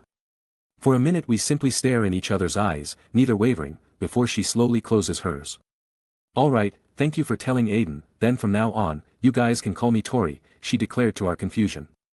And noticing it she explains. That's the nickname my mom had for me before her accident and only she's ever said it, so I thought that since you shared something so personal I should respond. After being stunned for a second, me, James and Christian smile at each other nod, before saying in unison. Hey Tori. And having goofy grins on our faces due to her now red face. You guys better not tease me about this or I'm going to make you all suffer. She said while trying to hide her embarrassment. Which only made us laugh more, until we finally stopped to not go past the point of good humor. Thanks Tori, for accepting me and sharing some of yourself, I say with a bright smile. It seemed to have stunned her, hearing my honest thanks and seeing my smile, because she paused for a second. Yeah, no problem at all Aiden, she answered with a bit of stumbling. And the two watching this had growing grins on their faces. That was until Victoria noticed and her eyes turned into a predator's. So you two think this is fun to watch? She said in a dangerous tone. Then I'm not helping you two in potions for the next month. After hearing that bit, both of their smiles vanished since they were both crap at the subject and Snape made it worse. They could only get acceptable because of our Slytherin friend here. So with a smile I look at the two begging for her mercy and then turn my gaze. Avoiding looking at them. It's not like I need her help, but what's the point of jumping in front of a snake's mouth for no reason and tempting fate? The comedy routine went on for a bit until someone tried to open the door, but since it was locked they started knocking. Taking this chance to escape. Christian rushes to open it, but when he did we could hear a girl speak in a very matter-of-factly tone. You all know you aren't allowed locking the cabins, it's against the school rules, we heard her say before even saying hello or excusing herself for intruding. Yeah, but who's going to do anything? We aren't in the school and there's almost no supervision. Replied Christian casually. Everyone knows you aren't supposed to lock the cabin. But plenty of people who wish for a peaceful trip do it. If they really don't want people to lock the doors they would have simply removed the locks or enchanted them. It doesn't matter. Rules are rules. Then what about basic rules of etiquette and social interactions? You come and intrude on our conversation. Start trying to lecture your seniors and then get offended at how the reality of hundreds of adolescent witches and wizards aren't obeying rules when there is no supervision. Cut in a huffy Victoria, getting annoyed at the rude girl. Now you two, I think the little first year has had enough, said James as he wanted to stop the two from making the girl either cry or burst out in rage. Christian would yell and Victoria would verbally annihilate her. I chuckle a bit at the three of them before getting up. Christian notices and decides to let me handle it as he sits down and Victoria doesn't continue to berate the girl. Well, I think it's about time we hear from her the reason why she wanted us to open the door, no? I say to the three calmly as they now turn their attention to the girl.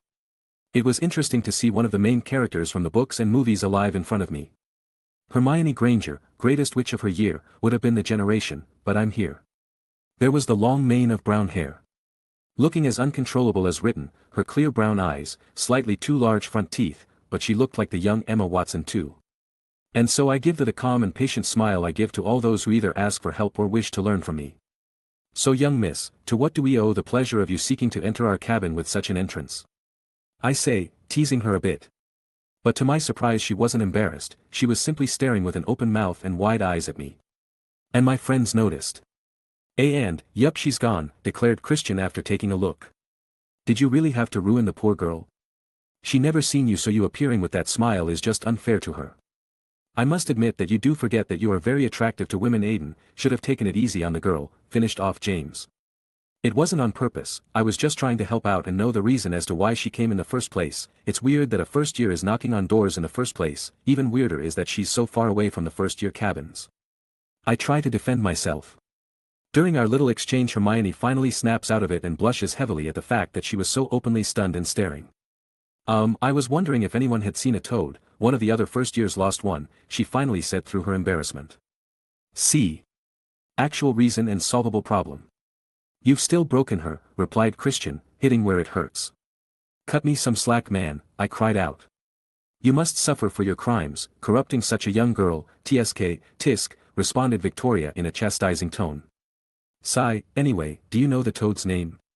I ask Hermione as I give up defending myself. Huh? Oh. No, I don't. I'll go get the boy looking for it. A minute or so later she returned while I was still dealing with the teasing, with who I'd assumed was Neville Longbottom. A bit shorter than average. Chubbiness displayed by his cheeks and round face, slightly buck-toothed, short brown hair and green eyes. You must be the boy whose toad the girl is looking for, yes? I ask, knowing full well, but I mustn't look I do. Yes, he answered nervously. There's no need to be nervous, I just want to help you find it. If you want, you can introduce yourself and you will need to tell me the name of said toad, I say in a reassuring voice and calm smile. And my name is Neville Longbottom, it's nice to meet you, I introduced nervously. It's a pleasure to meet you as well, Neville, I am Aiden Bones. Now if you could please say the name of your toad, I'll have it in front of you in a moment, I continued to gently encourage him using my calm voice. His name is Trevor, he finally said. With a wave of my quickly drawn wand, I silently cast Accio and stretch out my other hand. Within seconds the toad flies to me and I catch it. Here we are, one Trevor the toad for one Neville Longbottom, I say with my still present smile. Trevor! He exclaimed in surprise and happiness. Thank you, he then added with gratefulness in his voice, and Hermione, noticing what I just did, had stars in her eyes. It was no problem whatsoever, Neville, I say with a chuckle at both of their behavior. Before you leave, however, I would like to extend a helping hand. You have gone through a lot at a young age, much like me, so if you ever need help, do come by the exchange. You can ask any of your seniors where and when it happens. And if you end up in Ravenclaw, I'll bring you there myself. I say as I hand the toad over to the boy. And I do mean what I say. Because of that stupid prophecy, he lost any semblance of parents and was raised by his grandmother who, although she is a powerful and influential witch, was broken by her son and daughter-in-law's fates. She pushes the image of her son onto her grandson and chastises him when he does not excel in the same areas as he did. Meanwhile, the boy had to grow up with insane parents, as they cannot even remember him. It was also done by the same Lestrange bitch who killed my family and kidnapped me. Destiny is a bitch, and she made many children suffer for her so-called fate. Chapter 45. After a slightly confused but happy Neville and a very curious but shy Hermione left, I was free to return to my friends. Why'd you invite the chubby kid? He doesn't look that bright, the other one though looked like she'd want every bit of knowledge in that noggin of yours. I've got to agree with Best Boy on that. It's a weird choice. You usually don't stretch out your hand to people, it's more like you wait for them with open arms, added Victoria. Now you too, there's no need to question everything Aiden does, he simply said that he would welcome him to the exchange, it's not like he proposed to tutor him exclusively or train him in combat, said James. But it's still weird, so what gives? Asked my wild friend, not letting me go without answering. This has to do with his parents and I do not think it appropriate to tell others before he can choose to say anything on the subject or not, I answer with a sigh. It's just a similar situation is all. That in itself can let them know a few things, but the details will not be said. They understand that this is not something an outsider should be prying into, so they let it go. Anyway, we should get ready, I think we should be arriving soon, I announced to the group. Half an hour later we were seated at the welcome feast. It seems like things were proceeding according to the storyline. I see that Quirinus Quirrell has returned to take the dada position and wears his ridiculous turban. I decided to give him a minimum of twice as much homework as I do Snape. Wonder how that's gonna make the pasty git in his head feel. I also focused my senses to the group of first years outside the door and heard the scene of Draco being rejected by Harry and Ron being afraid of fighting a troll due to his brother's joke. Which is funny when you think about the fact that if everything happens as in the books, he will have to. They entered the Great Hall and like every year, the eyes of all students and professors were on them. It was then that I spotted a head of messy black hair hiding the famous scar and round glasses in front of remarkably green eyes. I now get why everyone always mentions those eyes. Really nice green. But I can't imagine the mistreatment he's getting at those supposed relatives. I've helped Victoria to recover from long-term abuse, but he seems to be incredibly worse. I thought to myself after really seeing the boy. A set of diagnostic spells would be neat to understand the full extent of the damage, but just from what I can see it's bad. From his hands, wrist, collarbone and clothing I can see clear signs of a very bad case malnutrition. Although his eyes are full of wonder, I can spot the twitch in them as they feel various gaze on his person, signs of an oversensitive child. Most likely due to prolonged physical and verbal abuse. And if the Dursleys are anything like they were in the books, constant psychological abuse and conditioning have probably stunted his confidence. His ability to either display or utilize his intelligence, a fierce hunger for meaningful human connections, great need for freedom and probably a hidden desire for strength. A few of those are probably why the Hat thought he'd do great in Slytherin. But just this makes me disgusted at Dumbledore's choices.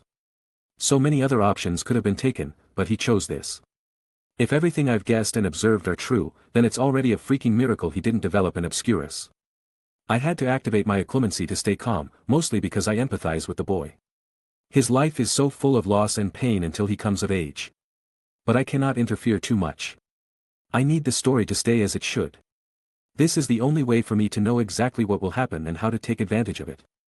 I can probably help his grades through my exchange without any issues. It'll help him out without changing anything. I'll have test the limits of how much I can improve his situation. I might have to secretly mess with those people's minds, but it sucks I can't do anything too direct yet because of Dumbledore. If he finds me messing with his plans it will not end well for me right now. I'm not strong enough yet. I was broken out of my thoughts by the Sorting Hat singing his tune. It was like watching the movie as the scene happened, except with a worse view.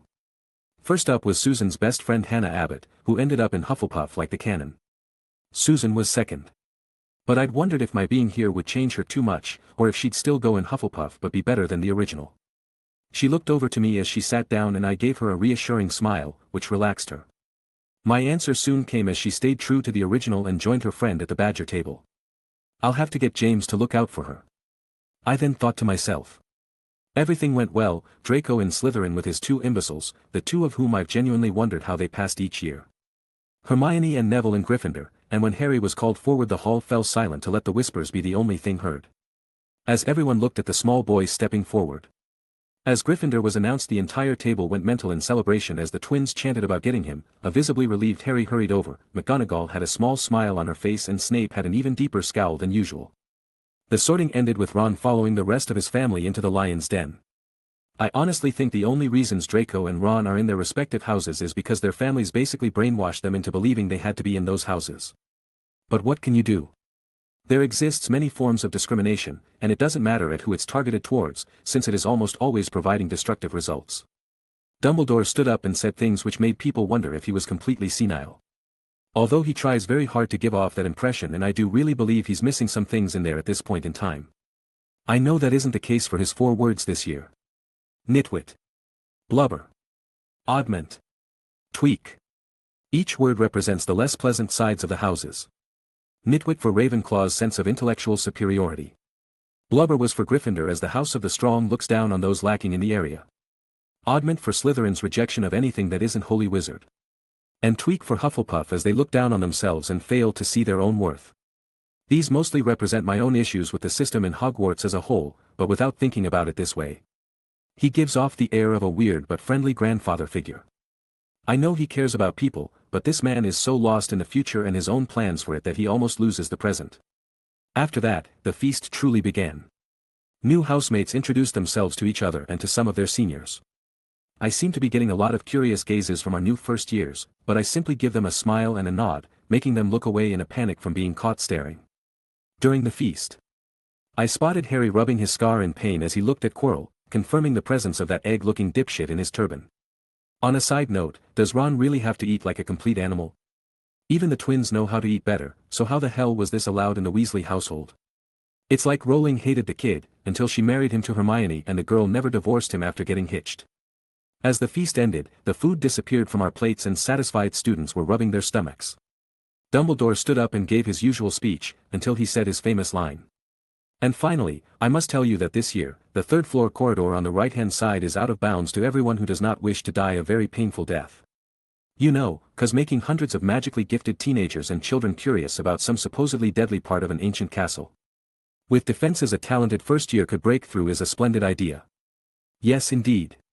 You do know how much of a miracle it is that no one was killed by the damned Cerberus they put in that room, right? Their only known weakness is their inability to stay awake in the face of music, but there are so few of these creatures that almost no one knows of this.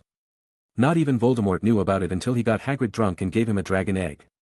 Otherwise it'll take a team of Aurors to even try and subdue the thing. But with that insane taunt over with, it was time to head to our house dorms. I got the best room again naturally. And I sent a message over to Susan through her own box.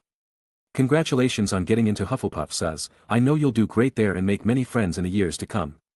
Be sure to not lose your confidence in yourself and keep working hard to improve in the ways you desire. Helga Hufflepuff wasn't only known for her kindness, but also her relentless determination to achieve her goals through hard work. It isn't just the house for those who've been left over as people claim. It is the house of the loyal and hardworking.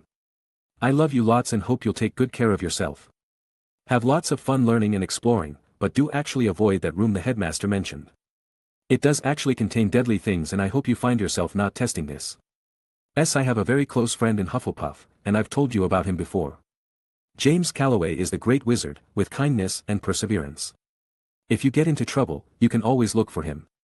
With that sent, I was finally able to lay my head down and rest. It was a weird experience seeing the story come to life. And I've got at least 7 more years of this. Gotta continue preparing, because things will be getting more dangerous. Chapter 46. The new school year began with some excitement for the students as the Harry Potter was now attending. But people realized they had to pay attention to their own classes instead of him quickly. While I was just being my usual self and helping my classmates. As usual, it was time to set my goals for the school year. Continues my mastery projects. Being halfway through the subject, I want to effectively master herbology, transfiguration, potions, arithmancy and ancient runes being done. I now have charms, dada, dueling, healing and warding left. Honestly speaking, I've almost figured out how my warding project is going to work. It'll be a new type of defensive wards, made to block unauthorized entry from non-human magic as well as the standard one, effectively stopping house elves from being able to appear in any place they wish. I've started my preliminary research into my healer project, with me already having reduced the cost. Figured out how to make it with cheaper herbs. Strengthened it, reduced the brewing time of Wolfsbane remarkably with the help of many willing werewolves and also made it so one only needed to take a dose the day before and of the full moon for the potion to work. I am now working on a vaccine for lycanthropy, but I am unsure if I will be able to form a complete cure at this moment. As for dueling, well, I was sadly rejected from reforming the dueling club last year due to the ministry greatly frowning down on it, which is what I expect from since it stops the number of more dangerous individuals. But with Dumbledore supporting this sentiment going against his own philosophies as a teacher, just so he can stop another potential riddle, made it impossible. But hell, what do I know? It's not like having more people capable of using their wands for something other than cleaning their houses would be useful when maniacs like Voldshorts show up. Instead of the club, I asked Aunt Amelia to let me train with a few Aurors forced into desk work and going to Fortress Protection to practice fighting multiple skilled enemies at once. So this year will have me focus on those 3. Work on the new broom I've been designing. I've been choosing, modifying or straight up creating the charms and enchantments the broom will be under for a while now, and I think I'll start doing some tests soon. I think I'll ask James to join me since he is very interested in the subject of enchantments and this could serve as good practical experience. While Christian can serve as our tester. Properly train my friends to defend themselves. I've given them advice. Tips and helped them master spells, but they aren't prepared for battle and certainly not for the years to come. I can't let them go on like this as dangers continue to rise up. So I've decided to introduce the roar to them and train them in it. Help the Golden Trio in subtle ways. Although I do not wish to mess with their paths, I believe I can help from the shadows. For Harry, I want to hopefully fix his many health issues first and help him reach his potential physically. At least I believe Dumbledore probably forced Madame Pomfrey to hide the results of her diagnosis from the boy because, knowing her very well from my time there, she would have forced him to stay in the infirmary or even send him to St. Mungo's for healing. I might suspect he confounded her or wiped her memories to achieve this. Especially if she noticed the soul fragment in his scar, but I've got no proof. If they come to the exchange I'll also help them out as I do with everyone, but knowing Ron, he might actually make Harry stay far away from anything that involves work. I'll also want to see if I can help with the troll. It was a miracle everyone got away without injuries or dying. This is going to be my riskiest move this year, because I'm going to try and look into Quirrell's head for information on the dark arts. Due to my enhancements and practice, I am, most possibly, the strongest legilimency master alive. I think I can subtly enter his mind to understand the dark arts more and use that information to properly create my counterspells. If this works, it'll give me decades of experience and knowledge on the subject, saving me a lot of time. With my list set for the year, it was time to get to it. I've noticed that the events are unfolding as they should after about 2 weeks of being back, with whispers of Snape picking on Harry specifically already happening. Quirrell on the other hand is really annoying as a teacher, even more than I thought he would be with this stupid stutter. Heavy smell of garlic in the classroom, his cowardly act and refusal of letting anyone do any actual practice for what he teaches. It really annoys me, but I've been able to slowly but surely infiltrate his mind in manner slightly similar to how Horcruxes slowly take over someone in direct contact with them, but I'm simply making a backdoor into his mind. Not changing or actively doing anything in it. It was great when I found out I could, since Quirrellmort's occlumency defenses were jokes. My theory on the subject is that Quirrell never practiced the art before and with him being possessed. It made him unable to fundamentally grasp it, while V is in a soul state without many of the defenses he thinks he still has and his broken soul weakening everything even further.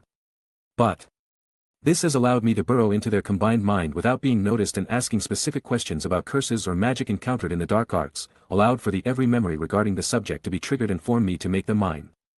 I turned the most feared Dark Lord of our time and made him my educational resource. With such a thorough source of information, my time in that class became very fulfilling. Just to clarify, I've absolutely no intention of ever using any of those spells, but I will use them to create my own. One of the reasons people turn to the dark arts is their allure, the quick way to gain power. But what if someone made spells completely nullifying their advantages? What would be left for them to be proud of, I wonder? I can't wait to wreck those stupid bastards. During this time, Harry's first flying lesson came and so his becoming the youngest Seeker in 100 years also happened. Many were excited and Christian, who was on the Ravenclaw team, wanted to see how the famous boy would play. On a side note, an amusing little event happened at the exchange with the arrival of Hermione. Now, the room has been getting recognized both officially and unofficially as a sort of sanctuary, with no mocking, discrimination or bullying allowed from the participants. Some recognizable students have also started participating regularly, such as Cho Chang, who was the first to come. Percy Weasley likes to study here with his girlfriend Penelope Clearwater. Cedric Diggory enjoys the atmosphere here and likes to learn and help others. Oliver would wanted help to keep on top of his homework due to his duties as Quidditch captain making things difficult. There was actually a small group of Slytherin students who sneakily joined in and they were shocked that I take my promise of inclusion very seriously. I was currently helping a few OWL students prepare themselves and showing them the study guides I had made for each subject, to which they treated as if I handed them holy objects. It is pretty funny to see them react like that. That was until the door swung open and a heavily breathing, bushy-haired girl stood there. A lot of people looked at the sudden intruder since it was rude to open a door like that, which immediately made her turn red when she realized what she did. It's alright everyone, you can go back to whatever you were doing, she is simply someone very excited to learn and was overenthusiastic, nothing wrong with that. I announced to let her off the hook quickly and approach her since she froze at the door. Well then, it seems we meet again, and from the current trend, you appear to have a fascination with opening doors in interesting manners. I say to the girl with a chuckle to myself and a small smile. But seeing her face burning so hot that it was surprising steam didn't come out of it, I chose to be the one to speak again. That was just a little joke, Ms. Granger, don't worry too much about it. Now what can my exchange do for you? I reassure before asking a question I know the answer to, but I ask anyway. That is to say I want to learn everything you can teach me. She finally got out with her face still red as a tomato. Ha! Is that all? Well, unfortunately that's not really how the exchange works. It's more of a student help center than my own personal class. Students from every year in any house can come to find a good place to study or do homework, find help from others to improve either said homework or their own skills. Others come specifically to aid others, and I try to keep order and peace, whilst aiding whoever I can. I explain slowly to make sure she understands. So I can get help from seniors anytime. She realized with stars in her eyes. I will have to warn you that everything done here is voluntary.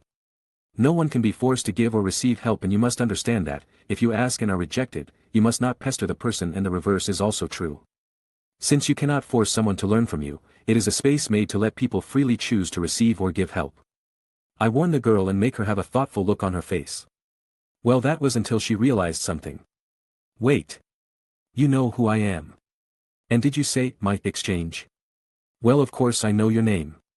You didn't tell me on the train, so I simply paid attention at the sorting ceremony. And yes, it is my exchange, since I'm the founder and creator of the room, alongside my friends who decided to support me. A reply with a smile. Ah. I'm so sorry. I forgot I never introduced myself properly. I know it's late and you already know, but should I still do it? Well, although I've introduced myself to Neville, I've never done it specifically to you either, so we're even, I guess. I interrupt her with my smile growing a bit more. I am Aiden Bones, a pleasure to make your formal acquaintance, I then say with a slight bow and the proper manners of a noble air. Hermione Granger, but you knew that. It's a pleasure to meet you too, she said with her face back to being red. Well, Hermione, what can I help you with? Chapter 47. As depicted, Hermione's thirst for knowledge is like no other, really making you marvel at the fact she's in Gryffindor. Maybe that'll help some of those stuck-up members of my house get off their high horses. She came every time the exchange was open and constantly asked questions to whoever was willing to answer. Which most of the time ended up being me, since I was the only one with knowledge regarding every subject in Hogwarts at a level close to or surpassing the professors. At first she was very nervous talking to me. Always avoiding my eyes. Looking away when I notice her staring at me for a bit. Almost whispering her questions and constant stuttering. It was honestly cute to watch her struggle so much just to ask a question. But as I answered each question patiently, satisfying her curiosity or helping her find her answers, she became more comfortable with my looks and started to realize the amount of knowledge I gave out was miles ahead of other students. I could give simple explanations of esoteric subjects and in-depth analysis of beginner-level material. Outside of the exchange, she sometimes comes to ask questions or asks for help in finding books to answer them on her own. I am always happy to help, and I know that if she develops as she did in the books, that she would be a sort of kindred spirit when it comes to the magical world. Susan also shows up from time to time, and I help her with her homework and practice. Making sure she's handling everything well. She making some more friends and finding new interests while at Hogwarts, but Hannah Abbott is basically her sister, and that doesn't appear to be going to change. I'm happy she's adjusting well. Tonks was also showing up more often, since she was now dealing with being a Newt student and even wanting to be an Auror, which I've always been supportive of and tried to help her with.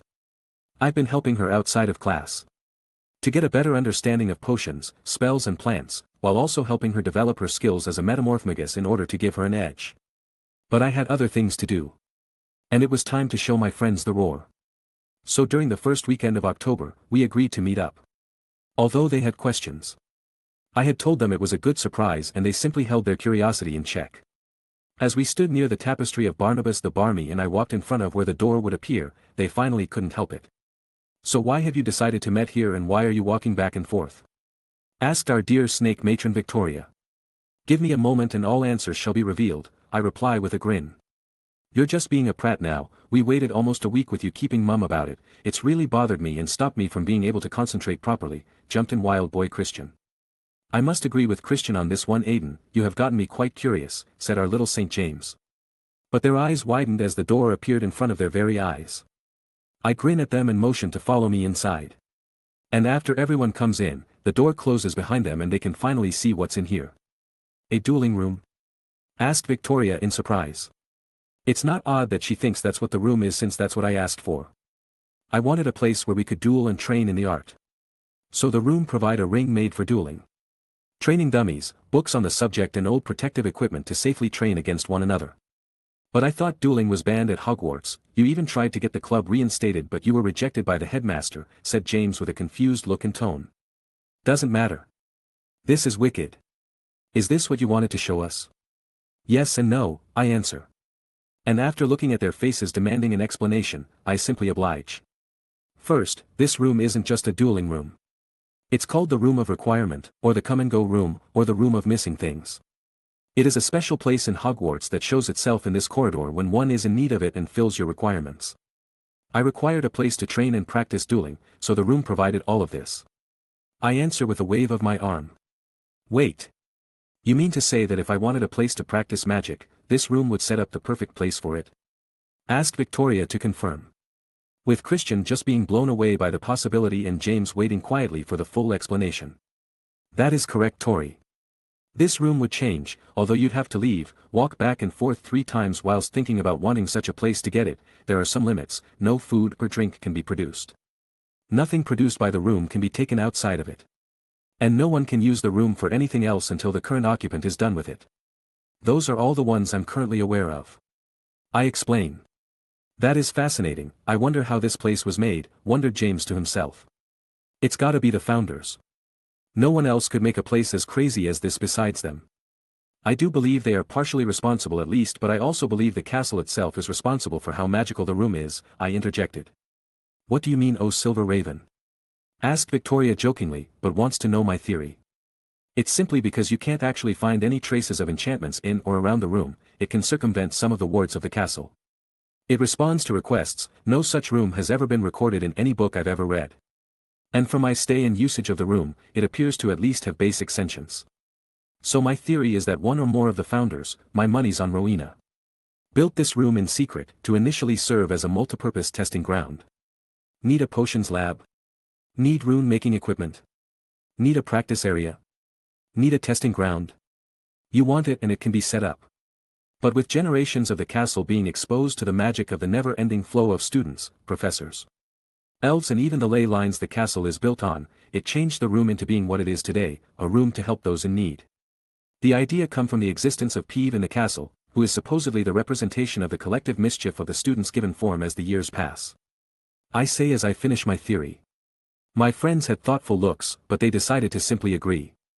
They've only just been introduced to the room, while I've obviously known about it for some time. So, how long have you been using this place then? Asked Christian and making the other focus on me. Well, you know how I had to hide during first year to get away from being mobbed. And that no one could find me? That's because I stumbled onto this place, decided to study and train in it while hiding, and it just became a regular thing for me. I lied to them. That's the reason I could come up with for me knowing about the room for so long and explaining the times no one could find me.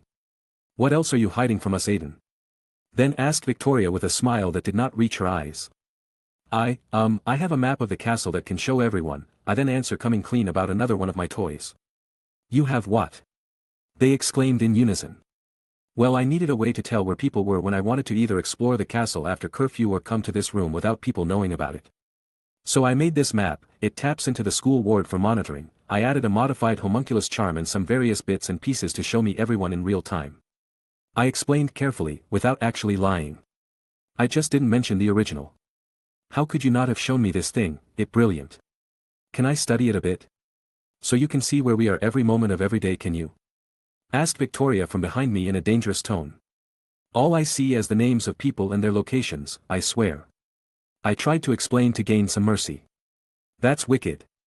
You've even got a bunch of secret passages. We should totally use these to get to class quicker. After a few minutes of grilling by Victoria, while James and Christian played with the map, I could finally get back on track. Alright, so I brought you 3 here to start training you in combat, I declared. How come? It's not like we are likely to get into any fights. I disagree. Learning how to fight is always better than being stuck without it when you need it. This is a dangerous world and we need to be prepared for that. I've always found it odd that a school designed to prepare us for the future never involved combat or healing even. Responded Tori thoughtfully. I think I'll take you up on that. Mom and Dad keep bringing me to more dangerous places as I'm getting older and I'd like to be able to protect myself at least. Agreed Christian. Some people wonder why he is in Ravenclaw, but he is incredibly knowledgeable in his preferred subjects. His intellect isn't something I would question. He simply studies things others don't generally consider to involve much in the way of intelligence. He knows that if he continues to study beasts, he will have to know how to put one down too. James, I know you are a very kind and caring person. We all really like that about you. The problem is that there are bad men and women in our world, dangerous creatures or hostile non-humans roam in it too, and not to mention that. In our country at least, there are many important families who view Muggleborns such as yourself as an insult to the very word wizard. As much as I would love for us to just learn what we wish and live in a just and happy world, we don't, and I can't lie and say the dangers aren't there. I say to my friend in a very serious tone. I can't force him to learn to fight. If he decides not to, he will simply be excluded. But I want him to be safe, so I try to convince him. I know, Aiden, with just what you and Tori have told me, I understood that this isn't a fairy tale and dangers lurk just beneath the surface, but I want to know why you want us to learn now, he asked with his eyes meeting mine. I've heard some troubling things from my sources, and my own deductions regarding many events aren't helping me see a good picture either. I cannot tell you about these deductions yet because I have no conclusive proof, but if they turn out to be true, our community is in for troubled times and I don't want to lose any of you. So I will train you the best I can, making it so even if we are not together, we shall all make it through hell or high water. I answered with a grave tone. He looked at me to understand my reasons and test my determination in this matter, before finally nodding in agreement. Thank you, James, and thanks to the both of you. I'll do what I can and the rest will be up to you, I say to my 3 close friends. And so began the training of some of the best combatants Hogwarts had ever seen. Chapter 48. As the month moved on, my friends began to realize just how much of a monster I really was. They trained in combat 3 times a week minimum, and not once have they ever come close to breaching my defensive spells, without me even dodging yet. But this didn't make them want to give up. They wouldn't be the people I trust and cared for if they gave up so easily. Their fires were lit and they were determined to make me fight them now properly, and it helped to push them further and further. They understood that their spells weren't truly mastered through battle. Most people don't realize how shit their aims are until it's too late because they've only practiced their magic in stable environments. But what happens when both you and your target are moving quickly and spells are being fired at you? Most people become unable to even put up a fight. That's what happens. And this realization made them contemplate just how magic should be used in combat and how to cleverly apply minor charms or jinxes to form deadly combos. I let each of them study and understand the art of combat in their own way, finding the path suited for only themselves. The rest of the month quickly flew by, with my days filled with classes where I helped other students or spent time working on my projects from theoretical points of view, and my nights filled with the exchange. Training with my friends, researching or testing a variety of enchantment or ingredient combinations. And soon enough it was Halloween. For some reason, wizards write it slightly differently. The castle was a very festive place, since every holiday gives way to various decorations present in its halls, and nowhere is more decorated than the Great Hall. The enchanted sky was made to look the most spooky as thunderous clouds roared, with usual candle replaced with floating carved pumpkins and with live bats flying around. Great pumpkins from Hagrid's patch were carved and decoration the hall, coupled with the torches and decoration to give off the quintessential Halloween vibe. The food was all themed, with many being made from pumpkin, which I'm not that crazy about, but I'll still eat it, cauldrons full of wizard candies and the typical fall harvest fruits everywhere. It's not usually my type of event, in all honesty. I'm the guy who prefers reading at home than go to a party, but I need to be here today in order to make sure nothing unexpected happens. As the feast was going on, I noticed that even though Hermione interacted with me and my friends quite a bit in the last 2 months, she was still absent from the feast. I felt bad for the girl, but from an objective viewpoint of typical 11-year-olds, it makes sense that they don't want to make friends with someone who always tells them what to do, and it's even harder for boys to accept her because she is better than them at pretty much everything. It doesn't excuse bullying though. Everyone was having a pleasant evening until Quirrell finally burst in through the doors of the Great Hall, running to the head table and yelling in his fake panic. "Troll! Troll in the dungeon! Thought you ought to know." The entire hall burst into a panic for some stupid reason. There's more than 400 witches and wizards with literal weapons available. The most powerful wizard alive is at the head table, with very skilled witches and wizards next to him. Although the younger kids can be excused, everyone 5th year and above is able to at least attack with enough strength to hurt or slow down the stupid brute. This is why I hate mob mentalities. "Silence!" yelled out Dumbledore as he stood up. This effectively stopped everyone in their tracks. "Prefects will lead students back to their house dormitories immediately," he then ordered. And I don't know if he actually forgot that Slytherin dorms are down there in the dungeons, or he doesn't really care. Or even that he somehow already knows the troll isn't there, but the decision is still a stupid one and the only reason I can understand for him making it is to let Quirrellmort do as he wishes and Dumbledore tracking him. As everyone was slowly leaving, I noticed the two kids I was tracking myself finally leave and run for the girls' bathroom. I myself then proceed to slow my pace as I make my way to the back of the line and cast a notice me not and some glamour before bolting after them quickly enough for no one to notice my disappearance, even with my very eye-catching features. Everyone was just too worried about the troll. I ran towards the bathroom and I could unfortunately smell the horrid creature before I could see it, making it really suck to have superior senses at the moment. As I rounded up the corner, I just caught a glimpse of the two boys unknowingly locking the troll into the girls' bathroom, you know, the one Hermione is currently crying in. So I kick myself into overdrive as I yell. You two numbskulls just locked a fucking troll in a small room with an 11-year-old. As they hear my yell, they finally realized it, but by then I'd already arrived and could hear the frightened scream of Hermione meeting a troll. Fuck this. I declare as I rip the door of its hinges and point my wand at Hermione and create a shield to protect her as she tries to dodge the troll's club. Only to notice that no crashing sound of the impact was heard and opening her eyes in surprise at the shield.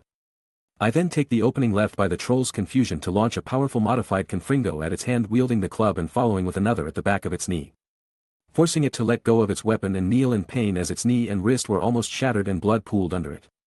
I quickly use wandless magic to bring Hermione to me with her yelping in surprise at suddenly being forced to fly towards me. I grab her and let her go outside the bathroom where Harry and Ron are standing slack-jawed.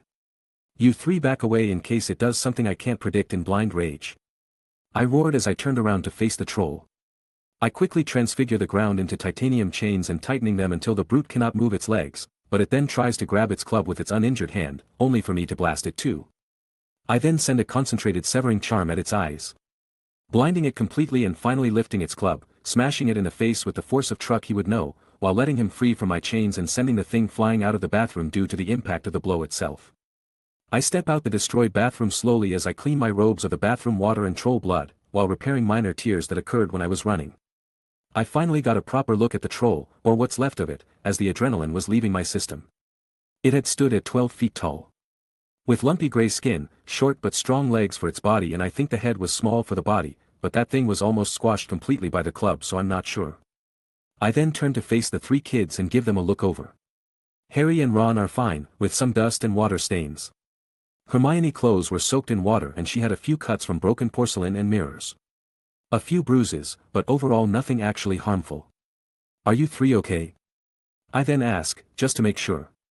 But it seemed that they were too shocked by what just happened and were only staring slack-jawed at me, then the troll and then back to me.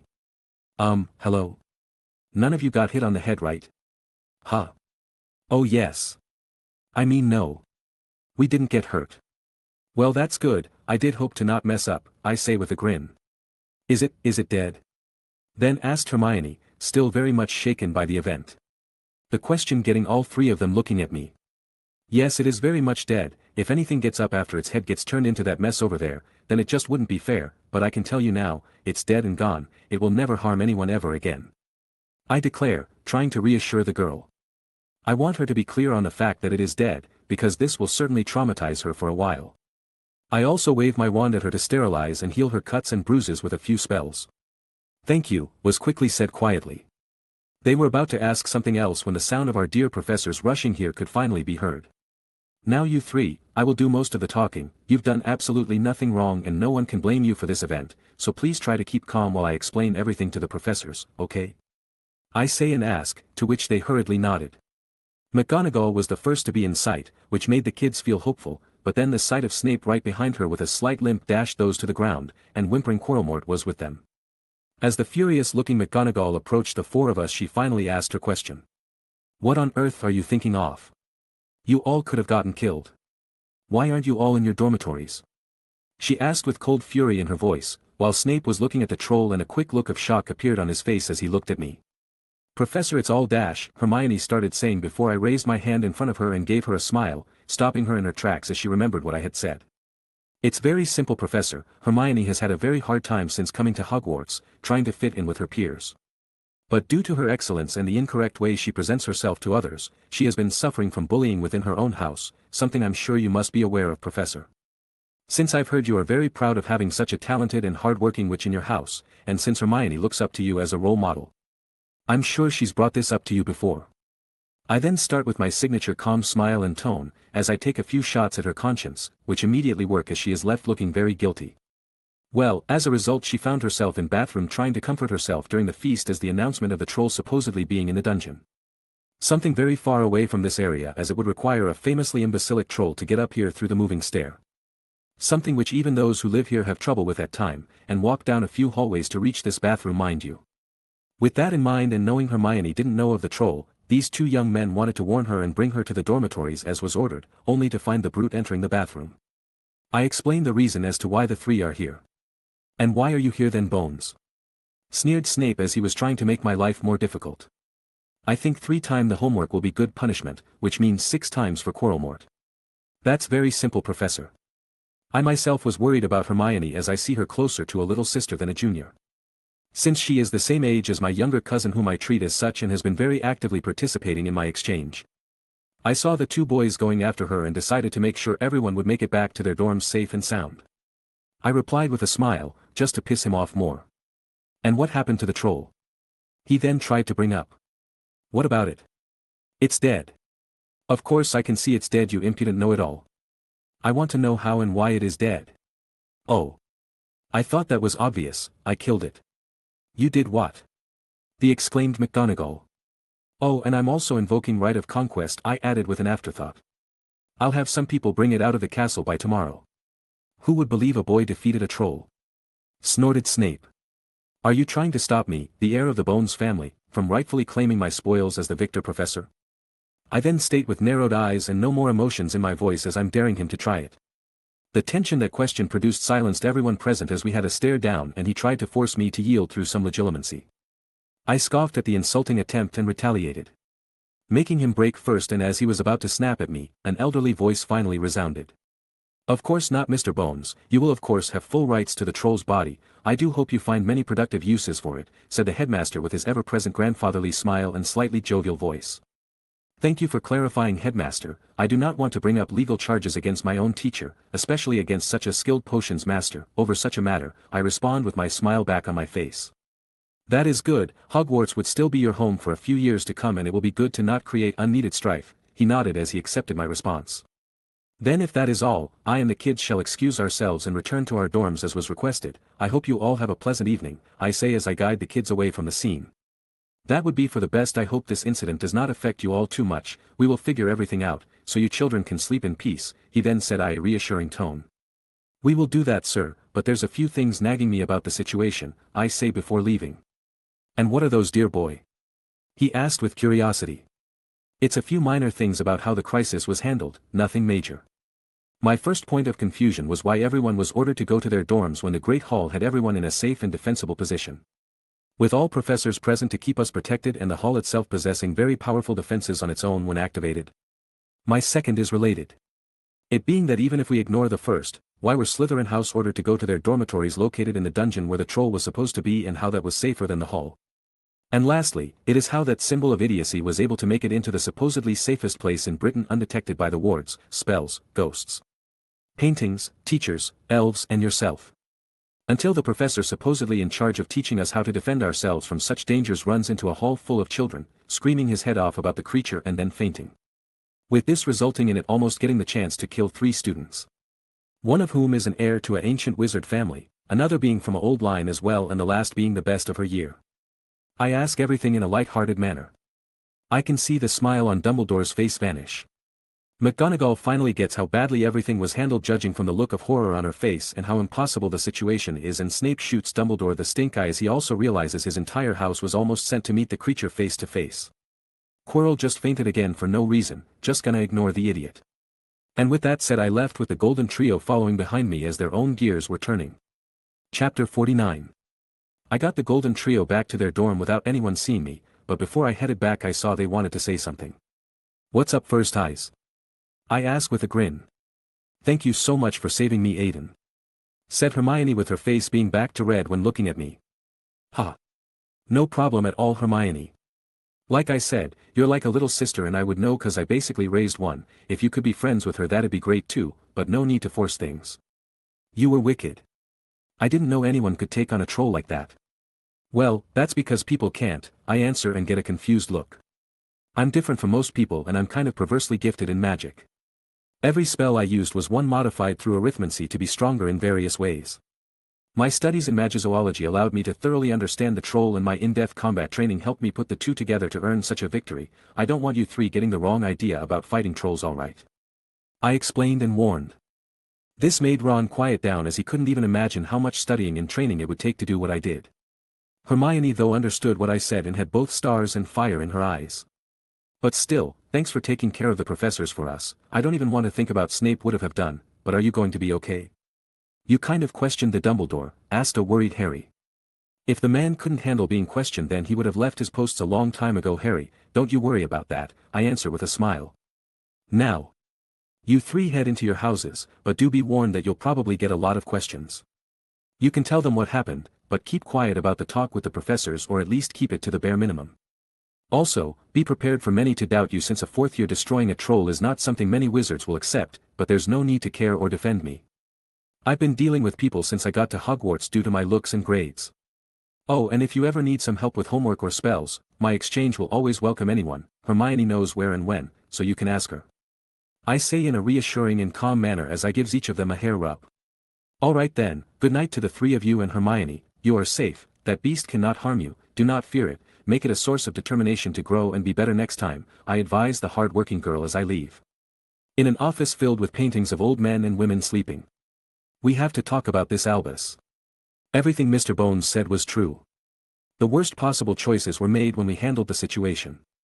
If any of this reaches the parents or if Mr. Bones just sends word of this to his aunt, we could find ourselves under a lot of scrutiny. Said McGonagall in a slight panic. I know, Minerva, I know, but the past cannot be changed, so what can we do about this?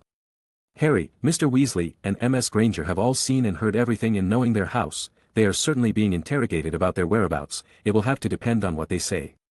Answered Dumbledore with a sigh at the debacle his scheme has led him into. There might be another issue, Headmaster, carefully said Snape. What is it, Severus? Asked Dumbledore curiously. The Bones boy is very skilled in the mind arts, both offensive and defensive, and unfortunately I may have tried to influence his mind when he was being disrespectful, he answered, trying to phrase things ambiguously.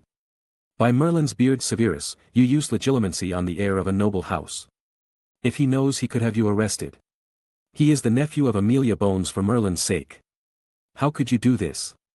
Calm yourself, Minerva, interrupted the headmaster. But Albus, this is a serious issue. She responded, trying to get a solution out of the man.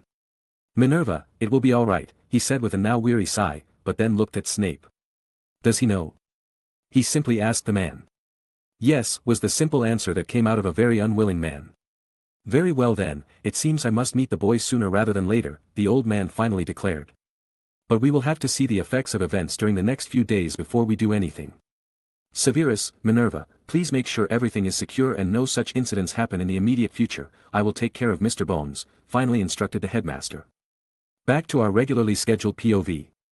I snuck back into my house dorms to find most students went to their rooms since there was nothing they could do. So they did the only thing Ravenclaws ever do, study. Except for Christian, who was waiting for me. So, how's was your adventure? He asked with a bit of sass in his voice. Oh, don't be like that, mate, I only snuck out to go and get Hermione, she was crying in a bathroom from getting bullied and I wanted to make sure the girl got to her dorm safe. I explained to my friend, and since he knows me, he understands that is a very likely reason for me disappearing. So why'd it take so long? He then asked. Well, it seems the troll had a similar idea, I answer awkwardly. Morgana's tits. Is the girl alright? Oh, she's all okay, she had a few scratches and a good scare but she's okay, but how come you don't ask your best friend if he's okay after encountering a troll, I say with fake sadness. Like a troll could beat you. You could probably beat it up bare-handed. You think I'll be worried when you could use your magic? You make me sound like a monster, I then answer in despair. That's 'cause you aren't far from it, he teased.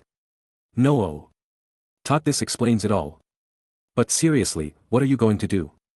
The whole school is going to know about by tomorrow. Honestly speaking, in the long run it's either going to mark me as a powerful and deadly wizard. The Prophet's probably gonna run a Skeeter article on how I'm the next Dark Lord or whatever, and when have I ever given a shit about what people think of me? Honestly speaking. If people in Hogwarts who've ever interacted with me suddenly think I'm the next Dark Lord because of one stupid article, then good riddance. Second long-term effect would be that it's just going to be taken as an over-embellished story people will forget about within the year. Short-term will be a lot of debate of the validity of the story. Some people believing because of my previous demonstrations of knowledge and ability, and others trying to smear dirt all over my name as they take whatever chance they can to soil my image. I systematically answer my good friend. Sometimes it's really reassuring how you can just break down possible results like that, makes me feel like I overreacted and lets me see some stuff clearly, but the article might be an issue, says my relieved, but still slightly worried friend. I've got an answer for that already, don't you worry, I say while patting his shoulder. Now let's get some sleep. After a good night's rest. It was time to see the result of my actions. I had already sent a message explaining what happened to Tori and James before going to bed, so they would be kept in the loop and learn about it from me. It also stops me from getting into trouble with them. No one in my dorm knew yet because no one noticed my absence and our house ghost, the gray lady, doesn't talk to anyone. So I headed to the Great Hall with Christian after our morning run, him for Quidditch and me for fitness. To grab some breakfast when we came in everyone turned to look at us, making Christian have a wry smile and I just keep smiling calmly as we head to our table. I notice Victoria and James have the same expressions as Christian, while the golden trio look guilty, to which I just give them a warm smile to reassure them it was okay. But like I said to Christian last night, I'm really used to being stared at. The professors were also looking at me with curiosity, except for Snape who was almost giving me open hostility. I think I'll make that 4 times the homework for him and 8 times for Quirrell. So for the next 2 weeks, the story of me obliterating a troll while protecting the boy who lived circled around Hogwarts. The professors tried to contain the story, but like that's going to work. The responses were pretty much within my expectations. With those either jealous or hateful towards me trying to smear my name and reputation as some sort of lying, power-hungry and violent man. But the overwhelming response by the female student body was crushing anyone who dared attack the not only ethereally handsome, intelligent and kind guy. But he was now also incredibly strong and protective too. There was apparently a few, shall we say, female-friendly books being distributed amongst the girls at Hogwarts, and Victoria got her hands on one and couldn't look at me straight for the rest of the day. The exchange was doing even better now that I had proven my magical skill and strength in such an overwhelming manner.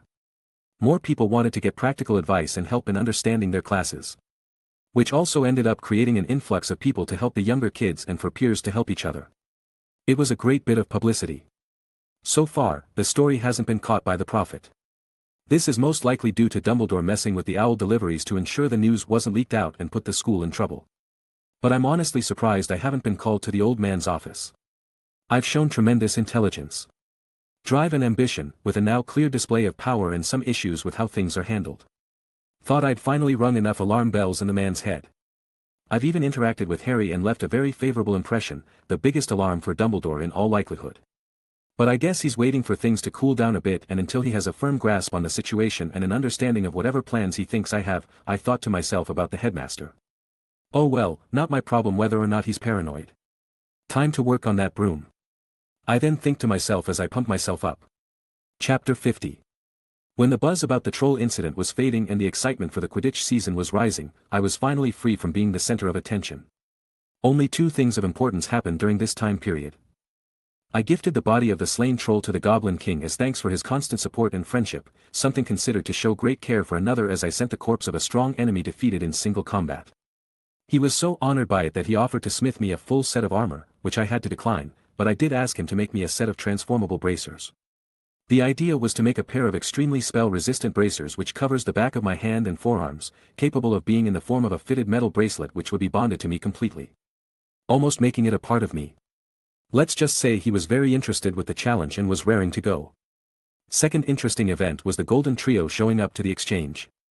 Apparently Harry had been busy with Quidditch practice, trying to get used to the brand new sport, and Ron just dreaded having to do any work, so it took Hermione a lot of convincing to get them there. When they showed up and I noticed the two looking around with curiosity at the place, while Hermione was trying to explain the various rules and opportunities. I decided to welcome them in. Hey, you 3 finally made it, thought you didn't like me or something. I say in a chuckle.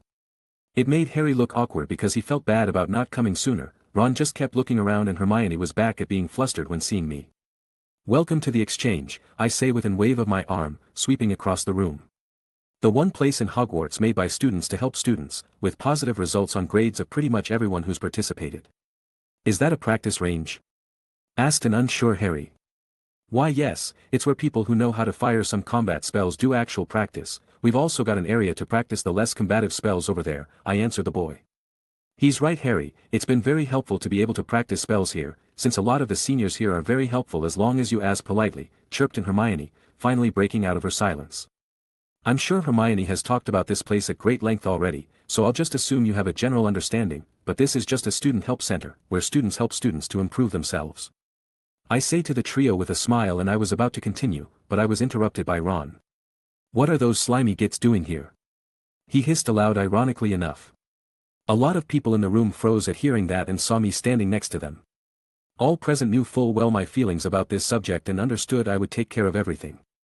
So they got back to whatever they were doing after shooting a glare at Ron. Ron! You can't say those things here. But there are snakes here. He tried to defend himself. Yes, there are, and why is that an issue? I then asked the very biased boy.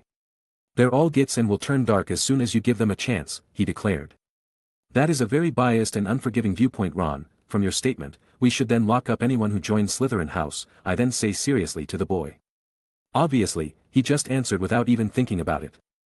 Did you know Merlin himself was a Slytherin? I simply drop a bomb on the boy and his shocked expression was funny to see. Yeah. The wizard everyone swears to, the most respected and powerful in British history, was a Slytherin, and according to your views, Ron, he should have been locked as a child for being sorted into that house without any other reason. I continue to the slack-jawed trio. It's not bad to have ambition, hell I have quite a bit myself, but my thirst for knowledge is much greater. But a lot of people have been put into Slytherin because the hat knows the consequences if it doesn't. Those kids will be disinherited, or beaten. Taken out of school, or sometimes even ended dead if not put in that house, something you should honestly sympathize with because, honestly speaking, what would your parents do if you weren't in Gryffindor? Making Ron be a bit angry at my comment, but he can actually imagine the scenario of his mother yelling at him for it. This place accepts anyone from any house and every year. No one is rejected unless they bully, judge or look down on others. If any of you have a problem, I'm not stopping you from leaving, and I'm not making others leave for you. I simply declare. Oh, and Harry, even your captain comes here to stay on top of his homework, I'm sure it'll help you keep on top of yours too. What? He was very surprised by that revelation. Yeah, Oliver is over there by the bookshelves right now, getting help on his transfiguration assignment, I say as I point to the guy and make the trio look over. So, if you need any help, ask someone who's free, look at the resources provided, or even ask me since I'm pretty much here to do that and keep the peace here, I say as I left the trio to their own devices. The three of them sat down to start working with a very unwilling and uncomfortable Ron. From that day on, Harry would try to come to the exchange more often. But because of his friend Ron's constant rejection of working in any place with snakes in it, he was finding very difficult to come at all. A few days after they had shown up, I finally received the call I was waiting for. Dumbledore finally called me into his office for a chat. As I reached his office door and was about to knock, he decided to be cliché. "Come in, young Mr. Bones," sounded his elderly voice from behind the door. But when I got in, he wasn't even at his desk. Without the headmaster, I decided to take a good look at the famous man's office. The interesting circular room was filled with a variety of enchanted devices and alchemy tools, making little sounds or movements. I could see the portraits of the various headmasters and headmistresses who had held the office before, sleeping in soundly. I stopped the sorting hat and finally came Dumbledore's own Phoenix. "Well, I think my soul looks better than you, her eyes are prettier and her feathers look like they feel much better to the touch," I say to Fox, to which he responds with an insulted chirp at the comments. "Oh, you don't agree, do ya?" I then ask the bird, teasing him and getting the Phoenix equivalent of the cold shoulder. "You don't have to be so immature, you know, you're an immortal bird and you're acting like a kid, my soul is much better, acts like an elegant lady," I continue, and I swear the bird stuck its tongue out at me. "It seems you've met Fox, and are quite comfortable with him," said the headmaster as he finally showed up from wherever he was observing me from. "Just comparing yours to mine," I reply lightly. "And your assessment?" he asked with his childlike curiosity. "My soul is much better," I nod with certainty. "Well, it seems you are very proud of your own Phoenix," he replies with a smile, neither agreeing nor disagreeing. "Yes, I am, she the one closest to me," I reply to the man's statement. He paused for a second, which I'm guessing has to do with the fact I'm not questioning the man knowing I have a Phoenix and that it should be secret for me since I've never shown it off. "Why don't we have a seat and we can talk about why I called you?" He gestured towards his desk. We both sit and get comfortable before the headmaster started. "Lemon drop?" he offered politely. "Sure, why not? I prefer strawberry-flavored ones, but lemon isn't bad either," I say as I pop one in my mouth with no hesitation. This surprised him greatly apparently, and I could guess why. With Snape acting like a douche version of Batman and McGonagall have being so serious all the time. I doubt either of them have ever agreed. Flitwick might have taken a few, but that's it. Not enough people enjoy a good lemon drop these days, he says jovially as he takes one himself. True, too many people can't find joy in their lives, and a little bit of candy can always bring a smile to their faces. I agree with the light conversation. But I think it's about time we get to why you've called me here, headmaster. I doubt it's for us to exchange opinions on candy, I then seriously say.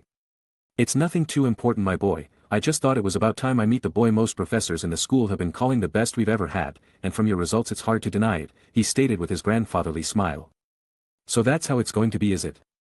I sighed at the man's predictable response. Whatever do you mean, dear boy? He asked back. I know of you too well to believe what you've said, headmaster. And would have respected you more if you had spoken straightforwardly about the real reason you called me up. But you've decided to try and play this mind game to let my guard down and make me feel comfortable around you. I answered a bit harshly, which he almost completely brushed off. And what reason do you believe you are here for them? He responded with his smile on his face and twinkle in his eyes. Because you are scared of the past repeating itself, I stated plainly. The headmaster immediately lost any trace of his smile. He now looked very serious, and I felt him brush against my occlumency defenses. It seems Hogwarts professors have a habit of trying to attack and read the mind of its students. I pardoned Professor Snape the first time because I know the man's nature and his past. He is a very intelligent man and knows danger. But now the headmaster himself is trying to look into the mind of noble heir, and I think this is getting a bit too much, no? I said in an ice-cold voice. You truly are gifted in the mind arts, my boy, said Dumbledore quietly. I had to stay alive, Dumbledore, I responded, loosing my respectful use of his title. Yes, yes you did, he answered with some sadness in his voice. So is this all you've called me up here to do? Give me candy and try to break into my mind? Because if so, I believe this conversation is over and I'll have a formal complaint about the school and its practices by tomorrow. I say with a cold voice while standing up. Please, Mr. Bones, let me explain, suddenly asked Dumbledore. Explain what exactly? You know everything I've told Moody about my imprisonment from when we met at St. Mungo's. I know enough about you to know why you've called me here. So what's there to explain? I can put two and two together myself, you know. I replied quickly. Then would you please tell me what you believe you know? There might have been a misunderstanding. A misunderstanding, you say? I questioned with a raised eyebrow. Yes, I do not want you to get the wrong idea, my boy, he answered, trying to reassure me. Oh, so I'm misunderstanding you by assuming you see me as potential sequel to Voldemort. I say in a light tone of realization, causing everything in the room to suddenly get quieter. Leaving Dumbledore frozen, completely unsure how to respond to answer he clearly didn't expect. Chapter 51. The room was filled with tension, as Dumbledore stared at me in disbelief. He couldn't understand how I could have known about his doubts or about his relationship with Voldemort himself. No one should know until next year at least. What do you know, my boy? He finally managed to get out, trying to keep his grandfatherly tone. You know you can talk to me like an intelligent person, right? You aren't the only one capable of thinking things through and investigating things one is curious about. I get why you'd think that, honestly, with pretty much all adult wizards being completely useless and the ministry being stuck up its own ass since the war. I tell the man. My apologies then, I shall call you Aiden from now on, all right? He replied calmly to my slightly aggressive tone. That's fine then, I also apologize for losing my temper a bit, headmaster, I say back, calming my mind to prepare for the talk ahead. Why don't you sit down and we will start this meeting properly this time, he gestured with a calm smile on his face instead of his grandfatherly expression. Let's, I answer as I take my seat once again. Now if you could tell me how you came to this conclusion of yours, Aiden, he started off politely. You know about pretty much everything I went through before his fall, right? I asked to make sure. Yes, Alastair informed me about you and your experiences. I am sorry you had to go through so much, at such a young age, but I must ask how you knew he would tell me? Asked Dumbledore with sadness showing on his aged face. That part is pretty simple. After I'd regained some freedom at my aunt's, I decided to learn more about why my parents had been killed and to understand why I had to go through what I did. My search led me to a certain order my parents were part of. Alongside many prominent witches and wizards who believed in fighting against the encroaching darkness, your order, headmaster. And in my search, I found that the Auror Alastair Mad-Eye Moody was a member of said order. As well as James Potter and Lily Evans, Harry's parents, and the now insane Longbottoms, Neville's parents. But I knew for sure you were informed when I received the glasses, pretty big clue that one. I start off by explaining. Yes, I do believe it would be, and I assume that is why you were also very open about your ownership of a phoenix in my office as well, he said, understanding my actions and reactions so far. Exactly, I knew you knew, so what's the point of hiding it? I responded with a shrug. But now I still wish to know how you deduced my own worries about you, Aiden, he pressed on. Well, that one has a bit of a build-up to, I say while scratching the back of my head a bit. Please, we have plenty of time, Aiden, he gestured for me to begin my tale. Alright, since you know what happened to me, you know that I was forced to be a part of 2 rituals, to which he nods. Well, I wanted to learn about those responsible and the one they served, so I investigated, I hunted for clues, for stories, hints and evidence. And then I found out a few facts, Voldemort, obviously being a fake name, but I tried to track his past anyway and finding nothing before the 60s. When I could find traces of him building up his following before the war, but I couldn't find any mention of a man claiming himself to be the heir of Slytherin himself before then. This led to a study on any and all mention of the Salazar himself, letting me find a peculiar passage about a secret chamber built in our very school, which happened to have supposedly been opened by one Rubius Hagrid 50 years ago. I say as I weave my tale. Can't straight up say I read about the both of you in a book during my previous life, now could I? I've also actually had this stuff investigated, and I have a very securely sealed journal recording everything. These are all actually things that can be investigated if one has the drive and ability. And I have both. Making Dumbledore very contemplative, thinking about my train of thought. But you obviously didn't believe in that accusation, I assume, stated the headmaster, urging me to continue. Of course not. Anyone who knows the man wouldn't believe that Hagrid, a half-giant who loves animals a bit too much, would ever harm another person unless provoked. He's basically the archetype of the lovable giant. But I was curious about the other party involved. About a student who convinced everyone that a man raising a spider and wasn't even a pureblood would want to be or even knew what the heir of Slytherin was. It was simply moronic, and it was only because too much attention was put on Hogwarts after the death of Myrtle that the incident stopped. I reply with a scoff, which actually got me a smile from Dumbledore. Yes, poor Hagrid has had a hard life, which is why I offered him his current position. You see, I also believe the man to have been innocent, but unfortunately I wasn't the headmaster in those days and couldn't protect him, he said with a sigh. Yeah, but the debacle pointed me to the one who supposedly caught Hagrid. The most intelligent, charismatic and skilled wizard of his generation. A man who should be known for his great abilities and could have very well ended up becoming the next minister, but actually vanished. I found some evidence he tried to become a professor, but was rejected, and since then no one has held the position for more than a year. Then he, for some reason, worked at Borgin and Burke's for a while, but then disappeared after the then famous murder of Hepzibah Smith, who claimed to be a descendant of Helga Hufflepuff. His age seemed to match my approximate estimate of Voldemort's own, with his disappearance and his own sudden appearance matching up almost perfectly, leading to growing suspicion. So I investigated Tom Marvolo Riddle.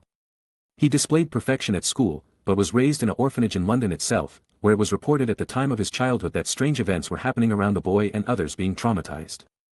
I hunted down the name Riddle, finding a few pieces of interest. A muggle of the same name was murdered and one Morphin Gaunt being incarcerated for the crime. A family who would just so happen to claim to be the heirs of Slytherin, with a gift for Parseltongue running in the family and 3 of them being alive at the time, Marvolo, Morphin and Merope Gaunt. One died in Azkaban, the other has his name being carried on in Tom Marvolo Riddle, and the last seemed to have died around the same time he was born, forming a picture of the early life of one Dark Lord. The son of a muggle and a squib, ironic, isn't it? I finished my dialogue off. Extraordinary, Aiden, simply a marvelous bit of investigation and deduction. It is exactly as you've said. You're missing a few key reasons and motives, as well as backstory elements to events. But you've correctly answered a question so many have not even bothered to really ask themselves. Who is Voldemort?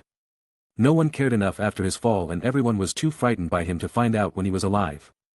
Clapped Dumbledore in delight. But why would you believe that I would see you as a person who could become like him? He then asked, very curious at how I would answer. A few key similarities. In all honesty, I am undeniably brilliant. This isn't a fact or up for discussion. I could have taken my newts in my second year and aced them all.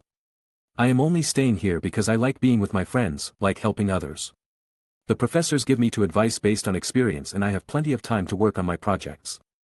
I am very popular amongst the student body, showing great willingness to increase my reputation. I've experienced the dark side of magic and have gained much from it, probably making you believe I could be tempted by it. I hold a good deal of ambition, but it's in almost the complete opposite direction from Tom's. I've also lost my parents, but I have a loving family and don't really care for that one. And finally, I am very powerful, not just amongst my peers, but in the wizarding world itself. I am the image Riddle tried to present of himself for the entirety of his school years. I summarized very efficiently.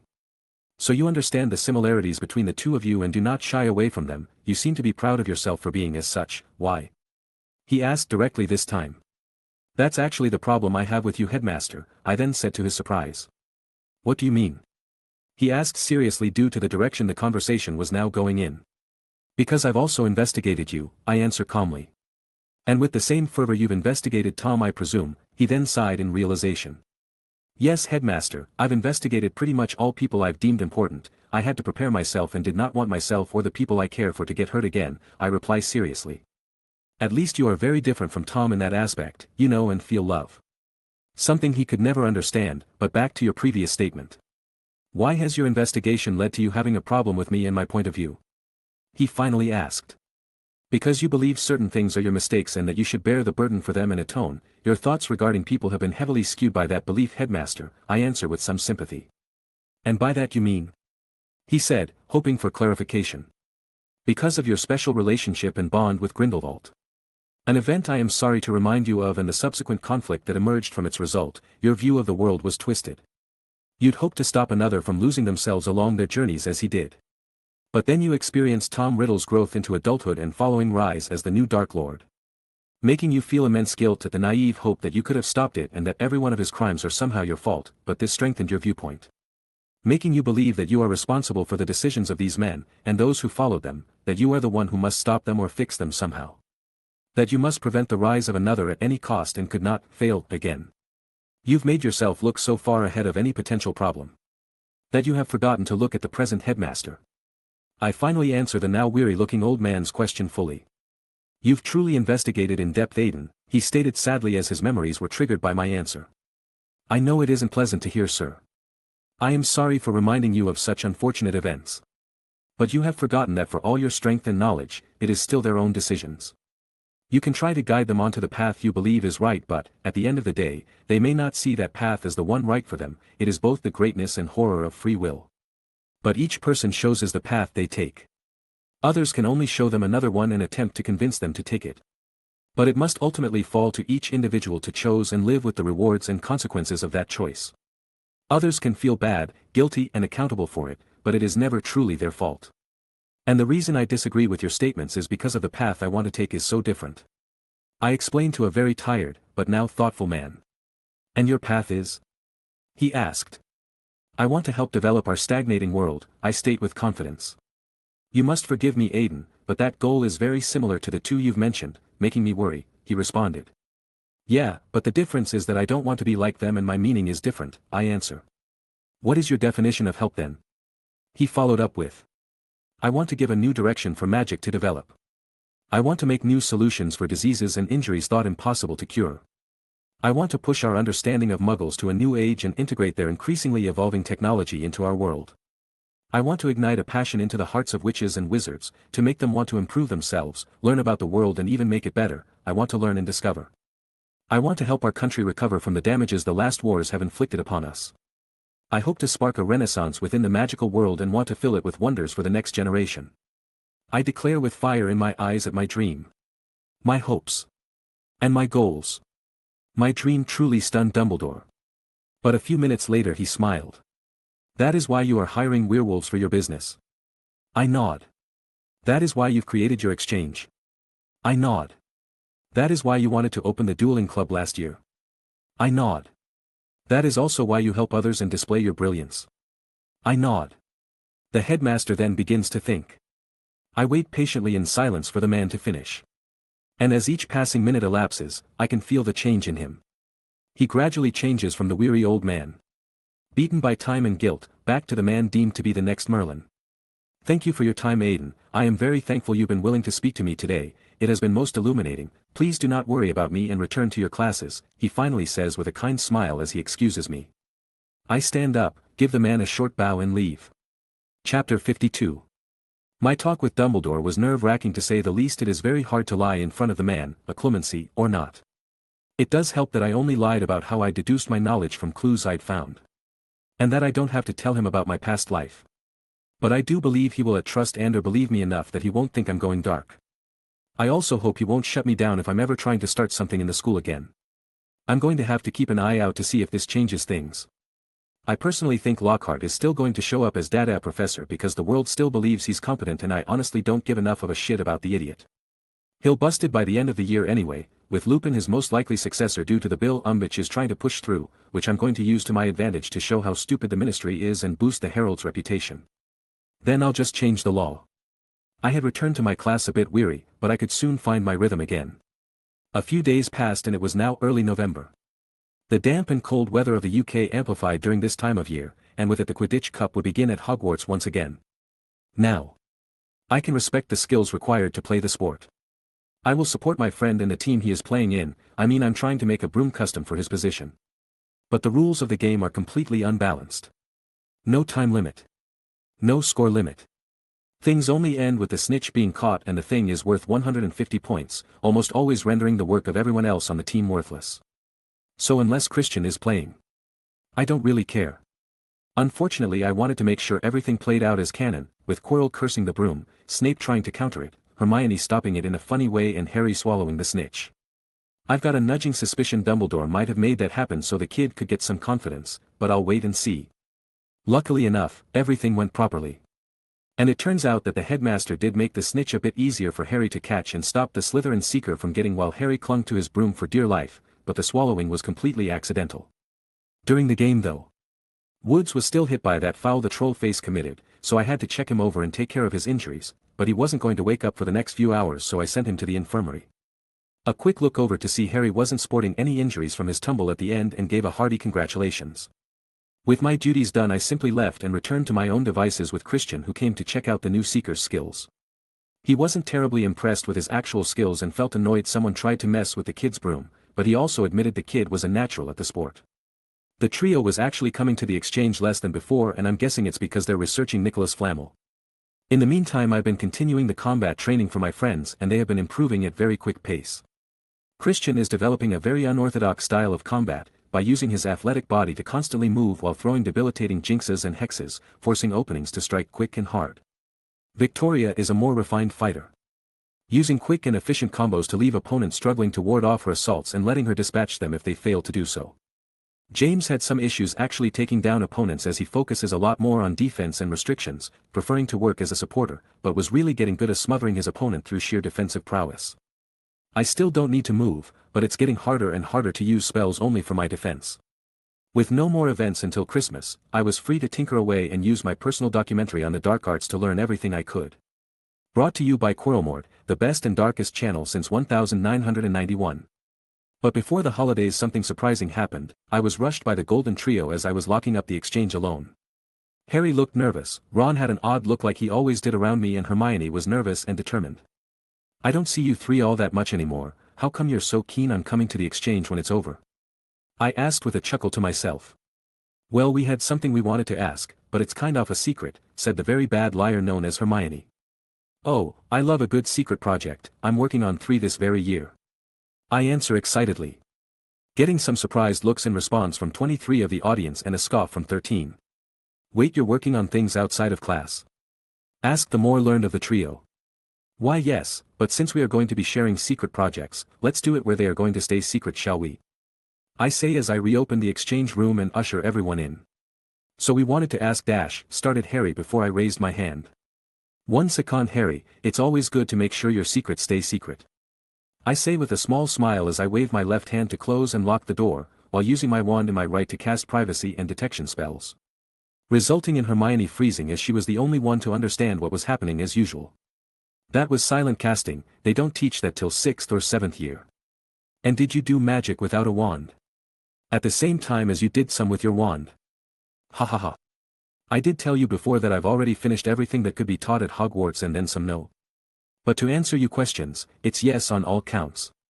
I answer with a bright smile at the limited knowledge the boys possess and Hermione being utterly speechless. What's so special about that? Kids use magic without a wand all the time and loads of wizards do spells without saying them.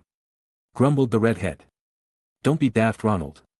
Intentional and controlled wandless magic is incredibly difficult, much less used silently while doing other spell work. I reckon only Dumbledore can do that.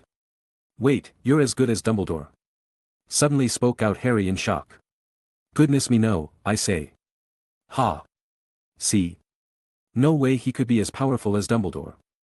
Certainly true, I've not gone through my third maturity and he's had decades more experience, so although I should be above Professors McGonagall and Snape, I am still quite a ways away from Dumbledore's level, I simply say to the trio. What? Almost shrieked Hermione. But they're professors. Yes, and they are the strongest magical combatant in the school alongside with Professor Flitwick. I don't believe I can outdo them in their respective fields, but I am much more well-rounded than all of them, I responded. Flitwick? Questioned Harry with a weird look. Oh, don't judge on his appearance and pleasant personality, Harry. He is a master duelist and has won so many championships they asked him to give rising duelists a chance at winning. If you ever found yourself in his office, you'll find it full of trophies from his golden days. I then informed the boy. That information actually surprised the three more than my opinion about my standing in the castle. But back to the more interesting matters at hand, you tell me your secret project and I'll tell you one of mine, I say with an excited grin. They look at each other for a while and finally come to a decision regarding the matter silently. Well, it's like this, we have recently been trying to figure out what is being guarded behind Fluffy, started Hermione as she spoke carefully. Fluffy? You mean Hagrid's Cerberus? You know it? The trio exclaimed. Well yeah, I've been visiting Hagrid since first year with some of my friends. My friend Christian and I really like magical creatures and the man has more experience than many experts in the field. The problem is that he forgets everyone else isn't as strong as himself and doesn't understand why creatures which can't harm him are classified as dangerous, but back to Fluffy. He's really well trained and I've played with him before, but if he was sent into the castle to guard something, it's gotta be serious cause there's only one known way to get past his species. I explain with smile. Yeah, that's actually what we've been trying to figure out, we think something really valuable is hidden there and Snape is trying to steal it, started to explain Harry, but I interrupted. Wait a sec. To stop him in his track. Why does it sound like you've been into the place the headmaster said would be certain death and how did you even get in? And why do you believe Snape wants whatever is in it? He probably helped in preparing its defenses. I question, already knowing the answer. We didn't go there on purpose, bemoaned Ron. Yeah, it was an accident after Malfoy tried to get us into trouble, then the stairs moved and we ended up there without knowing, supports Harry. But we saw Snape limping after Halloween and we think he tried to get past Fluffy and got injured, he continued. And whatever is down there has to do with Nicholas Flamel. I've been looking everywhere for famous wizards of our times, but I can't find him anywhere. And well, you're the smartest person in the castle we could ask without getting into trouble. Then explained Hermione, sounding hopeful and nervous. Thank you for the compliment and at least some of your trust, Hermione, I answer with a smile. And the reason you can't find Nicholas Flamel in any of those books you've been looking at is simply because he isn't a wizard of our times. He is currently well over 600 years old and the only known maker of the Philosopher's Stone. I answer with a smile. Over 600 years old. The three exclaimed in shock. That must be what is hidden behind that trapdoor. Then said Harry with certainty. Yeah, but if it is then I don't really see a reason for Professor Snape to steal it, I add. What? Why? Well, because he is a brilliant potions master, a shit teacher and house leader. But a brilliant potions master nonetheless. I'm sure he's given you all his little speech he gives every year about bottling fame. Brewing glory and stopping death, right? I ask and get nods. Well, he's not joking about that. Being a potions master makes it very easy to make a lot of money and if you're a good one, you can keep yourself alive for a very long time. And Snape isn't exactly near death, so the delaying of death brought by the elixir of the stone should hold minimal appeal. So do be careful of pinning everything on him immediately or you'll miss other clues to find your culprit. I finish by saying. This does make the kids think for some time, but I can see from Harry's surface thoughts that because of Snape's behavior, constant harassment and the misunderstanding from the Quidditch game, that he's still convinced about him being the culprit. But, since you've told me about your secret project, you three now get to choose one of mine. I've got 3 categories, safety, Quidditch and healing, I say as I break them out of their musing with a grin. Quidditch. Answered the 2 brooms for heads. Healing. Tried to say Hermione, but realized she's been outvoted. Sorry Hermione, you've been outvoted and this was apparently a democratic vote, I chuckle as I talk to her. Well, my project related to Quidditch is that I am currently developing my own broom, specialized for chasers and I'm about to start the testing phase with it. If everything goes according to schedule, I'll be able to start really selling them by your 3rd year, alongside another new broom I'm sponsoring. They are going to make waves, I tell you. I answer proudly, getting surprised looks. "I didn't know you liked Quidditch, Aiden," said Hermione. "Well, not really, don't like the rules of it, but one of my best friends is a chaser for our house team and I want to support him, so I'm making a broom." I explained simply. They look at me with both admiration for my reasons and questioning how my mind works for going so far. But with their original question answered, they could leave satisfied. Nothing else happened as the plot stopped progressing even if I've let them know about the stone in advance. So the winter holidays quickly arrived at Hogwarts once again and it was time to head back home. Chapter 53. With the break upon us, my friends and I board the Hogwarts Express once again. I was able to convince Victoria to join us again, not wanting her to spend a miserable Christmas with only her father around. Although reluctant, she was happy I insisted on it, with only her pride stopping her from really showing it, but I knew. We reached King's Cross as we chatted about our winter plans and apparently, the wards decided to visit some family instead of creature finding. And James will be the same as last year, making him available for some fun. As we got off and separated, I could finally see Aunt Amelia, at the sight of whom, Susan ran up for a hug. With a warm smile on my face I also gave her a hug. "Thank you for letting me stay over again, Madam Bones, I appreciate a lot and I hope I can have a wonderful time like last year," said Victoria at the first opportunity she had.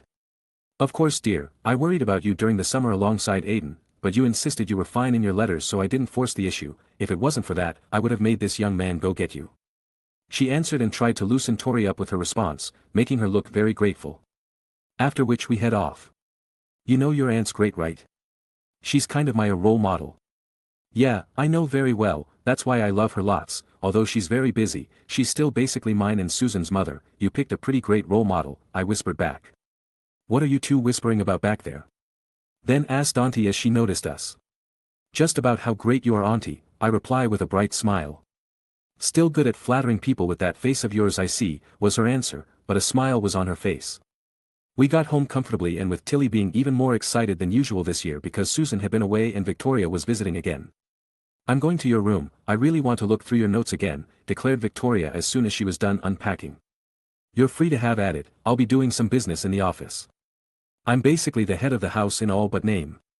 And that comes with unending paperwork, so glad I made those quills. Oh yeah, there's a few new ones added to the shelves, do give them a read if you want to," I say as I head out of my own room.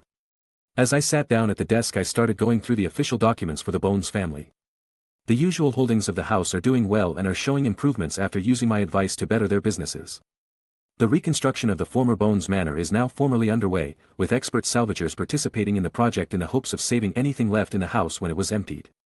The creator of the Firebolt, Randolph Spudmore, is very excited with the progress he's taken with his masterpiece and is loving some of the suggestions I offered, meaning that this Firebolt might be even better than the original. The production lines and supply chains are already being prepared and we are expected to make an insane amount of galleons off of this and my own broom. Everything surrounding Bones Works has been going brilliantly. The opening of the second and third cedar forests have gone perfectly. Everything is being run by werewolves, with more than 100 participating in the making of the vanishing boxes and the deskwork quills, alongside some homeless house elves we found that had nowhere to go or way to survive. Happy to receive work and to be able to get the magic necessary for them to live, they've agreed to take part in the manufacturing. The sales of the two products have been insane, especially since the opening occurred in early November. Right before holiday shopping begins.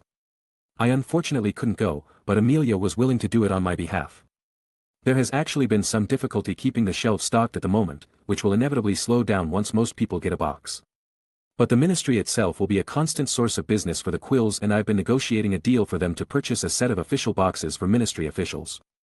In order to send official documents and urgent matters to employees or department heads without flooding their personal ones.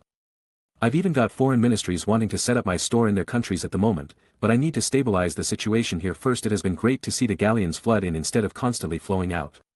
Amelia has been very proud of me for achieving such success. Now for the unofficial reports. My persona's businesses. Starting with the Breaking Grounds Apothecary. Tim has been going from strengths to strengths. With improvements to his machines and the setup of 3 new manufacturing centers, he's been able to supply his Timungos with every potion they could need. He keeps introducing the modified potions every so often to maintain the edge of the store over others. A few masters have joined the store as they've seen the potential it has displayed and wanted to take up the challenge it was founded on. Make a better potion and we'll celebrate you. And with many taking up the challenge, boosting the shop's reputation. Profits and recruitment of talented individuals, it has quickly been becoming a mecca for potioneering within Britain. We've also apparently received some complaints about the constant flow of new potions giving extra work to ministry officials. But we've taken the opportunity to get more muggleborns into the department in charge of verification and certification, killing two birds with one stone. Natural cultivation farms is slowly coming to dominate the market as they've begun selling a massive amount of rare and difficult to obtain ingredients at a constant pace to not devalue them.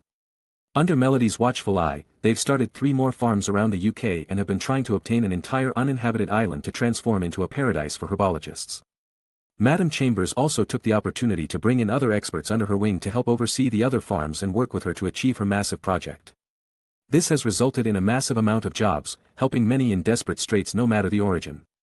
We now had squibs, half-bloods, people with non-human lineages, some sentient creatures and even 4 purebloods working in the management of the business. Of course everyone is sworn to secrecy.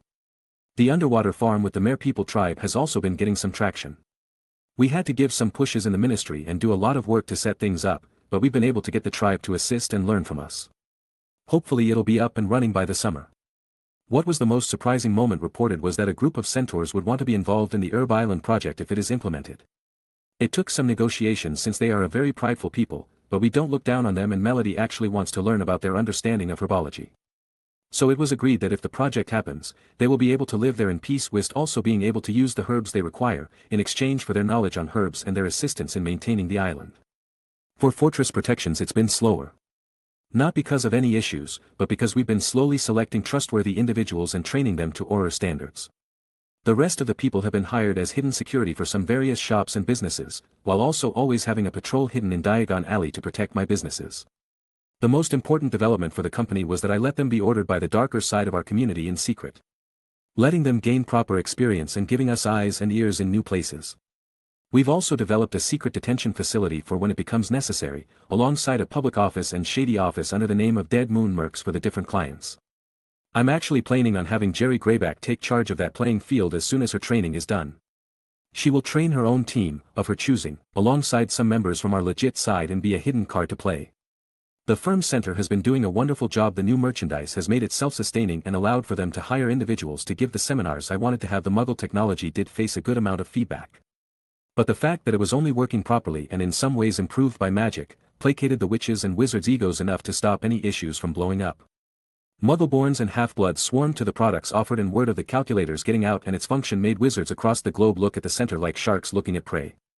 Fortunately, they've started making deals to open up production lines for these new products in various countries, with the profits being split between me and the center. People other than Muggleborns are starting to get active in firm activities, helping the message to stop treating those who come from non-magic origins like second-class citizens. The Herald is still progressing nicely overall. They received a nice boost after the Umbridge debacle during the summer and their readership has grown as more people are slowly becoming aware of its intelligent and accurate reporting. The Gossip Ghost column has given the paper another unique selling point as unknown or forgotten stories and places are being shared with Britain. And lastly, my various creatures reserves, farms and sanctuaries are doing great. With new land bought in the surrounding areas to expand everything under protection, the new supplies to control, maintain and safely manage the creatures, alongside the new wards and secret keeping tools, have brought tears of joy to the workers there. They've also been very keen to follow my order to commence breeding the lot.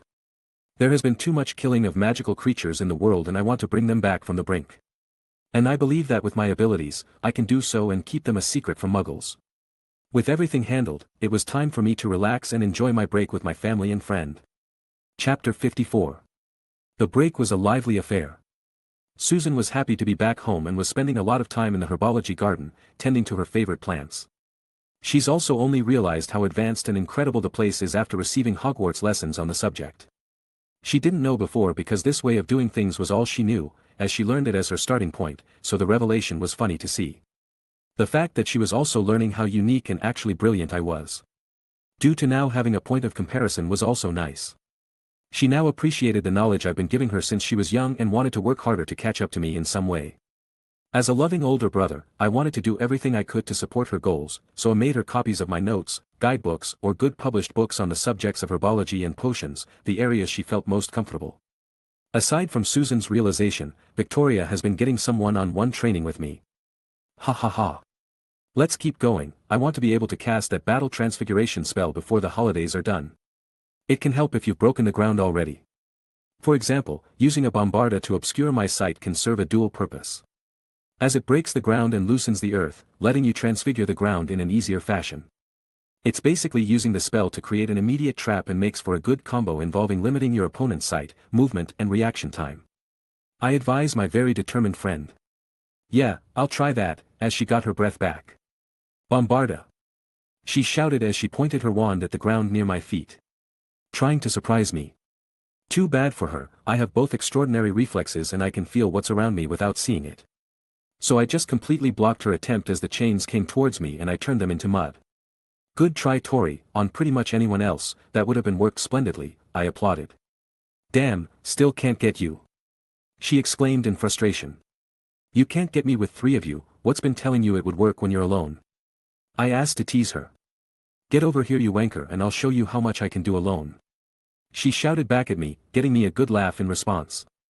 With another half hour of training, she was finally able to pull off the combination fluidly, but it would take some time for her to truly be able to change the ground into her weapon. Aside from practice, she's also been able to ask me in-depth questions on everything troubling her in our advanced learning sessions. But a lot of my modified spells need a large amount of practice to replace the standard forms. Say if you learn a standard stupefy. You'd need to overwrite your understanding of the spell by learning its arithmetic equation, then understanding the parts I've modified. Then you'd need to calculate the changes in your mind after getting used to them on paper, ending up with the need to practice over and over again to ingrain it into yourself. I haven't found a way to learn them in a simple manner yet, and that's why I'm not forcing Christian to learn everything. He just doesn't have an affinity with such heavy mathematics, so he focuses on some spells he's interested in and works intensively on those. James came over twice during the holidays and both times we worked on making the new broom. We've agreed on a sleek black design, with a silver alloy blend for the metalwork, made by the goblins like the original Firebolt. It would remind some of the upcoming Nimbus 2001, but this was miles ahead of it in terms of performance and its look was less decorative. Due to my collaboration with Randolph. And an agreement with the man to make them together as a brand, I've saved time by getting the custom enchantments for the Firebolt. James was really excited to see the cutting edge of the industry and spent hours studying them when he was home. We spent an unknown amount of time discussing the needs of the chaser and their role on the field. We even got Christian involved with that discussion without letting him know about the broom. In the end we decided to focus on maintaining a slightly lower level of speed, to focus on subtle movements to allow for better fakes, dodges and maneuvers required of the position. We are also completely revamping the comfort and weather wind protection to reduce drag and help maintain player stamina since it is the most active position in Quidditch. We've also decided to up the acceleration to make it more versatile and hopefully making this broom more appealing to keepers too. So we got to work. I used my goblin contacts to set up a proper supply for the metalwork, used people in the woodworking industries to obtain the testing material I would need and was workshopping everything else with James. Victoria has no interest in this project of ours and just shook her head at her 2 friends talking to each other excitedly and only saying, "Boys," before walking away. But, did you know testing a developing broom involves a lot of crash landings? I mean, it's not like I expected it to go well on the first try and it was great that I was able to make a flying stick, but it was really surprised when it just stops listening to me in midair. So lesson learned on that one: fly lower until you know it works. Luckily, I wasn't that high and an arresto momentum was all that I needed to land safely. Victoria did find it both amusing and terrifying. She was scared at first, but it later became a story to tease me about, since it was one of the rare times I've ever made such a surprised face. But aside from that, steady progress has been made in the making of the prototype. With the house being full of life and happy, hard-working kids, Aunt Amelia had a very satisfied smile during her break. She saw her niece and nephew growing to be such good kids, and that relieved her greatly. She always worried that she hasn't been there enough due to her duties in the ministry, and even now, I'm the one who's handling the house's paperwork, making her feel guilty. Grateful and happy I care about her enough to do it. I even caught her talking to an old family portrait of when my father and Susan's father were younger, with who I presumed were my grandparents behind them. She was drinking and venting about her worries, talking about what's been going on and that we've been doing good, and she cried a bit because she missed them and felt guilty she wasn't able to help them that night. The only thing I knew I could do at the moment, was to let her vent. Everyone needs to let things out at one point, just to lighten their burden, and they don't need anyone to interfere. So I left her be and quietly returned to my room. Christmas Day was a warm and relaxing affair, with nice music from the Muggle world, Auntie has begun to appreciate. Gently resounding throughout the houses, large family meals, the 3 of us in the younger generation all put our studies and projects away to spend time enjoying the family atmosphere. It turned into a very nice memory with smiles and laughter. What was less pleasant was the unending teasing I got from Victoria and the weird smiles I got from Auntie and Susan after they saw the pile of chocolates and candies I received this year. I get a good amount every year, yes. But it more than doubled this year. The worst part being that the senders wrote letters of admiration or proclamations of love without signing their names and the girls read them out loud to tease me. It was nightmarish. My innocent time with my family was interrupted soon enough though. An emergency message from Oliver said they had captured a few men trying to break through the wards I had set up over all my businesses and personal properties. Like hell, I was letting people destroy my things and buildings without making them work for it. And it also served as anti-theft protection. They were taken down after they started to bombard the firm center instead of my other holdings, meaning they probably held anti-muggle views and took enough of an offense that they wanted to destroy the place. This was a serious enough matter. So I decided to head there personally. I used Soul to quickly travel to the alley and headed to the center. The building was completely fine, with my wards being more than enough to stop 3 idiots trying to vandalize the place. Sir Folster. We didn't expect you so soon. This is an important matter. I wish to see the twits brave or stupid enough to do this. I say seriously to the man. He nods and leads the way. We head inside Fortress Protection's official office in the alley, where people can come to hire what they need. Bringing me to an underground room. Hidden from plain sight, with 3 men are chained in holding cells. You've done a very good job, all of you. As is stated in the practices of the fortress, you shall be rewarded according to level 1 accomplishments. You may choose your rewards from the appropriate list, I say with an authority's voice. Thank you, sir. Was the response of those on duty. Incidentally, what I mentioned was a system me and Oliver put in place to motivate members beyond their pays. The lowest being level 1, but even that requires above perfect handling of duties, to level 5, requiring immense merit during service. I will be handling the interrogation. If any feel uncomfortable, you are free to leave. If any wish to see how legitimacy can break in man, stay and learn, because it might be you suffering through this in the future and it is always good to be prepared. I then announce. None of the men present budge an inch. They knew what I meant. Many dark wizards like to toy with their prey. Alright, then let us begin. I don't have all night and I want to get this over with. I've heard you took the appropriate evidence and it is being developed, yes? I ask. Yes, sir. The photos are being developed by Brooke as we speak and we have recorded the entire event. Good, I simply say. Now you 3 gentlemen are not going to have a pleasant time. You see, I hate using my gifts to harm others, but for you 3 I think I'll make an exception. I mean, it's not every day I get 3 gift-wrapped Death Eaters to work on. I say with my devilish smile appearing on my face. We were found not guilty. Yelled out the smallest one. These 3 are Death Eaters. Exclaimed one of my men. All 3 turned with fire in their eyes. Pretty much all members of Fortress have suffered at the hand of these inbreed barbarians calling themselves nobles. Oh yes, you were surely excused, I agree with them with a light voice. But honestly, do you really believe being excused by incompetent, corrupted, biased, stupid and rushed old fools will actually let you off the hook from everyone? Because if you do, then all of you are bigger imbeciles than I could have thought. I approach the smallest man first, with a gentle smile and shining eyes. He starts trying to struggle and fight the chains he's in. Trying to get away from me. No. No. Stay away from me. Stay away. Such a brave little Death Eater you are, so brave and courageous when you attack the weak and helpless, but when in front of those stronger than you, you cower like a blithering baby. I say in an almost motherly tone, causing the man to start shivering. Now look at me, little Death Eater, look at me and remember what you really are, I say as our eyes meet and he freezes in horror. The man stiffens as his brain is being forcefully broken into, analyzed and his entire life is laid bare. A few minutes later of him silently screaming. With tears and horror in his eyes, I finally let him go. He immediately collapses and assumes the fetal position as he shivers uncontrollably. Well now Mr. Gibbon, you truly are a piece of shit, but now I must pay attention to our other guests, Mr. Crab and Mr. Goyle, shall we begin? I say with a pleasant smile as I turn towards them. A dozen minutes pass and the 3 are now lying on the ground trembling. I had gotten everything I wanted and what I saw disgusted me. These men were truly vile and did not deserve to be alive. Much less hold any positions of importance. But I needed them alive for now. They were going to be used to create a stir in the ministry. I removed any and all memory of me and replaced it with another member of Fortress, simply changing the face they would remember since I wanted to play in the shadows for now. You all know what to do now. I want them detained and to file for a trial as soon as possible. I don't want to give those gits any time to mess with things. These bastards will go on trial. I've heard Edward Tonks wishes to be active in the firm's center. He is a skilled lawyer and wishes to be a skilled barrister. So contact him and offer him to be our legal representative. We have everything we need to put them away. If palms need greasing, I'll take care of it." Dismissed. I order as I set everything in motion. Let's see how much this'll rattle the cage. I think to myself. Chapter 55. I immediately head back home after the interrogation.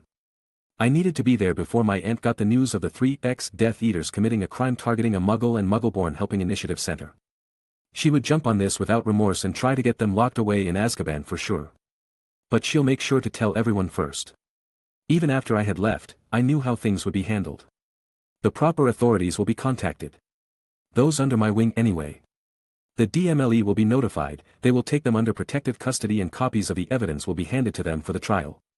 There will be a grace period to notify members of Wizengamot and prepare the trial. Evidence will be checked.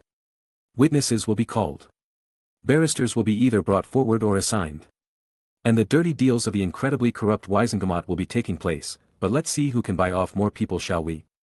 From what I've learned during my little walk through the mind of the Death Wimps, it was that one Lucius Malfoy who planned this little event.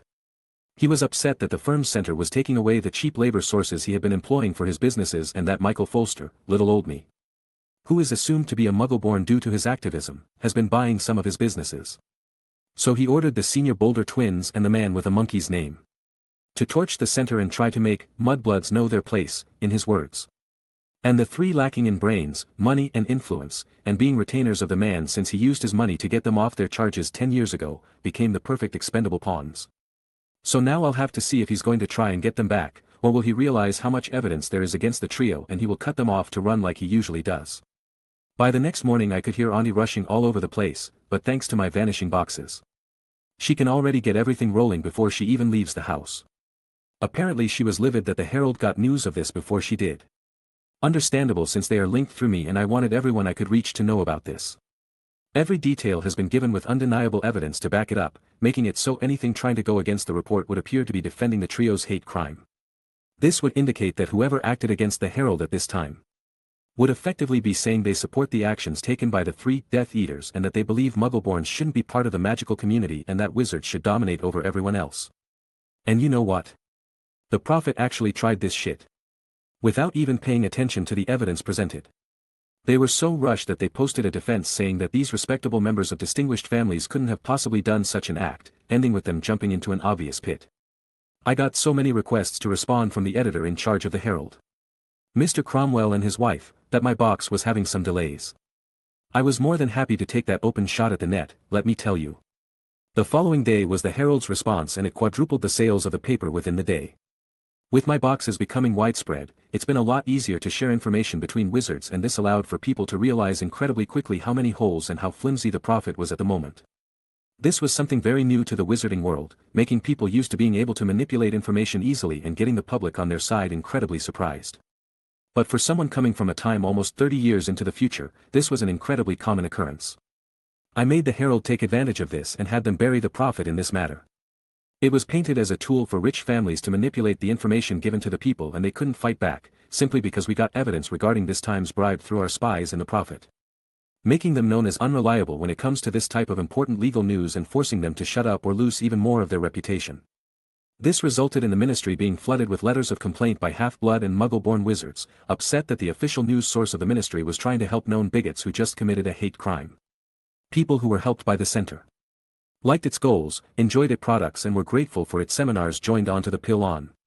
This helped my aunt push the trial through, because there was so much public outrage over the now open corruption this case displayed, forcing the minister to act. The last blow against any tampering came when the Herald suggested the request of the trial being broadcasted of the WWN. To help the ministry assure that there is no corruption within the Wizengamot and that the trial will be fair. And man did Fudge jump on it like a starving man in front of meat. He doesn't even realize that he's being lead on by my paper to distance himself from the very families he's been trying to be friendly to since he became minister. We've even been inflating the man's ego and pathetic pride, as he is being touted as a minister for true justice and a man standing against hate crimes, giving his overall approval a jump up.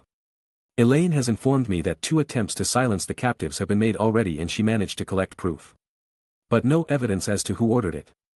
This was posted by the Herald as well, and with praise for the fine work Elaine has been doing for the last year as well as her upright character in face of corruption. The results from this event so far have been phenomenal for me.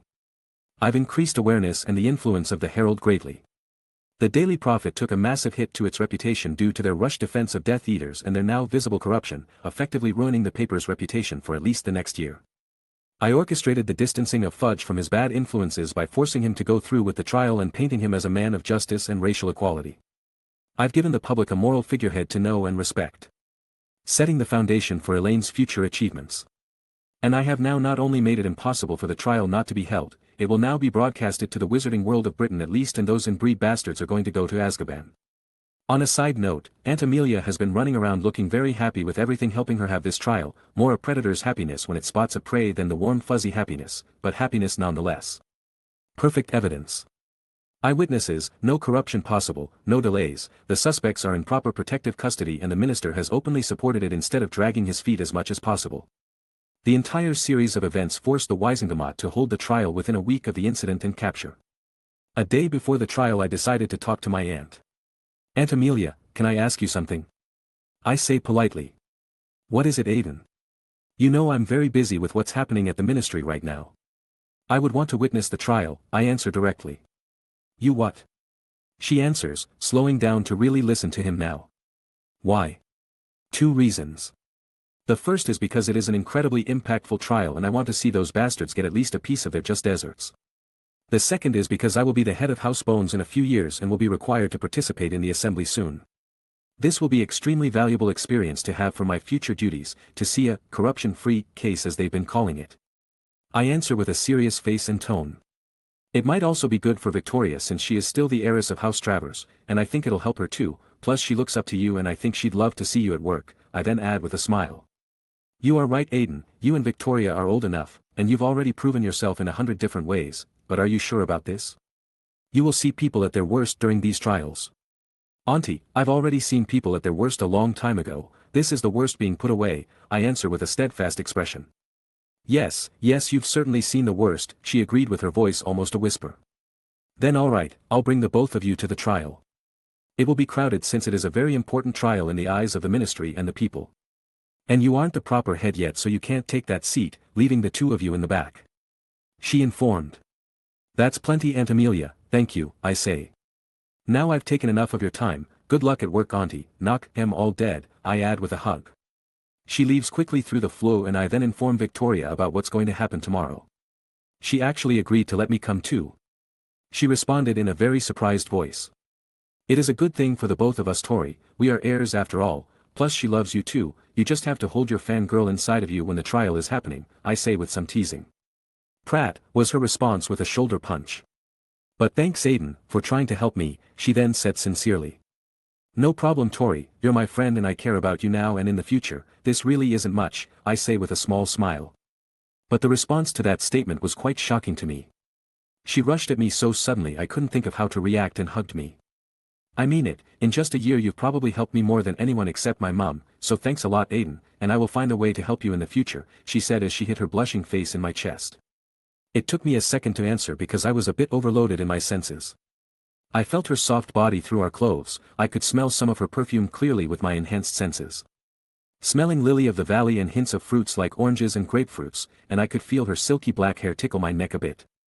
When I could finally snap out of it, I gently lifted my arms and gave her a hug back. No problem, Tori, no problem at all. Chapter 56. The next day Victoria and I got ready and dressed ourselves properly. She decided to wear a set of formal robe, mostly black, but with green embroidery and accents to match her eyes. She came down and looked like an imposing young witch. I decided to wear a proper grey 3-piece suit. But I've changed my hair color to black like Victoria's, hiding my scar and changing my eye color to green as well. I was basically making us look like brother and sister, to hide the fact that I'm attending the trial. The reason for that is because I have some level of fame due to Bones Works and I've only appeared in a public or social event once, and I got Umbitch to lose her shit at it. So I'm prime gossip material. Your hair looks nice in black too apparently, Victoria said with a small teasing smile. Jealous? I've been told my hair is unfair to women. But those robes look good on you, brings out your eyes, I add an actual compliment to the young lady. Why thank you, she responded with pride in her voice. You two ready? If yes, let's go, I have to be there early to make sure everything goes well, no one will mess with this trial. With a nod from the both of us, we all flow to the ministry. We come out of the fireplace with practiced ease. We've all been to the ministry before, but seeing so many fireplaces constantly letting wizards walk out in a flash of emerald fire is always interesting to watch. The starry ceiling and black tiles make the entire hall quite sleek, especially for wizard standards. But that statue of magical races looking up to wizards in admiration has always made me frown. Even if I can't show it. Honestly wanted to melt it down. If they want to be proud of being wizards, there are many other ways to make a statue about it, but no. We've got to piss off any other species that might visit. We quickly move past the entrance and have our wands checked in. The man is surprised at my unique core combination of phoenix heart feather and wampus cat hair. But there were no troubles anywhere, especially with Amelia Bones guiding us. Anyone annoying or delaying her today is not going to have a pleasant time. We made our way to the elevators and boarded alongside 5 others. A few got off at different floors, but it seems the 2 older wizards were heading to the trial. As everyone exited the elevator, we quietly walked to the basement room of Wiesengamot. It was a rather cramped room for the amount of people who were going to be present. With the seats of Wiesengamot members arranged to see the accused from every angle and the chief warlock seat above everyone else as they are the ones mainly asking the questions. Dumbledore was excused due to his known bias on the matter of Death Eaters, and the ministry was trying desperately to give off a sense of fairness. Fudge had enough sense in him to not be directly in charge of proceedings. Not wanting to be blamed by his usual allies, hence Amelia Bones was going to act as chief warlock today. Go Auntie. As time passed, more and more members of the court began to trickle in. Every one of them dressed in plum-colored robes and sporting an elaborate W on the left side. Pretty much all of them were old wizards and witches from important families' Oron positions. Quite a bit of overlap in those departments. It's no wonder a lot of people answer that the average in here is 87 on the wombats, I whisper quietly to Victoria. Getting me a giggle and a shoulder punch for making her do so. As the room filled out, security members positioned themselves around the room.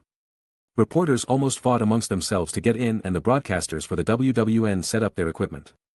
I should try to improve the radio system or introduce TVs if possible. I thought to myself, seeing the ancient-looking recording equipment. And finally the trial would begin.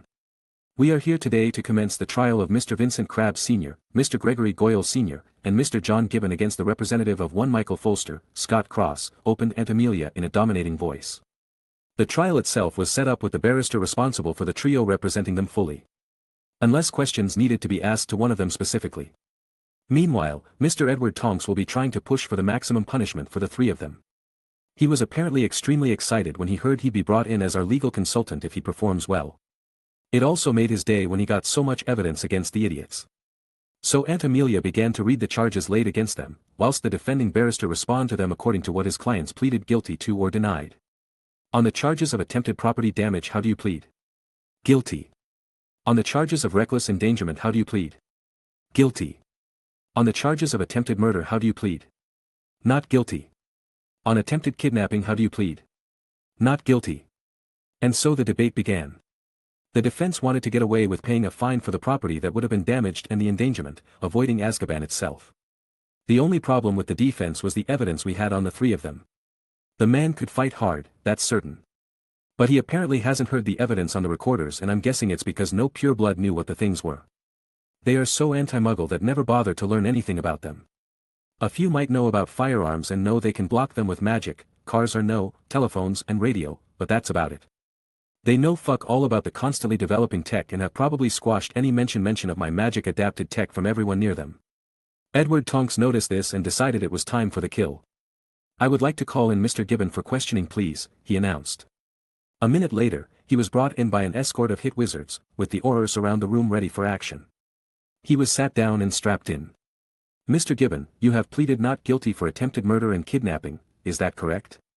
Ted began by asking. That's right, I didn't try to kill or take anyone, just wanted a bit of fun, he answered with a grunt. Is that so? Then do you know what this device, which your barrister was supplied with, is? No idea what that muggle contraption is, Gibbon spat back. Well, that's very unfortunate.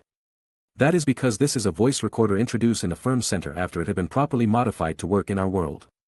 It serves to record the voices and sounds heard around the device and to able to replay them at a later time.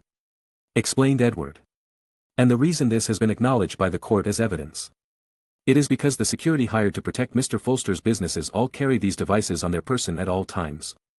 Alongside each team having a camera in their expanded pouches, this is to gather evidence of wrongdoing against their clients and prove the trustworthiness of their agents. And this very device recorded a very interesting conversation between you and Mr. Crabbe and Goyle Sr. Explained my barrister. It was nice of him to advertise my product and security company in that explanation. I might get a bump in business after this. But as I was thinking happy thoughts, Gibbon clearly knew what he was referring to as his face paled. In a moment of desperation he lunged at Edward as he was about to press a button, trying to stop him or get the device. Hit wizards immediately drew their wands at the man and prepared to sling some spells, forcing him to give up as the trio's voices started playing. Now you know the deal, you two.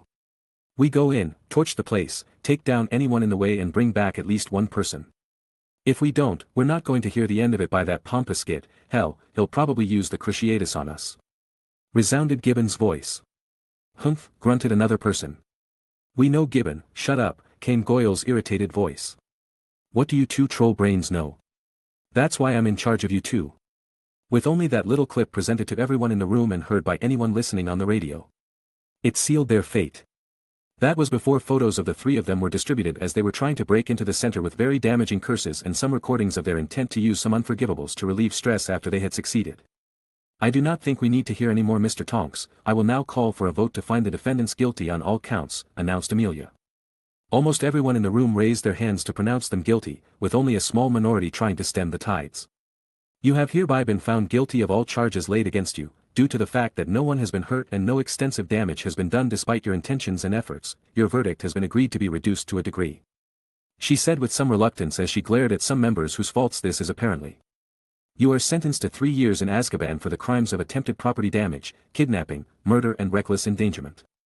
With the amount which would need that have been paid if the property and its contents had been destroyed taken straight from your vaults. Declared Amelia as she smacked her gavel. A very scared Gibbon was escorted out of the room and the members of the court left in a bit of a hurry. Victoria and I simply waited in silence together, waiting for Auntie to come and get us. But I was able to think during this time. This was good. Lucius is going to lose his pawns until I graduate. While also forcing him to swallow the fact that I'm buying his creature-related businesses and holdings. But I wonder if it's destiny that they will be released in 3 years. Becoming free just in time for the return of their lord a few months after. I thought to myself curiously. It doesn't matter, I'll be ready by then and they won't know what hit them. Chapter 57. We met up with Aunt Amelia after the trial, about which she seemed to be happy at the results but also annoyed by them. I could guess why. But I think it's mostly because the 3 of them were active Death Eaters during the war and she really didn't like how a good amount of them got away through money and bullshit defenses, so she wanted to really get them with this chance. In a sense, what got in her way was that I was too thorough with the protection of my businesses and properties. As we all returned home in silence, we were all thinking about what this trial might mean for those involved. I think Victoria might be thinking about her father. A man she knew was a true Death Eater. Who gave up most of his wealth to stay out of Azkaban and who would continue to practice proper pureblood behavior if he had the chance. Her serious and sad face was giving her away. Auntie was walking a bit lighter. I think it's because she was able to get Death Eaters behind bars and suffering by her order and it lightened her guilt a bit. As for me, I was thinking about how to capitalize on this. I think I could try and market the voice recorders for the law divisions. But I also believe I can market them for students. I'm thinking of opening a branch of firm pretty much to sell the Muggle tech and toys to kids during Hogsmeade weekends. I'll try to advertise Fortress Protection's excellent performance, Elaine's handling of security and the Minister for a clean and fair trial in the Herald to move forward on some plans. My only issue with all this is that I'm worried for the Crabbe and Goyle currently spending their first years at Hogwarts. Although they became Death Eaters in the future. It's pretty much because they haven't known any other way of living. And I don't really want to ruin their lives as a result of sending their dads to Azkaban. But I really don't know what to do. It's not like the two will come to the exchange and with their actual intelligence I don't think they'll make any in-depth analysis on the self-destructive nature of the Death Eater cause. With those thoughts going through my head, we finally reached the fireplaces and flew home. The next day the Herald come out with everything I had requested. It was very much the truth and every word was supported by evidence, but it was still a slight manipulation as it pulled attention from other contributors. On a side note, Edward Tonks was now the legal representative of firm and some of its associates. He was very excited to be a part of it and started looking at our practices and services to see what we could improve legally and what we were currently doing that might be deemed illegal. I sent messages congratulating everyone on their stellar performances across the board and sent them some bonuses. It's not like anyone will say no to some cash when they've actually earned it. Plus it makes people a bit happier. That was the last event of our winter break, and like clockwork, it was time for me, Victoria and Susan to be on our way. At King's Cross, Susan said her goodbyes and ran off with her best friend Hannah, while I was giving Auntie a hug and Victoria was thanking her once again for letting her stay and feel so welcomed. We also headed into the train and found a cabin to wait for our other friends. The two of which apparently meet each other outside the train because they came in together. We talked about our holidays for a while as the train got going. Until Christian brought up the trial. It was a big deal, wasn't it? I mean, it brought back all kinds of unpleasant memories for my family about you-know-who, Death Eaters on trial once again, for trying to attack a help center, he said with some excitement in his voice. But I don't really get why they would try to do this. I mean, they were clearly under orders from someone, judging from the recording you sent me, Aiden. Wondered James aloud. And yes, I did send him a recording because I knew the guy wouldn't know about what was happening and I wanted to keep him up to date. It's simple enough, James. It was probably the patron of all slippery bastards, Lucius Malfoy. Father of the little daddy's boy fancying himself the Prince of Slytherin. He's infamous for never getting his hands dirty and having a lot of ministry officials in his pocket. There's also rumors saying he's got blackmail on a good amount of board of directors for Hogwarts. And the only time he was ever on center stage was when he was being accused of being a Death Eater, for which he spent half his fortune getting himself and others out of. Answered a disgusted Victoria. Yes, Lucius Malfoy is a very sneaky and careful man. He was supposedly a lieutenant amongst Death Eaters. But the thing is that he never really puts everything in one basket, he always leaves himself a way out. And he now basically owns a part of every decision-making body in Britain. Problem with that is because he has so much dirt on so many people, he's become someone almost impossible to touch. Plus, because he never does anything directly, true evidence is hard to get against him. That's probably why they didn't even try in the trial. They would never allow Malfoy to be put on trial unless he was caught red-handed doing something unforgivable. I added myself. But why do it? Asked James in return. That has to do with business and bigotry, James. Business because from what I've gathered, the firm center has moved cheap laborers away from noble-owned businesses, to other sponsors who offer better conditions and pay. And bigotry because as an assumed Muggleborn, Michael Folster has been buying a lot of creature farms. Which noble families typically own and operate to show their wealth and prestige, rubbing them the wrong way. So since a Muggleborn is responsible for making their business drop and their prestige taking a hit, he probably decided to teach him a lesson by torching the place, killing those who tried to stop him and kidnapping someone for blackmail. I explain as someone more involved in all this noble nonsense than my friends. That's ridiculous. James exclaimed. 100, but the problem is that he can get away with it and he knows it. He knows how to wiggle around the rules to do what he wants, and when he can't he just brides or blackmails someone. And that's without even thinking about all the laws helping purebloods get away with shit by simply paying fines. I agree with my friend. But then I saw Victoria shifting a bit with a look of guilt flashing across her face. And just so you're clear, none of this involves you, Tori. You are an actual example of what a noble truly is. You have courage to step forward and do what's right, a will to fight and never yield to threats or defeat. You are intelligent and willing to learn. You work hard for what you believe in and are always ready to improve. And you are loyal to those who've earned your trust and will not betray them when they are down. Never doubt that about yourself. I say seriously to the young woman. He's right, Tori, you're nothing like those gits and I'll beat anyone who tries to say it, said Christian while shaking his fist. They are right, Tori. I mean, how many of those people would even talk with me properly, much less be so close to me like you are, simply pointed out James. Thanks guys, sorry about that, it's a sensitive topic due to my father, she said looking very relieved at our support. With our little heart-to-heart done, we simply returned to chatting to one another about little adventures, funny family moments or new bits of knowledge. We kept going until we finally reached Hogwarts again. A few days later and the castle was bursting with activity once again. From what I remember of the canon, Harry should have received his invisibility cloak and one of the Deathly Hallows handed down through the Potter family. All the way from the Ignotus Peverell, or so they say. He should have also have found the Mirror of Erist, which Dumbledore should have moved and made it his own defense for the stone. My days continued to be productive as I took everything I could from the man who has been the deepest into the dark arts, in the modern age anyway. I looked at what he's been through and experienced. The things he's learned during his travels and how he made the Horcruxes. The defenses on those things were nothing short of brilliant.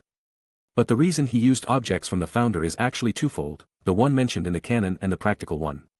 It was mentioned in the canon that Riddle saw this castle as his first home and that after being stopped from becoming the new Dada professor back then he cursed the position. Dumbledore thought that Tom also decided to use artifacts from the founders of the school to show a twisted superiority over them and tarnish their legacy in some form. The practical reason behind his choice is that each one holds powerful magics or has residual energy from founders and some fading enchantments, serving as power sources to maintain the soul and power the defenses on them. But that did give me ideas on how to deal with them.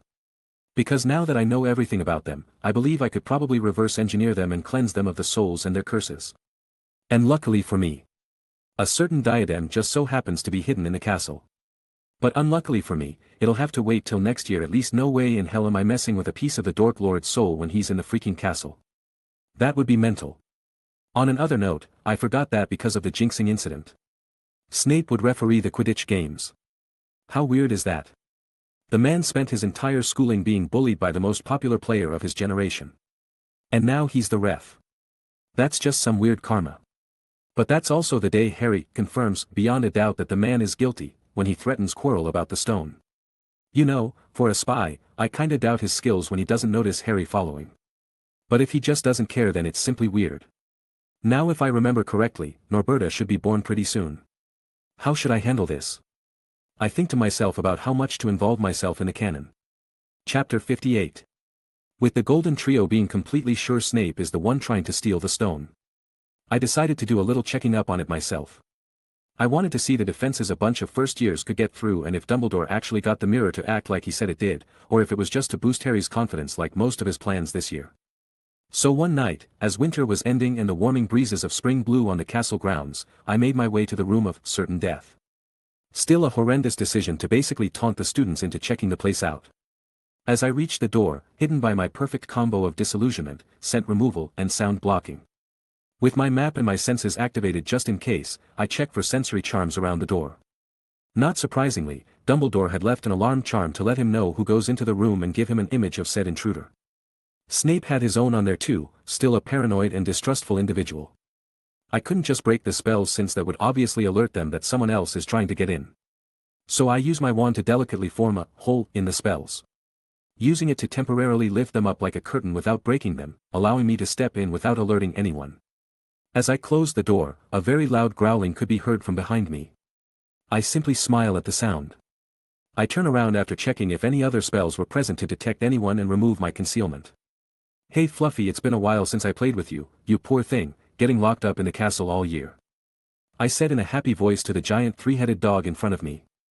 That got me a growl as it recognized me but stayed near the trapdoor. "Oh, don't be like that, I brought your favorite," I say as I reach into my bottomless pouch, making his ears perk up a bit at my words and drooling a bit more. "That's right, got my hands on dragon steaks," I say as I pull out the very big piece of meat, almost immediately making the Cerberus stick out its tongues and wag its tail, getting me a chuckle. It's not like I wasn't going to be prepared since I know the dog and the rest of the defenses. "Here you go, buddy. I've got one for each of your mouths," I announce as I threw 2 more slabs of dragon meat to the giant dog. And while he is eat happily, I take out the harp I brought in my pouch and enchant it to play his favorite lullaby. I have to get past him, but I still like the biggest puppy in existence, so favorite food and song. He passes out with a satisfied expression on all 3 of his faces and I jump down the hatch, landing into the devil's snare. Easy as well for me. But I don't have any of this plant in my personal gardens, so I just took some to transplant later as I light up the room. I make it to Flitwick's room of keys, and with a quick animagus transformation into my golden eagle form, I catch the key and head to the next trial. No way I'm touching that suspicious broom. For McGonagall giant chessboard, I started the game and just destroyed the enemy's entire side of the board, effectively making it so they can't play and winning.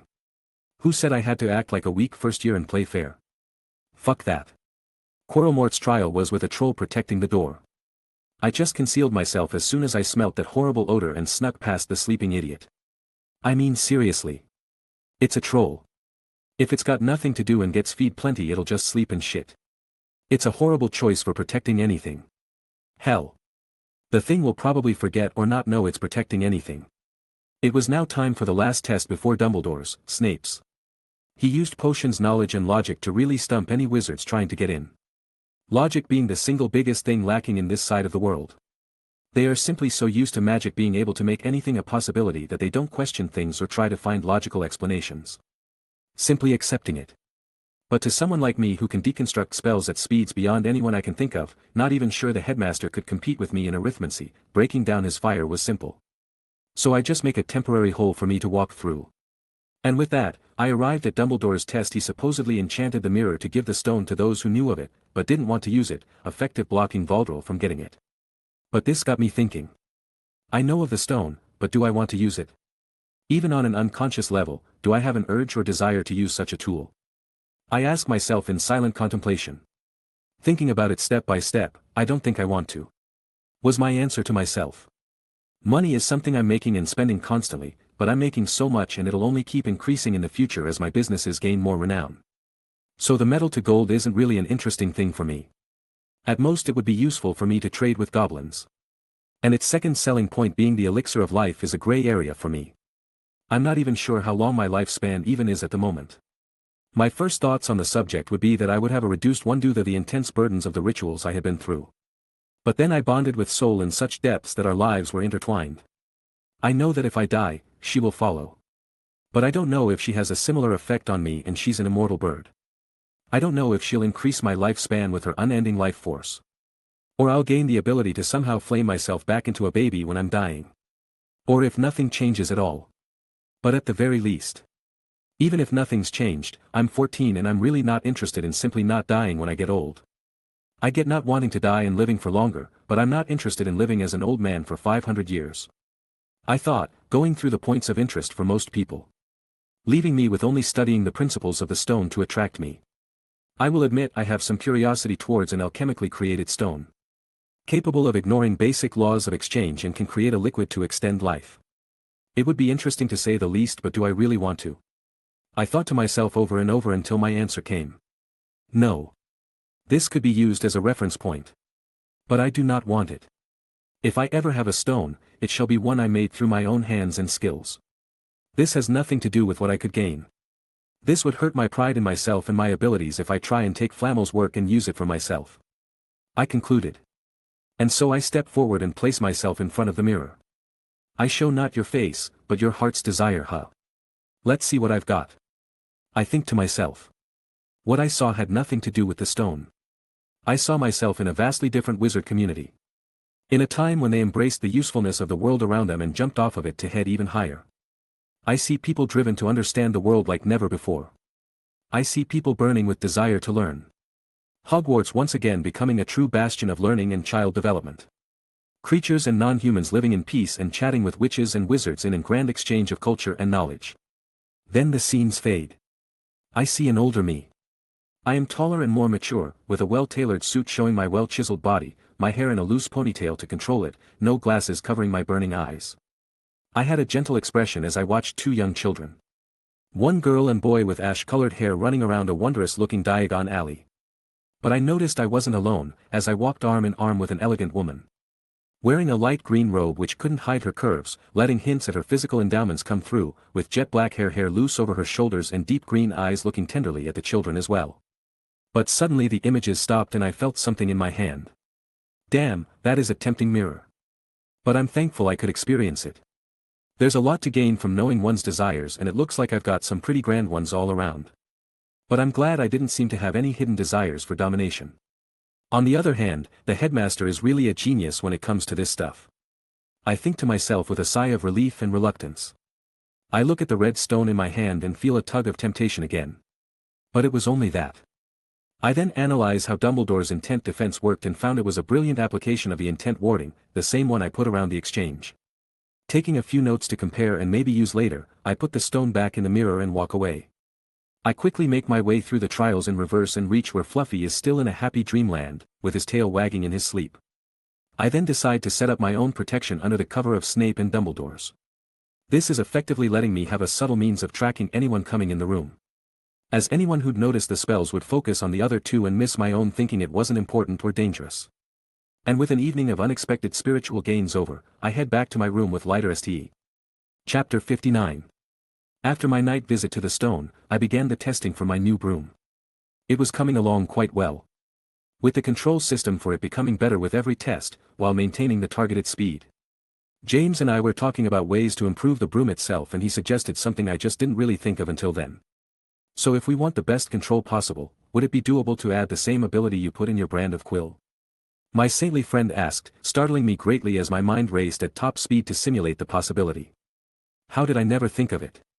It's my invention, but I got stuck on the existing enchantments. We gotta test this out now. I'm going to start breaking down the enchantments and try to compound the legilimency and control spells. It's going to make the most sensitive control enchantment in history. I yell as I drag my friend to help me in this. It resulted in an entire week of the two of us working like men possessed to work out the proper mix of the two and make it a working bit of magic.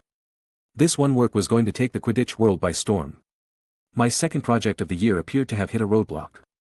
Like all those before me, I just couldn't figure out how to stop lycanthropy more than I already have using the modified Wolfsbane potion. I shortened the amount of times one needs to take it from a week in advance to just a day before and after. I cheapened the thing with my new combination of herbs and creature ingredients to get the same effect.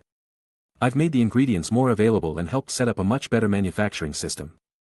But I can't figure how to do anything further.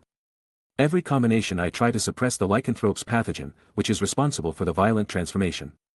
Changes in brain chemistry and the contagious nature of the disease only leads to similar effects to what I've already created.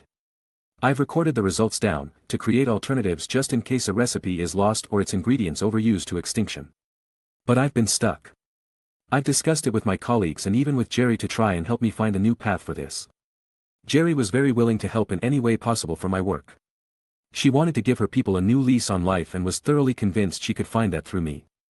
I've already proven that multiple times already, gaining her loyalty even without her oath. I already released her of it, but she's still insisting on calling master sometimes. Feels like I'm around a mix of house elf and faithful hound sometimes. So she's very willing. But she isn't educated properly. The training she's undertaking is making her into a warrior, leader and agent of my will, but not a scholar. My friends actually had just what I needed as I talked to them during lunch one day. I am sorry Aiden, but I'm not that good on werewolves. All I really know on the subject is what you've done and said. Wizards have been trying to find ways of culling or imprisoning them for too long and no one wants to help them like you do. Even the previous Wolfsbane was incredibly poisonous if a slight mistake was made. Said Tori with a sorry expression. It's alright Tori, I'm just trying to see if talking to others could help spark some ideas or give me a trail to follow, I reassured her gently.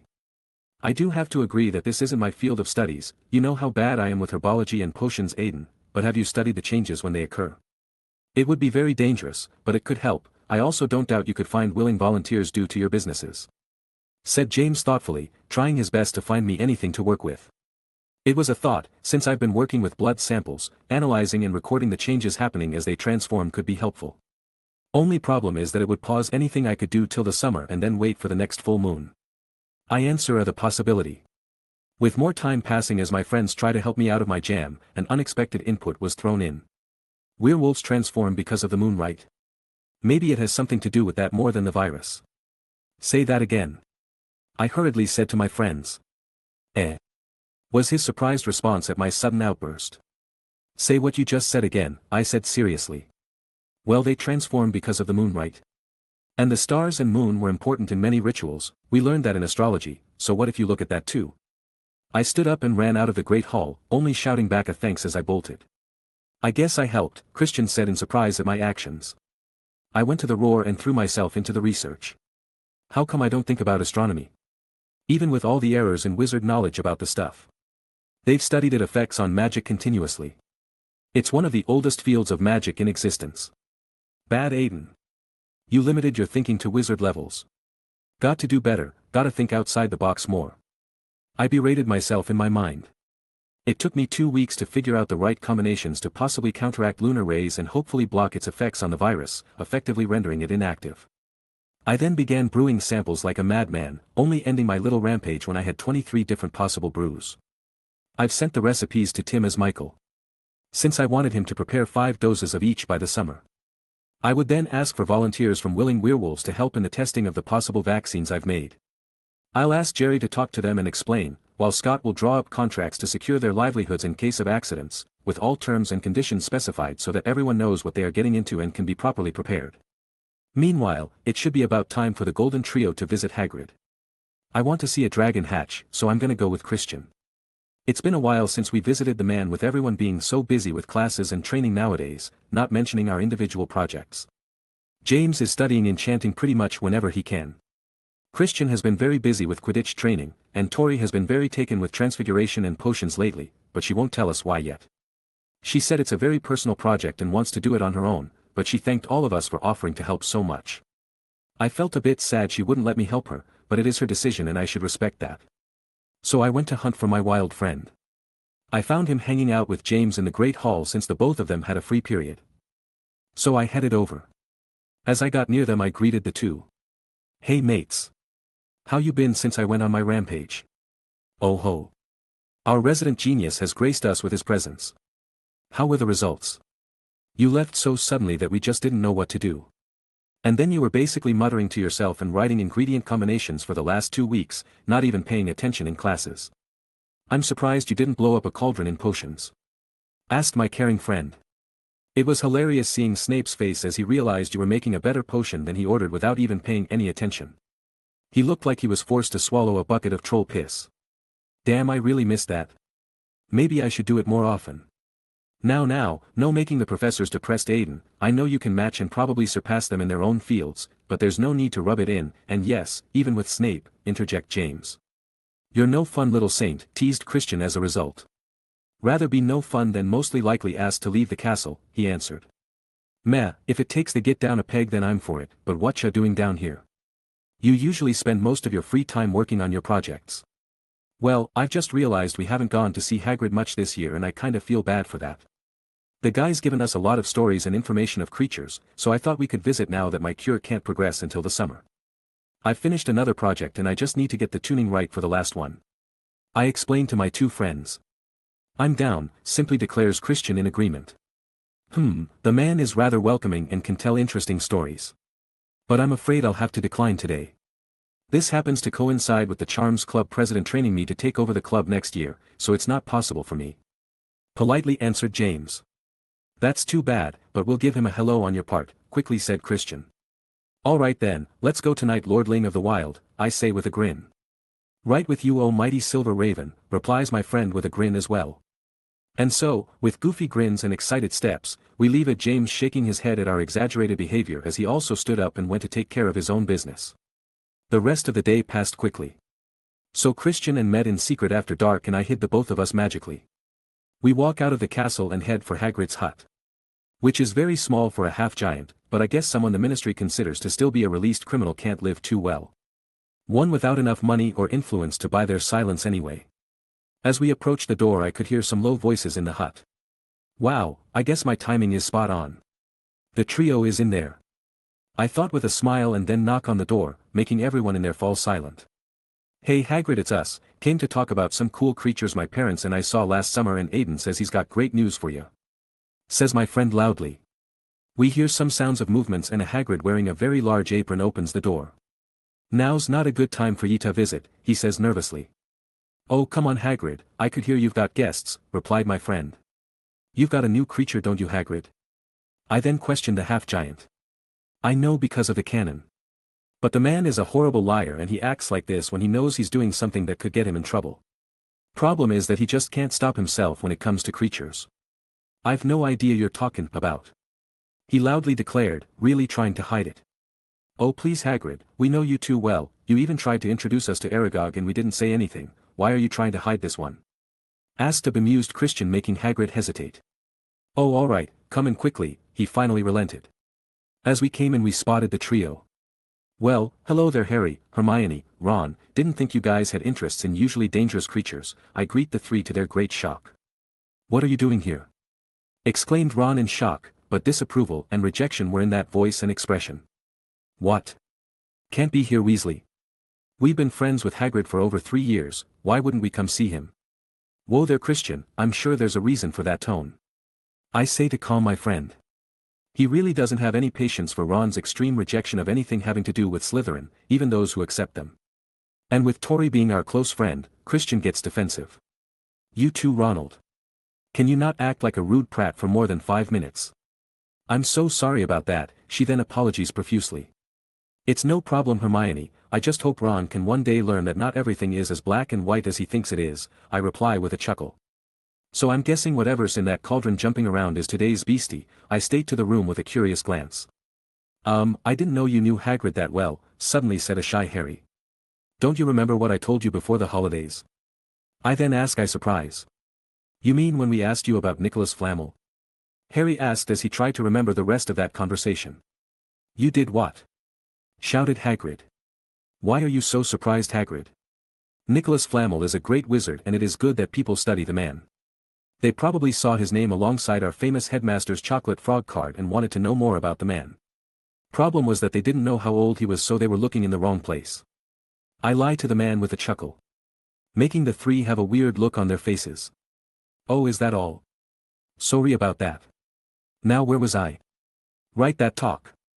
Well, I told you guys how I've played with Fluffy before, so that would mean I know the owner well enough to be allowed to play and take care of him, no? I then say with an amused smile as their faces turn to ones of realization, then a sheepish smile from Harry. Right, sorry about that, he then apologized as he scratched the back of his head. Oh, no worries, Harry, no worries. I'm guessing you had a lot on your mind and focused more on what you asked about instead of a story of me playing with a dog, I say with a chuckle. So what's in the cauldron, Hagrid? I asked to get to the point. It's an egg, he answered, really trying to hide it, even now. Unfortunately, that was more than enough for my wild friend to realize what it was. Bloody hell. You have a live dragon egg. Chapter 60. Hagrid's hut was silent, except for the egg currently tumbling in the cauldron. No one was making a sound. I don't know why everyone's so nervous for. I mean, as long as you don't try to raise it and get it to the proper caretakers, everything's fine. If you don't, which I really wouldn't suggest, you'll have to go Azkaban when you get found out. Obviously we wouldn't do that to you, Hagrid, you're our friend too. But you do realize just how hard it is to keep a very large, flying and fire-breathing lizard hidden, right? Can't exactly keep it in your hut, your place is really flammable. I say, trying to cut the tension. My words relax the trio, but saddens Hagrid. Aiden's right, Hagrid. As much as I love creatures, and trust me when I say dragons really aren't an exception, this is something you really shouldn't do. It's not like Fluffy. The only way a dragon's ever been tamed is with training akin to torture, and I know you would never do that. Added Christian. They're right, Hagrid, you could go to prison for this. Agreed a very nervous Hermione as she thought about the consequences, which are very serious. We could get my brother Charlie to do it. He works on a reserve in Romania. But before Hagrid could try to refuse, the egg started to act up. He hurriedly took it out of its cauldron and laid it on the table. The egg danced about as whatever was inside fought to get out. Then the egg basically exploded and the newborn dragon could be seen. She had a slightly brownish-red coloring to her scales. With bony wings quite large for her body, a long snout, horn stubs and bulging orange eyes. At that moment Hagrid fell in love with her as if it was a puppy, and Malfoy, whom I've been waiting for as I kept my sense up, suddenly left to tattle like he always does. That's a Norwegian Ridgeback, exclaimed Christian. My brother works with those. Sending it to him in Romania would be perfect. Oh, I couldn't bear and leave little Norbert alone, was Hagrid's response as he was petting the dragon, which was constantly trying to bit his enormous fingers. Hagrid. You know how much trouble you could get in for this. But look at him, he thinks I'm his mum, was his really bad counterargument. Well then, Hagrid, it appears my own good news should help speed up this discussion, I announced, getting everyone but Christian's attention, since he already knows. Since my family businesses have been booming lately, I've invested in a certain reserve for dragons in Romania alongside a fellow creature lover. I know how much you love dragons, so I wanted to invite you to visit it for the summer. Thought it would have been a nice thank you for everything you've told us over the last few years. But now, as Ron suggested, it would be good to send it over to his brother quickly. You can then visit little Norbert in 2 months max. What do you think? I asked the very torn half-giant. You reckon he'll be alright? He asked very hesitantly. He'll be fine, Hagrid, they're all very good at their jobs and I've been helping them better the environment a lot, I reassure the man, only barely getting a nod of agreement. Splendid. I'll get in touch with my friend in the reserve. Ron, would you be okay asking your brother Charlie to come pick him up quickly? I don't know the man and I'm only one of the owners. So asking for someone directly can be met with refusal. And I'm sure all of you would much prefer someone you knew and trusted to handle things. I say to Ron and the rest. Yeah, alright, he agreed, feeling reluctant now that I had asked. Good, I'll take care of that and you three will arrange things with Charlie. Now with that settled, I think everyone should head back to the castle, don't want to get caught out past curfew, I said to finalize everything. Thanks for the unique experience, Hagrid, I guess I'll see you next time. Be careful Norbert doesn't burn your hut down by accident, I say as I step out with a reluctant Christian and the trio. Do you three have a way back without being spotted? It's dangerous to walk around at night. Yeah, we'll be fine, answered Harry. That's good, have a pleasant night everyone and I hope everything goes well to get Norbert to a proper home, I say as I wave my wand over me and Christian to conceal us. See ya first eyes, and don't be a prat about this Ron, Christian couldn't resist saying as he disappeared from their sights. They can turn invisible, exclaimed the shocked Harry. That's a disillusionment charm. It's fifth-year charm and a very advanced application of it, I can't even tell where they are and I can't hear them. And hearing that little bit, we left the three alone to head back to the castle. That was great, but really wish the prat wouldn't be there, exclaimed Christian as we returned to our common room. Yes, Ron can be rather extreme, but all I can do is show patience, if he doesn't change then I'll simply treat him politely but with proper distance. I sighed in response. Even I'm getting pretty annoyed at his obvious actions. Honestly, he's worse than Malfoy with the discrimination. But never mind him, gotta write some messages, the reserve doesn't have a box yet so gotta use the owl for that and my friend has one but it's late, so I'll wait till tomorrow, I say as I stretch a bit. Alright, good night then Aiden, see you in the morning for our run? He asked. Yeah no problem, meet you at the lake, I answer as we head to our rooms. I got up to my room and contacted Scott to send my request over to the Romanian reserve. And the next morning I went out early to send a message using Artemis, then joined Christian for morning exercises. With everything I could do taken care of, all that was left was for the cannon to take place. I convinced Hagrid to let the dragon go, got Ron to call his brother over. Made the kids handle it, and I know Malfoy will try to get everyone into trouble, but will McGonagall honestly believe I'm involved in this because Malfoy says so? Ha! Doesn't help his case that I'm not going to do anything else, so I'm not going to be there when the kids give away the dragon. With everything in its place. I spent the week in quite a relaxed manner. I spent time with my friends relaxing, studying and training together. I've been tinkering with my broom when I had time since I've officially finished my elf magic ward and the werewolf vaccine will not be able to undergo further development until the summer. It wasn't until Madame Pomfrey called me to the infirmary that I remembered something kind of funny happened in the week between Norberta's birth and her handing over to Charlie. Ron gets bit by her venomous little fangs. So I headed over to the infirmary to have a look. What do you think, Aiden? It looks like either an infection from the bite or an extreme allergic reaction to one, but Mr. Weasley insists that a dog bit him. I don't think it's an allergic reaction, but from the size, it should be a small creature or large insect. I'm leaning more on the side of infection or maybe a bit of venom, I reply, making Ron pale a bit. Possible, I'll go look through some more uncommon bites and records of past matrons to see if anything similar has happened. You will make sure Mr. Weasley doesn't get worse, she ordered as she left. A minute later she was gone. So Ron, guessing you got bit by Norbert, right? I ask, but not really. You knew? He asked, apparently surprised at the fact. Of course I knew, I'm a healer, a creature enthusiast and I know about the little fellow, so of course I'm going to recognize the bite of the little guy, I answer with a roll of my eyes. Then why didn't you say anything? What are you trying to do? Because Hagrid is my friend and I don't want trouble for the man. If anyone hears about what he has then he will be in deep trouble. Especially due to his past, it's much better to keep everything quiet for a week and let the rest be handled by professionals. I answered seriously while examining the bite. Right, was his only drawn-out reply whilst I finished looking at the poison bite. So what do you want to do about this? I asked the boy. What do you mean? He asked as he gets cautious again. Well, I can cure this in about 10 minutes. All I need is to whip up the proper antidote and let your body expel the poison, letting you leave within the day. But if I do that, Madame Pomfrey will question me about what the bite was and I'll have to explain it to her. I won't be able to hide anything from her because she's too experienced in the field and will be able to tell if anything doesn't add up. I explained to the kid. Then what good are you? You're just trying to get away like a snake. That's not very nice, Ron. I've shown a lot of patience and understanding with you during the year. But you keep being increasingly rude towards me and my friends. I don't know why you are doing this, but it has got to stop. I will stop the spread of the venom and contain it. I will also give you a painkiller and anti-inflammatory to deal with the swelling. With this in place and the small dose you've been exposed to, your body will develop natural antibodies towards the poison within a week and fight it off. I say seriously to the disappointing boy. He was about to say something in anger at my tone and what I said, but I started to speak again. In addition, you have shown excessive levels of rejection and discrimination towards innocent fellow students, so, in accordance to the rules, you are no longer welcome to the exchange, I then announce. Ha! You think I want to be in that nerd room with you slimy snakes? I hope you can change one day, Ronald, because right now you are acting worse than Malfoy does around Muggleborns, I simply said as I left and gave Madame Pomfrey my countermeasures against the poison. Leaving a speechless Ron in the infirmary. After that event, Everything else went well. Harry and Hermione were left to deal with the dragon. The weekend came and they were able to hand it off to Charlie. Malfoy got in trouble, then Harry and Hermione. So just on schedule the Forbidden Forest event should happen as well. The only problem was Hagrid sobbing in his cabin about hoping his baby didn't miss his mother and that it was just temporary. So I did the sensible thing. I left the grieving mother alone.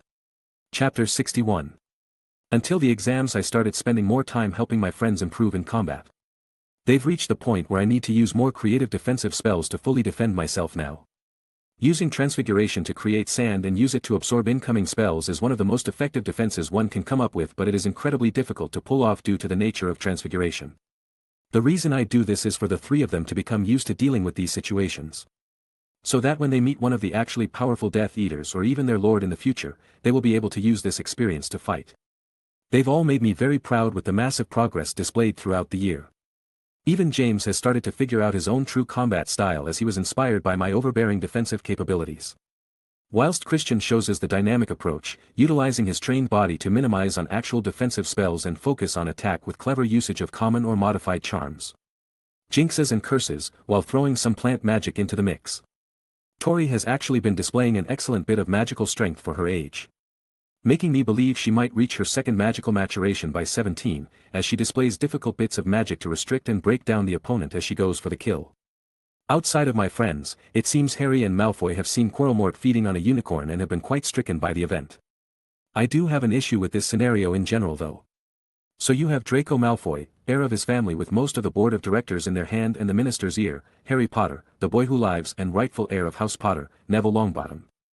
Heir of his family as well and a grandmother on the board of director, and Hermione Granger, most brilliant and dedicated witch of her age, all being sent in the deadliest place at Hogwarts with only one Hagrid and a wimpy dog. My question involving this scenario is, what the hell was Dumbledore thinking allowing this to happen? Hagrid even split them up and let Draco and Harry hunt for something or someone attacking unicorns on their own. How the fuck did he see this one go in his head? I have respect for the man, but this is one of those times where I really doubt the him and question the senility claims. Can't really do anything. The only way I could have tried to do anything was to stealthily follow them into the forest. Somehow stay near them without being noticed for extended periods of time while avoiding the creatures living in there, then somehow protect from Voldemort without them seeing me. Much easier to just let shit happen as they should. With the centaurs interfering. I really want to just kill Quirrell, but I'm with Dumbledore on this one, even if his method is mental and way too indirect, because Harry needs help to get over the abuse he's suffered and the confidence will go a long way. He also needs to learn about Voldemort because he will face him and I'm not messing with a confrontation designed by destiny. Nothing has ever ended well when someone tried to mess with true prophecies. But for now the trio would have no new adventures. Simply because students were feeling the pressure as exams were nearing once again and professors were giving even more homework than before. Making many panic at the sudden need to learn everything they were taught during the year in a few weeks. This was also the busiest time for me at the exchange.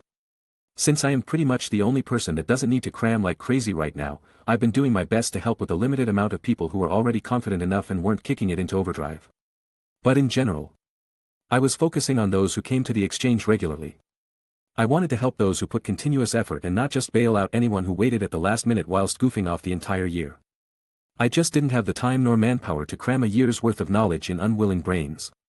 The best I could do for them was to give them the study guides I made for people in their situations, so that they can focus on the more important parts of their year's curriculum, and at least won't repeat a year. Now, Hermione during this time is quite a different beast. She insists on trying to learn every detail of what was covered in her classes and in the assigned books like they are holy teachings of the one true God. This coming from someone who probably met the closest things to gods. She's apparently tried to drag her two very unwilling victims here. Not that Ronald could get in anymore.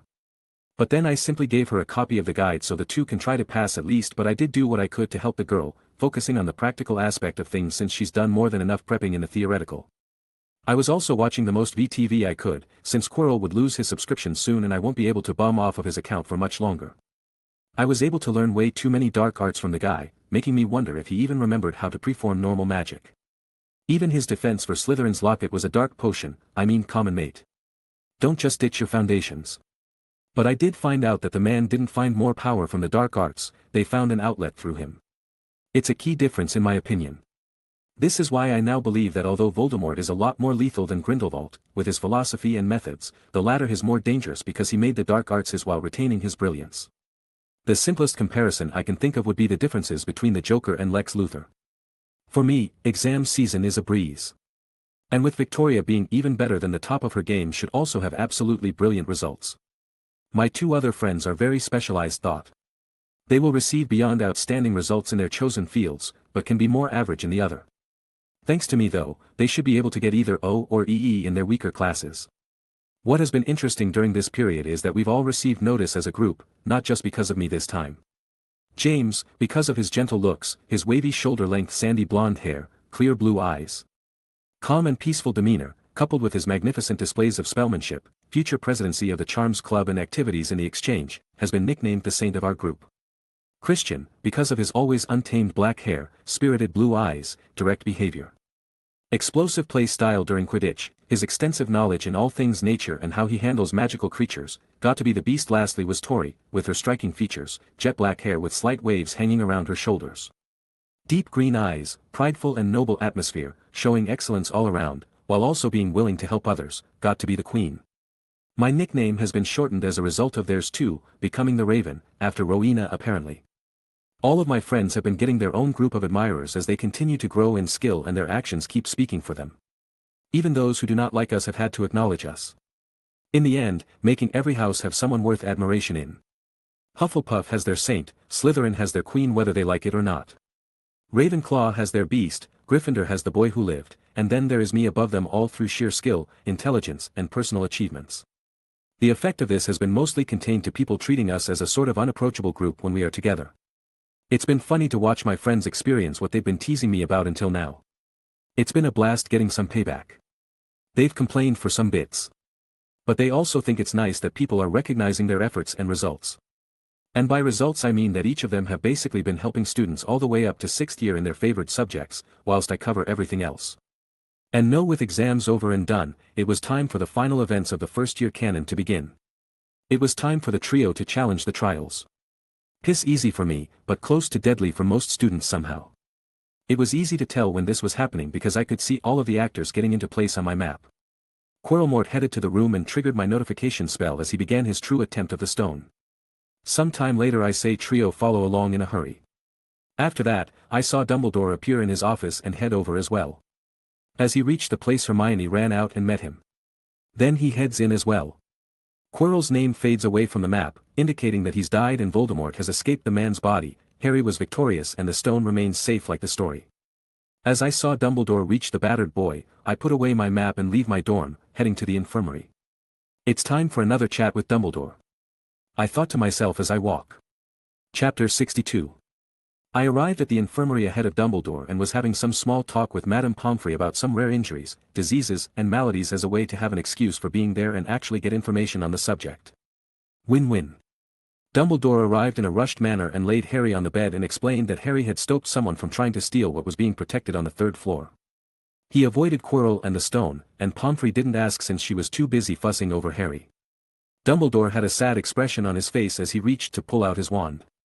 But then he finally noticed me waiting off to the side and froze in hesitation for what to do. He knows I'm very strong, especially my mind, and if I'm guessing correctly about what he's going to do, then he can't do it against me without a fight breaking out. But then I surprise him by lightly gesturing for him to go on as I wait. With a hesitant expression he waves his wand over Madame Pomfrey's heads, casting a powerful Confundus charm over her to heal Harry but only remember the new injuries and ignore the old. He then looks at me with uncertainty and I simply gesture for us to head out to talk.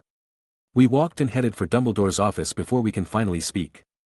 Why did you not question my actions, Aiden? He finally asked. Because I already know why you did it, Headmaster, I answered evenly.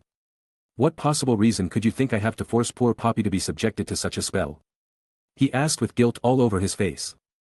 Your definition of Harry's safety, I answer again. My definition is it. And why do you say these words, Aiden? What do you know of Harry's situation? I could tell a lot from the first time I saw the kid, Headmaster. From the very first day I saw him walking into the Great Hall, I noticed so many things wrong with him. You know I'm a healer, Professor. Poppy has probably reported to you my progress in the field. I'm a healer in all but tittle and near master at that. I answered the man with a sigh as I continued. Clear signs of almost extreme malnutrition, with his face, wrists, hand and collarbone showing me everything I needed to know about that. Signs of continuous physical abuse could be gleaned from how he was behaving subconsciously near large groups of people, due to his body's automatic reflexes to people's eyes and sudden loud noises. But it wasn't until he took part of my exchange that I noticed psychological abuse as well, since I could see the kid was smart, but he was stopping himself from learning without even knowing it. The evidence I could tell from simply observing him showed he's barely treated as a human with his Muggle relatives, much less like family.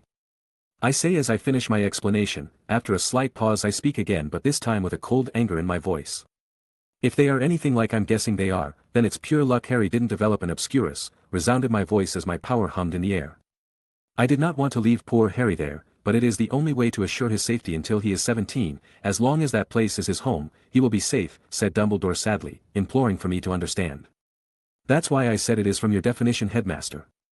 That place is not a home to Harry, it is a prison cell with abusive wardens. It is a place which will beat him, oppress him and take advantage of him in every way possible.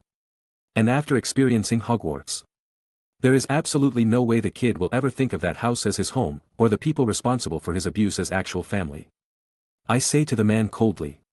But there is no choice, as long as his blood lives on that house he shall be safe, was still his only reply, not budging an inch. Then how about this, headmaster? I will heal Harry over the course of the summer. I will do what I can for him to have a pleasant or at least manageable summer while still living with those people. And I will even make an oath so that I'll keep quiet about all this if you want. I then proposed to the headmaster, calming my anger and trying to be rational. Why would you do so much for Harry, but still agree to let him live in that place? Asked a curious Dumbledore. And he's right to be, since it is very contradictory. Because I empathize with Harry, the only difference between us is that I've escaped my jailers and have healed. I want to help him get the same chance, it's the very least the kid deserves after being put through so much, I answer sincerely. And I trust you have your reasons, headmaster. I do not approve of what you did at all and even hurts your image in my eyes, but I know you at least have a reason. It's just like this year's events, I know everything was done by you. So you knew, how much?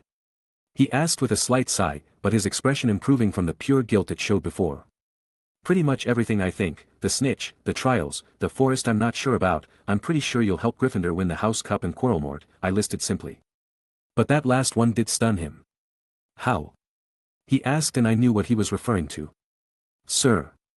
I have some of the most sensitive senses in the world and I am an incredibly powerful mind art practitioner. I could sense something was wrong with Quirrell from the beginning. It felt incredibly dark, so I extremely carefully took a peek and saw a second mind in the man, his mind. So I made sure he wouldn't notice and left. I then paid close attention to the man's actions and noticed everything he did. Tried to make Harry fall, tried to get everyone's attention with the troll to get the stone, going out into the forest in his final attempt today. I explained to the increasingly shocked, impressed and worried old man. You entered his mind? He asked quietly.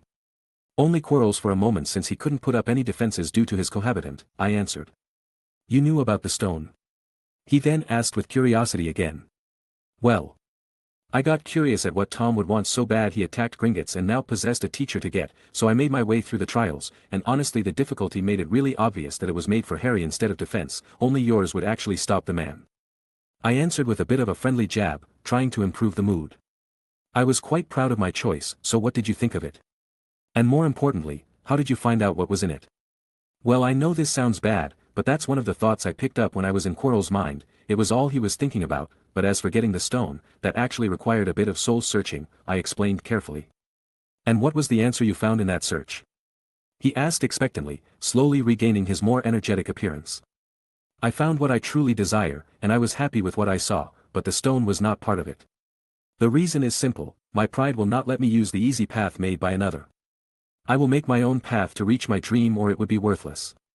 I declare with certainty.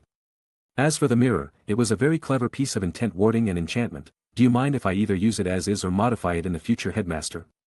I asked with a smile. Please do, I am curious as to what you will come up with. He chuckled happily after the heavier conversation. So I have your consent then?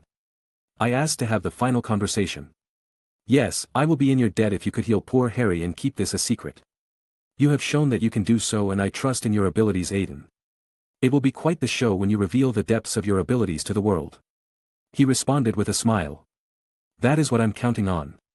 I will make people believe and support me through sheer ability, not dominance, and thank you for your trust, headmaster. I will keep quiet to Harry about many things. As you have, I will simply try to give him a productive summer with some pleasant memories if possible. And make those muggles lighten up on the kid. I say as I get up from my seat. Please do, it seems I must write to them about this as well, he said seriously as he saw me out. With everything settled with the headmaster, I head to see Harry in the infirmary. I arrive with Madame Pomfrey done treating the new injuries and a pile of get well soon presents nearby. Oh Aiden, done with your talk with Albus? She asks, still slightly out of it. Yeah, the headmaster just asked me if I could check up on the kid during the summer, you know, to make sure he has no lingering injuries or hidden ones flaring up, I lied gently to the matron.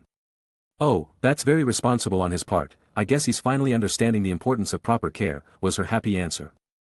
I'll wait for him to wake up so I can talk to him about how it's going to work. I'll also take care of the infirmary while I'm at it, so you should take a break, Poppy, I say gently. Oh thank you Aiden, so useful to have such a responsible and skilled student helping around, you know what to do if you need my help, she said, loosening up a little as she left. So I waited for Harry to wake up. A few people wanted to talk to him, but seeing that he was still out of it they simply left their gifts with the others. A few hours later Dumbledore joined me as we both saw Harry's eyes struggle to open until he just shot up and looked around in confusion until he saw the both of us. Well look who's up, feeling okay? I asked with a bright smile. Yeah, Professor, what are you doing here? Then asked Harry. I'm here because I know you will have questions, and don't worry, young Aiden happens to know everything, quite the extraordinary young man as always, he said in a chuckle. Thank you Headmaster, always nice to hear from the second coming of Merlin, I reply with my own chuckle. Yes, they do love those kinds of titles, don't they? But now Harry, what is it you wanted to ask? This was the canon questions, about the stone, Quirrell, Voldemort, why he couldn't touch him, Snape and some other miscellaneous questions until he was satisfied. But what are you doing here Aiden? And if you knew about all this, why didn't you do anything? I'll start with the second, that being that after seeing the headmaster's defenses, I simply believed Quirrellmort wouldn't be able to get the stone, I answer simply. Quirrellmort? He asked with a weird face. I was rather curious about that as well, you used the term in my office earlier, interjected Dumbledore in innocent curiosity. Well you know, it was Voldemort in Quirrell's body, so Quirrellmort. No one's afraid of such a ridiculous name, are they? Never could understand why people would give the cunt the satisfaction of fearing his name. There are so many ways of messing with it without triggering the taboo. I actually made a game of it when I was a kid. I answered with a cheeky smile. Ha ha ha. That there is, I wish I would have thought of it earlier. It has been too long since I've been able to laugh like that, thank you Aiden, said a nostalgic Dumbledore, losing himself in happier times. No problem Headmaster, no problem at all, I reply with a knowing smile. Ah, but on to your first question Harry. I am here to inform you that I shall be visiting you during the summer to fix the frankly saddening amount of damage your body has suffered in your life. I will do everything I can to make you as fit and healthy as every other kid your age, maybe more. The headmaster and I have also decided to give those muggles a reminder of what being family actually entails. And I shall also try to help you experience a bit more of a proper life if possible, the headmaster has decided to trust me enough on that. I explain in a gentle voice, as I learned to do with patience. You'll what? You're going to help me with the Dursleys. But why do you even care? Because we've lived through very similar things Harry, but the only difference is that you've been left alone for too long and I want to help with that. I answer warmly and sincerely, because it is true. The only difference was that I've suffered extreme pain and torture for a relatively short period of time, whilst he has been suffering continuously for years under horrid people. Thank you, thank you, thank you, he kept saying as tears of relief flooded out of the boy's eyes. I look over at Dumbledore to see the look of sadness and guilt he's showing as he finally realizes just how bad this situation has been for the boy. We look at each other and nod in understanding of what we'll do. All right Harry, it's all right, we'll make proper plans after you've returned, and I'll come over as early as I can okay, so I'll need you to be brave for a few days while I handle everything on my end, I tell him to prepare and encourage the boy. Yeah all right, sorry about that Aiden, he said as he was embarrassed due to his display. Don't be Harry, it is good to let those feeling out from time to time, now rest up properly, nothing else is going to happen till tomorrow's feast, but I'm sure Ronald and Hermione will want to visit you anytime now. I say to the kid with a warm and reassuring expression. All right, but thanks again, he said as he laid back down and closed his eyes with a relieved mind. So let's get started Headmaster, I say to the old man besides me. Yes, it seems like I've overlooked this for far too long, responded an angry Dumbledore.